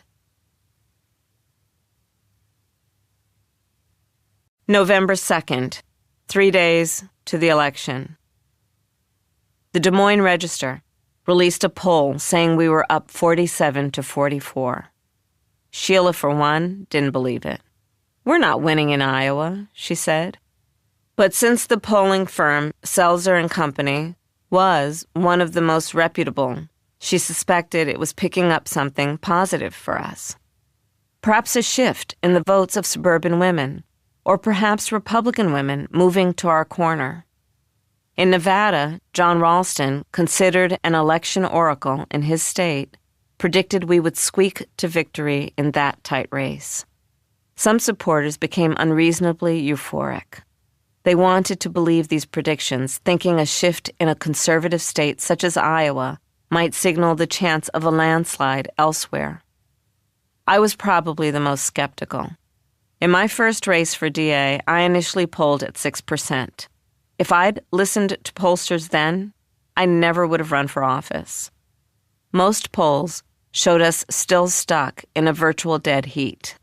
In 6 of the 7 swing states, polls had Trump and me within a point of each other, me with the slightest of advantages in Pennsylvania, Wisconsin, and Michigan.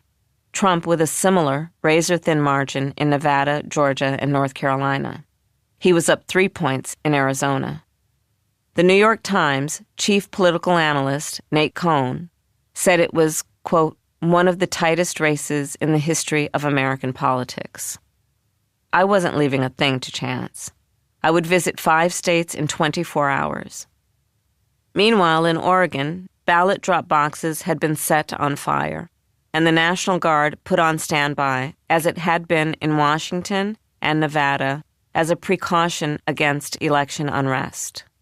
In Washington, D.C., police were on alert. Trump did this to us.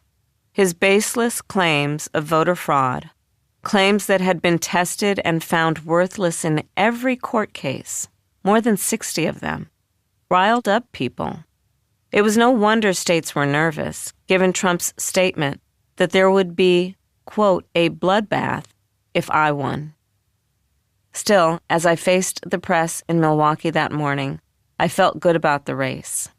When one of the reporters accidentally addressed me as Madam President, I quipped, "Not for 3 days." I had events that day in 2 of the states where we were slightly lagging Trump, Georgia and North Carolina. 12,000 people had come to a big outdoor rally in the parking lot of the Atlanta Civic Center. Spike Lee had already addressed the crowd as we arrived.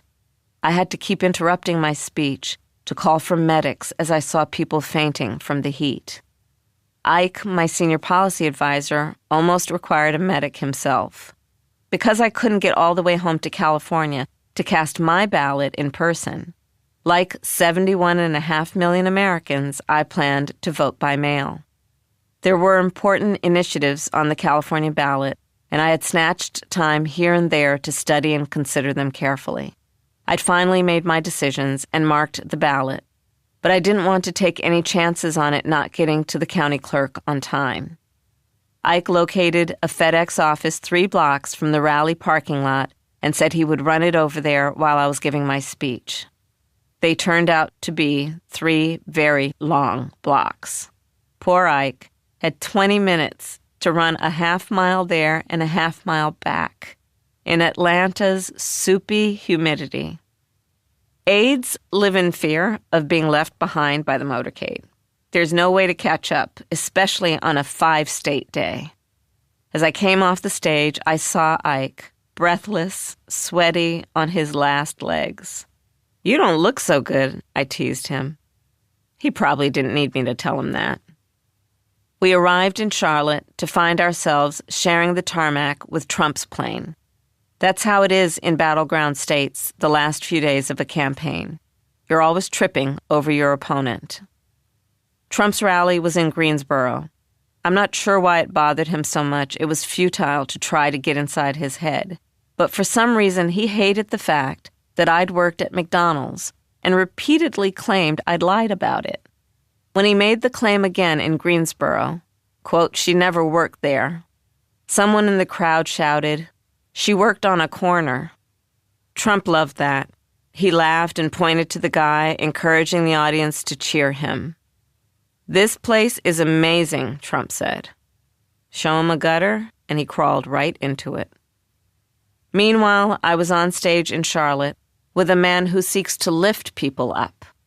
The John Bon Jovi Soul Foundation has been building affordable housing and providing food in the rock star's soul kitchens since 2006. I was proud to have his support as he performed his hits, The People's House and Livin' on a Prayer. It was a case of life imitating art. Bon Jovi appeared as himself in Season 7 of The West Wing, singing at a rally for the fictional Democratic candidate Matt Santos. In the series, Santos wins, so I took it as a good omen. I was supposed to stay on stage after my speech. John would come back, and we'd acknowledge applause together.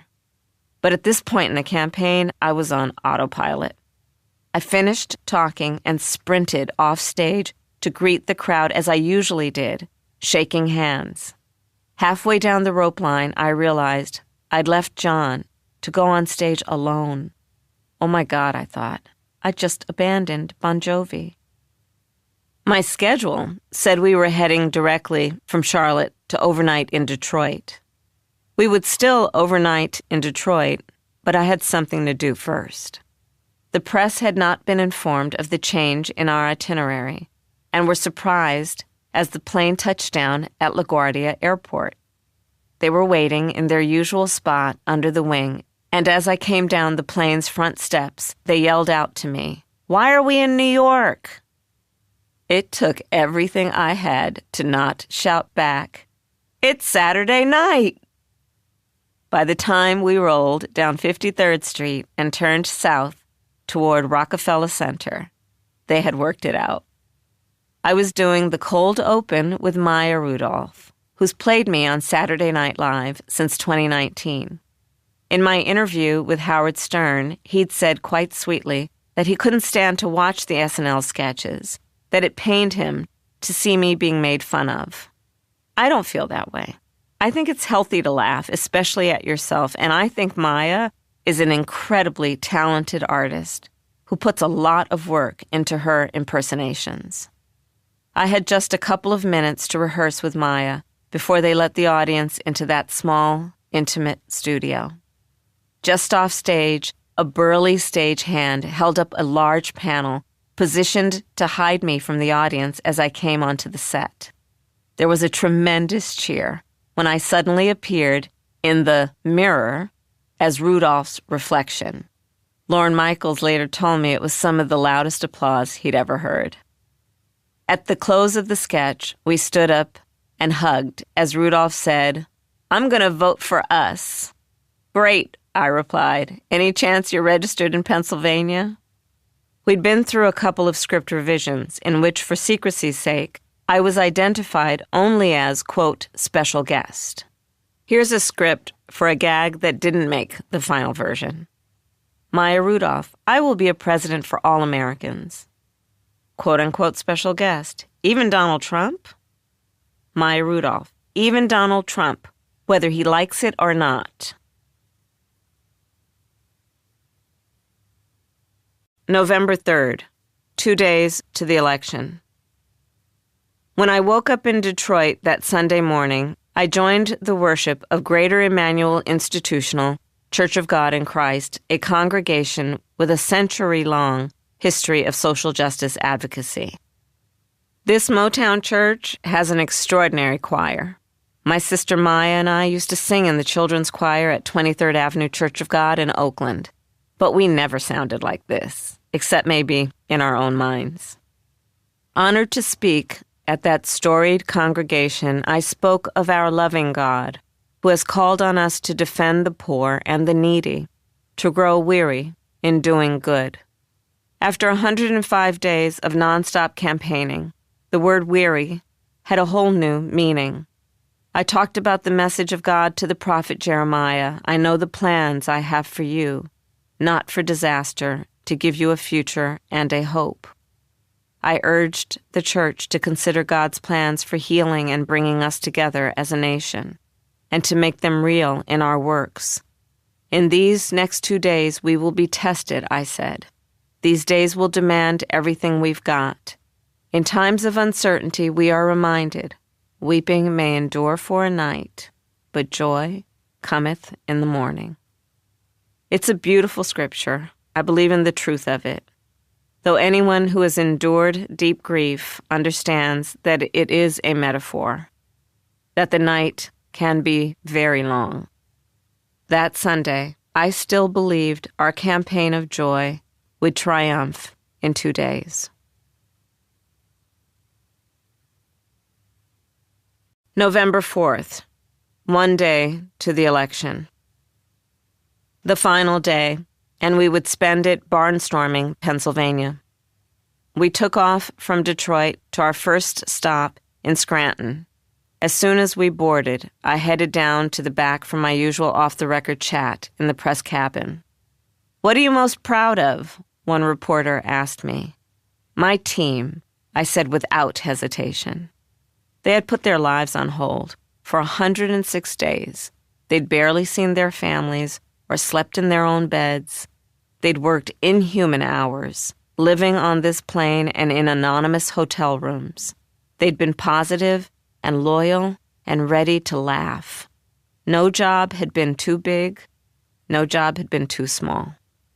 They were all of them accomplished people, top of their field in communications, politics, or policy. They had offered me their talents and their skills, but they'd also pitched in and done the unglamorous tasks, taking care of whatever was needed in the moment, whether it was their job description or not. I loved them, and I was grateful. In Scranton, we met with campaign volunteers who would be canvassing through the election. In Allentown, rapper Fat Joe, who did so much campaigning for us, asked the heavily Hispanic crowd, "Where's the orgullo? Where's the pride?" In Reading, Alexandria Ocasio-Cortez joined us at a tiny Puerto Rican restaurant for delicious cassava and rice. AOC goes deep into policy but has a lightness with people, a joyful warrior vibe, and the people in this restaurant clearly loved her. Her talent for deconstructing complex issues and her commitment to getting justice for working people make her an invaluable leader in this moment. And then I got to go door knocking. 2 doors. Of course, at this point, it was performative, with my advance and the Secret Service fully aware of who was behind those doors. But I love what it represented. When I was first running for DA in 2004, I used an ironing board as a standing desk, with a sign duct-taped to it saying, "Kamala Harris, a voice for justice." I would set up at the entrance to the local supermarket and call out to shoppers, "I hope to have your support." That moment, the direct ask from a candidate to a voter who has the right to decide, remains magical to me. We invaded a quiet residential street trailed by a horde of reporters. At the first house, I met a young man with the same name as our son, Cole, and at the second, a woman who greeted me with a hug and the excellent news that she'd already voted for me. In Pittsburgh, we rallied with 15,000 at Cary Furnace, a National Historic Landmark and remnant of U.S. Steel's massive Homestead Works. Even though steel production stopped in 1982, it has become a symbol of resilience, a place to learn about steelworkers and their culture, and to gain new skills in workshops that range from metal casting to blacksmithing to art and photography. Everywhere we went, the events were vibrant. But the day was filled with unnecessary tensions for me, the staff, and the crowds. On this day, the number of magnetometers available was wildly insufficient for the size of the crowd waiting to be admitted. At one venue, we had to hold the motorcade because a suspicious drone was in the airspace. We had no way of knowing if these lapses were just unfortunate mistakes or partisan mischief. We left as Katy Perry took the stage and arrived at our last rally in Philadelphia as Lady Gaga sat down at her piano to sing God Bless America. There were 30,000 people, thousands of them clustered on the rocky steps of the Philadelphia Museum of Art, and several thousand more facing the stage. I told them that Pennsylvania would decide the outcome of the election. In that moment, I was able to say with complete conviction, we finish as we started, with optimism, with energy, with joy.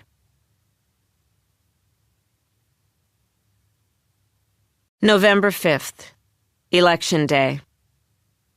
Election Day began as I stepped into the motorcade in Philadelphia at midnight. At the airport, I climbed the stairs to Air Force Two, with Amara holding one hand and Leela the other. It was a very late night for two little girls, but they had been there 107 days earlier when my race started, and they'd be with me at the end.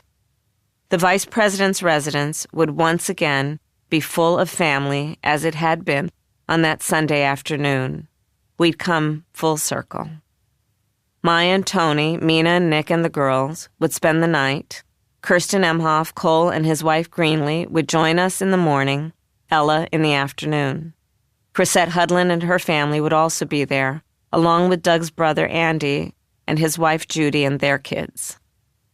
I got a couple of hours' sleep before my senior campaign aide, Kirsten, arrived at the crack of dawn to help me wrangle numerous drive-time radio call-ins. Doug and Tony headed off to do Election Day campaigning in Michigan. In the afternoon, I dropped into the DNC to thank the volunteers working the phone banks. I brought them a big box of my favorite Doritos. While I was there, I grabbed a phone and made a couple of calls. "Hi, it's Kamala Harris. Have you voted yet?" "You have? Thank you." To an 8-year-old kid who picked up, "Waiting for you to grow 10 years more." And then I returned to the residence to do the most difficult work of all. Nothing. After running so hard, I'd almost forgotten how to stop. Every morning during the campaign, Bishop Leah Daughtry, a pastor I've known for 20 years, would send me a meditation. That day, the meditation was titled simply, Stand. The reflections she'd prepared were perfect for me in that moment. It read, "There comes a point when you've done all you can do, when your work has been completed. That's when you just stand. Stand, believing and knowing that you've done your part. stand in the strength given to you by God. We'd rearranged the residence, moving the table out of the entry foyer and pulling in sofas and a big TV. In the dining room, we'd set up 3 round tables for a family dinner. There were 2 other centers of gravity that night.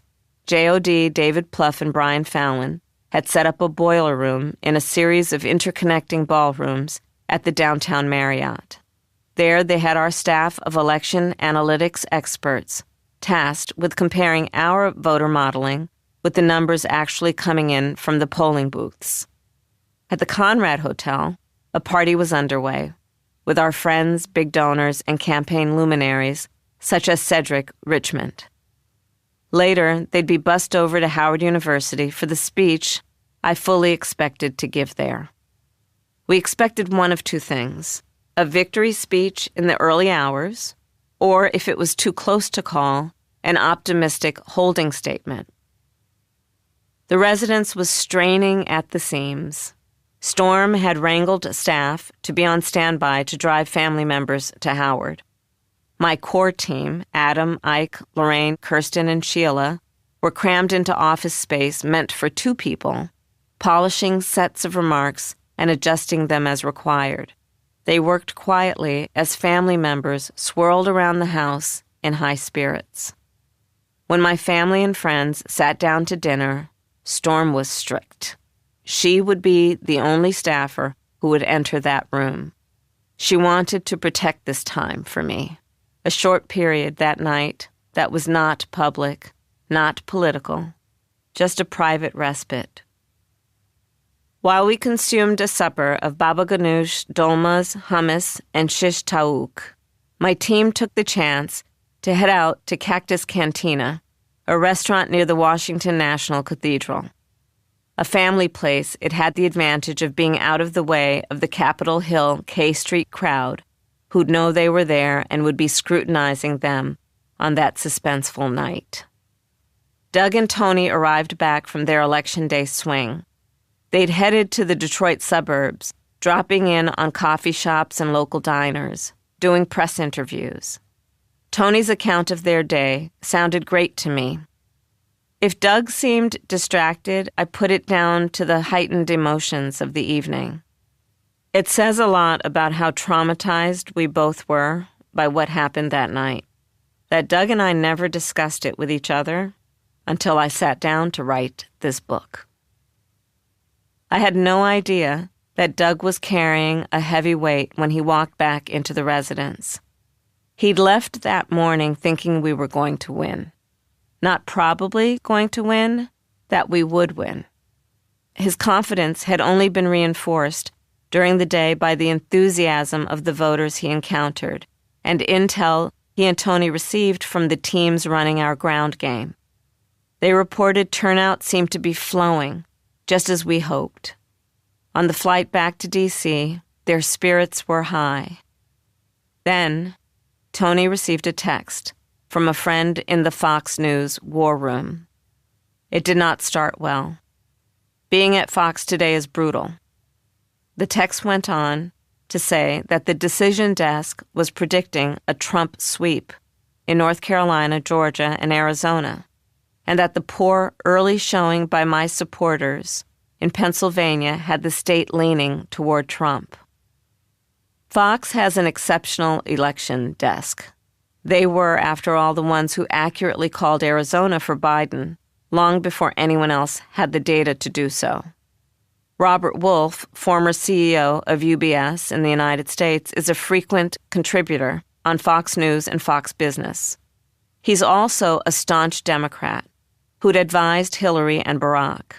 I'd met him years earlier at a Young Democrats of America event when I was elected DA.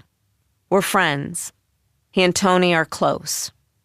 He was tasked with being on camera after 3 p.m. that day and wanted to know if Tony had info from our side that countered the Fox desk's narrative.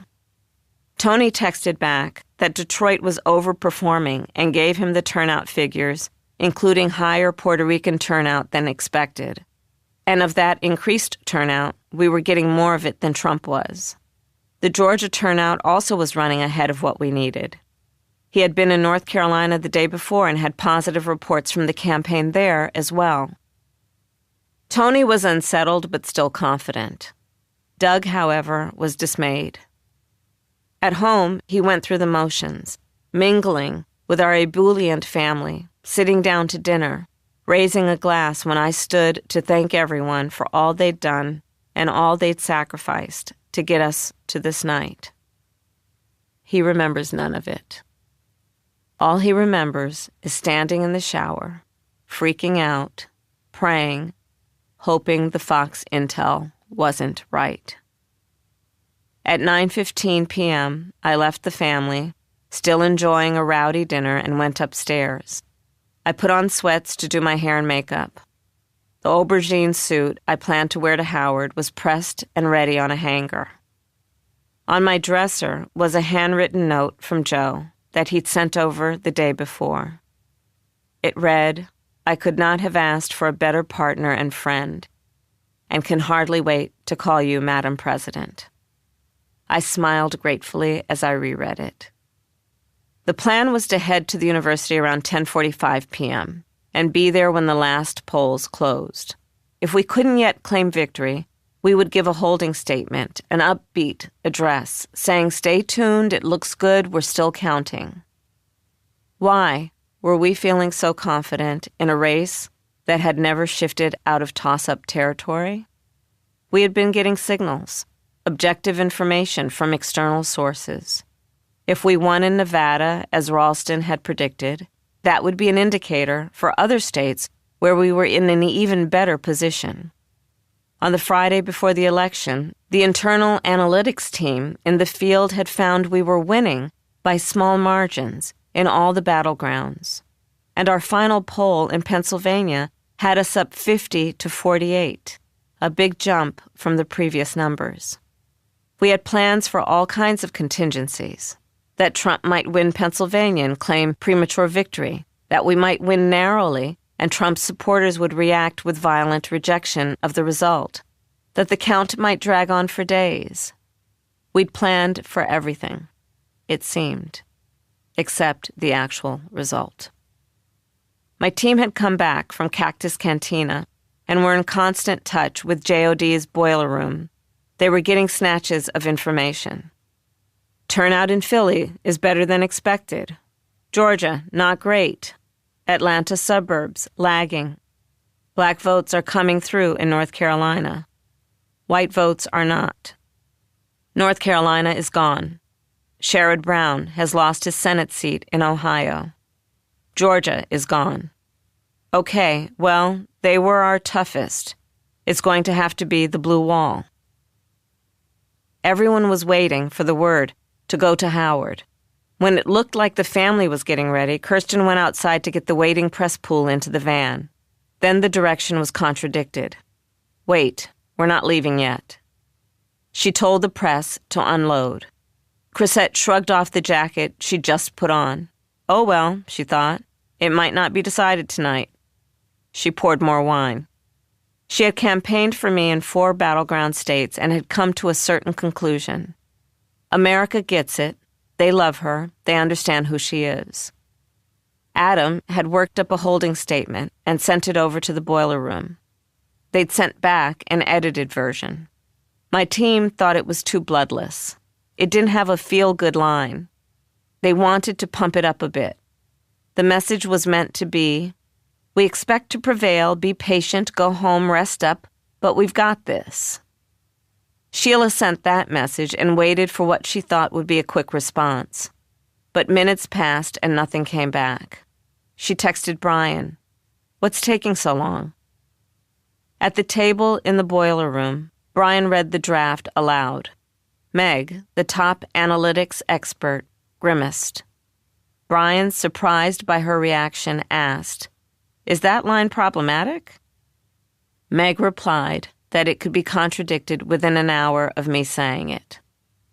Brian recalls that it was the first time anyone had said out loud that it was more likely we would lose than we would win. In the boiler room, the tone shifted. If there was no likely path to victory, it didn't make sense for me to go out on the stage at Howard unless to concede. And it was too soon for that. If we can't insert this line she's asking for, we need to rethink. Then J.O.D. called Sheila. I'm recommending she not go to Howard. They merged me in on the call to tell me. I was sitting on my bed, fighting off the first tendrils of alarm and apprehension. Some of my family had left for the party at the Conrad, to be my ambassadors there with donors and supporters. Kirsten, Emhoff, Ella, Cole, and Greenlee, Jasper and Arden, and the Hudlin kids. They had already left, anxious to join the celebratory crowd. The others were still downstairs, not yet grasping what was happening, still waiting for the word to depart for Howard. Storm, who was the go-between, the only one moving from family to staff, had a sinking realization that things were going wrong. She had ordered up champagne for the celebration and specially decorated cupcakes. She quietly went to the kitchen and hid all signs of celebratory preparation. She painstakingly peeled icing that read, Madam President, off the top of each cupcake. Having converted them to innocuous comfort food, she sent them out, along with more wine in case people needed it. My team, desperately seeking privacy, decamped to Lorraine's car. Crammed into the small Audi hybrid, they took another call from J.O.D. Then J.O.D. called me. I'm sorry, ma'am. I don't think you're going to get there. Oh, my God. What's going to happen to our country? I said. I could barely breathe. Should we fight this? We're just not in the zone to ask, she said. I walked down the stairs in shock. Chrisette and Mina were the first people I saw, sitting together on the couch. I looked at them, slowly shook my head. They had been with me in every campaign, and we had never experienced a loss. They both started to cry. Nick, sensing the tension, gathered up Amara and Leela and took them to their bedroom. All I could do was repeat over and over, my God, what will happen to our country? I found Tony and Maya. J.O.D. says we are going to lose. We need to concede. Let's wait, said Tony. We need to know if there are concerns, complaints, if people were able to vote. He went off to call Karen Dunn and our election lawyer, Mark Elias. The answer? Nothing actionable. We would have to send the people at Howard home. But the person to do that could not be me. We decided on Cedric Richmond, the campaign co-chair, and scrambled to find him. Maya, stoic but exhausted, retreated to the pool house. Tony stayed by the TV, watching the count in disbelief. At 12:45 a.m., Cedric Richmond walked out onto the stage that had been built for me at Howard. The stage stood on the yard, the tree-lined, grassy expanse, flanked by the Founders Library and Frederick Douglass Memorial Hall, storied places where strategies were formulated for Brown v. Board of Education and other landmarks in our nation's history. Cedric strode to the podium with head held high and addressed the crowd in a resonant voice that betrayed nothing of the abject disappointment and pain he was feeling. Thank you for believing in the promise of America, he said. We still have votes to count. We still have states that have not been called yet. We will continue overnight to fight to make sure that every vote is counted, that every voice has spoken, so you won't hear from the vice president tonight. A groan, like a breaking wave, moved through the crowd. But you will hear from her tomorrow. She will be back here tomorrow to address not only the HU family, not only to address her supporters, but to address the nation. Although his tone was upbeat, everyone there understood what had happened. That beautiful crowd turned as if it were a single organism. They walked out of the brightness of the yard and melted away into the darkness. Dazed, I went back upstairs to my room. Through the wall, I could hear Amara and Leela crying. My mind was doing crazy things. We can still do something about this. It hasn't happened. Tom Brady recounted an identical insanity after he and the Patriots lost the 2008 Super Bowl to the Giants in what would have been a perfect season. Quote, I absolutely believed 100% that we were going to win, and it was just devastating. I couldn't speak for the rest of the night. I just remember waking up the next morning and I thought, that's a nightmare, that game didn't happen, unquote. This was no football game. This was our country, our democracy, our freedom. And my mind simply would not allow me to believe that we had lost. November 6th, the day after the election. I woke from a brief, fitful sleep, still unable to believe what had happened. My mind tumbled through impossible scenarios. It's not true. If it's true, how can we fix it? What if we do this? Could we do that? I was ashamed to realize I was in the denial and bargaining stages of grief, a very long way from acceptance. I could objectively diagnose what I was experiencing. I had no cure for it.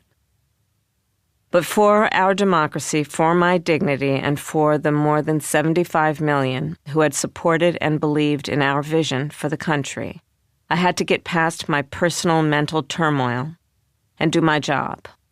And part of that was restoring the norms of a peaceful transfer of power that Trump had flouted. I asked Sheila to set up the concession phone call, the call that Trump had never made to Joe Biden. It was a fair election, I said, and I told him I planned to speak about that in the afternoon. I promised that the president and I would help on the transition, and of course we will facilitate a peaceful transfer of power, I told him. I thanked him for his call for unity. I do hope you will be a president for all Americans. I think the country really needs their president to bring us together, and I hope you will do that, I said. I knew, even as I was saying it, that it would turn out to be a vain hope. Trump was effusive and magnanimous in the glow of his win. I'm going to be so nice and respectful, he said. You are a tough, smart customer, and I say that with great respect. And you also have a beautiful name. I got use of that name. It's Kamala. For once, he pronounced it correctly. Adam Frankel had spent the night drafting a concession speech. I paged through it, barely able to focus on the words. I called Adam. It might be easier, I thought, to talk it through. How are you doing, ma'am? He asked. It wasn't the moment to wallow in my feelings. We could do that later. Right now, I told him, we have to get through this speech. In the early afternoon, the team gathered once again in the library. Pale, haggard faces, tired eyes. I walked in and gave everyone a hug and thanked them. Then we got to work. Crowds had already begun to gather at Howard, but the speech didn't feel right. Let's take a step back from this draft, I said. What do we really want to say? I hadn't watched or read the news. How are people, how is the country feeling? I asked. Sad, said one. Resigned, said the other. Kirsten, there's a range of feelings, sad, angry, disappointed, dismayed. Then monotone from J.O.D. Gutted. Somehow, her one evocative, entirely apt word broke the desolate mood, and we all laughed. Well, we are not going to have a pity party. I am not going to get up there and cry. I am proud of the race we ran and the way we ran it, I said. But this wasn't just any election. I had argued throughout the campaign that the stakes in this race were exceptionally high. I needed to find a way to motivate people, especially young people, to stay in this fight. I wanted to communicate that the stakes were still high. We did something, we had accomplished something that we could not, just in one night, lose. We had said it, chanted it, shouted it at every single rally. When we fight, we win. I said to the team, there were all these families at those rallies, all those children. I can't just say, you win some, you lose some. That's not what this has been about. We need to find a way to reconcile what they heard me say and what they chanted back with the reality we're facing today. Sometimes the fight takes a while, I said. That doesn't mean that we won't win. And there it was, the heart of my concession speech. While I would concede this election, while I would engage in the peaceful transfer of power that distinguishes democracy from monarchy or tyranny, I would not concede the fight that fueled my campaign. Adam did a time check. The motorcade was set to depart in 30 minutes. I went upstairs and finally took that aubergine suit off its hanger. I ran through the draft of the speech in my head. There was still something I needed to fix, something not right. On my way down to the cars, I saw Kirsten and Adam huddled over a laptop in the sunroom, putting in final edits. Take out the Trump language, I said. It feels bitter. There had been a section in the speech about the rollback of our rights and freedoms, but I'd said that already. I'd prosecuted the case. The election was over. Going after Trump was not the work of this day. This day was about lifting our supporters. Outside, the motorcade was loaded and waiting. But I needed to get this right. I told Adam the changes I needed.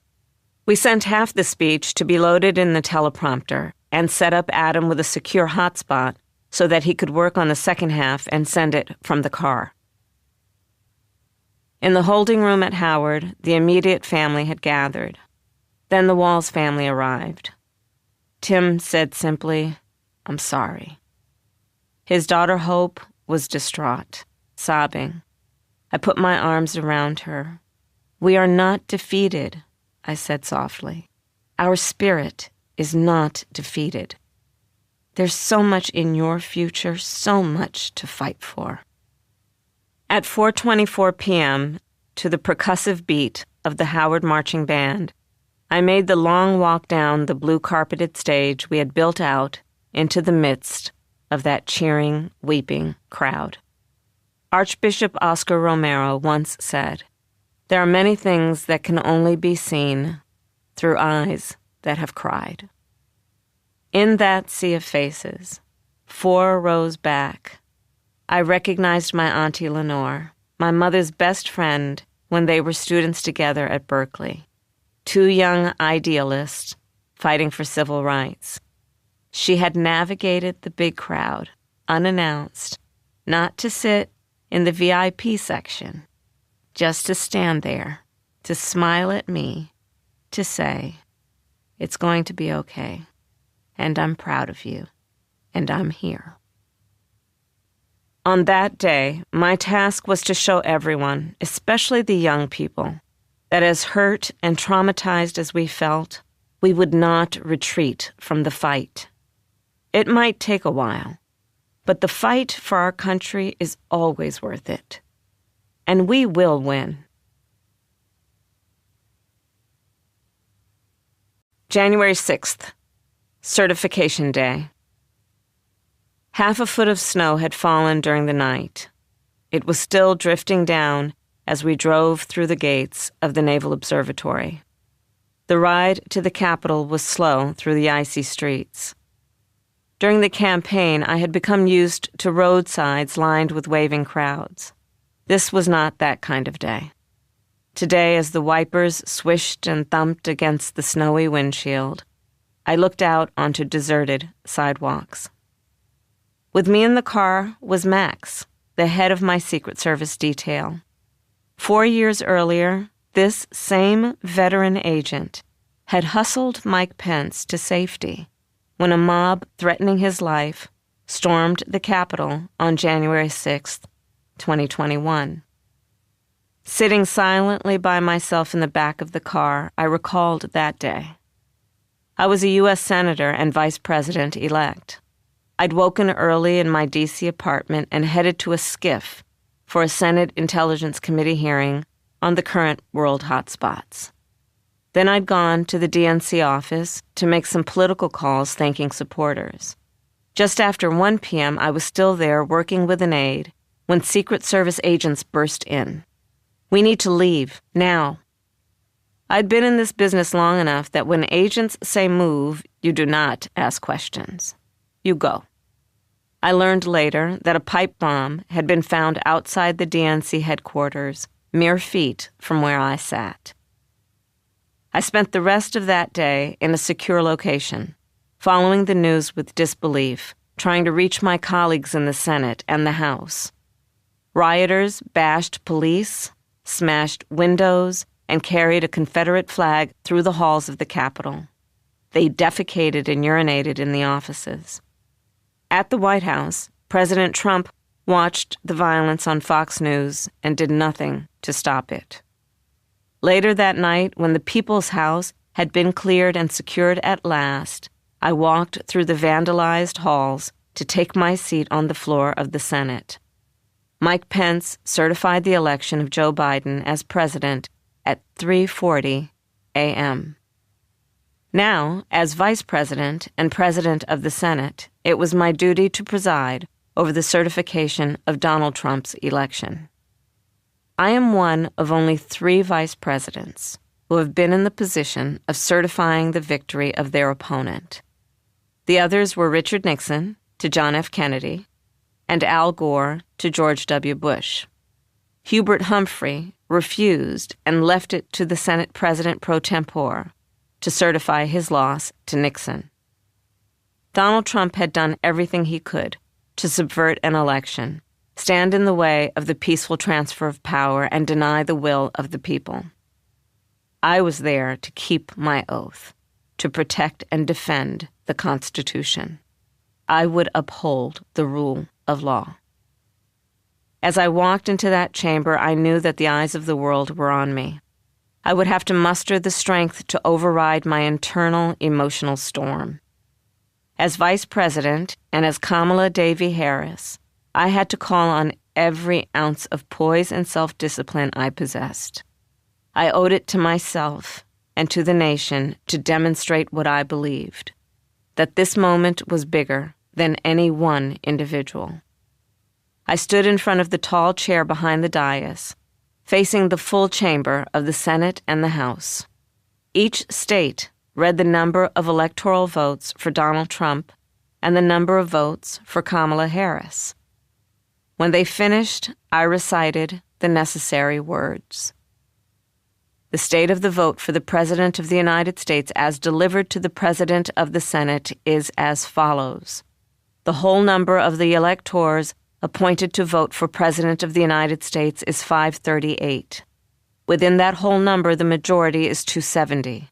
The votes for President of the United States are as follows. Donald J. Trump of the state of Florida has received 312 votes, I said. The Republican side of the room cheered. I waited, hands folded. When the applause subsided, I continued. Kamala D. Harris of the state of California has received 226 votes. It was one of the most difficult things I have ever done. I stood there and did my duty for democracy. And that day, democracy stood. As I finished speaking, both sides of the aisle rose and applauded as one. Afterward, in the midst of half-filled packing boxes at the vice president's residence, Doug and I sat in silence in front of the television, watching Los Angeles burn. I had 7 more days as vice president of the United States, and I was spending them in FEMA briefings making sure my home state had all the support we could give. Still, Doug and I felt powerless as we watched walls of flame. driven by searing 100-mile-an-hour winds, incinerating familiar neighborhoods. A mandatory evacuation of our neighborhood had been called 3 days earlier. Kirsten Emhoff phoned me and offered to rush to our house to gather whatever few precious photographs and keepsakes I could describe to her. As we sat, 3,000 miles away, a chyron crawled across the bottom of the screen. It read, "Kamala Harris's house is now in the path of the fire." In 7 days, I was supposed to climb the steps for my final flight on Air Force Two. The plane was supposed to take me home. But now it looked like we might not have a home to go to. We lived with that uncertainty until the day before we were to leave. The direction of the fire changed, sparing our immediate neighborhood, and on January 19th, the evacuation order was finally lifted. On the afternoon of January 20th, Doug and I took off from Joint Base Andrews. As I was heading to the base, I learned that the Air Force had decided to give me an all-women crew, the first time in history for this type of plane. We went straight from LAX to Altadena. World Central Kitchen had set up at Gordy's garage, so we helped distribute meals alongside other volunteers, many of whom, as so often, had suffered losses themselves. One woman looked at me sadly as I handed her a meal. "I really wish you weren't here," she said. Almost a year before the election, Doug and I had planned to take a brief vacation to Hawaii. A crisis blew up, and I needed to stay in the West Wing. We'd paid the rent for the house and couldn't get a refund, but the owners said they'd give us till the end of the year to use it. After election night, D.C. felt unbearable. Numb and grieving, we were in no condition to organize a trip. But then we remembered that house near Mauna Kea. "Let's go now," Doug said. "Let's get out of here." Lorraine and my other team members made it happen. This was not like going on vacation. It was reaching for the oxygen mask that had dropped from the ceiling. In that house, at that distance, we started a process that is still continuing. 2 of the trending searches after the election. What is a tariff? Can I change my vote? Gore Vidal called them the 4 most beautiful words in our common language. I told you so. I disagree. I don't think they're beautiful, and I wish I had no cause to say them. Tariffs are a tax on everyday Americans. We are at risk of a recession. The Marines, war-fighting warriors, have been deployed in our streets against civilians. The authoritarian Nationalist Project 2025 is the blueprint for the Trump administration's second term. As of this writing, of its 316 objectives, 114 have been fully realized, and 64 more are already in progress. The Justice Department is going after Trump's enemies list, while Trump supporters have been pardoned and released. January 6th rioters who attacked police, the fentanyl dealer, Ross Ulbricht, numerous tax cheats. Foreign leaders have played him with flattery, grift, and favor. A luxury jet or a Trojan horse? He has lined his own pockets and enriched billionaires while doing nothing for the middle class and worsening the condition of the poor. The destruction of scientific research aimed at fighting our worst diseases and the climate crisis. The targeting of SNAP, Medicaid, and programs for our veterans. The deterioration of our global friendships. The terrorizing of our immigrant communities. The starvation and sickening of millions around the world for lack of foreign aid. The reckless abandonment of clean energy. The rollback of environmental protections. The attack on intellectual freedom in our universities, the bullying of law firms, the breathtaking corruption. I could go on. Trump says he has a mandate for these things. He does not.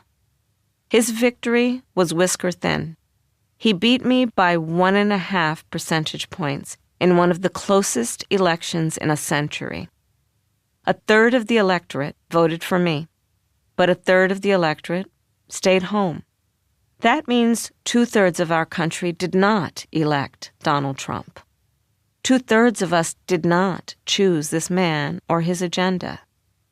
That's why I have no patience for anyone saying I'm giving up on America because America wanted this. We did not. Of the third that voted for Trump, a good part of them voted for him on promises unkept. He did not, quote, immediately bring prices down, starting day one. Instead, the opposite. He did not, quote, cut energy prices in half within 12 months. He could not bring peace to Ukraine, quote, before I even become president. Instead, he has acted as enabler to the aggressor and shamefully attacked a brave leader defending democracy. I predicted all of that. I warned of it. What I did not predict? The capitulation. The billionaires lining up to grovel. The big media companies, the universities, and so many major law firms, all bending to blackmail and outrageous demands. So what do we do? The answer will not come out of Washington, D.C. Their immediate task is to win the midterms and restore some checks and balances on this unchecked and unbalanced president. What we, the people, must understand is that the dismantling of our democracy did not start with the 2024 election. The right-wing and religious nationalists have played the long game, working for decades to take over state houses, gerrymander districts, and dominate local government boards. Their think tanks, like the Federalist Society, created the blueprint for stacking the Supreme Court, while the Heritage Foundation created Project 2025. Their plans have been amplified by the rise of a right-wing media ecosystem built to operationalize their agenda through massive propaganda, misinformation, and disinformation. Trump was their vehicle, his road paved for him years earlier by a hot and pungent brew. Ronald Reagan's celebrity, Newt Gingrich's belligerent discourse, and Pat Buchanan's nativism. Don't be duped into thinking it's all chaos. It may feel like chaos, but what we are witnessing is a high-velocity event, the swift implementation of an agenda that was written many decades ago. This is how fascism begins, warned François Giraud, a journalist who served in the French Resistance. Quote, "It never says its name. It creeps. It floats. When it reaches the tips of people's noses, they say, 'Is this it, you think? Don't exaggerate.' And then one day it smacks them in the mouth, and it is too late to get rid of it." Unquote. It is not too late for us, but we need to think both strategically and tactically. When we go to the streets, as we will, we must not give them the spectacle they are craving. We will go out of love of our country and belief in its promise. We cannot let them lie about that. We need to come up with our own blueprint that sets out our alternative vision for our country, a blueprint on how we will lead a government that truly works for the American people. There will have been so much damage done, perhaps so much damage that we will have to recreate our government. And that doesn't mean nostalgically reproducing what has been before, but something leaner, swifter, and much more efficient. At the heart of my vision for the future is Gen Z. The youngest member of that cohort is 13 now. The oldest is 28. In 5 years, the younger members will be about to vote. The oldest might be having kids. They have lived through the pandemic, the resulting economic upheaval, the accelerating climate crisis, the increasingly toxic dominance of social media. And now they are living through Donald Trump's global tariff chaos, isolationism, and slashed safety net, including health coverage and food assistance. Their generation is larger in numbers than the boomers. We need to invest in them. I'm talking about something on the scale of the investment we made in the greatest generation. Initiatives such as the GI Bill allowed people to harness their potential, to realize their greatness. Since Ronald Reagan, we've systematically gutted Pell Grants, which once covered much of the cost of college for talented but low-income kids. These grants now cover less than a third, making them useless to the kids most in need. The education we fund shouldn't focus only on college degrees, but should equally value and uplift the trades and skills that build our homes, modernize our electric grid, improve our infrastructure, realize the clean energy transition. As they enter the workforce, Gen Z is feeling the greatest impact as AI and robotics revolutionize industries. We will need to govern with vision so that the opportunities of the new era fall equally. It is a challenge of massive complexity.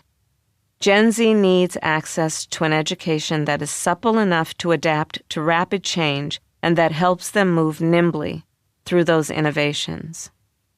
This generation is the destiny of our country and the world.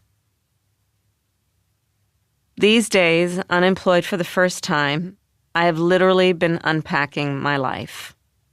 Folders of letters and emails sent to me, some by voters, some by people in distant countries, expressing gratitude for the campaign we ran and despair over the aftermath.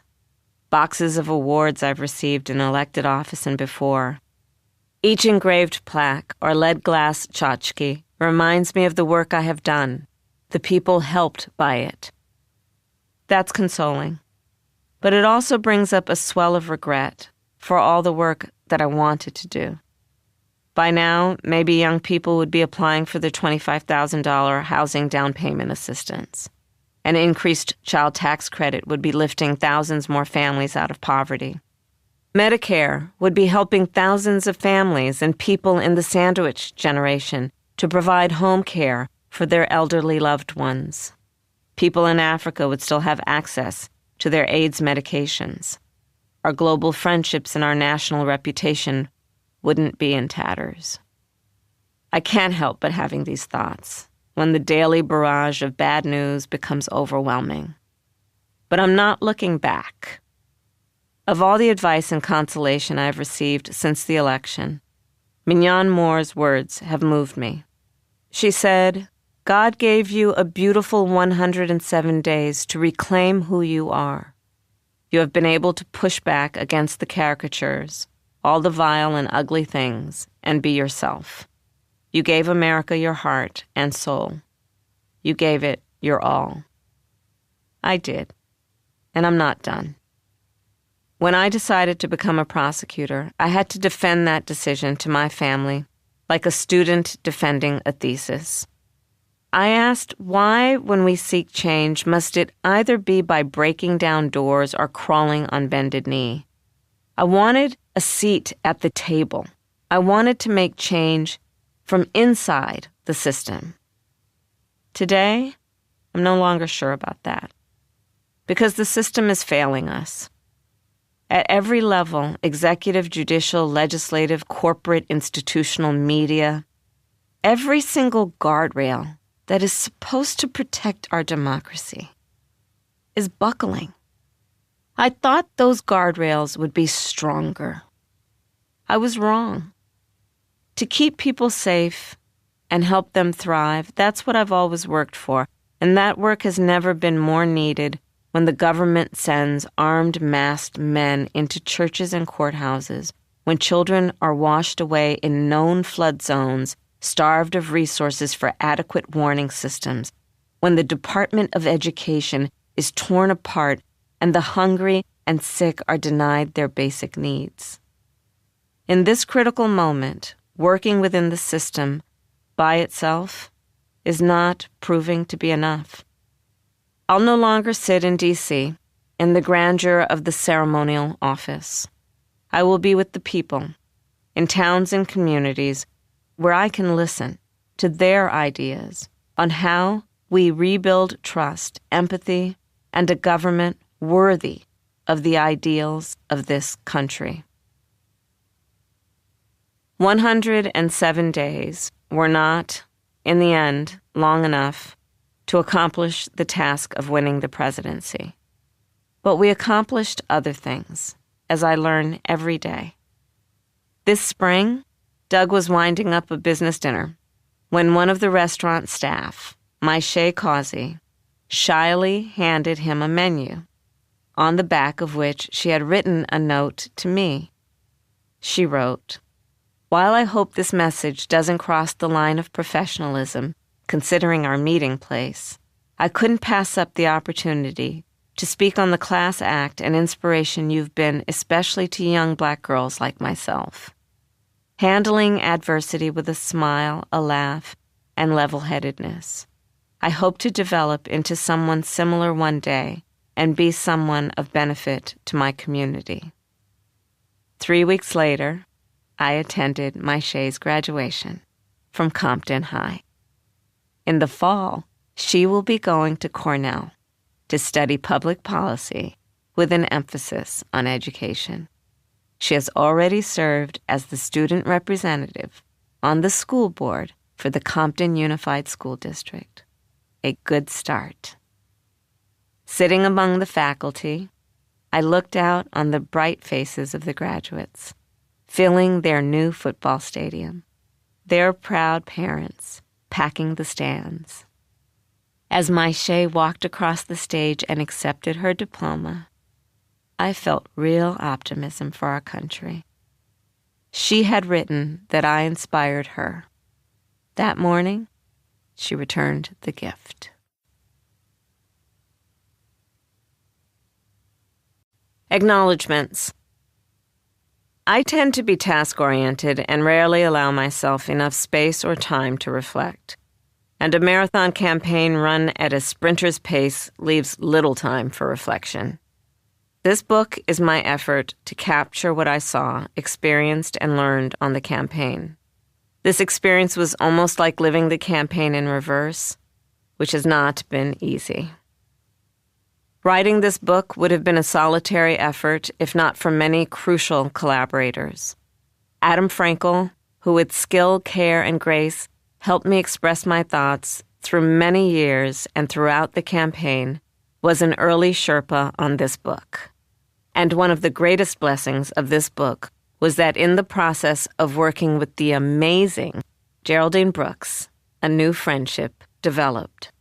Her ferocious and brilliant artistic insights were indispensable. She has seen and lost so much, but despite her tough exterior, still believes in the light.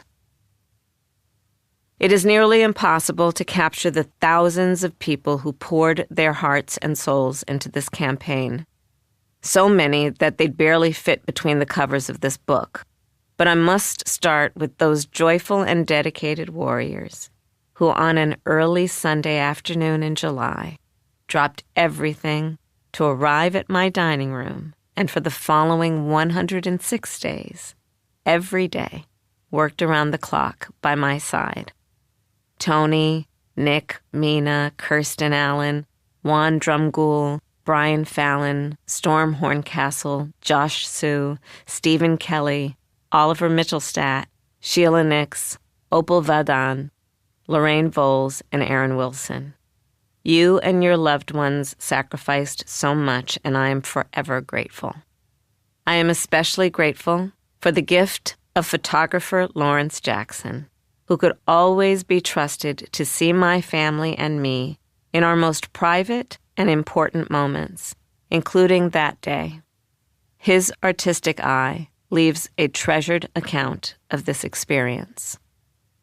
To our entire campaign team, the campaign chairs and advisory board, everyone in the Wilmington headquarters, the advance teams, the OVP team, state directors and staff, volunteers, interns, Air Force 2 crew, military aides, NEAs, DNC staff, consultants, and vendors.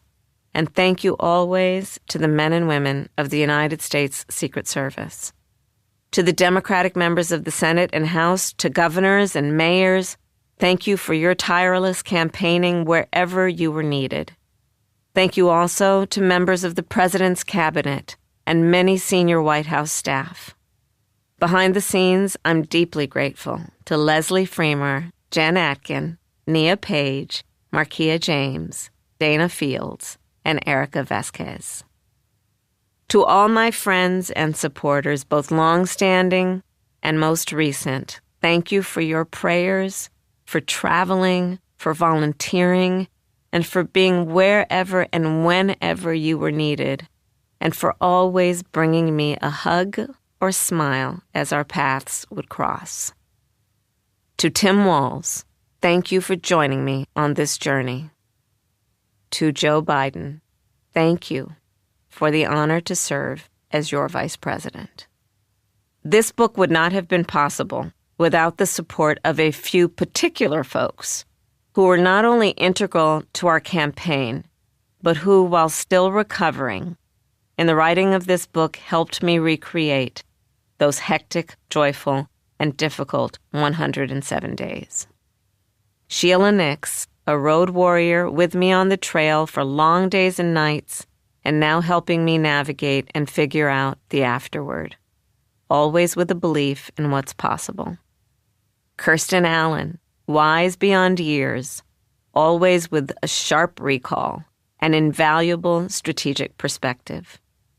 And Ike Irby, a brilliant thought partner who objectively offers me cherished advice. Thank you to Tony West, Mina Harris, Brian Fallon, Lorraine Bowles, Mignon Moore, Aaron Wilson, Storm Horncastle, Chrisette Hudlin, and Jen O'Malley Dillon for taking the time to share your personal memories of these 107 days. Maggie Murphy and Alexa Lewis for making the trains run and stop.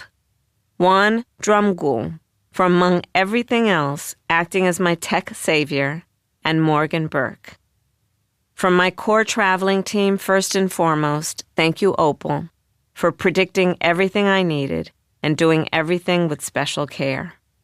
Thanks to campaign speechwriters Adam Frankel and Megan Rooney, to core traveling staff, including Aza Cohen, Chris Evans, Andy Flick, Storm Horncastle, Lawrence Jackson, Stephen Kelly, Alexa Lewis, Dean Lieberman, Rebecca Lissner, Jason Lowe, Oliver Mittelstadt, Juan Ortega, Josh Orton, Josh Simmons, Erica Songer, Opal Vadan, Sage Winnick, and Aaron Wilson.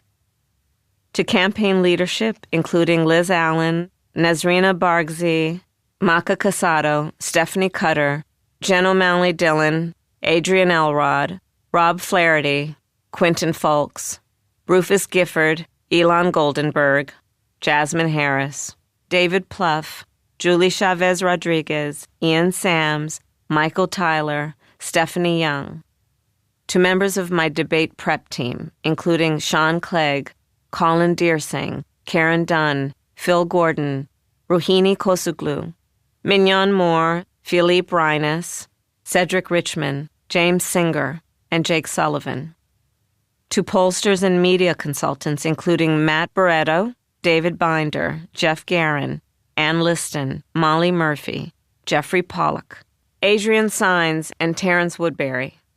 To my core team in Washington, including Katie Prisco-Bobom, Andrea Colmenero, Kristen Bertolina Faust, Sergio Gonzalez, Megan Jones, Ryan Lake, John Monahan, Brian Nelson, Jaleesa Washington Price, and Stephanie Daly Smith.